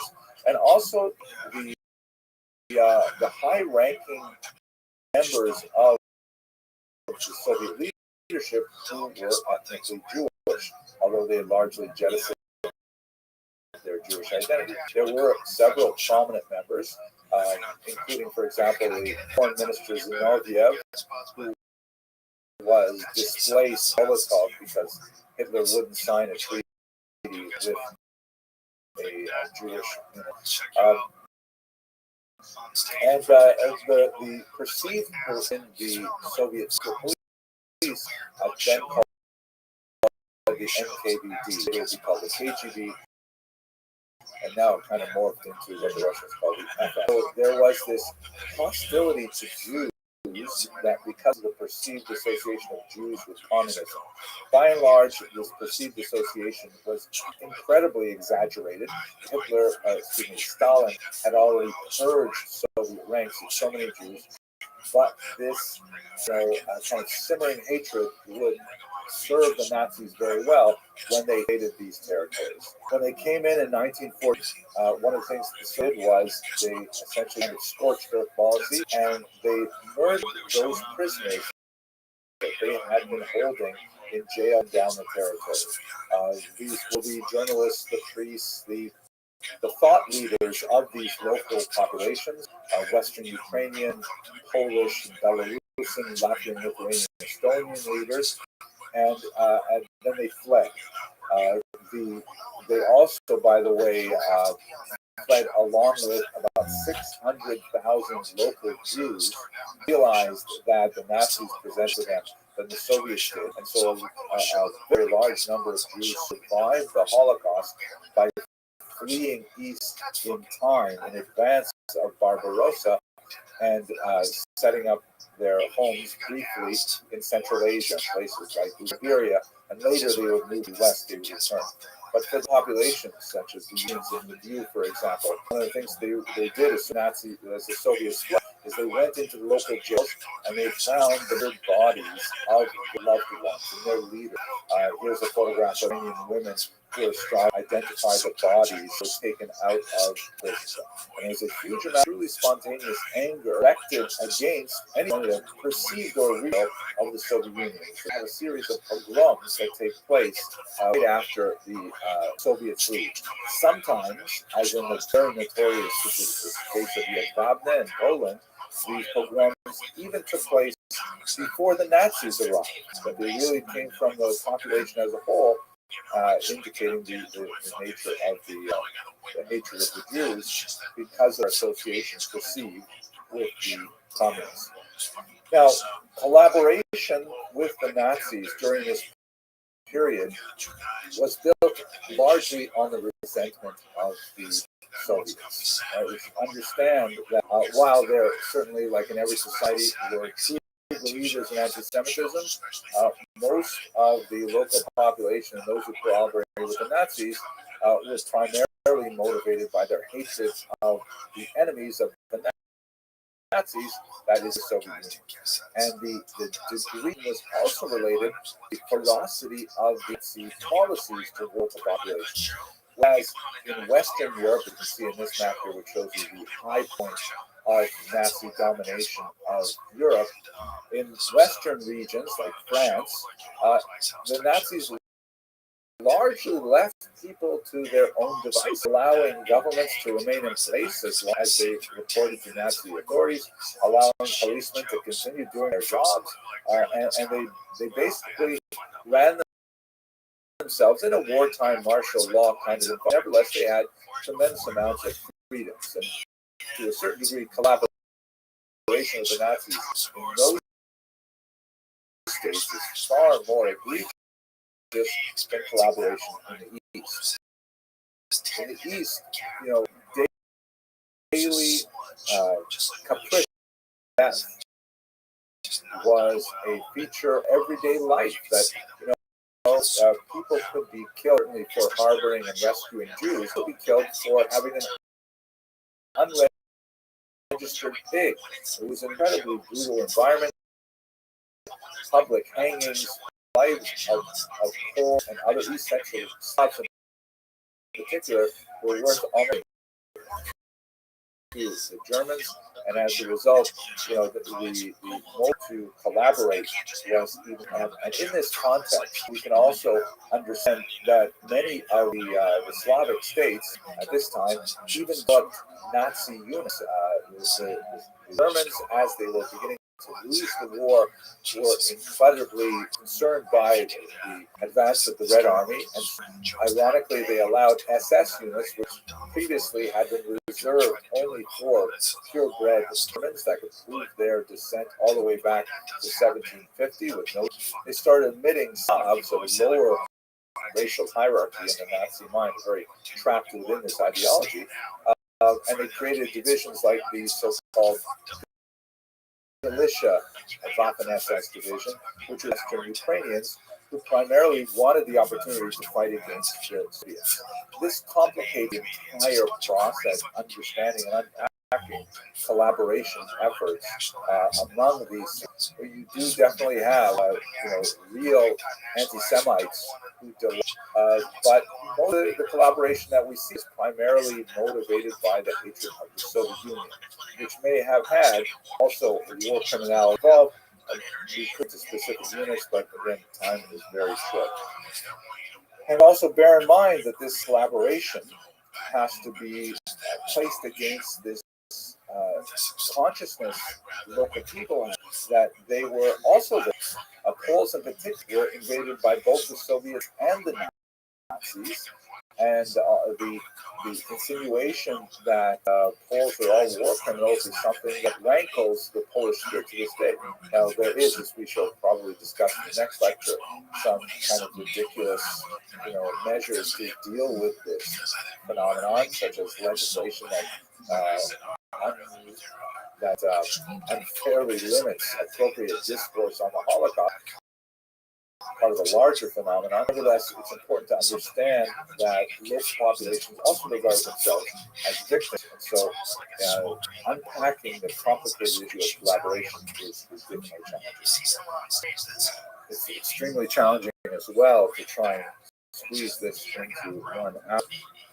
But with your permission, I'll continue in a abbreviated fashion for at least 5 minutes. I apologize for timing accurately.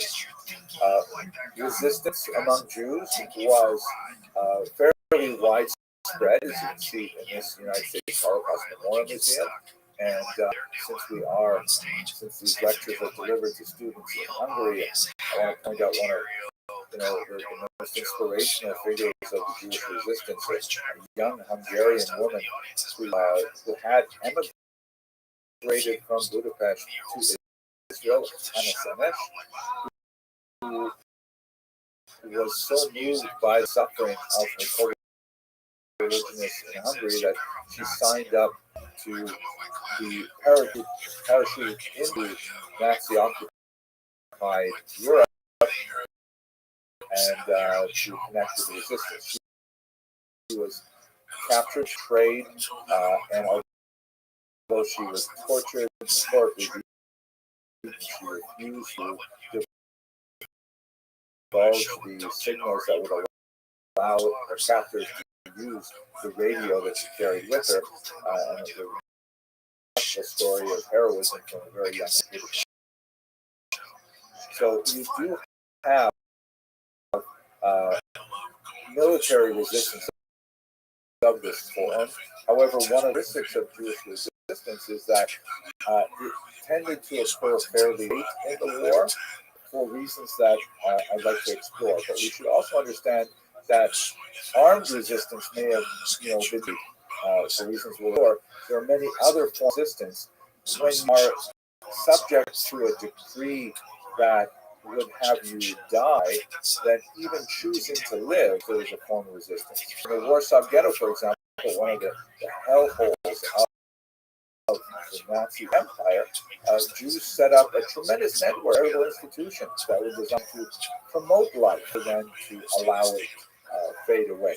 They had 2 functioning underground medical schools. I mean, it's amazing. Lending libraries, theaters, all kinds of activities, orphanages run by people like incredible Janusz Korczak, the famous, child psychologist who dedicated months of his life to his children. And you have the incomparable Rabbi Shapiro, who's someone that I've written about extensively, who insisted on the religious parishioners right until he was shot in the context of a failed rebellion. But when we look at the resistance by Jews, we try to stand it, because again, we wonder why did they rise up earlier. There's several factors. Nazi policy of collective is very important. Generational differences is extremely important. Older Jews were working with an older model that had served Jews fairly well for centuries of trying to stay out of trouble, ride out the punishment, hoping to emerge unscathed on the other side. And this is something that the great historian Raoul Hilberg has pointed to. And it's worth longer meditation, but to state it briefly, historically, Jews living as a minority in Europe, in Ashkenaz in particular, had learned that they simply, it was suicidal to try and take up arms against an invading authority. It happens on occasion. We do see Jews, for example, defending cities or participating in the local defense. We do see engaging in military activities in Provence, for example, exactly Ashkenazi Jews, but never we do see in the south of France. But for most of this period, Jews had learned that there were 2 basic ways that were more likely to survival. The first was to bribe the offending local authority to offer a contribution or a gift to refrain from attacking the Jewish population, or to simply run away, to self-exile. This is what one of the students coined the see or flee strategy of Jewish existence.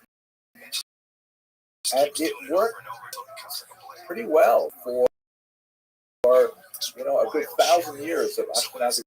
But what did not work, and this is really the key element of the Hilbert piece, is that the Jews did not have a mental model of what Nazism represented. Hitler's level of anti-Semitism, this type of anti-Semitism, that bribes were not to be considered, that this was some kind of like diabolical messianism where all Jews had to be destroyed in order to somehow save the world, and there's no room to flee. Therefore, they simply compute the threat that Nazism represented. The younger generation is especially important because they were not under this misconception degree, and as a result, really after the large deportations from Warsaw, for example, in the summer of '92, well after it, that you have in the spring 1943, the heroic but ultimately doomed Warsaw ghetto uprising. So with this, we're going to continue with the final chapter in the next lecture. After for Ashkenazi Jews, but not for the 6 million Jews that lost their lives. Thank you very much for your attention, and I look forward to continuing with the final lecture this year. He's always in the back bar. He's always hanging out. He's always in the bar. Yeah, if there's a borrow a bottle of ice cubes. We have some brand. Right. He has a brand of tequila. What's it called? Get fucked up. Something. That's what it's something one. Something one. What the fuck's it called? Hello, fellows. Number one. Yeah. Students of Jewish history. Over the course of this video, I'd like to walk you through the Good shit. It is really good shit. He had it at me as far as that stuff goes. It all tastes like shit, really. Be real. Even the best tasting tequila tastes like shit. Best tasting millennial history of Jews in Ukraine and try to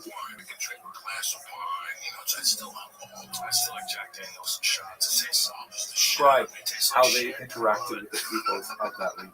Here you can see Ukraine, a nation of some 42 million people, about this.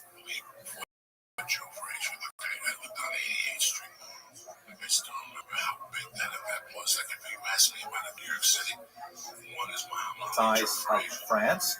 It's an extremely valuable piece of global real estate because it has a very rich soil, a black soil, has a phenomenal agricultural output, breadbasket of Europe. One of the things that we'll see about the peoples of Ukraine, because it is appropriate to speak of as a multi-ethnic nation, which not just Indians, but also Jews, Poles, Russians, of course, and many other nationalities living within this region. The region is large fissure, a very long-standing fissure, part of which makes Ukraine face towards the east and the north, kind of oriented towards Moscow, and part of it which faces towards the west, towards Warsaw, and also towards Paris, London, and New York. We'll see how this occurred over the course of this video. It is important to note that Ukraine is a rather distinct territory, and although it did not receive formal foot until the 20th century, it has a very old, goes back before most of the countries in this region, including Russia. In fact, it would be more appropriate to say that Russia belongs to Ukraine than to say that Ukraine belongs to Russia, as we shall see shortly. This map here provides an early medieval cave in the Rus. The word Rus is not related to the word Russia, but it refers to a series of principalities. It's hard to use state to describe these fiefdoms, but centered around the city of Kyiv. That's the Ukrainian pronunciation, by the way. That's favored today because, of course, Ukrainian is the dominant language in the country, but it used to be called in English Kiev, which is closer to Russian pronunciation, because Russia dominated much of this area in the modern era. But this period of Kiev and the Rus, before Moscow was established, was focused around Ukraine, and several of the Slavic people emerged from Kiev and Rus, not only the Ukrainians, also the Russians, the Poles, the Belarusians in particular. They all owe their cultural heritage to this region, Kiev and Rus. What's important in its history is the conversion of one of its leaders in Russian, Vladimir, shown here in a statue overlooking the river that runs through the middle of Kiev. Volodymyr made a decision to convert to Christianity. This is a period when Christianity was expanding in the one of the most important early historical events of the region, something called the or Chronicle of Bygone Years. There is a discussion how Volodymyr converted to Christianity, and he had a debate which would actually be familiar to Jewish history, because the same kind of situation is enacted in the Kuzari by Yehuda Halevi. Specifically, Volodymyr in the 10th century invited representatives from all the major faiths active in the region, not only Muslims, but also Jews, and two different types of Christians: Western Christians, meaning Catholics, and Eastern Christians, meaning Orthodox. He has this long, drawn-out discussion about the various merits of each faith. He comes actually very close to adopting both Judaism and Islam. He rejects Judaism because he is concerned about the fact that the Jews had lost their national homeland. He's concerned about the Muslims for a whole host of strange reasons that the authors of the Povest refer to, not the least of which is that they don't drink alcohol. And ultimately, he decides to adopt Eastern Christianity, that is Orthodox Christianity. And that becomes the faith of the majority of Ukrainians today. Although, as we shall see, a significant movement of Ukrainians in the Western region adopt a form of Catholicism, which retains certain aspects of Orthodox practice, even while remaining allegiance to the Pope. Now, where do we get these Jews to debate with? In the Povest, they brought them from Khazaria. Khazaria is a fascinating chapter in Jewish history to explore right now. It was, according to medieval sources, a medieval Jewish kingdom that existed between the Black and the Caspian Seas as a year. Actually, several hundred years. Now, there's a lot among Jewish historians about what is the extent of the conversion of these local peoples to Judaism. There are some scholars who believe that it's all a myth, that it was made up in the medieval ages. Others retain that it was, in fact, a Jewish kingdom, but the Judaism was quite attenuated. Perhaps it wasn't rabbinic Judaism. It's not for our discussion today. But it is interesting to note that there were definitely Khazarian Jews who were active in Kiev once to emerge from this period. This document, which is a letter called the Cairo Geniza. The Cairo Geniza is a collection of medieval documents, primarily written in Hebrew characters, sometimes Judeo-Arabic, sometimes the Hebrew language. This was a document reportedly from Kiev itself that was a letter of introduction for a Khazarian Kievan alms collector, tzedakah collector. And this was what we would call in modern Jewish parlance a petek, a little document that he would use. And the document talks about how, he's a member in good standing with the community, he's falling a hard time. Would you please help him out with a donation?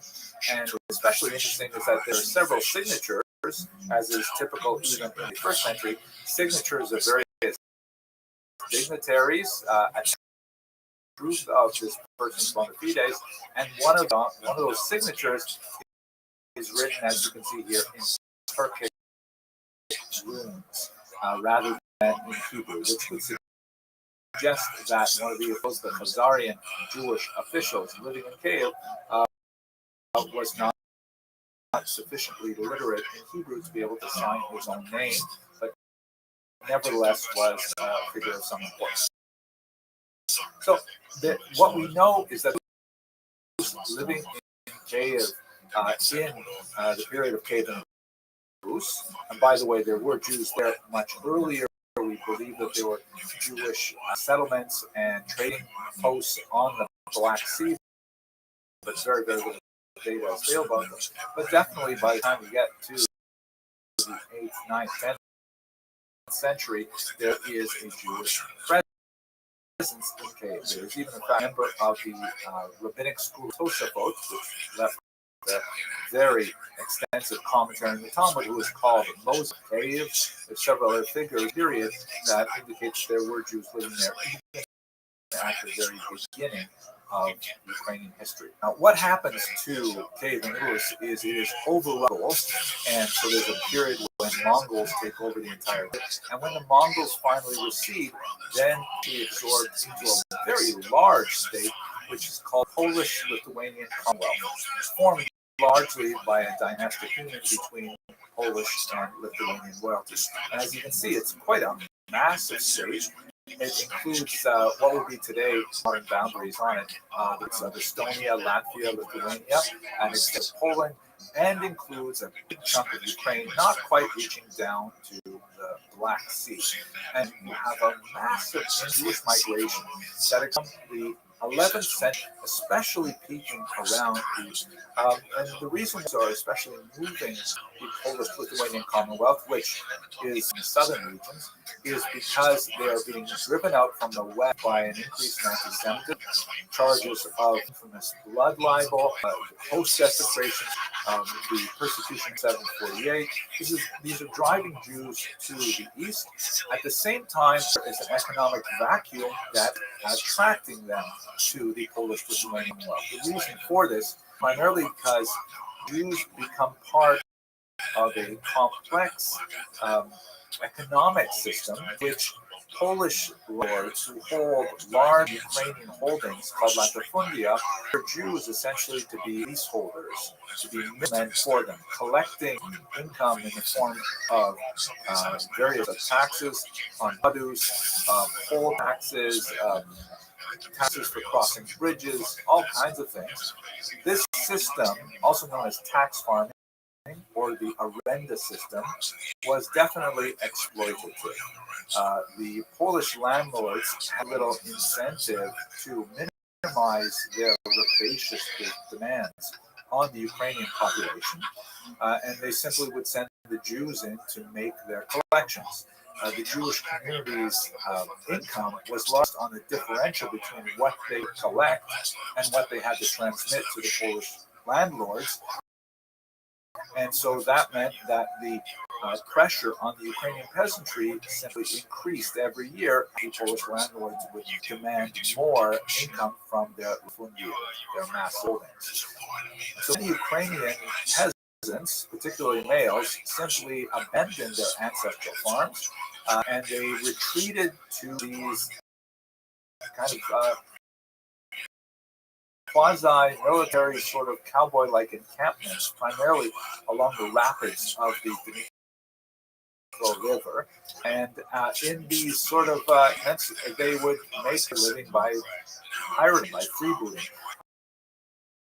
And ultimately, the organizer, one leader, a man named Bohdan Khmelnytsky, who rose up, who organized them all, and rose up against the Polish landlords and their leaseholders.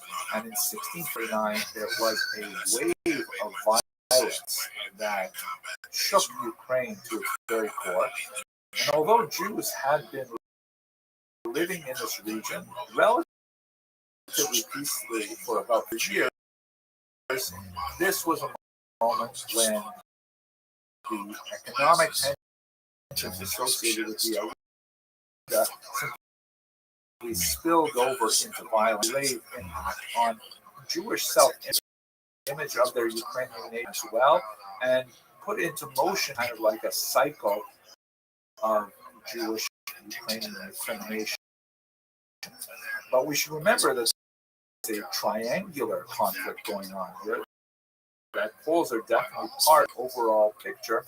This 17th century eruption ended when Khmelnytsky made a very drastic decision. Here you can see a map that shows the Zaporizhian Siege, meaning the of Ukraine that was controlled by Khmelnytsky to the greatest extent. The line that sort of runs around the outside of green is the boundaries of contemporary linguistic Ukraine. And after having fought with the Poles, essentially establishing an independent state, decided to ally himself to emerging Russians, Moscow. And this is a very important and serious decision because this essentially shifted from Warsaw and Poland to Moscow. Now it's important to note, looking at this map, you can see that he's speaking for all Ukraine.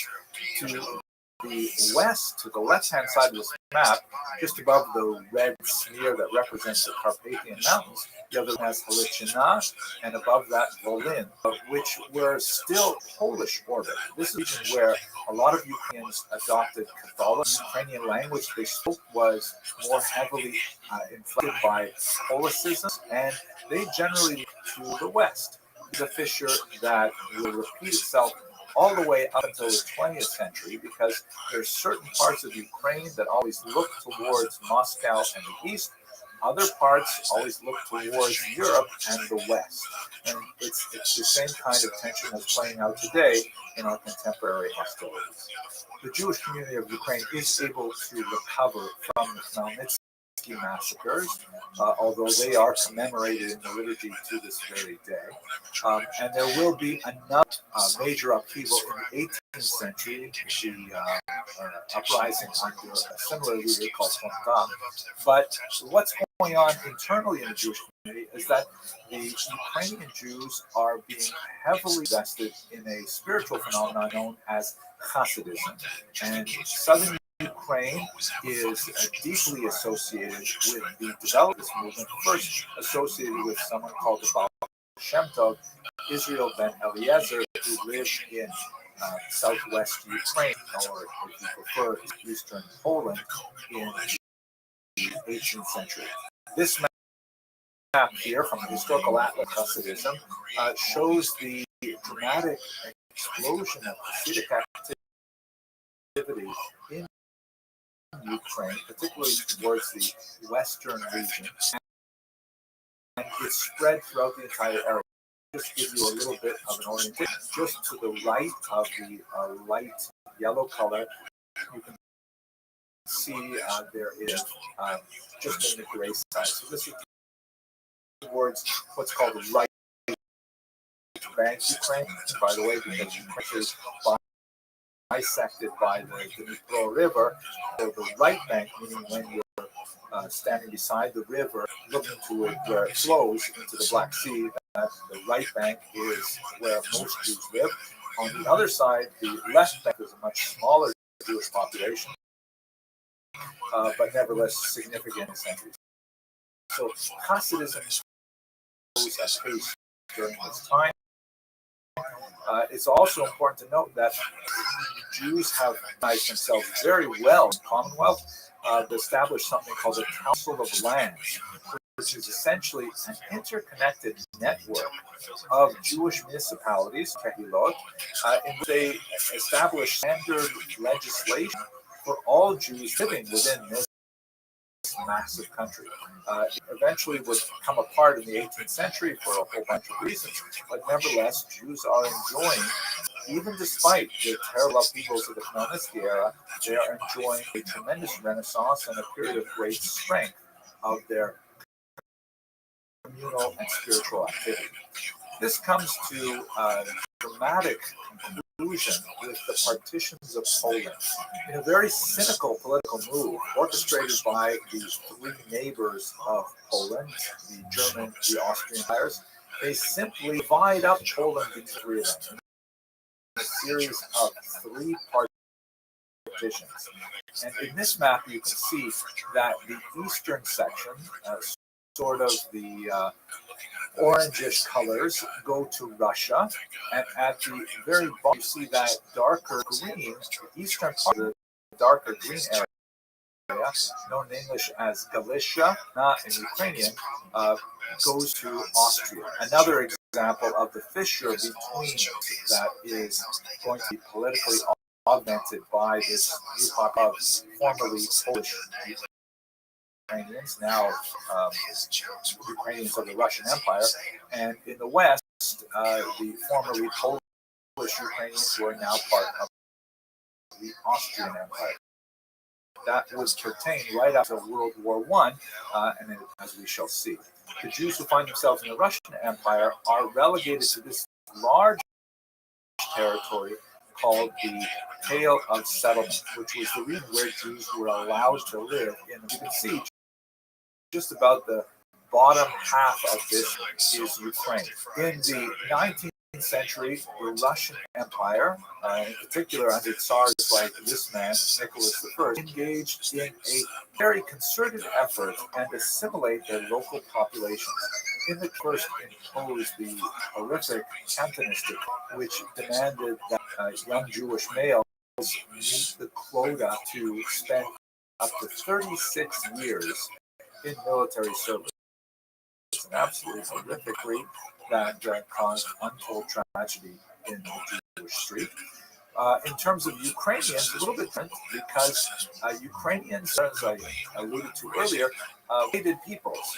They all Orthodox at this. They had a similar language. Ukrainian is, it's hard to define exactly what a dialect is, but it would be as easy to say that Russian is a dialect, Ukrainian, and vice versa. But basically, they're written with a very similar Cyrillic alphabet, not identical, but very similar. Grammar, very similar vocabulary, but not identical at all. Generally speaking, Ukrainians and Russians can speak to each other and understand most saying in their respective languages, and they can also read each other's texts, but it's something like, German speakers and Yiddish, or maybe a little bit further apart, Spanish and Italian speakers. Actually, maybe someone like with a very strong Quebecois accent speaking to someone from Paris. That's maybe a little bit closer than Russian Ukrainian. But in this environment, the Russian Empire embarked on a sometimes very coercive, sometimes very suggestive campaign to try to get the Ukrainians to think of themselves as the little brothers of the Russians. In fact, one of the terms that was used for Ukrainians at this time were little Russians, and the Russian people were called Great Russians or Big Russians, trying to convey the idea that they were part of one family, that the Ukrainians were sort of the little brothers of the senior brothers, the Russians.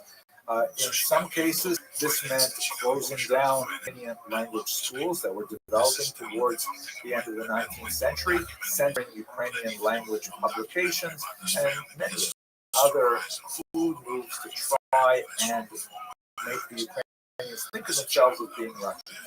But it should be borne in mind that this is a period when Ukrainians were able to articulate their differences, which obviously went back for centuries, but had not really been defined as such. This is an era in the late 19th century when all the peoples of Eastern Europe, including the beginning to explore the idea of their self-determination and their national status. In the case of Jews, it is expressed in terms of experimentation with the Yiddish language and the development of Yiddish literature, the standardized Yiddish, which had been spoken like Ukrainian for about 10 centuries, and yet it had never really decided on its own spelling, let alone its grammar. And also for Jews in the development of political Zionism, the idea that Jews constitute a distinct nation should return to their national homeland. For Ukrainians, of course, they were indigenous, they were living in a national homeland, but it meant developing a national identity which was very sharply differentiated from their northern neighbors. This comes to a head the revolutionary era immediately following World War I. This map here, circa 19, shows the density of Jewish population in Ukraine regions. The blue line represents Ukrainian boundaries as they exist today. And as you can see, the Jewish population concentrated on the side of the Dnipro River, that's the right bank. But a significant amount of it spills over into the neighboring region of Austria and Romania and even Hungary.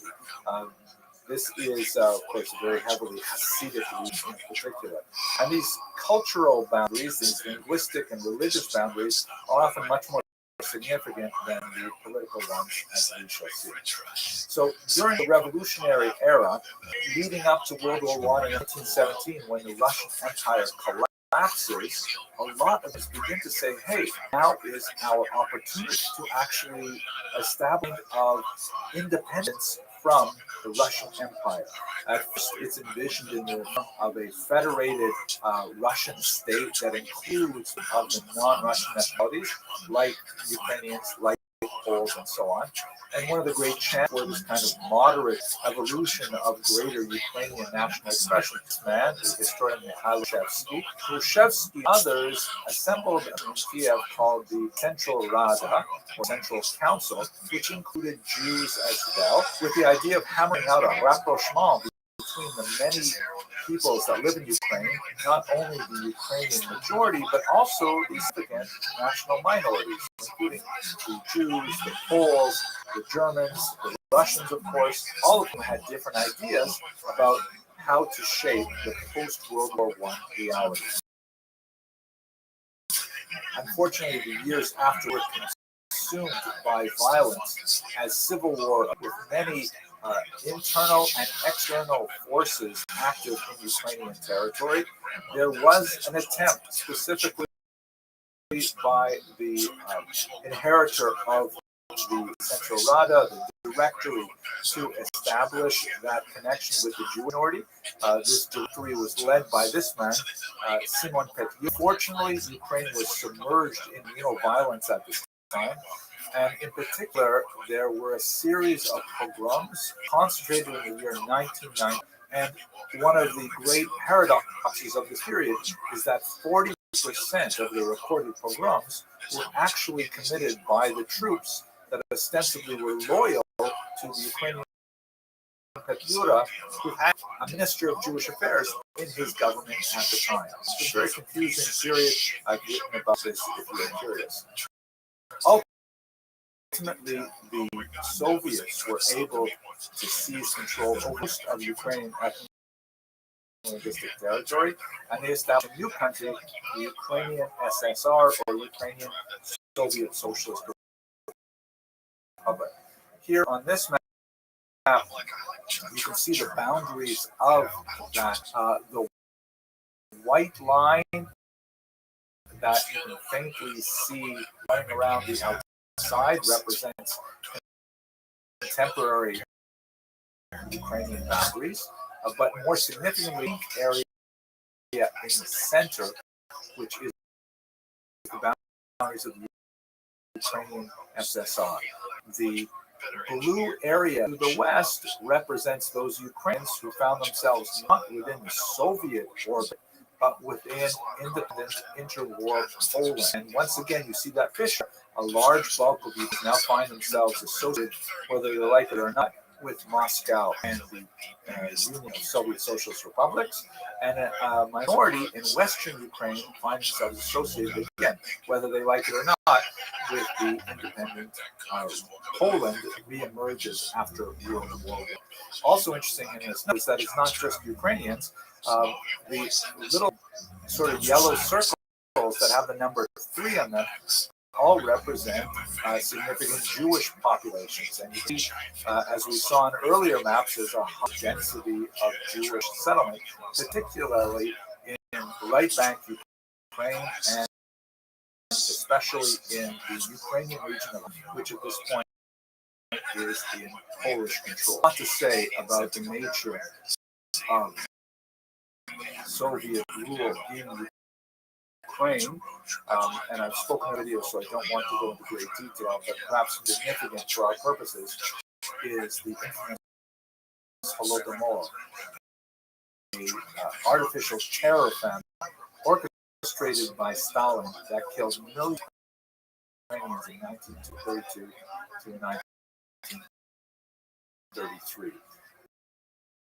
The resentment against the Russian communists ran very high, particularly towards the West, and this accelerated a level of anti-Semitism that was specifically attached to the notion, false as it was, that the Jews were behind communism and behind Holodomor by extension.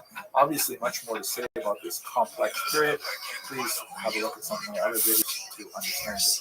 But what ends up happening in war was that the region is temporarily divided between Hitler and Stalin by a pact, Ribbentrop non-aggression.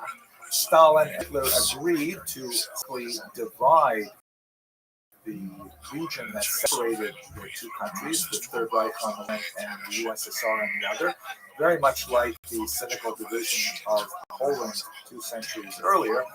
And so part of the region of Western Ukraine found itself suddenly under the control of Soviets for 2 years. In these 2 years, the Soviets subjected Western Ukraine to a very brutal, rapid process of communization, the collectivization of farms, the seizure of intellectuals and intelligentsia types, priests and teacher clerks and you name it, and ultimately murdering them.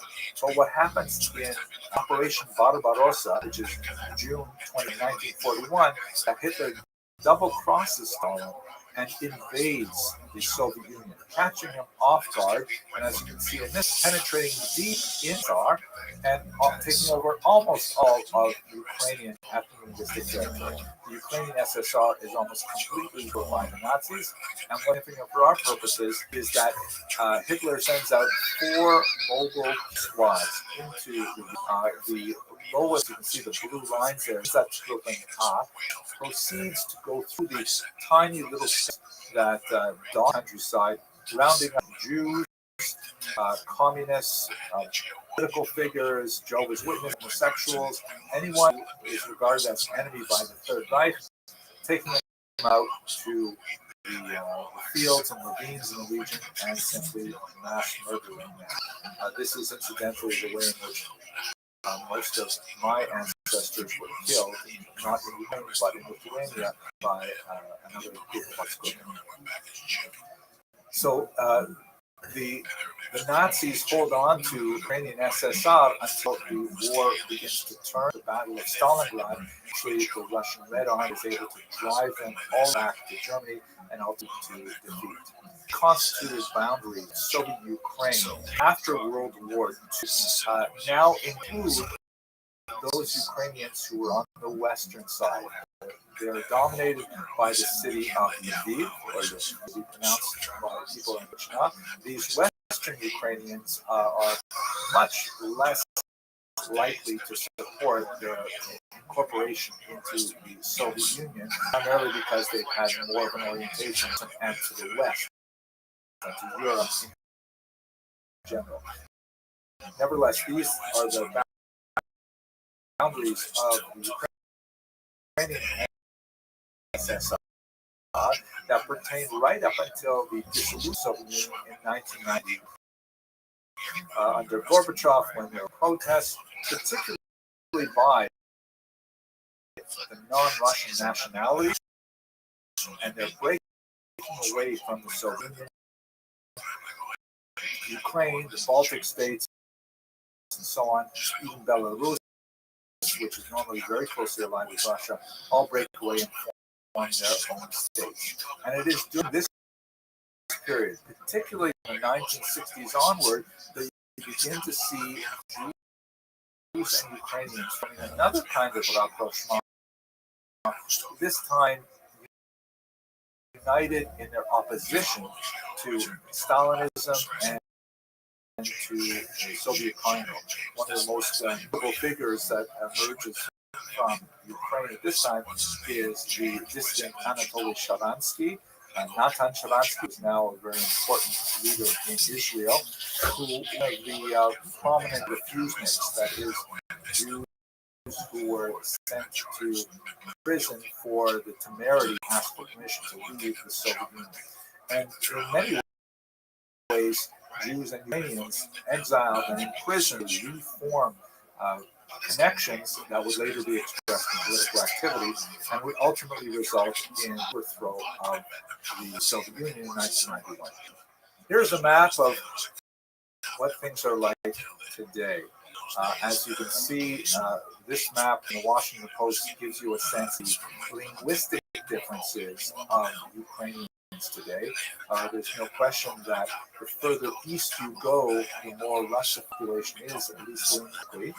The regions of Donetsk and Luhansk have a certain amount of dissident movements that Putin is taking perhaps exaggerately leveraging his own purposes, and it is in this region where Mr. Putin has invaded. The Crimea has been by Russia for some time now, and it is in these regions where the hostilities are still focused.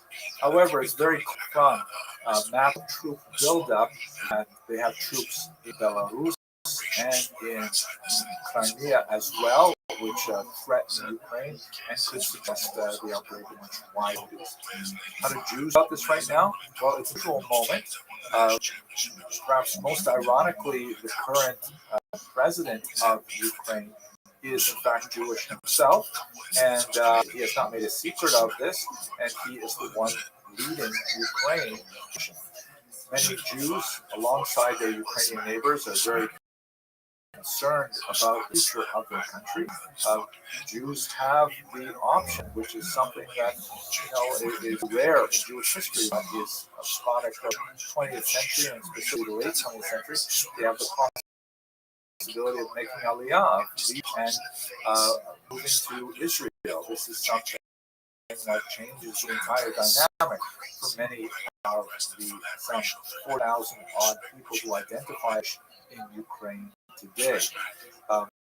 But those Jews who are remaining, according to prominent leaders of the Ukrainian Jewish community, they will stay and they will fight. They will resist Russian aggression when they return.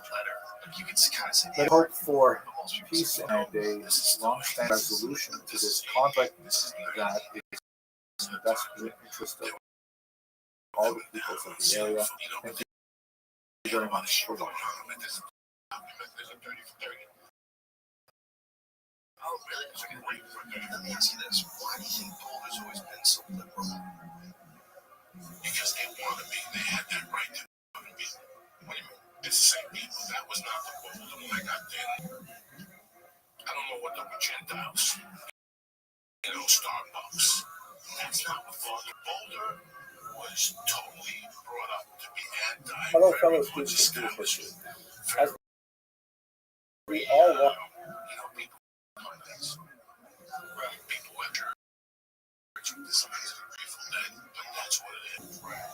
much the terrible of currently unfolding in Ukraine, it is a question what Paul had used a very, very long, rich history.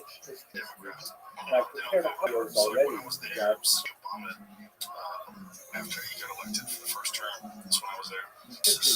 today what I'd like to do is to just give you a few biographical snippets of some historically significant Jews who have come from Ukraine. This video could be much longer than it is because there are literally hundreds, maybe thousands of really famous Jews who have come from Ukraine themselves or are Ukrainian Jewish lineage.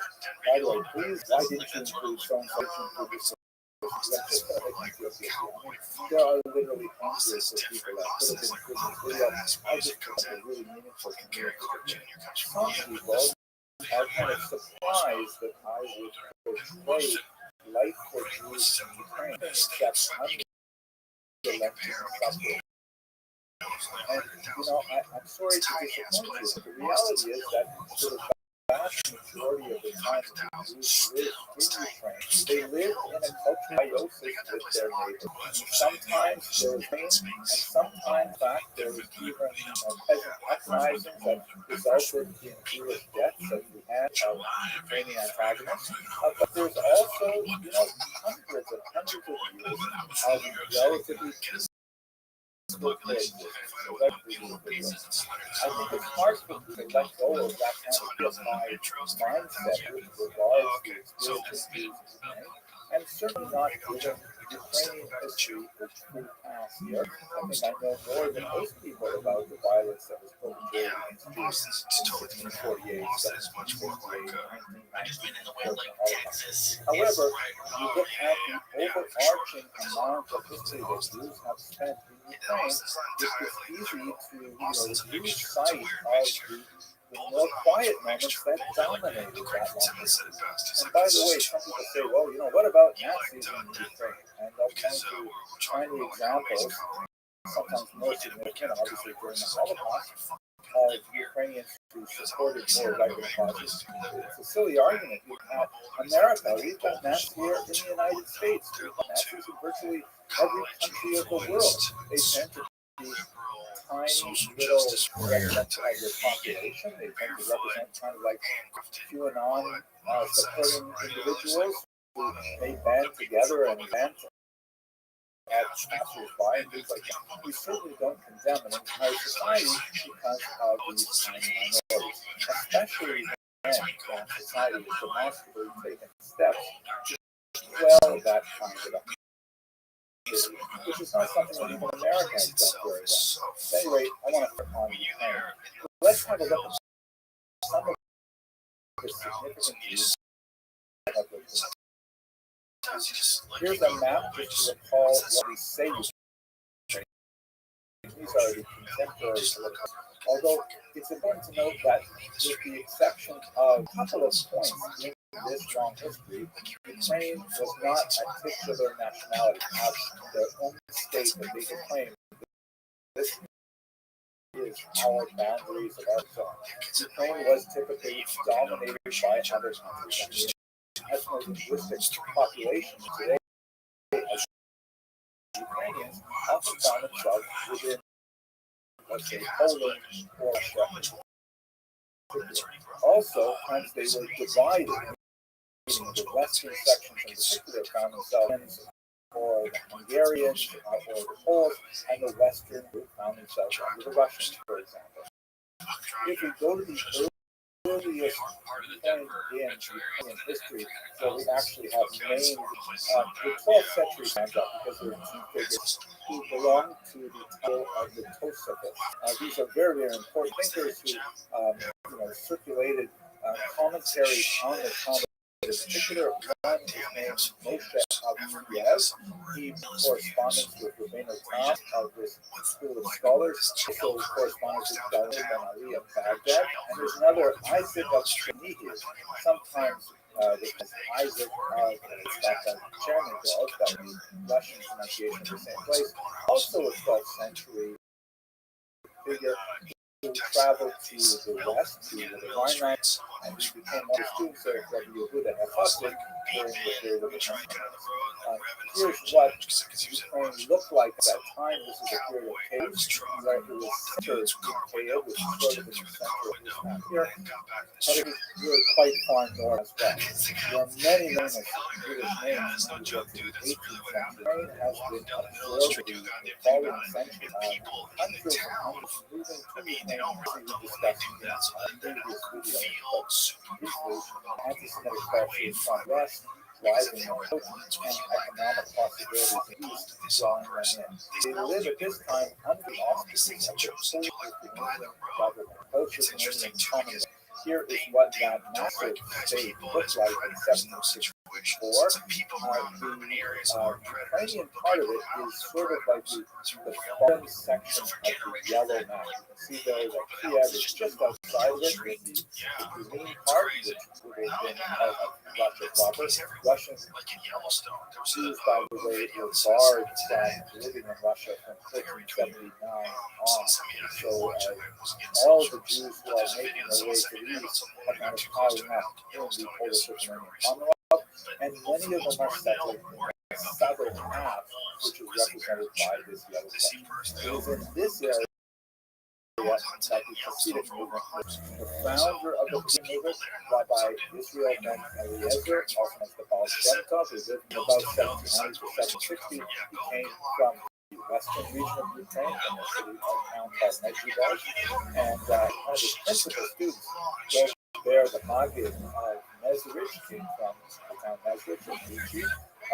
Many of the Hasidic dynasties that are still active today, like Shemir, Rubin, Shemir, they all come from Ukraine. Famous Hasidic leaders like Avinezar, Pavluzhensk. I mean, Hasidism is overwhelmingly a Ukrainian phenomenon, particularly in the 18th century. This map here shows you some beautiful historical apples and Hasidism and other stuff the spread of Hasidism from Mezrich, from western Ukraine.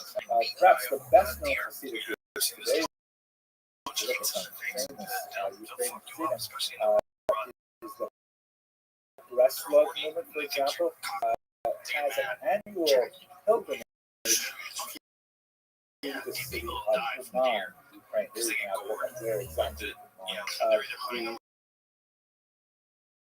Rabbi, Nachman, came originally from Medjugorje, and he was active for Rothschild, as well as the name is now from Rothschild, but he decided he wanted to be buried in Uman, largely because of the many graves of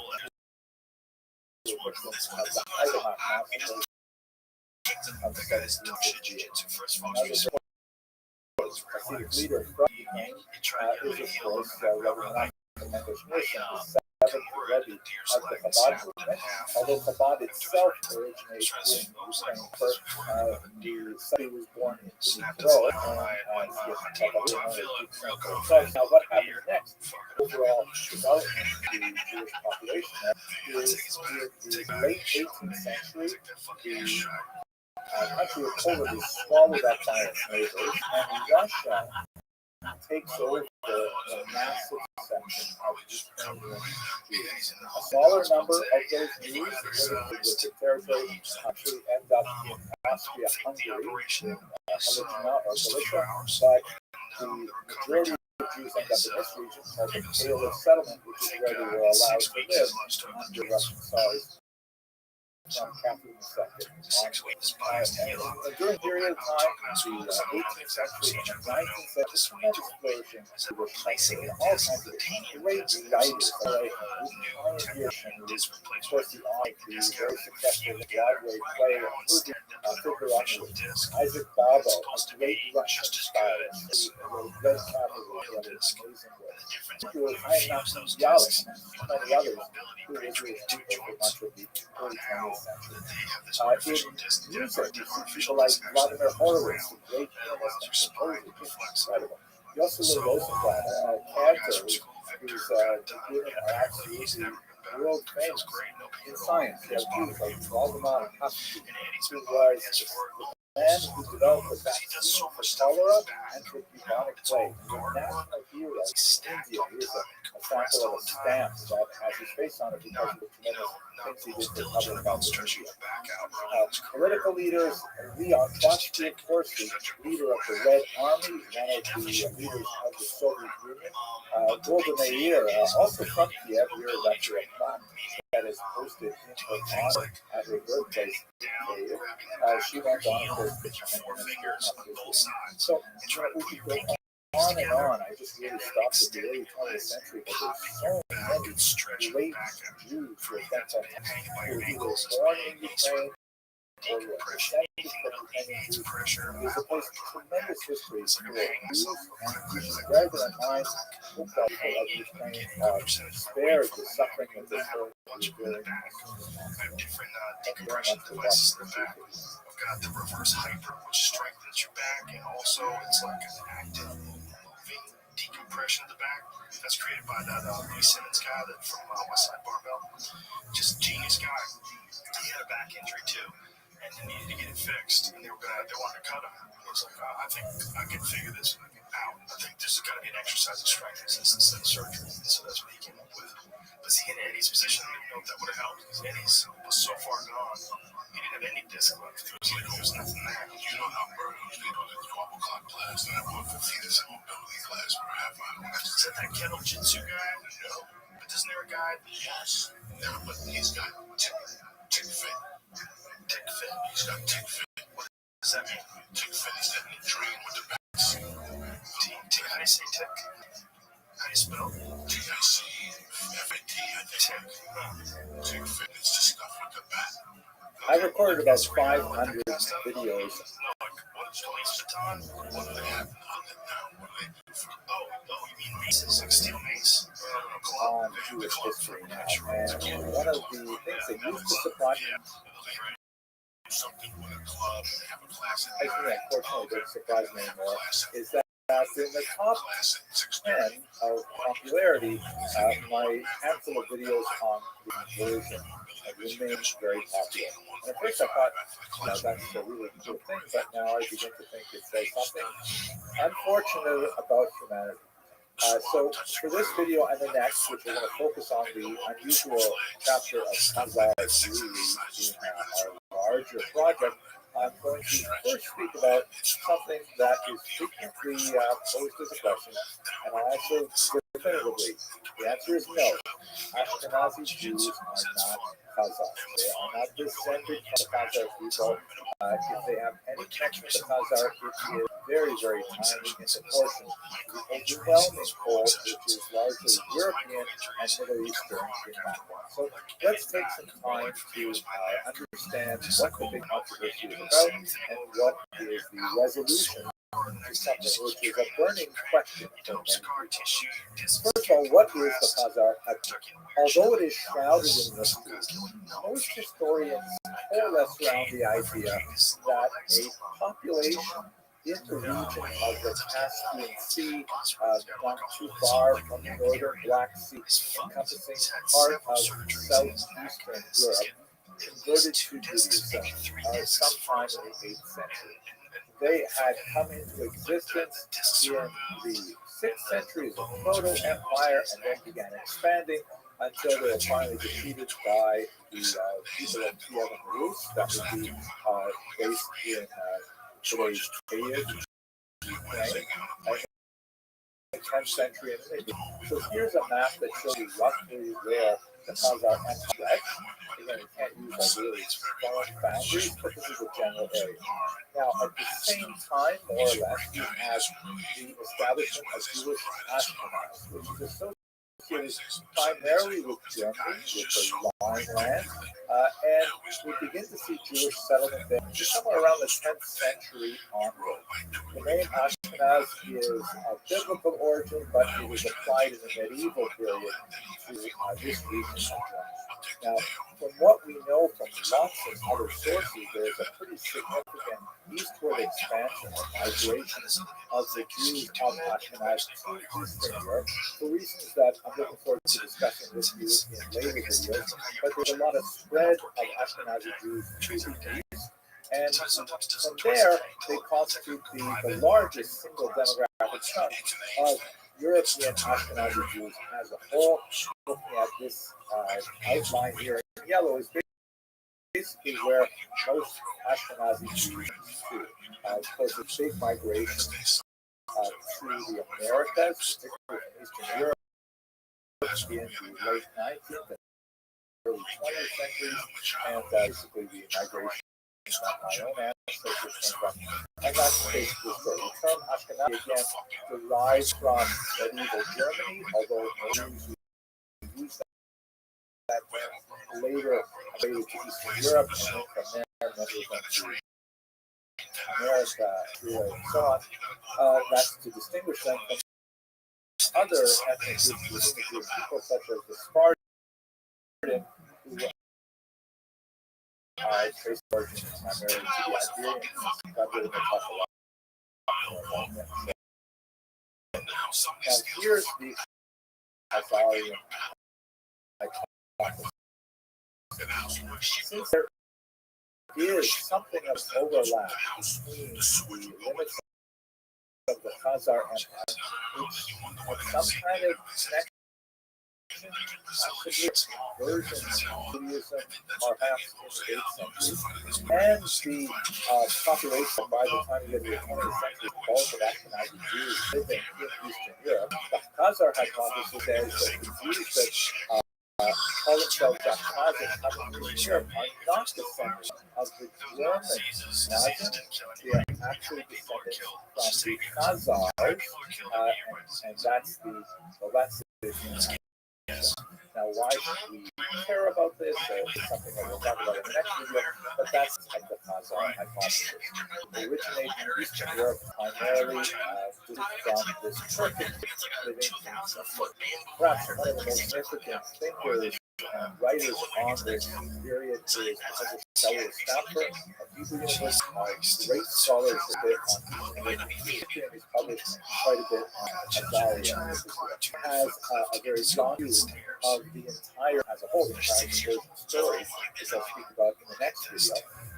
He says there are a few really clear reasons why we can say that Ashkenazi Jews are not descendants of Khazars. First of all, there is no DNA. In fact, in my earlier videos, as I've been doing these over the 10 years, there's been rows of data. It's just like changes even in my own presentations. Because DNA evidence is one of the most exciting tools that historians have in their toolbox. And when it comes to the question of biological descent as opposed to a halakhic identity, Jewish identity by Jewish law, which is a different thing, although they tend to overlap like a Venn diagram, it's really clear that there's no DNA evidence or a very tiny element of DNA evidence to support the idea of a Khazar origin to European Ashkenazi. Now, one exception to that rule is the Professor Eran El-Hayt, who's written some interesting things on this, but he remains controversial, and most scholars are not getting the research that he's presented specifically on Khazar. Now, without being a scientist and be able to get the real nuts and bolts of this, what I read about this is compared in 2013, I think it was, an analysis of about 1,300 people looking at their Y chromosomes to try to see what the similarities were between Jews and about 75 odd other nationalities. Unfortunately, the sample was really, really small. Of the Jews, only 8 fit the specific parameters that we're looking at right now. That's a tiny number to really make statements about the vast majority of Jews. Second, more significantly, the number of Khazar individuals studied was precisely 0, because there are no Khazars today.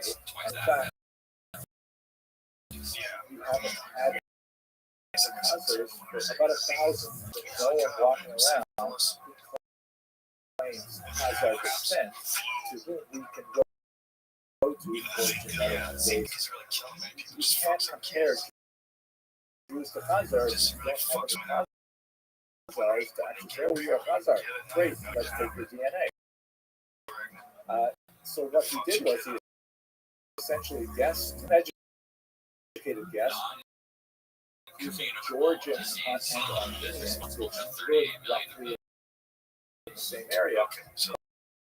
But with 1,000 years of population, that's reasonable.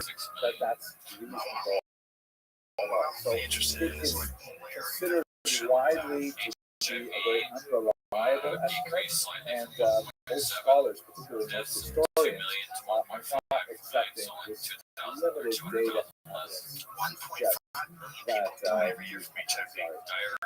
secondly, we can find burden of big fear. The second is there's absolutely no linguistic evidence of Khazar influence on Jews. And one of the things that we expect to see is that Jews would pick up Khazar terminology in their Yiddish. Yiddish, by the way, is the overwhelmingly dominant native language of the Jews, which are Ashkenazi, originating at the turn of the 20th census in the Empire, and I think it was 88% of Ukrainian Jews, 97% claim Yiddish as their mother tongue. And there is no discernible evidence of Turkish in Yiddish. There are some interesting words here and there that kind of uncertain derivation. The professor named Feinreich of early Yiddish who argues that the word pray might come from the Turkish word, but it's kind of up in the air. Absolutely overwhelming. Arguing that it's grounded in essentially Slavic is nonsensical language group. So if you study German, if you study Slavic languages, if you study Yiddish, you know that Yiddish is overwhelmingly German, with Hebrew characters, with a significant borrowing of Hebrew, Aramaic, the Jewish languages, and a certain amount of French, and all the various words that come along as the Jews are traveling through their migration. The small element of Slavic grammar that are visible, particularly in the Eastern dialects of Yiddish, which is not at all surprising given that we're in a Slavic area. They're not perfect, they're Slavic, they're different languages, and they're basically like uses of aspect and other finer grammatic effects. So the bottom line is Yiddish is way, way more German than it is Turkish. The Turkish elements, the other elements are vanishingly small if they exist at all. Third is no cultural evidence. Where are the recipes? Where are the folk customs? Where are the superstitions, stories, the legends, songs that one would expect on Turkish origins? We simply don't have that in Ashkenazi origins. We have lots of Russian things, lots of Ukrainian, especially lots of Ukrainian, Polish, and so on, after 1,000 years of living regions. We have evidence of Latin and French types of cultural accretions that follow the Greek example, but we don't have any. So, the burden is clearly on those who want to this theory. Overwhelming amount of evidence suggests that the model of Jewish migration from Ashkenaz is exactly what happened historically. So then that brings us to the next question: where did I get this question a lot? So Behar, who is a remarkable man, really advanced the field quite a bit, and he's done some great studies of DNA. I mean, most of them just appeared in the last few years. One of those fascinating things that he covered is that 40% of all Ashkenazi Jews are descended precisely 4 women. And there's some indication that they 1,000 years ago, perhaps a little bit earlier, they lived like they knew each other, but there are 4 specific women that feature a tremendous impact on Ashkenazi art. Statistically speaking, there are significant similarities. Non-Ashkenazi Jews, Sephardi Jews, Iraqi Jews, with Ashkenazi, it still seems to be one big family, despite the superficial differences in tone, hair texture, and so on. But Jews seem to be more like one family, and are significant distinctions between, especially in Eastern Europe, between Jews and the peoples among whom they live. live. So in other words, this all basically fits with the common sense idea of Jews moving from Western Europe into Eastern Europe. The kind of elements that Dr. Bihar was able to map out include something called genetic drift, which helps to account for some of the superficial presentation of Ashkenazi people. As a layperson, my understanding of genetic drift is basically when you have, and by the way, I'll show you a Y chromosome in a second, so there's a lot more about Jewish males than Jewish females. This happens when, as is very common and well documented, non-Jewish women adopt Judaism and marry into the Jewish people. This may be a much more pronounced conversion of women converting to Judaism than men converting to Judaism. This helps account for the physical distinctions between, let's say, Mediterranean Jews and Eastern European. You also have a phenomenon, which is with the historical record, of a genetic bottleneck, where you have a population of people that, for a variety of reasons, which could be social and political, it could have to do with persecution, massacres, wars, things like that, but a larger group of people are suddenly shrunk over a period of time to be a much smaller population, the bottleneck form, and that means that there are much fewer people from the later ancestors of their origins. This explains the fairly large number of genetic disorders that unfortunately afflict Ashkenazi Jews, breast cancer and face, which may owe a lot to the fact that there was this bottleneck, perhaps around the turn of the millennium, that meant that the population of Jews living in Northern Europe that would later move to the East represented a much larger population. So the bottom line of all of this is that it's pretty much what we always were thinking. Although Italy may be more important than have a look at this map here, which is also part of the research, and this is looking at Levites on the Y chromosome. Now, Levites, like Kohanim, are members of the priestly family, and they are males, passed down father to son. Mothers do not pass down the Levite connection. So look at the chromosome of Ashkenazi Jews. He was able to determine that it appears that they do have origins consistent with Middle Eastern distinction, and then a strong migration through the Italian peninsula to Ashkenazi hardline in general. That would be numbers 1 through 2 in this particular. And then number 3 is, as we expected, large migration towards where most Ashkenazi Levites find their origin going back through that Mediterranean sector. And as you can see, the kind of the fade line there extends towards the west along the arrow label number 3. There is a reference back as those Ashkenazi Levites begin to move to the west, and in fact begin to form families with Sephardic women and non-Ashkenazi Jews generally in the Iberian Peninsula. It is the point number 2, not when those four mothers appeared, probably somewhere around the year 1000. And then a response of this huge expansion of Ashkenazi, and as a result, a tremendous popularity of Asian food now in America. Now, if you look at these, the green lines here, this is the traditional view of the migration of Jews historically, which there's a lot to say for this, and this does not contradict the historical model that we have well documented Jews choosing their way across the coast of North Africa.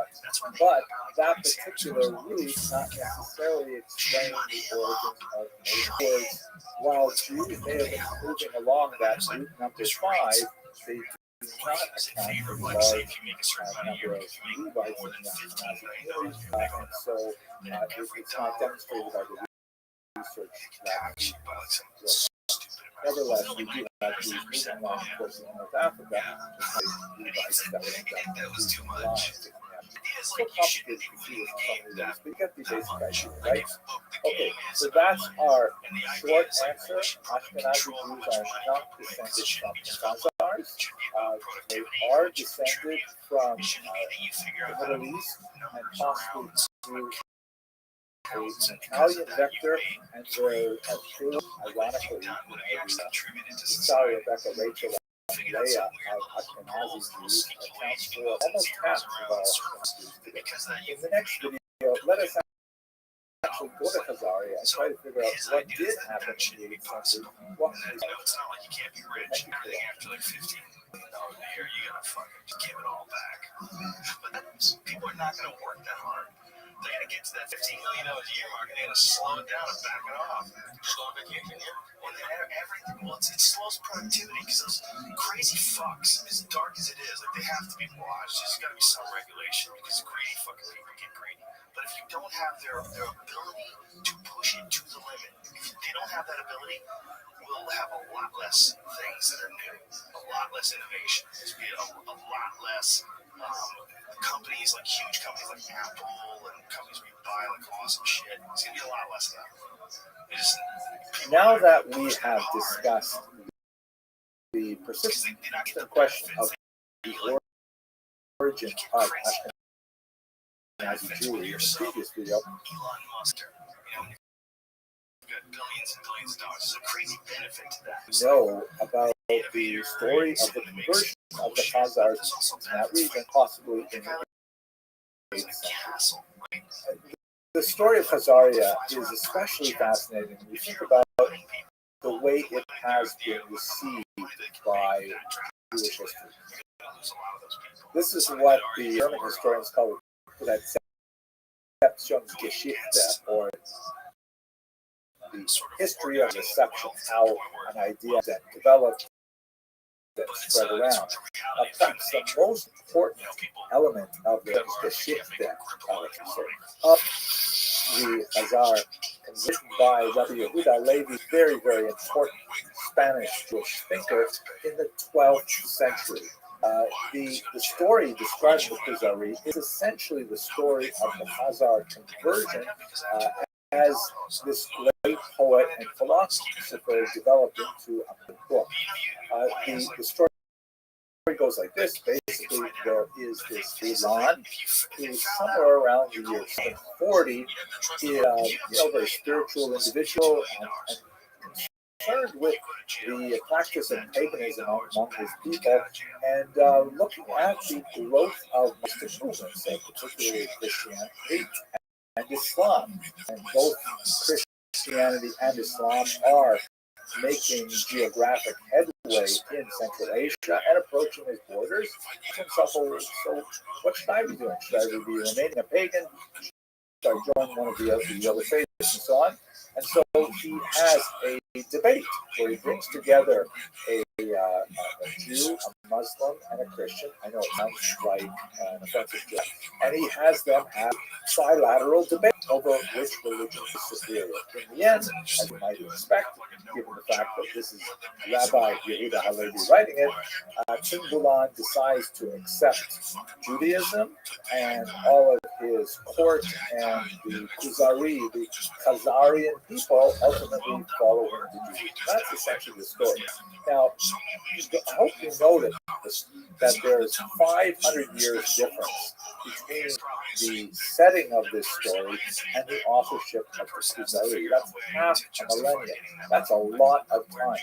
And we have to understand that the Khazari was chosen as a subject for Rabbi Yehuda Levi because of circumstances in the Iberian Peninsula in his day, specifically the trilateral Jews, Muslims, and Christians, which was very unique to Spain and Portugal. Rabbi Yehuda Levi essentially used the story of the conversion of the Khazars as a kind of a literary foil to have a larger philosophical discussion about the merits of Judaism, Christianity, and Islam.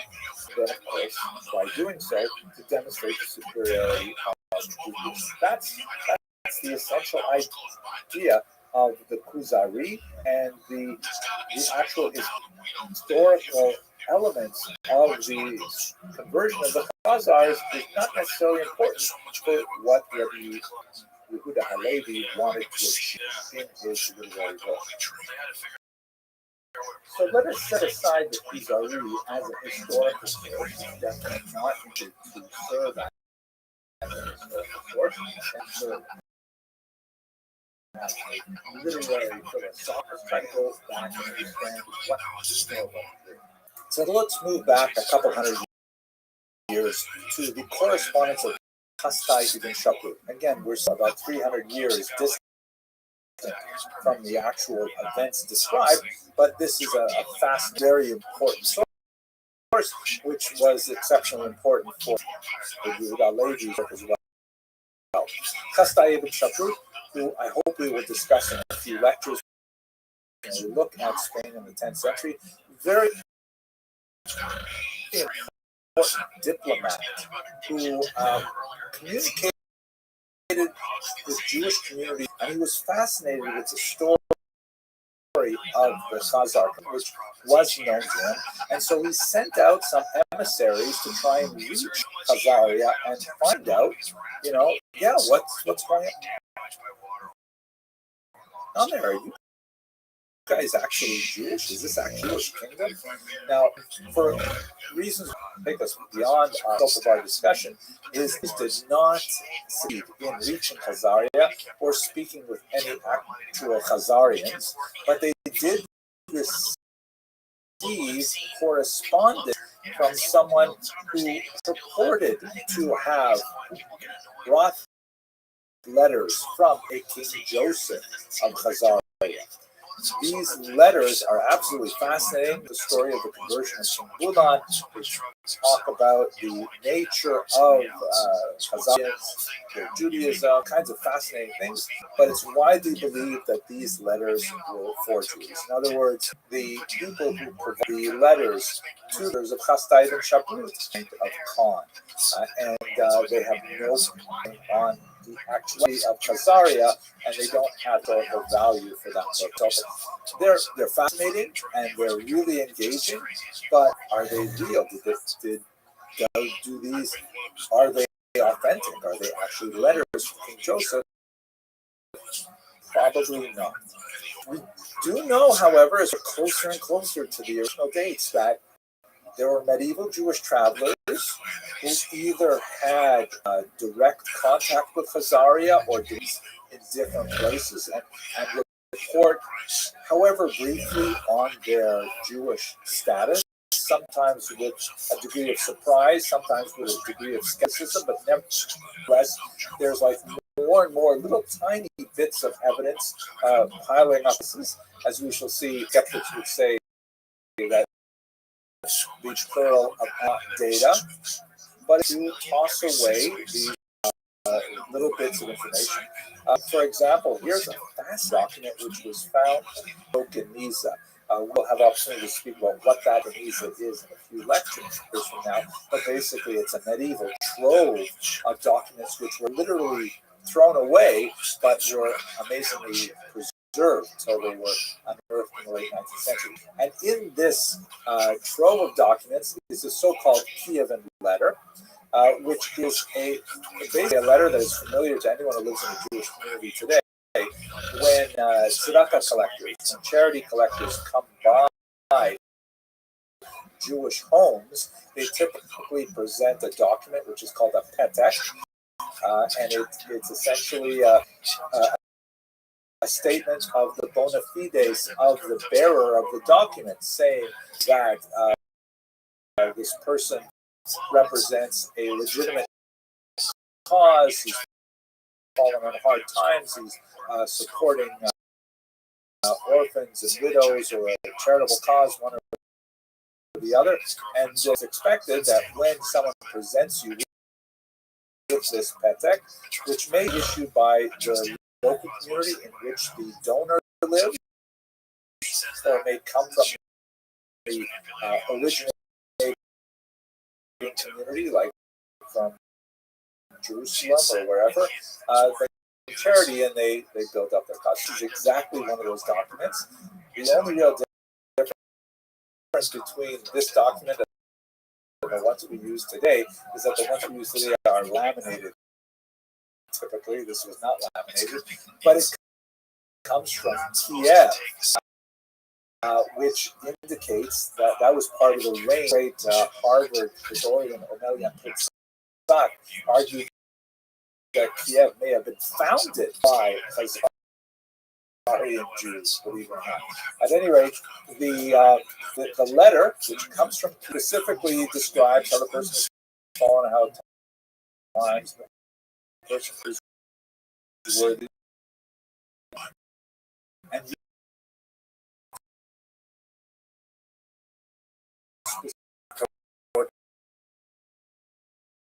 cause. And then amazingly at the bottom, you can see it's highlighted here. There is a signature in what appear to be Turkish that say, I have read it, or we have read it. Fascinating.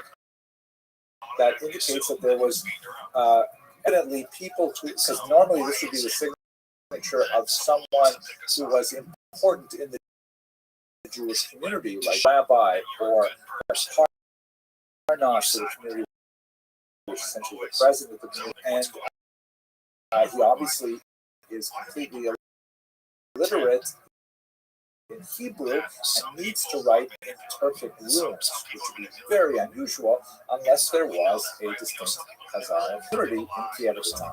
We have multiple references from Arab historians to a Jewish presence in Khazaria. Perhaps one of my favorite examples is in one of the most important early historical documents that describes the origins of the Kiev and the Rus population, which later would grow into modern-day Ukraine, also shared with the Russian Empire, the Polish Empire, and so on. It's the so-called Povest Ramenia Kiev, or Chronicle of Bites, which is essentially a church record of the history of the region. There's a vast description of a key element in the Christianization of the region, specifically the conversion of King Volodymyr, or Vladimir, to Eastern Orthodox Christianity. And amazing, it's exactly like the story in the Kuzari. There's a representative of Islam. There are two representatives of Christianity, both Western Christianity, and there is a representative of the Jews, and that representative is specifically Khazarian Jews. And this is absolutely fascinating that not only do they replicate the story that was in the letters of Kastai with Joseph, they actually report the same kind of scenario. It ends up that King Volodymyr decides to become Christian rather than Jewish. Could you imagine how it would have changed had he chosen to be Jewish? He very nearly did, by the way. But this is, one of those data points that's really hard to ignore, speaking to the idea of a Khazaria at the time. And then finally, we've got some really tempting archaeological finds, like this coin found in the United Kingdom as part of the so-called Spillings hoard. There's a whole number of them that come from Khazaria around this time, like 8th, 9th century. This one writes in Arabic, sort of a paraphrase on the thing of Islamic faith. There is no God but Allah, and Moses is his prophet. That's an unusual kind of statement there. And then there are some tempting examples of Jewish symbols on Khazar architecture, which is limited. There are not a lot of finds, but this menorah symbol from a Khazar archaeological, especially. So all of these things come together to suggest that something really important happened in this region in the 8th century that involved Judaism. But what exactly happened? Let's have a look. If you ask Stanford, who we met in the lecture when we were talking about DNA evidence, Dr. Stanford is definitely one of the biggest skeptics of the whole story. He says it is, quote, a splendid story, right? You can finish the rest of that sentence. In other words, there's not much to it. So we still have all these little bits of data, the Kievan letter, the Spilling coin, and things like that. What does all that mean? So trying to put it together, one of the biggest questions we have is, if they did convert to Judaism, I tend to believe something happened there with regard to conversion. Why did they convert? There does not seem to be a really good source to provide an answer for us. Besides, of course, the letter of King Joseph to Chasdai ibn Shaprut, widely regarded. But in that letter, the primary motivation is essentially spiritual in nature, and that's very nice. But maybe I've been a historian too long. I tend to be skeptical of such things. Possible that maybe it had to do with the geopolitical era.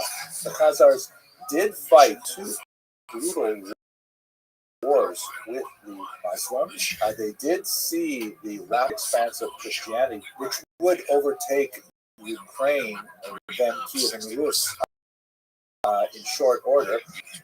You know, maybe they chose to Judaism as some kind of potentially neutral position. Perhaps they hope to say that, hey, Jews are tolerated in Muslim lands under the earlier and in Christian lands through the doctrine of witness. Maybe they thought they could carve out some independence. We have to remember that there is remarkable silence regarding their affiliation with the massive Jewish population in Mesopotamia, which is really not so far away. This was really the world center of Jewish intellect and rabbinics and right so on. Why is there silence from Mesopotamia on the Khazar conversion? Who converted them? If not the rabbis active in Babylonia, Mesopotamia, was it the Karaites, who we haven't had the opportunity to discuss yet? Why do we have no Karaite sources either? So, a lot of questions about why they would convert.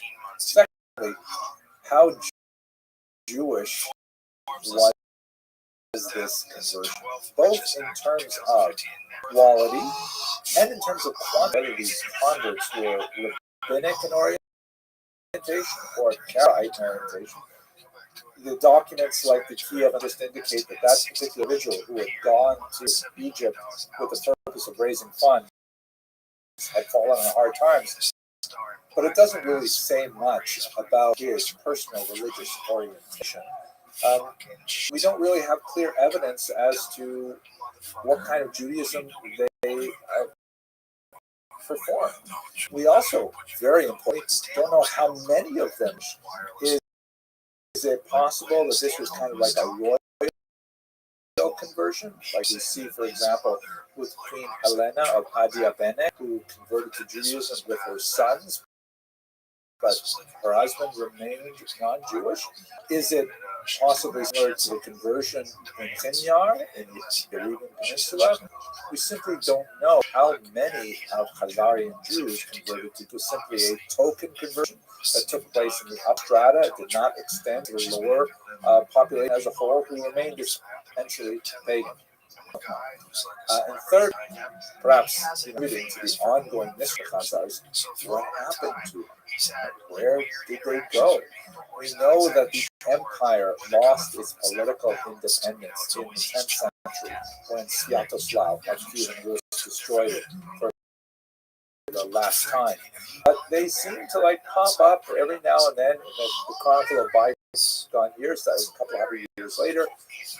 We still have reference to Khazars as Jews, but they don't seem to have that impact graphics of the region.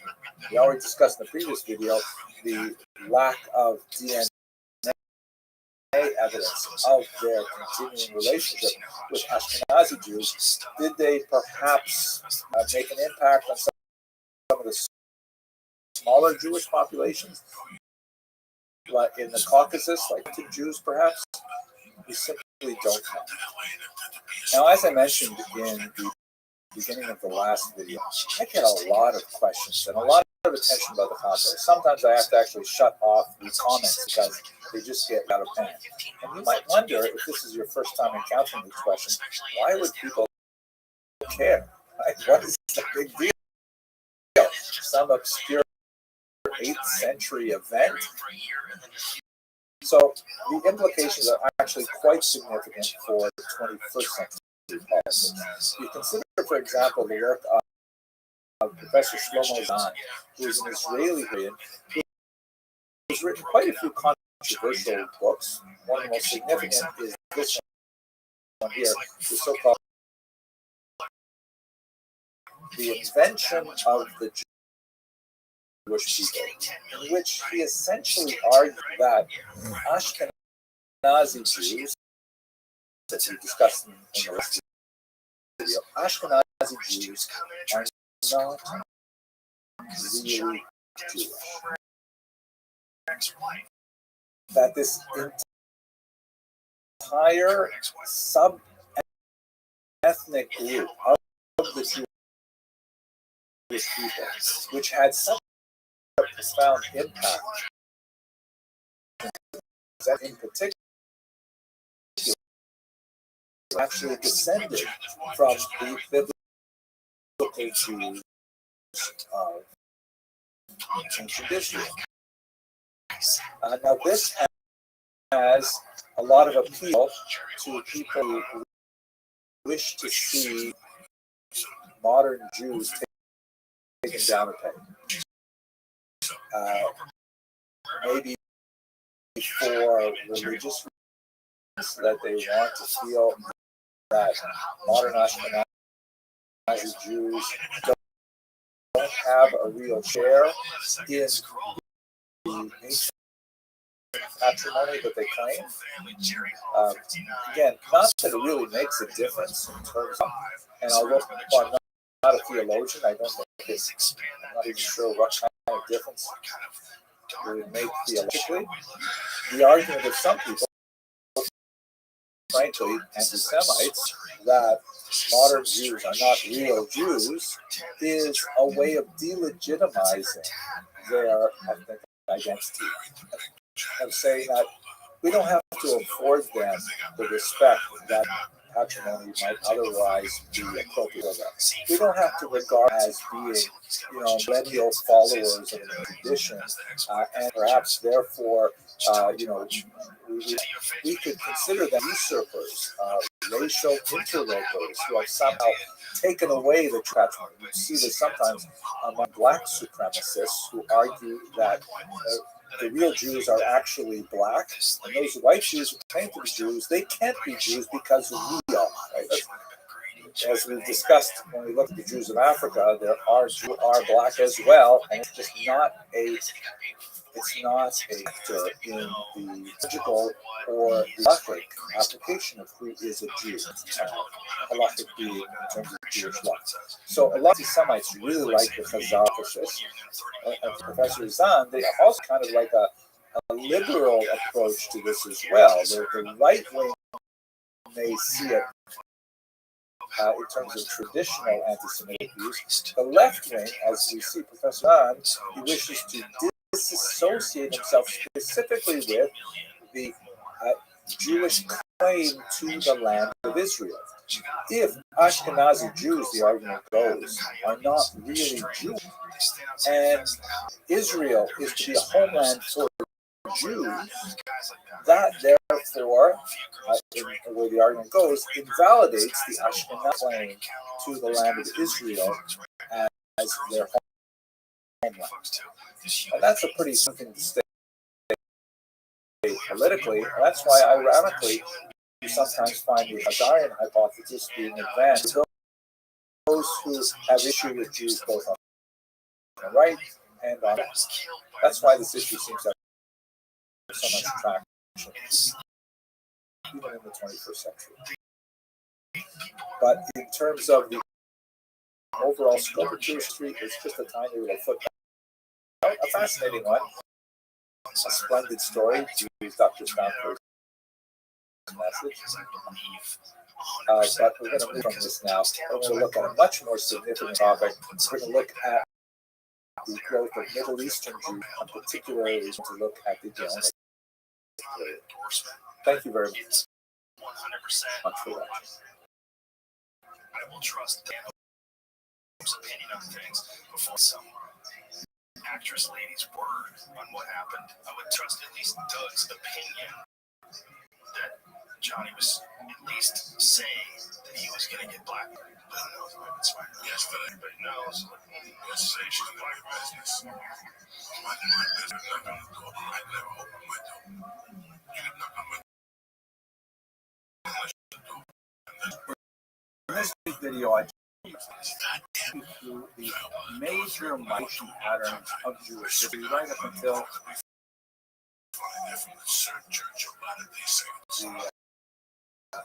the end of the first half of the 20th century. And of course, there's some very significant things that happened with the Holocaust and after the Holocaust, but I'm going to stop in 1939 just to give you a sense of how Jews got to live where they live. So if we start from the beginning, let's go back to this period. The Bible does record a few really significant migrations.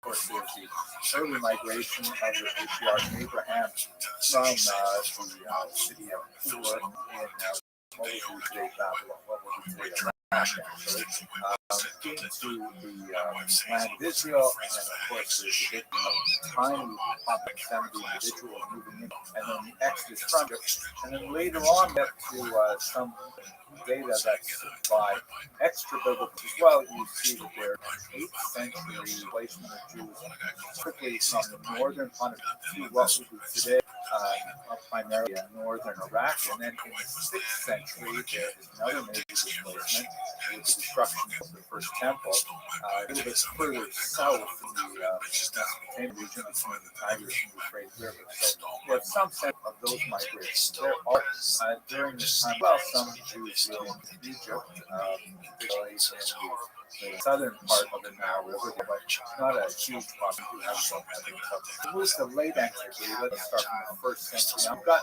a couple of really populations in Israel. For the Bar Kokhba of the year 132, you still have a fairly significant population. Yehuda, that is central southern part of the land of Israel.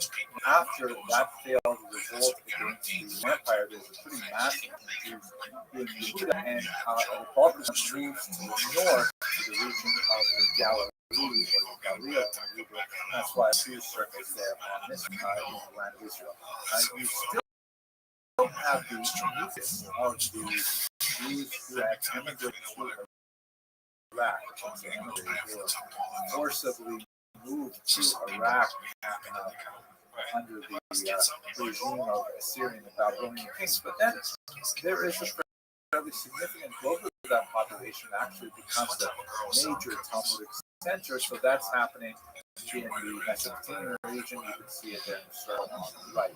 And then we do have a significant population of Jews that continue to reside in Egypt. Andrea is perhaps the most significant of those locations. These circles here are not to scale. In fact, I'm not even sure if we have a sense of what the relative scales would be, but I would population much, much smaller than that in Israel and in also, in that major development of the Jewish population and the Italian construction of the temple in the 1st century. there's a significant population that had pre-existed destruction for the first century before the Common Era. You have Jews living in Rome. And there's a lot more that are sent to war. So this map does not indicate the dotting of Jewish settlements that are in Asia Minor and across the coast of North Africa, particularly from what would be Tunisia and Benghazi today, moving towards. So you've got these Black Sea that color even up, but these are kind of like major sections of where Jews lived and very local. So that's kind of like a very quick overview of how Jews go to the medieval period now, you see that there is a gradual increase in the movement towards the west. You still have the major population of Jews living in Mesopotamia, and in fact it becomes a source of out-migration as well. There are Jews moving across the coast of North Africa. We know they're living as far west as the Iberian Peninsula at the 3rd century. And that population increases, especially after the conquest in the 8th century, becomes much more critical to settlement. So you have Jews moving across the coast, especially when it goes into the so-called golden era of, let's say, the 9th century onward. You also have an increase in the Jewish population in Italy and their movement north to the heartland of Ashkenaz. Some of them move into France, and you see a significant increase in the population of the Rhone River. Cities that had already been settled with Jews in the 1st century increased partially through Italian immigration, also through Iberian immigration. You have Jews moving into England, and you have Jews moving into Germany, which is Ashkenaz proper. This movement, however, will endure some significant changes in the next 500, primarily through anti-Semitic persecution on one hand that drives Jews gradually eastward, and then there's kind of like a vacuum effect where economic opportunity also draws them into the Eastern European places like Poland, Lithuania, Belarus, Ukraine, and so on. What you can see in this map here, if you look at the white arrows, they basically indicate major expulsions. You have a significant one in England in the year 1290, and Jews basically crossed the Channel going into France and the Netherlands. You have a huge expulsion from Spain, of course, in 1492 that drives a large number of Jews, perhaps hundreds of thousands, throughout the Mediterranean basin, all to Constantinople, to Saloniki, to Sfat in Israel as well. And then I've made a distinction with the green arrows, and that's like a way of suggesting not only was the anti-Semitic persecution in Germany, particularly after that, until the 4th century, there's also economic incentives drawing to the east. There's this demand for Jews acting in areas of commerce, as holders, as Handat, as minters, in the Eastern European part of Europe. So green arrows indicate not only Semitic persecution from the west, driving them towards these, but also the economic draw bringing them into the eastern. And if we switch back again to the western Europe, you see in the Iberian Peninsula, of course, they're elected to explore the New World, which is being discovered as we speak about this particular period of expulsion. And they're leaving not only from Spain, but also from Portugal, sometimes as new Christians being converted to Christianity against their will in 1497, and they take their leave as Christians to go to places like Brazil. They might actually revert back to their Jewish enemies. There are also a significant amount of Portugal to places like Amsterdam, include all of the details, and you get a general sense of what's happening. If we move to the modern, the early modern, get a sense of the general dispersion of nation. There's something, one million Jews living in the world around the year 1700. Most, of course, are in Europe, but 7% of them are in Europe. As you can see from the scattering of dots in this fantastic map, they are primarily based in Eastern Europe, although there are some significant populations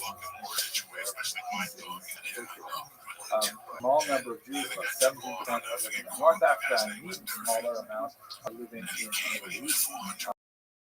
The Ottoman Empire, which would include the region of Mesopotamia, that was once a major population center, but clearly by the time we get to the year 1700, the balance of population shifted to Europe proper. Europe empties out quite significantly when you get to the end of the 19th century. There is a general movement westward, partially to Europe, places like England and France and so on, but even more so in the 1880s, a massive displacement to New World. Only the Pale of Settlement, which is a region in the Russian Empire where Jews were allowed to live, and it basically overlapped much of Poland, Western Ukraine, and Lithuania, Latvia, part of Latvia, but it was subject to a tremendous amount of economic discrimination, a kind of like administrative overcrowding that made it desirable for Jews to spread. So this mirrors what's happening outside of the Russian Empire as well. Massive is moving to the region called the Golden Medina, the Golden Country of America, and then to the north, 70,000 Jews moving to my homeland, my birthplace, because they've heard that they have universal health care there.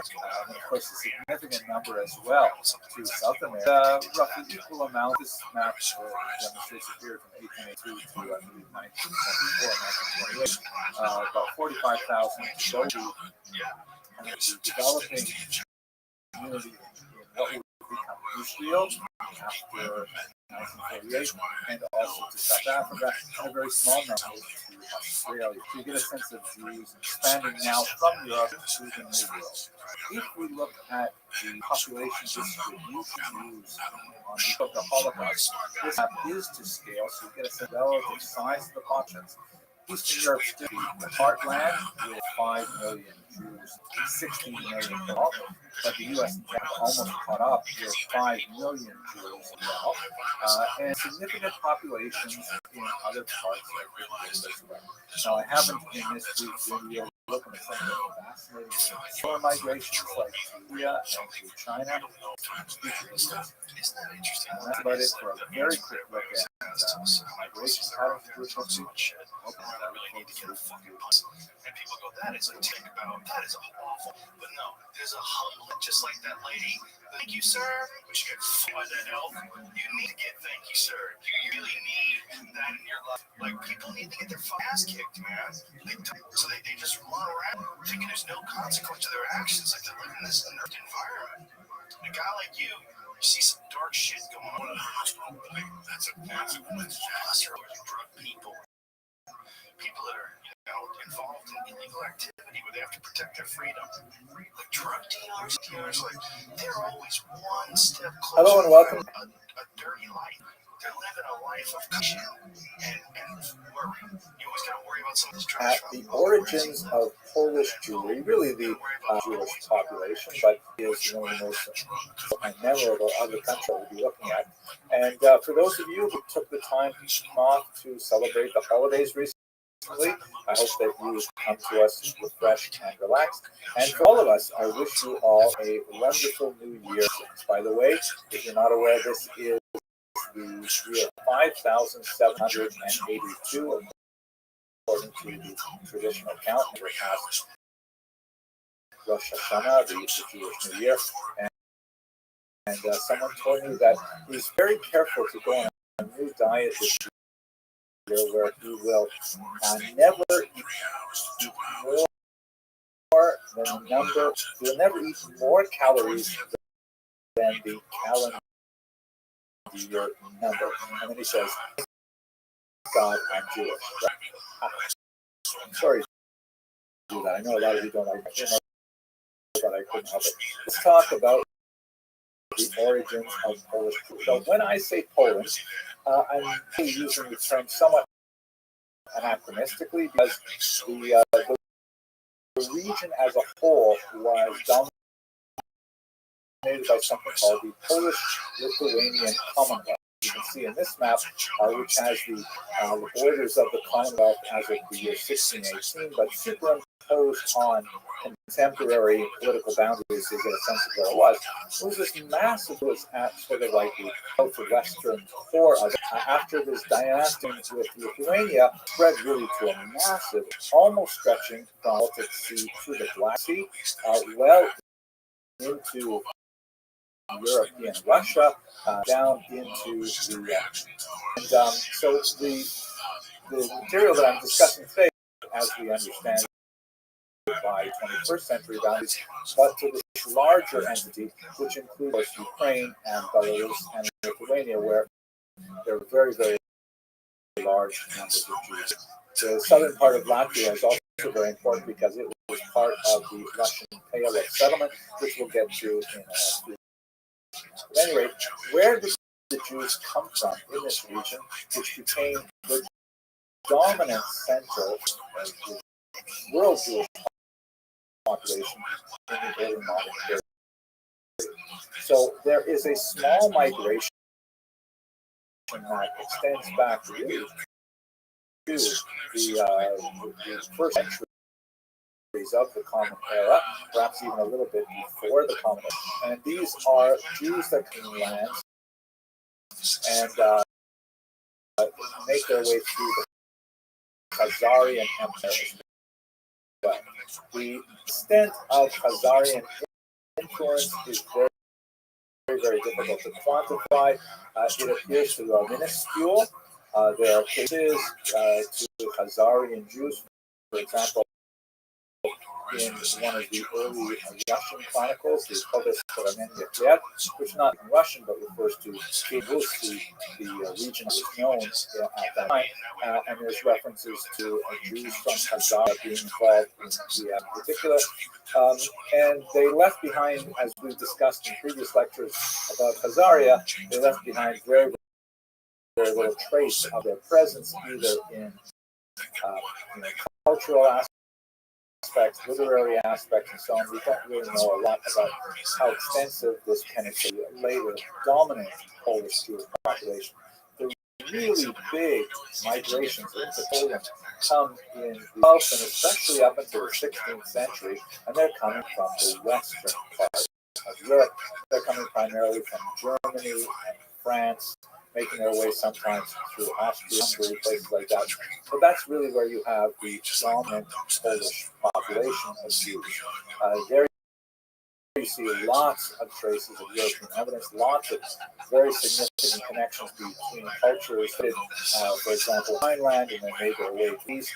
Yiddish, of course, is the overwhelming lingua franca Jews, and is basically a medieval dialect with them too much of the languages of the Khazars, for example. So we begin to see some legendary elements of the appearance in the region, really as the 8th and 9th century, but it really begins to coalesce around the 10th and 11th centuries.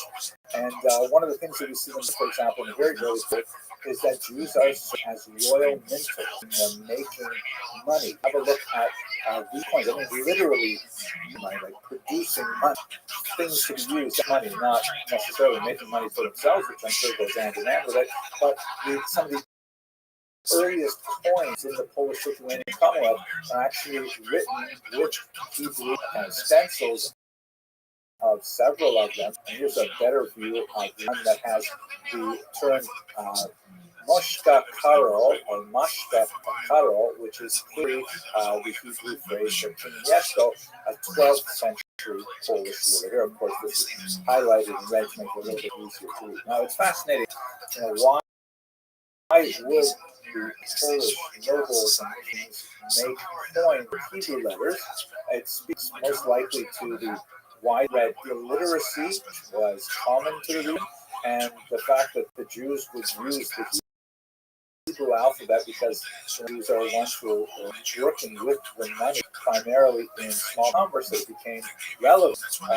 We'll have a lot to say about this in a future lecture, and we'll talk a little bit about the economic basis of Polish Jewry. For the time being, this is just some of the archaeological evidence of their early settlement from about the 10th century onward.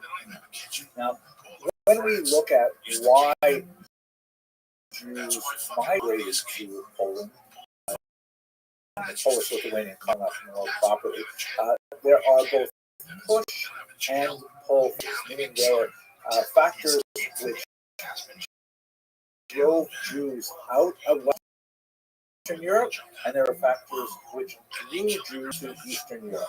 Eastern Europe was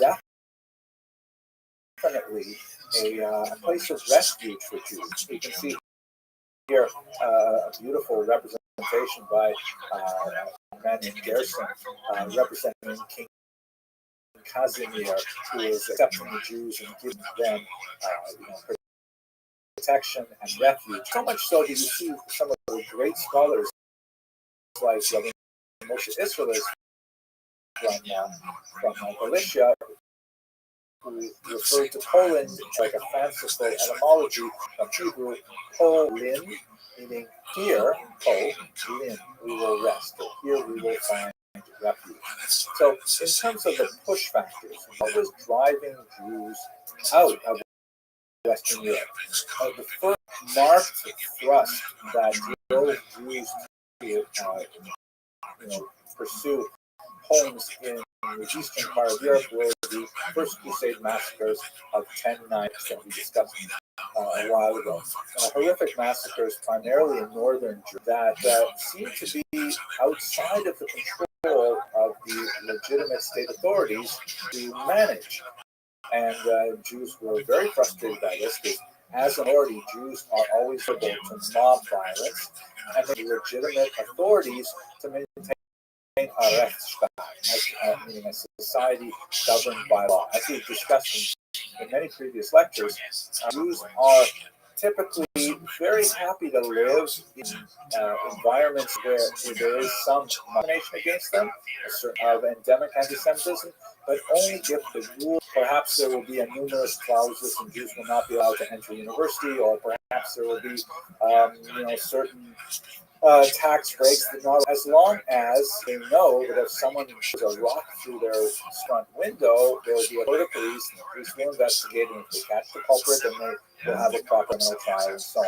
So Jews fear mob violence like any minority. And when you had these that accompanied these kinds of crusaders, or as we discussed in the lecture, more of the rag followers of the crusaders, and local authorities, including the church, put a stop to it. That there's an increased push from Western Europe moving towards the east. In the 13th century, horrible blood libels that we have also discussed in the previous class, expulsions, France in particular, Greek expulsions in the 14th century. So there's more and more reason for Jews not to live in Western Europe. This is kind of like an aspect of it, as Jews are in Western Europe far less hospitable than they ever were. Now there's also pull factors again. The Polish economy was actually having a very difficult time, particularly in the 13th century, after the Mongol invasion of 1241 and onward. The demography had dropped. There was a very, very weak economy.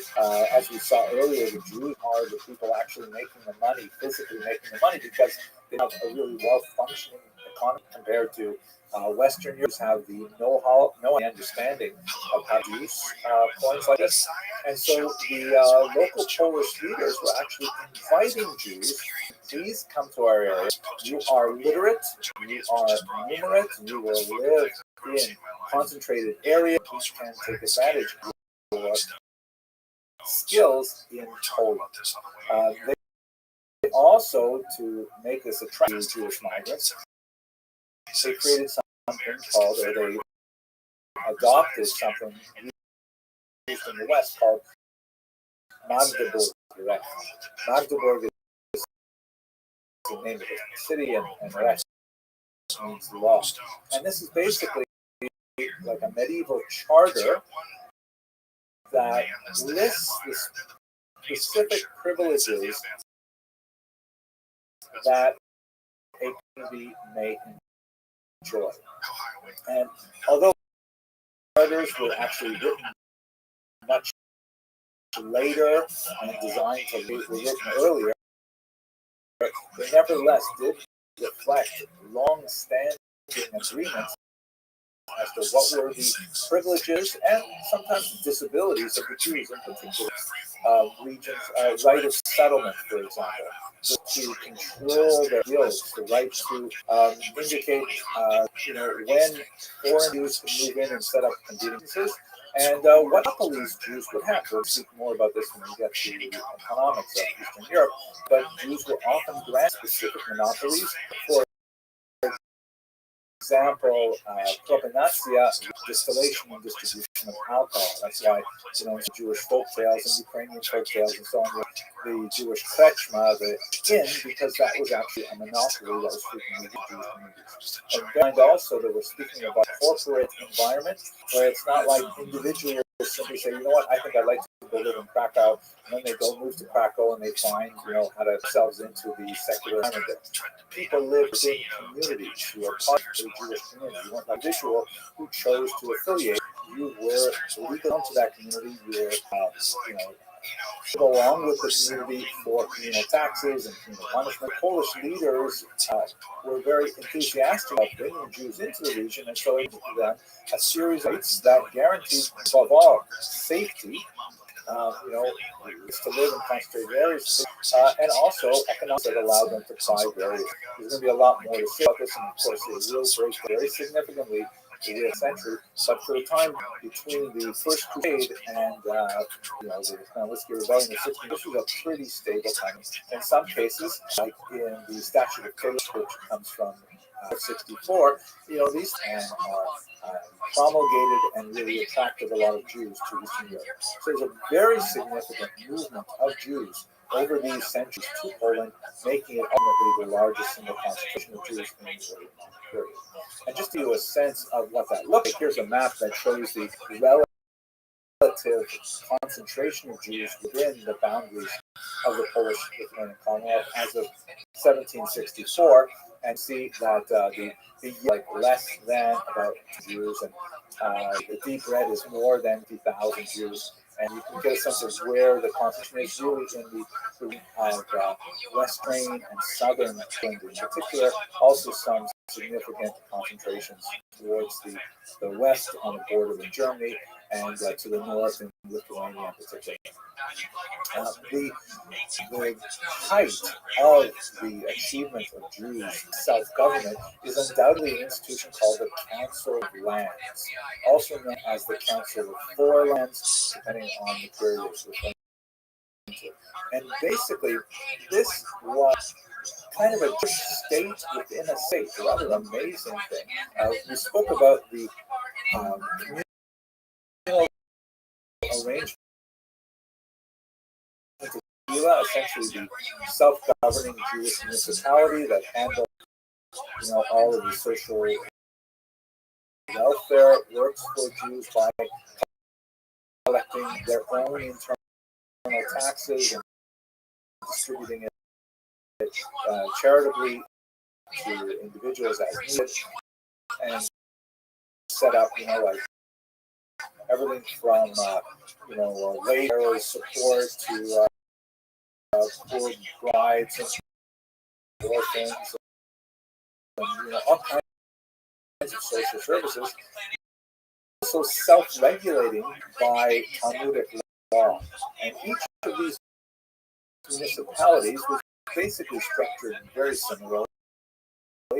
And what happened was, in Poland, they came to terms and they did themselves across the entire scope of the Polish-Lithuanian Commonwealth within one, as it were, national organization. They would meet twice a year, and particularly in Lublin, and they would make decisions that would affect all Jews living in this massive country, the largest country in Europe at the time. This, by the way, we're looking at is one of the couple of pages from the minute books of the Council of Lands. Now, they didn't have, like, for example, their own police authorities. They worked very closely with the state, and the Polish-Lithuanian state realized how valuable they were, particularly at first, with regards administering many social functions that they wanted to themselves. But once they realized that it was more efficient for them to collect taxes directly from the Jews rather than have the Council of Lands involved, that led to the erosion of the Council of Lands in particular. We'll talk about that in a future lecture.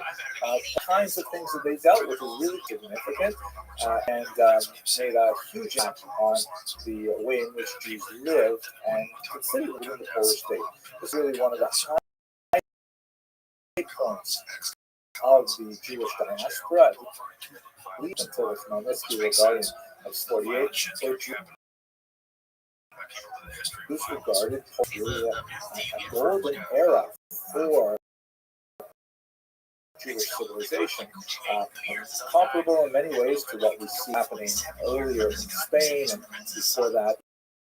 It would result in a kind of a Polish-Jewish synthesis. It was very similar in many ways to the German Jewish synthesis of the 90s, but of course, as we get to the 20th century, we see it all unravel. That would be the topic of the lecture. For the time being, I hope you enjoyed this lecture. If you did, please subscribe. I like to see the numbers. It's actually kind of cool to see that there are a lot of people into Jewish history. And yeah, I guess that's it. Thank you very much for listening.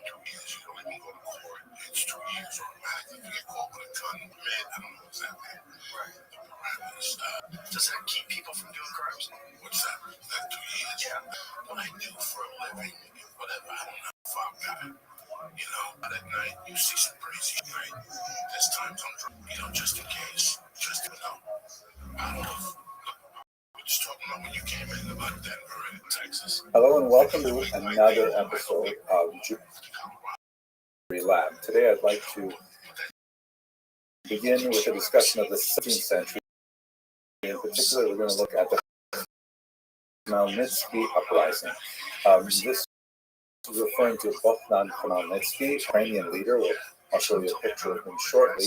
And it's sometimes in Roman characters with the Polish spelling. It looks something like Khmelnytsky. It's actually pronounced Khmelnytsky with a beginning.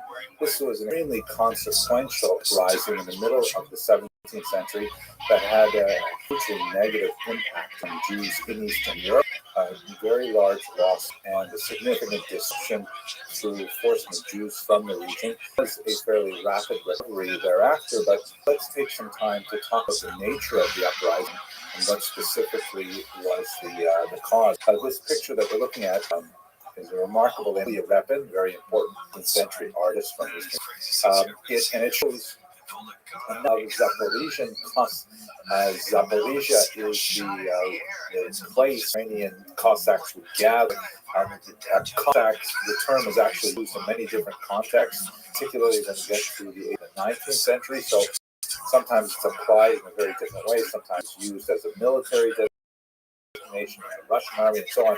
But the original Cossacks, or Kozake, were these kind of freebooters, these cowboy types who typically from owners where they were serfs and created these pretty much all-male settlements in fairly remote places such as the rapids on the Dnipro River. And they engaged in, some kind of, I'm not sure what the right word for it, sort of like nationalistic piracy, where it was raid enemies, people, which was still kind of like in formation. This is before the great national awakening of the 19th century. There was an ethnic group that and were overwhelmingly Orthodox, that is worshiping Christian Orthodoxy as opposed to Catholicism. We'll get to that in just a second.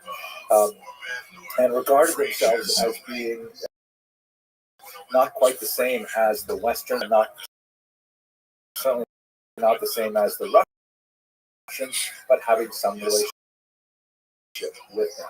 The interrelationship between these groups is very significant, and the particular would try to cultivate a particular image for the Ukrainians in which they were Malyane, or little Russians, meaning the younger brothers, so to speak, of the older Russian, although that may not be historically accurate at all. In fact, it may be the other way around.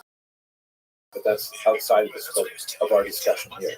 At any rate, these Cossacks were essentially people who had run away from the hierarchical society of feudalism that was pertaining within the region of Ukraine at that time. And they set up their own societies, and it is from this base that the uprising would emerge. Let us go directly to the roots of specifically how it affects the Jews. So this map, which I think we've seen before, shows the migration of Jews to Eastern Europe from the Ashkenaz heartland in Germany in particular. And beginning really around the 10th century, and especially accelerating in the 15th, 17th centuries, have a large number of people making their way to the east. We spoke about this when we looked at Jewish migration patterns. And in particular, trading in this region, which we call right bank Ukraine. Ukraine was not designated a country at the time. As I mentioned, there was a kind of common linguistic group living there that would also separate from Poles and Russia. They were still under the control of the Polish-Lithuanian Commonwealth, which we've also discussed at length. The right bank refers to the right bank or the west bank of the Dnipro River, which flows, you see, from Kiev and then sort of kind of a curving line towards the Crimea or Crimea. And it is along this river that we have the Zaporizhian Cossacks are housed, and a large number of Jews are in this region. What are they doing there? Well, economically, the most important thing that they are doing are acting as middlemen between the Ukrainian peasants. The Poles had massive land holdings in the region, very fertile region because of its Chernozem, its black soil. This is the region called the basket of Europe for good reason. And the Polish landlords were, very keen on hiring the Jews to manage these massive estates while they lived in the land to the north and to the west.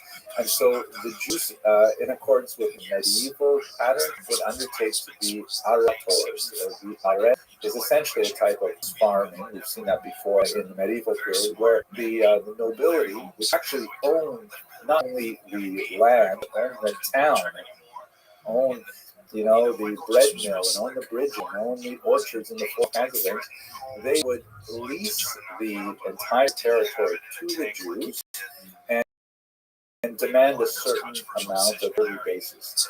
And they authorized the Jews to, as a community, to essentially tax the local peasants in whatever way would be effective at raising the amount of money that was contracted. Farming is, a perfectly acceptable way of running a kind of rental relationship, but it can become exploitative very easily. Particularly if the Polish noblemen know what we're doing well, we're 1,000 zloty from our territory this year.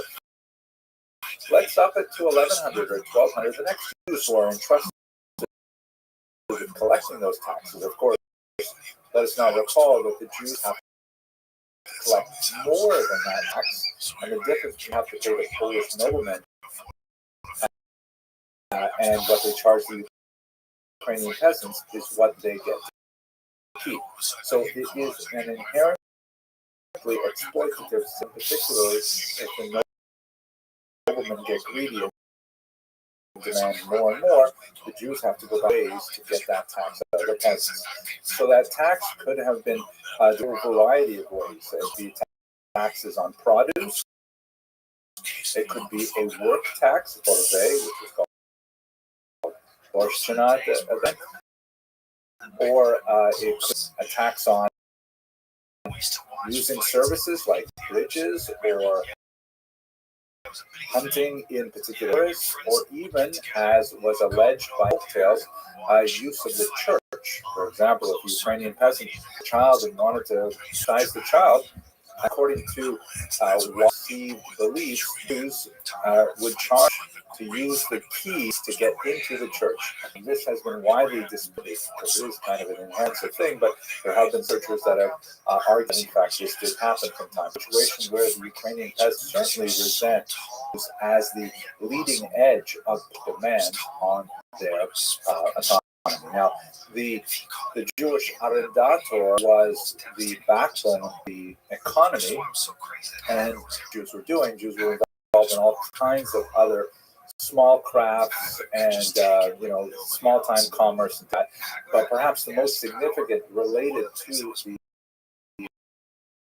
latifundia was were frequently involved in innkeeping. As you can see in this remarkable 1928 image by Gustav Kurati.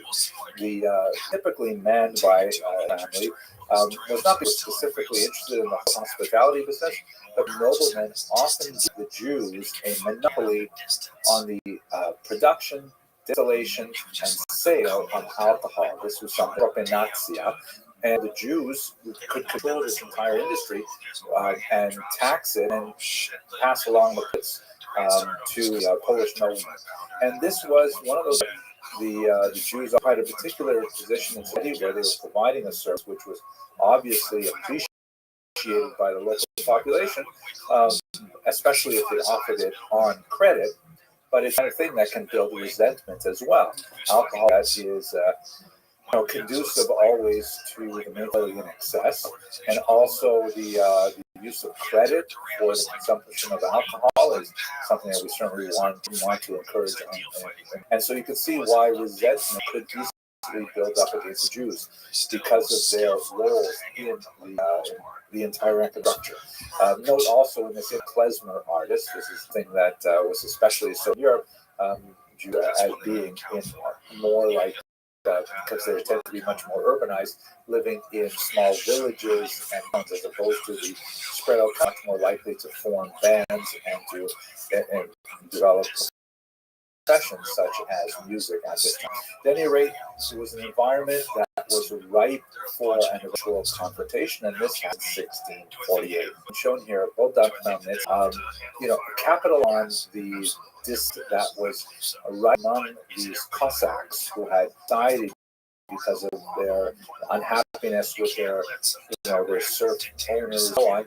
And he gathered them together, and in a proto-nationalist movement led them in massive attacks against Catholic landowners and their Jewish agents or leaseholders.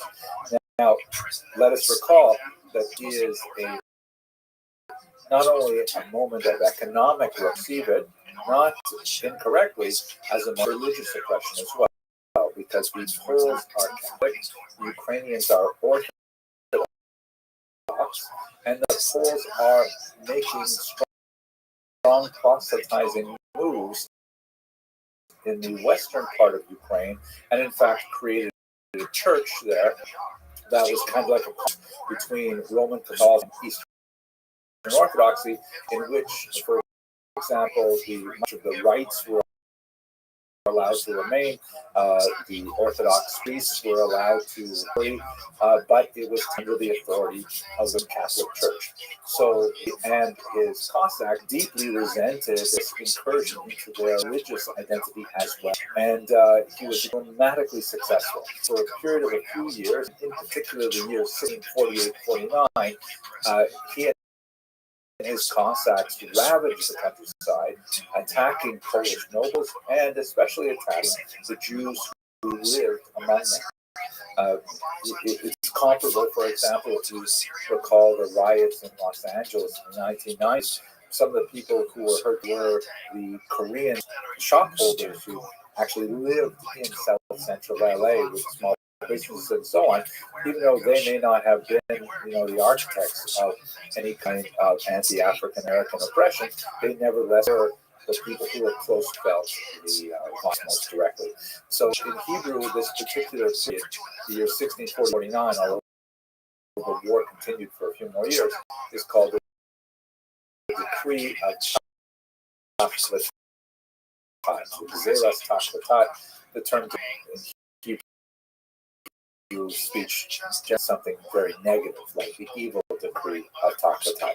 And it lives on in liturgy as a period of phenomenal violence, pogroms. They really like kind of the archetypical pogroms in Eastern Europe for their horrific attacks on Jewish populations. These are recorded in several chronicles. Perhaps the most powerful is done by Nathan of Hanover, which is in Hebrew Sula, a from the book of Psalms, translated as the Abyss of Despair. This is available in English translation, and it's actually quite a powerful piece of historiography as well. The demography of the attacks is probably grossly inflated in Hanover's account. He had really no good way of calculating the size of the impact. And in fact, many of the studies of 1648-49 tend to adopt, without question, really large numbers, like 250,000 Jews killed in these pogroms. Research by modern scholars like Shaul Stampfer in particular have proved that it really can't be quite that large, primarily because there weren't that many Jews at the time, and also because the recovery after the subsided was actually fairly rapid. There's no question that it was a devastating attack on the Jewish population, brutal, horrific attacks. And there was a lot of Jews who fled the region. We have many, many accounts from Ramon to the important commentator on the Shulchan Aruch, the Shach. But the numbers that are commonly about are probably large. It's probably in the tens of thousands, a horrific number, not in the hundreds. Anyway, what ends up happening, uprising on a political, is that Khmelnytsky decides to ally Poland and turns his political attitude to the Russians, which initiates a centuries-long association with frequent difficulty between emergent Ukrainian nation and the Russian war on that when we get to the 20th century. For Jews, however, sets in stone a attitude towards these, which Ukrainians tend to call Ukrainophobia. Again, without reason, because of historical precedent of the Khmelnytsky rebellion, which would be repeated 100 years later with the Haidamach rebellion as well. And once these are the 20th century with the Congress of 1919, and the one may argue even elements of the Holocaust as well. But it's also important to note, simultaneous with these violent bursts, which painfully punctuated the centuries of Jewish and Ukrainian coexistence, there was also a philo-Semitic trend, not nearly as important, but we shall later lectures too. And but for now, Khmelnytsky emerges as a national hero, as you can see in this 5-page note from considered one of the architects of Ukrainian nationalism, something horrific to Jews who see him as the architect of anti-Semitism simultaneously. I'll give you one more indication of that. This is a famous monument that stands in Maidan Necholeshnost in Kiev today. Monument to Dr. Khmelnytsky, and erected in the early 20th or late 19th century. It shows him famously pointing to Russia, which, this was by the Tsarist authorities, which, really like to try to ally with the Russians. Version of this rather the original draft actually had a much more chauvinistic attitude. This is the only picture I could find on the web, but in the original draft, this is a casting of it. Behind the hooves of Khmelnytsky, there was a falling pole and a Jew who are not by his passage and conquest, which explicitly stated in history would have been accepted for the final version that Khmelnytsky succeeded by beating the poor and the Jews, which is a metaphor that many Ukrainian nationalists might wish to absorb even today. At any rate, this sort of moment in time encapsulated for both Jews and Ukrainians a vision of each other that was not conducive to a rapprochement. In fact, it would only come into the early 20th century, which we'll have to start in another lecture. But the idea of a major disruption that could challenge the years of the existence of Jews had a destabilizing impact on Jews across Europe. And many historians have a direct line from the Khmelnytsky uprising to the Shabbatite Tzvi, which we'll discuss in the next video. Okay, I hope you found this useful. If it was something you'd like to see again, please do subscribe. It makes me happy to see the numbers and to know that there are a lot of people out there who appreciate Jewish history as much as I do. Thank you very much for watching. So excited to be in danger and the camaraderie that comes from that. Worst case scenario, some guy fucking snaps and he's on the highway about being a person. The experience is flat. There's not enough excitement. Another episode of Jewish history. Today I'd like to begin speaking about the birth of Hasidism, which is extremely important compressed past social history over the next couple of centuries. In fact, one of the ways that I'm most productive to look at Hasidism is that it is really the first modern religious reform movement. I know we have this term Reform Judaism that refers to the American equivalent of what was liberal Judaism in Western Europe, but it's predated by the Hasidic Revolution, which, although it seems to be a very highly traditionalist kind of movement, especially when compared to the more liberal approaches to Judaism, it definitely was quite challenging for the 18th century when it first started. So the historiography of Hasidism has evolved since the 19th century. Heinrich Gretsch, who we've spoken about many times, he took a very dim view of Hasidism. He understood it to be some kind of obscurantist and credulous, even possibly Sabbatean, Kabbalistic movement that was associated with the poorly educated Jews of Eastern Europe. Shimon Dubna, the great encyclopedic historian of the late 19th and 18th century, argued, in fact, that no, it's the outgrowth of ignoramuses. It represents the actual flourishing of the dominant spirit of Eastern European Jewry. And I think Martin Buber, in many ways, although not a historian in this regard, really did a lot to kind of transform the popular Western European view of Hasidism to observe the brilliant religious insights that are associated with the Hasidic masters. And there are many other approaches. Benzion Dino, for example, took a much more economic approach to the development of Hasidism. But I just want to give you the sense, the views of what is its significance, what is its etiology have changed over time historically. To look at the history itself, it's very important to understand it within the context of its evolution. Its earliest development takes place within the Polish-Lithuanian Commonwealth and the chaotic political context.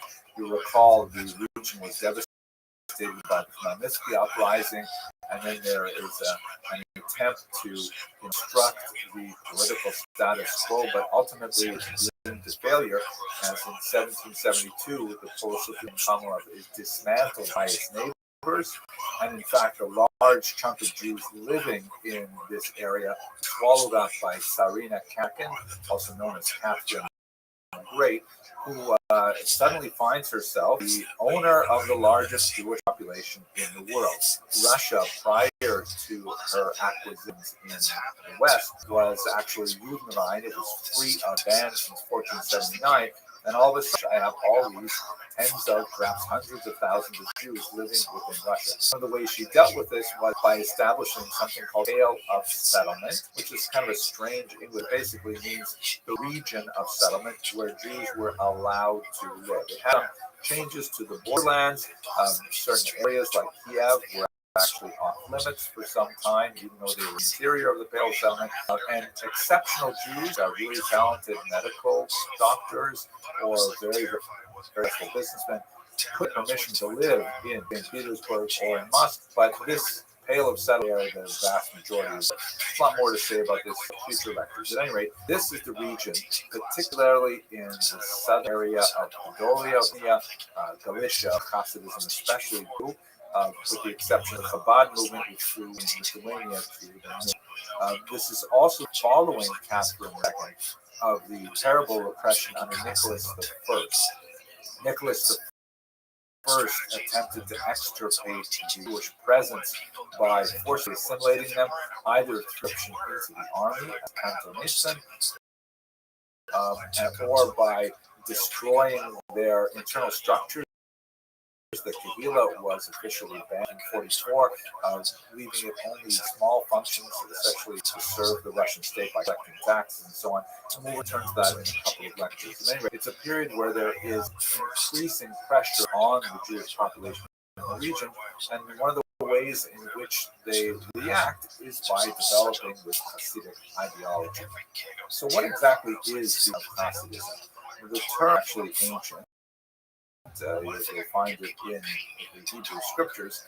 It means kindness. The word chesed is kindness. And a chesed is understood to mean someone who goes beyond what is naturally required. One can see that in all kinds of activities, not only in the externalities like the fashion, the health, and things like that, but those are kind of like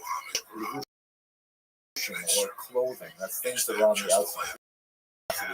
Our emphasis on the Veikut, which is a kind of mystical cleaving to God through not just traditional study, which is something that's more associated with the pre-Hasidic groups, later become known as the Snagdim or the opponents. We'll talk about that.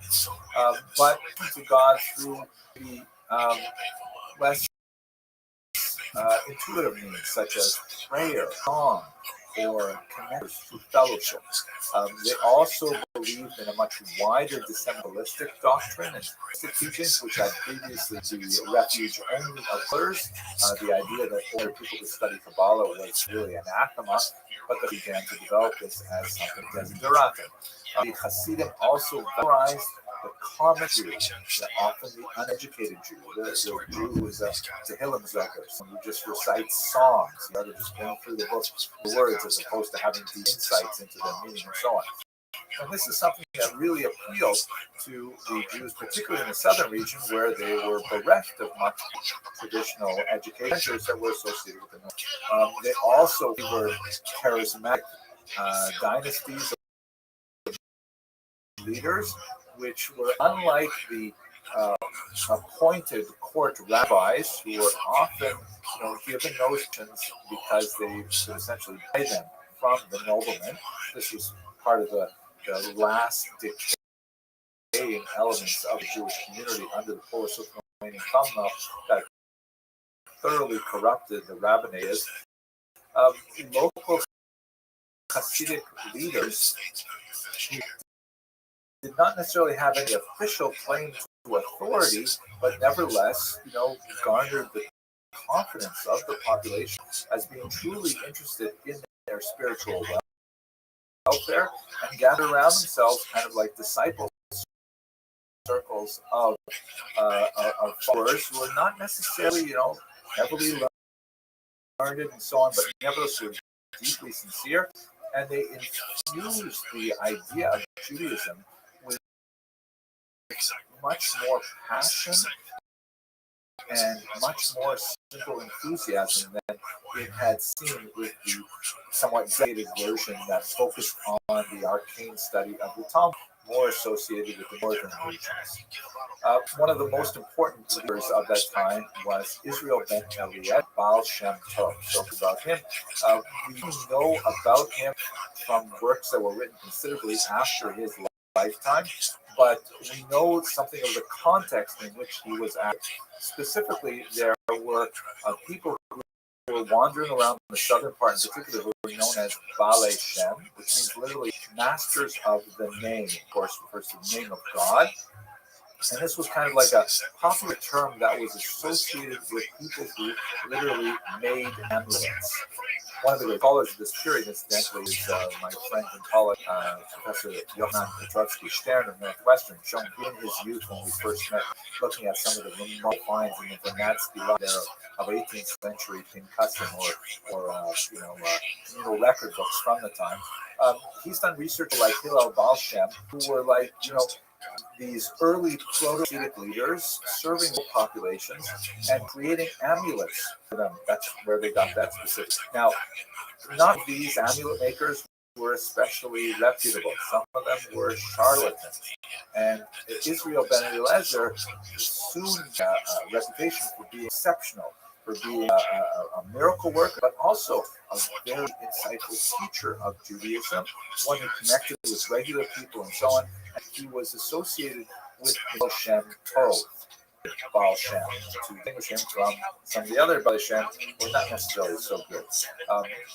The fact that we only have sources about him that were written quite a bit later does not diminish the fact that he was an actual person and has been researched and identified exhaustively by my senior colleague, Professor Moshe Rossman of Bar Ilan University, who wrote an amazing book on the early biography of the Baal Shem based on secular sources, Polish sources. He found indeed tax records that specifically refer to the Baal Shem Tov living in Medjugorje, which gives a lot more of a concrete notion to this teacher, who, among other things, is reputed to have dug this well that still provides clear, clean water to this day. So you get this idea from the writings of his followers and from the biographic picture we get from the tax records elsewhere, that he was a person who lived in southern Poland, western Ukraine, request of his followers, and actually began this really important movement that we'll discuss a little further in the next lecture. So thank you very much for watching.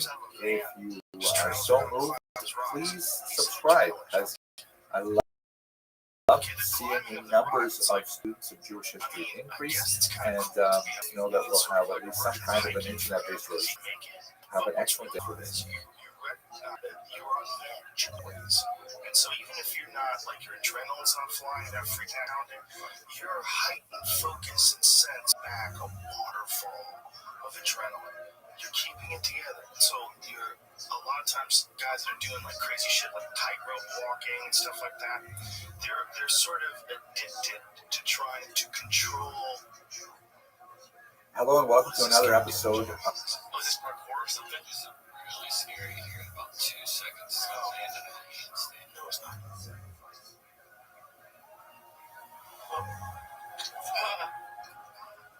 Oh my God. Of Jewish History Lab. So we talked in the last video a little bit about the origins of Hasidism. One of the most interesting ways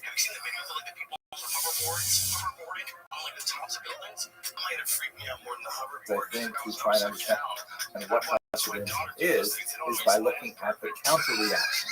And this is a movement which coalesced around a group of rabbis, particularly in the northern part of the region in Lithuania. People ultimately became known as the Misnagdim or Mitnagdim, and the name literally means opponents because they opposed Hasidism. Right?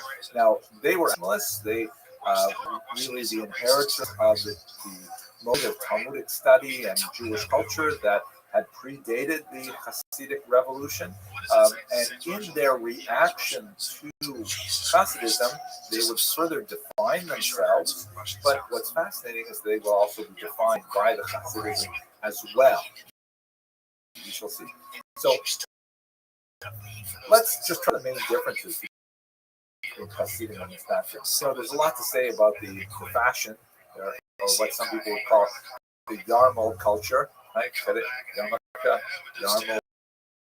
culture. And 95% of the issues, Hasidim and Misnagdim are exactly the same. That's why they fall in the same category of Orthodox Jews. Let's try to understand. You look at some of the most important elements of Jewish practice and theology, and practice is placed first because in many ways practice for Jewish culture than theology. There are, let's say, four really big things we have to bear in mind. 613, or that refers to the number of commandments as traditionally calculated. 613 in this context, I mean, believe that God gave the Torah to the Jews at Mount Sinai, and that the rabbis who interpreted it in the Talmud and later authorities are authoritative interpreting the 613 commandments of the Torah. So that's a really bright line between Orthodox Jews, or Jews call themselves Orthodox, and Jews who don't call themselves Orthodox. Jews who don't call themselves Orthodox might want to argue that the commandments evolved over time, they weren't necessarily given at Sinai, and these are things which are anathema to Orthodox Jews. So if we ask the question, hey, do you believe in 613? The Mitnagdim and the Hasidim both agree, unequivocally yes. And to drill down a little deeper into the three areas of which are perhaps the most useful in terms of the daily experience of Judaism, do you observe the Shabbat as understood by the rabbis? They both say yes. Do you keep kosher? They absolutely. Are you kidding? Do you practice the law of family purity, which has to do with intimate relations? They would say sure, with regards to the mikvah and ritual back to our discussion today. And these main areas of Judaism, they're in total agreement. They may disagree about details, like, for example, with kosher, how exact must one slaughter an animal to make kosher, or with Shabbat, when exactly does Shabbat? They don't disagree on the nature of kashrut in general, that one has to keep kashrut. They don't disagree about the fact that there is a Shabbat, has prohibited work on it, and so on. But they may disagree about things, and things they are in total agreement. So, what is it that they disagree about? Let's understand this in the development of the Hasidim movement. Again, in its earliest origins, it was not in any ways a rebellion against the traditionalists. It's considered kind of like a development style, a development of a different approach, the same ideas, the same practices, and so on. In terms of actual people, one of the most important students of the Baal Shem Tov is Dov as the Maggid of Mezrich. And lived until 1702. He trained 5 major disciples, including Rabbi Shner Zalman of Viandi, the also Rabbi, the older Rabbi, the founder of Chabad. He wrote a very important book called the Tanya, which is associated with Chabad in a very deep way. But 4 other disciples that in turn gave rise to many, many other disciples, many other dynasties. In this particular map, which is from the remarkable historical atlas of Hasidism by Marcin Zwodziński, that Hasidism spread very far and wide these various dynasties. And it is interesting that it only became defined as a distinct movement, that name, Hasidut, after Maggid Mezrich passed away, and the opposition began to define it. So it's fascinating that in many ways the Mitnagdim, who called themselves opponents, they had nothing to oppose prior to the Hasidic movement, so it didn't exist prior to it, but began to define themselves in opposition. And the Hasidim themselves also define themselves as a way of kind of state that we believe that is necessarily possibly different from the Misnagdim. The most significant, the king of the Misnagdim, although he did not necessarily lead the charge. He was sort of like the prime expositor of Talmudic worldview that would be adopted by Muslims was none other than the Vilna Gaon, a great scholar of Romania, who lived until 1790. Now, the charges against the Hasidim were the Misnagdim so upset about. There's basically 8 major charges. Let's go over them very quickly. First of all, the argument was that the Hasidim were separatists. And in fact, the corruption of the local rabbinate, particularly in Volhynia and Podolia, would want to go to a corrupt environment, rather go to who cares about Judaism and cares about as a parishioner for their groups.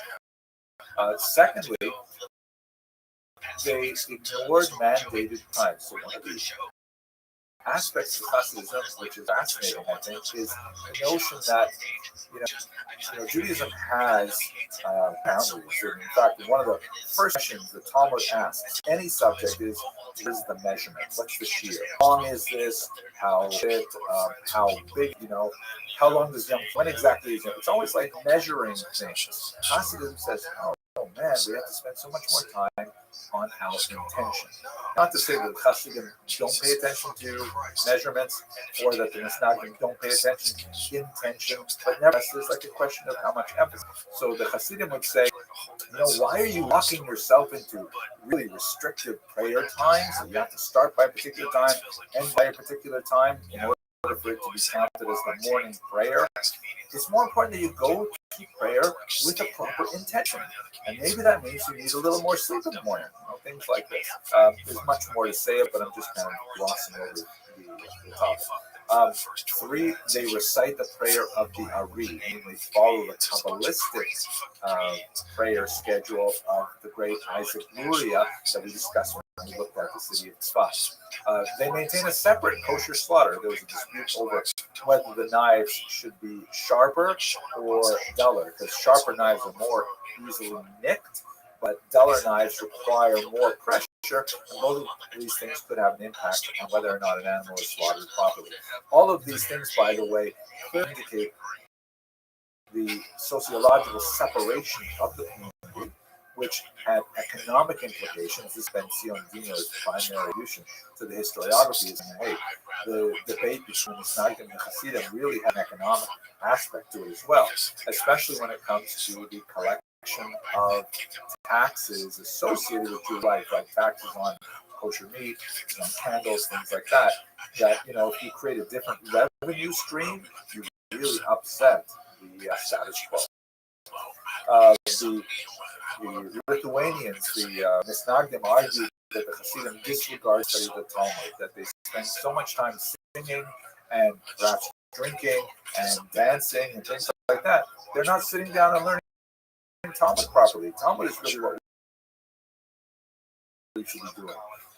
And more than, my gosh, just spending time studying the Kabbalah.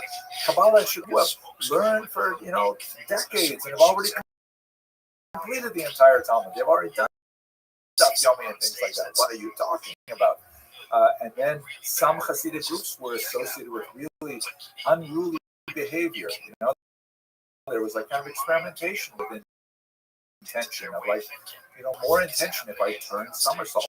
Literally, maybe I'll have more intention if I drink more alcohol before I pray. Things like that the Lithuanians really looked down upon. And finally, some of these things really cross the line. They're no longer observed, that is Jewish law, and they're being influenced by the antinomian teachings of Shabbatai Jew, who we just lectured about. Arguments that actually, kind of like a front for Sabbatean movement, and then it had to really extirpate it now because it further infected the Jewish politics. Now, these charges first came out to Rabbi and Rabbi Menachem Tepsk, very important, because he went to the Vilna Gaon saying, they wanted and say, no, that's not what we're all about. Please don't misunderstand us. They were unsuccessful. They were not granted an audience. And Misnagdim counterreacted by pronouncing bans on the Hasidic movement, and in some cases even burning Hasidic texts. This is actually kind of a nasty thing associated with the 18th century. Jews are unfortunately from time to time known to have strong feelings about the rights of other Jews that they'll even consign them through the flames. By the way, that only ends up making the books. So if anyone watching this video wants to ban any of my books, I think that would be great because sales would just... At any rate, the Hasidim, they issued counterbans against the Misnagdim, and they also, unfortunately, had book burnings. Especially strong social ban was applied in 1781, and in 1794, when a rabbi in Pinsk, a Misnagdic rabbi, lost a job to a Hasidic candidate, he denounced the Hasidim to the secular authorities, and the Tsarist government, always on the lookout for possible revolutionary movements, actually arrested the Alter Rebbe, Rabbi Shneur Zalman of Liadi, and had him temporarily jailed. A phenomenon that would be associated with a very strong constant Hasidim Misnagdim for some time. Now, besides the tremendously bitter rancor between the Misnagdim and the Hasidim, the Misnagdim were also busy thinking about, okay, well, how do we react to this? Because the Hasidim really grew in leaps and bounds. It spoke to a need. There were Jews who wanted Hasidism. So the Misnagdim had to articulate a response, and they did, which was ultimately expressed in things like this building, the Yeshiva of Volozhin, which was one of the great bastions of Talmudic learning in Lithuania, and formed the center of the nucleus of a Talmudic renaissance that would expand along with Hasidism. What the Misnagdim said is, hey, the Hasidim say we're attached to text. Well, absolutely, you better believe it. We are going to be super attached and even more energy in the Talmud. And in fact, that's what the Lithuanians are known for more than anything else, is their incredible attention to detail and their superlative study of it. But they didn't ignore the Kabbalah. Let's not forget that the Vilna Gaon himself was a great Kabbalist, but the tradition was that it was really only people who had already mastered what was called Torah Nigra, revealed Torah. Before you study Torah Nigra, the hidden Torah, even in kind of like watered down versions that the Hasidim were circulating, they weren't studying necessarily Zohar itself, they were studying kind of like digests of the Zohar, reworked versions of the Zohar. The Lithuanians were already studying the core text, but they did not believe in disseminating these ideas widely. One of the key disciples of the Chaim of Volozhin, associated with the yeshiva, he wrote a response to the Tanya, which was called the Soul of Life, and this is essentially a Kabbalah for Misnagdim. It is, by the way, an overwhelming book. I remember personally when I was studying in yeshiva in Jerusalem, I spoke to my colleague in Rebecca, who was a kid from me in those early years of my yeshiva study. And how's it going? I said, well, okay, I'm enjoying yeshiva. I go to yeshiva in the morning. We look at a Tosfos that has a problem in it, figure out the problem, and then come home. But I said to him, Rabbi, I had to admit that, sometimes it's sort of kind of dry, sort of like, doing crossword puzzles every day, because I was like finding problems and then solving them and then going home for dinner. He said, okay, this is what you got to read Nefesh HaChaim minutes again. And so I said, okay, I'll do it. So I picked up a copy of Nefesh HaChaim, and I used to get on the bus, and many times I simply couldn't put it down, and I looked up, and I had already gone way past my yeshiva stop, and I was like way in some Arab neighborhood north of Jerusalem somewhere, and just gotten so lost in tremendous writings of Rabbi Chaim Volozhin. And it really changed the way that I went back and studied those Tosfos. It made it jump off the page as, this is really important. You've got to study this right now and know what it means, because it's crucial. It's not a crossword puzzle. It's life itself. Wow. So if you have a problem, read Nefesh HaChaim. Okay, sorry for that. finally, one of the criticisms of the Hasidim that Misnagdim had is that the Hasidim rated their leader, sometimes called Tzaddik, sometimes called a Rabbi, to an inappropriate extent. That in some cases even regarded the Rebbe as sort of like an intermediary before God, which is really, very much contrary to traditional Jewish theology. So the Nagdim certainly criticized of like having an intermediary, and they refused to even very learned people as being those intermediaries, but they nevertheless elevated their leaders, especially the Rosh Yeshiva, the head of the yeshiva, as being someone with tremendous insight and power associated later with the term Das Torah, the mind of the Torah itself. And so that was kind of like a Misnagdic reflection of Hasidism in reaction, but also in admiration of what the Hasidim stood for. Okay, while the Hasidim and Misnagdim are fighting bitterly, end of the 18th and the beginning of there's going to be a major trend which we'll discuss in the next week. I'd just like to thank you very much for watching. Hit the subscribe because I have so much pleasure seeing how much love Jewish history like I do to include you in that group. And let's return and look at the challenge that both in the Haskell. Thank you very much for watching.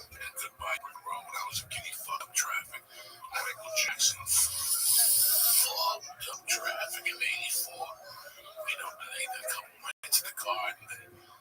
But Howie Joe Frazier, when I was a kid, was fucking huge. It was huge. I remember going to watch it. I tried to get a blowjob from my babysitter. I was a kid. She was a Puerto Rican. She was Tita. And I kept asking her about blowjobs. She goes, I'll give you a blowjob. So I gave her a bag filled with quarters that I had. And she came into the room and I took a shower. I combed my hair. I put cologne on. And she came into the room and blew up my stomach. I said, that's a blowjob. And took my $20. Hello and welcome to another episode of Jewish History.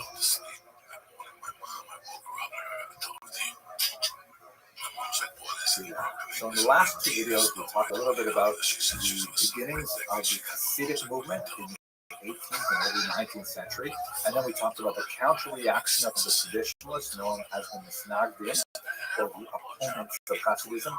But there's a new movement that is more associated with Western Europe, in particular with Berlin, that is to make an impact in the eastern heartland of the Hasidic and the Misnagdic territory, and that is the Haskalah, an extremely important movement that, like the Hasidic and the Misnagdic movement, would endure to our contemporary days and phenomenal impact on the development of modern Jewish identity. So let's look at this institution of the Haskalah.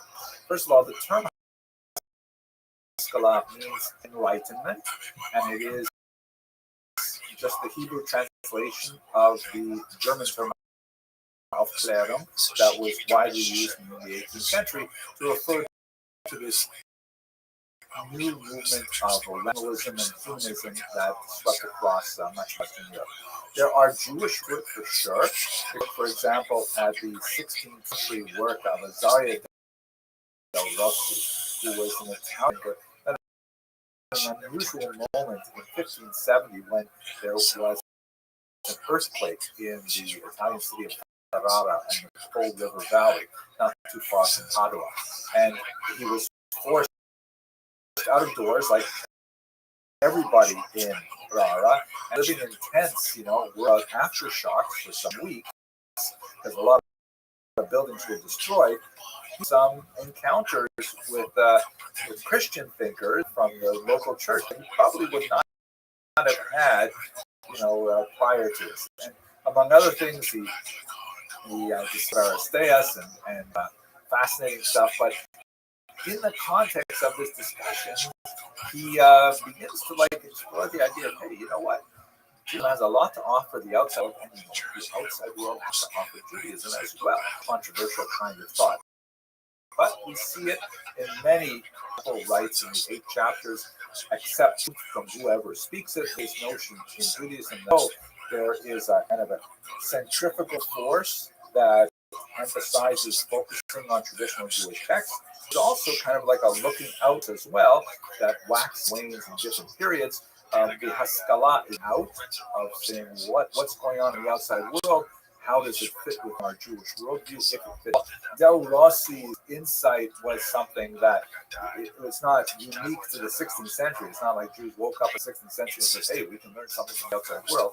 We see, for example, Maimonides, who writes in the 8th, one should accept truth, or speaks it. We can find moments in Jewish history where the Jews have a much more kind of like open-minded, syncretic approach, and that oscillates with a kind of like internal, inward-focused perspective in which the outside world is regarded as toxic and dangerous to be avoided. Jewish history kind of like vacillates or oscillates between these two poles. The Haskalah is an example of Western European Jewry definitely leaning far towards the extreme of, hey, look at the outside world, it has so much to offer us, even at the risk of, dissolving or assimilating into the body politic of the general population, one of the dangers of Haskalah. At any rate, these ideas of openness to outside society had a jumpstart with the Portuguese diaspora in particular, because these were Jews who, you will recall, were forcibly converted to Christianity and had to maintain that kind of dual identity of knowing that they are Jewish and wanting to retain their Jewish identity, and resentful of the Christian passports into the rest of the world. And many of them spread throughout Western Europe, Amsterdam in particular, though these Portuguese Jews ended up, so into the New World, we discussed as well. And these Portuguese Jews had a very special approach to the outside world that made them especially effective conduits of what would become burgeoning modern thought. Okay, way too much of an introduction. Let's go specifically to the early Maskilim. Certainly the most important of them, the king of the Maskilim, is Moses Mendelssohn, self-taught genius, especially known not only for his philosophical work, but also for his tremendous facility in secular German. Let us not forget that Jews had their own language, Yiddish. This is besides the ancient language of Hebrew, which was largely reserved for religious purposes, prayer, and Aramaic, used primarily in the study of the Talmud. But there was Yiddish. Yiddish is essentially a medieval German dialect that was like, it's kind of like if you compare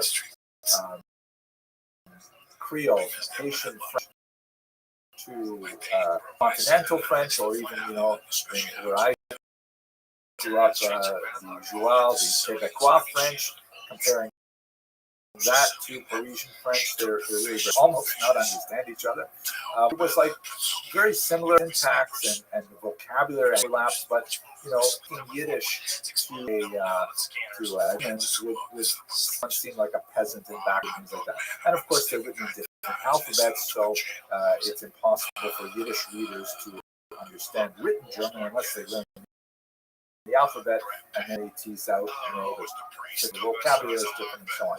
So Moses Mendelssohn developed tremendous ability with spoken German, written German, and he was kind of like a celebrity in the 18th century. Wow, here is a note, by the way, he's still the observant Jew, he's still in Shabbat and Kashrut and so on, who nevertheless can maintain himself in the highest levels of high German society and culture and so on. Intellectually, he had tremendous abilities and gifts, and so he was like this famous Jew because of his ability to be a broker and to say to the outside world, hey, Jews have something of value. They should be, considered second. They weren't considered citizens.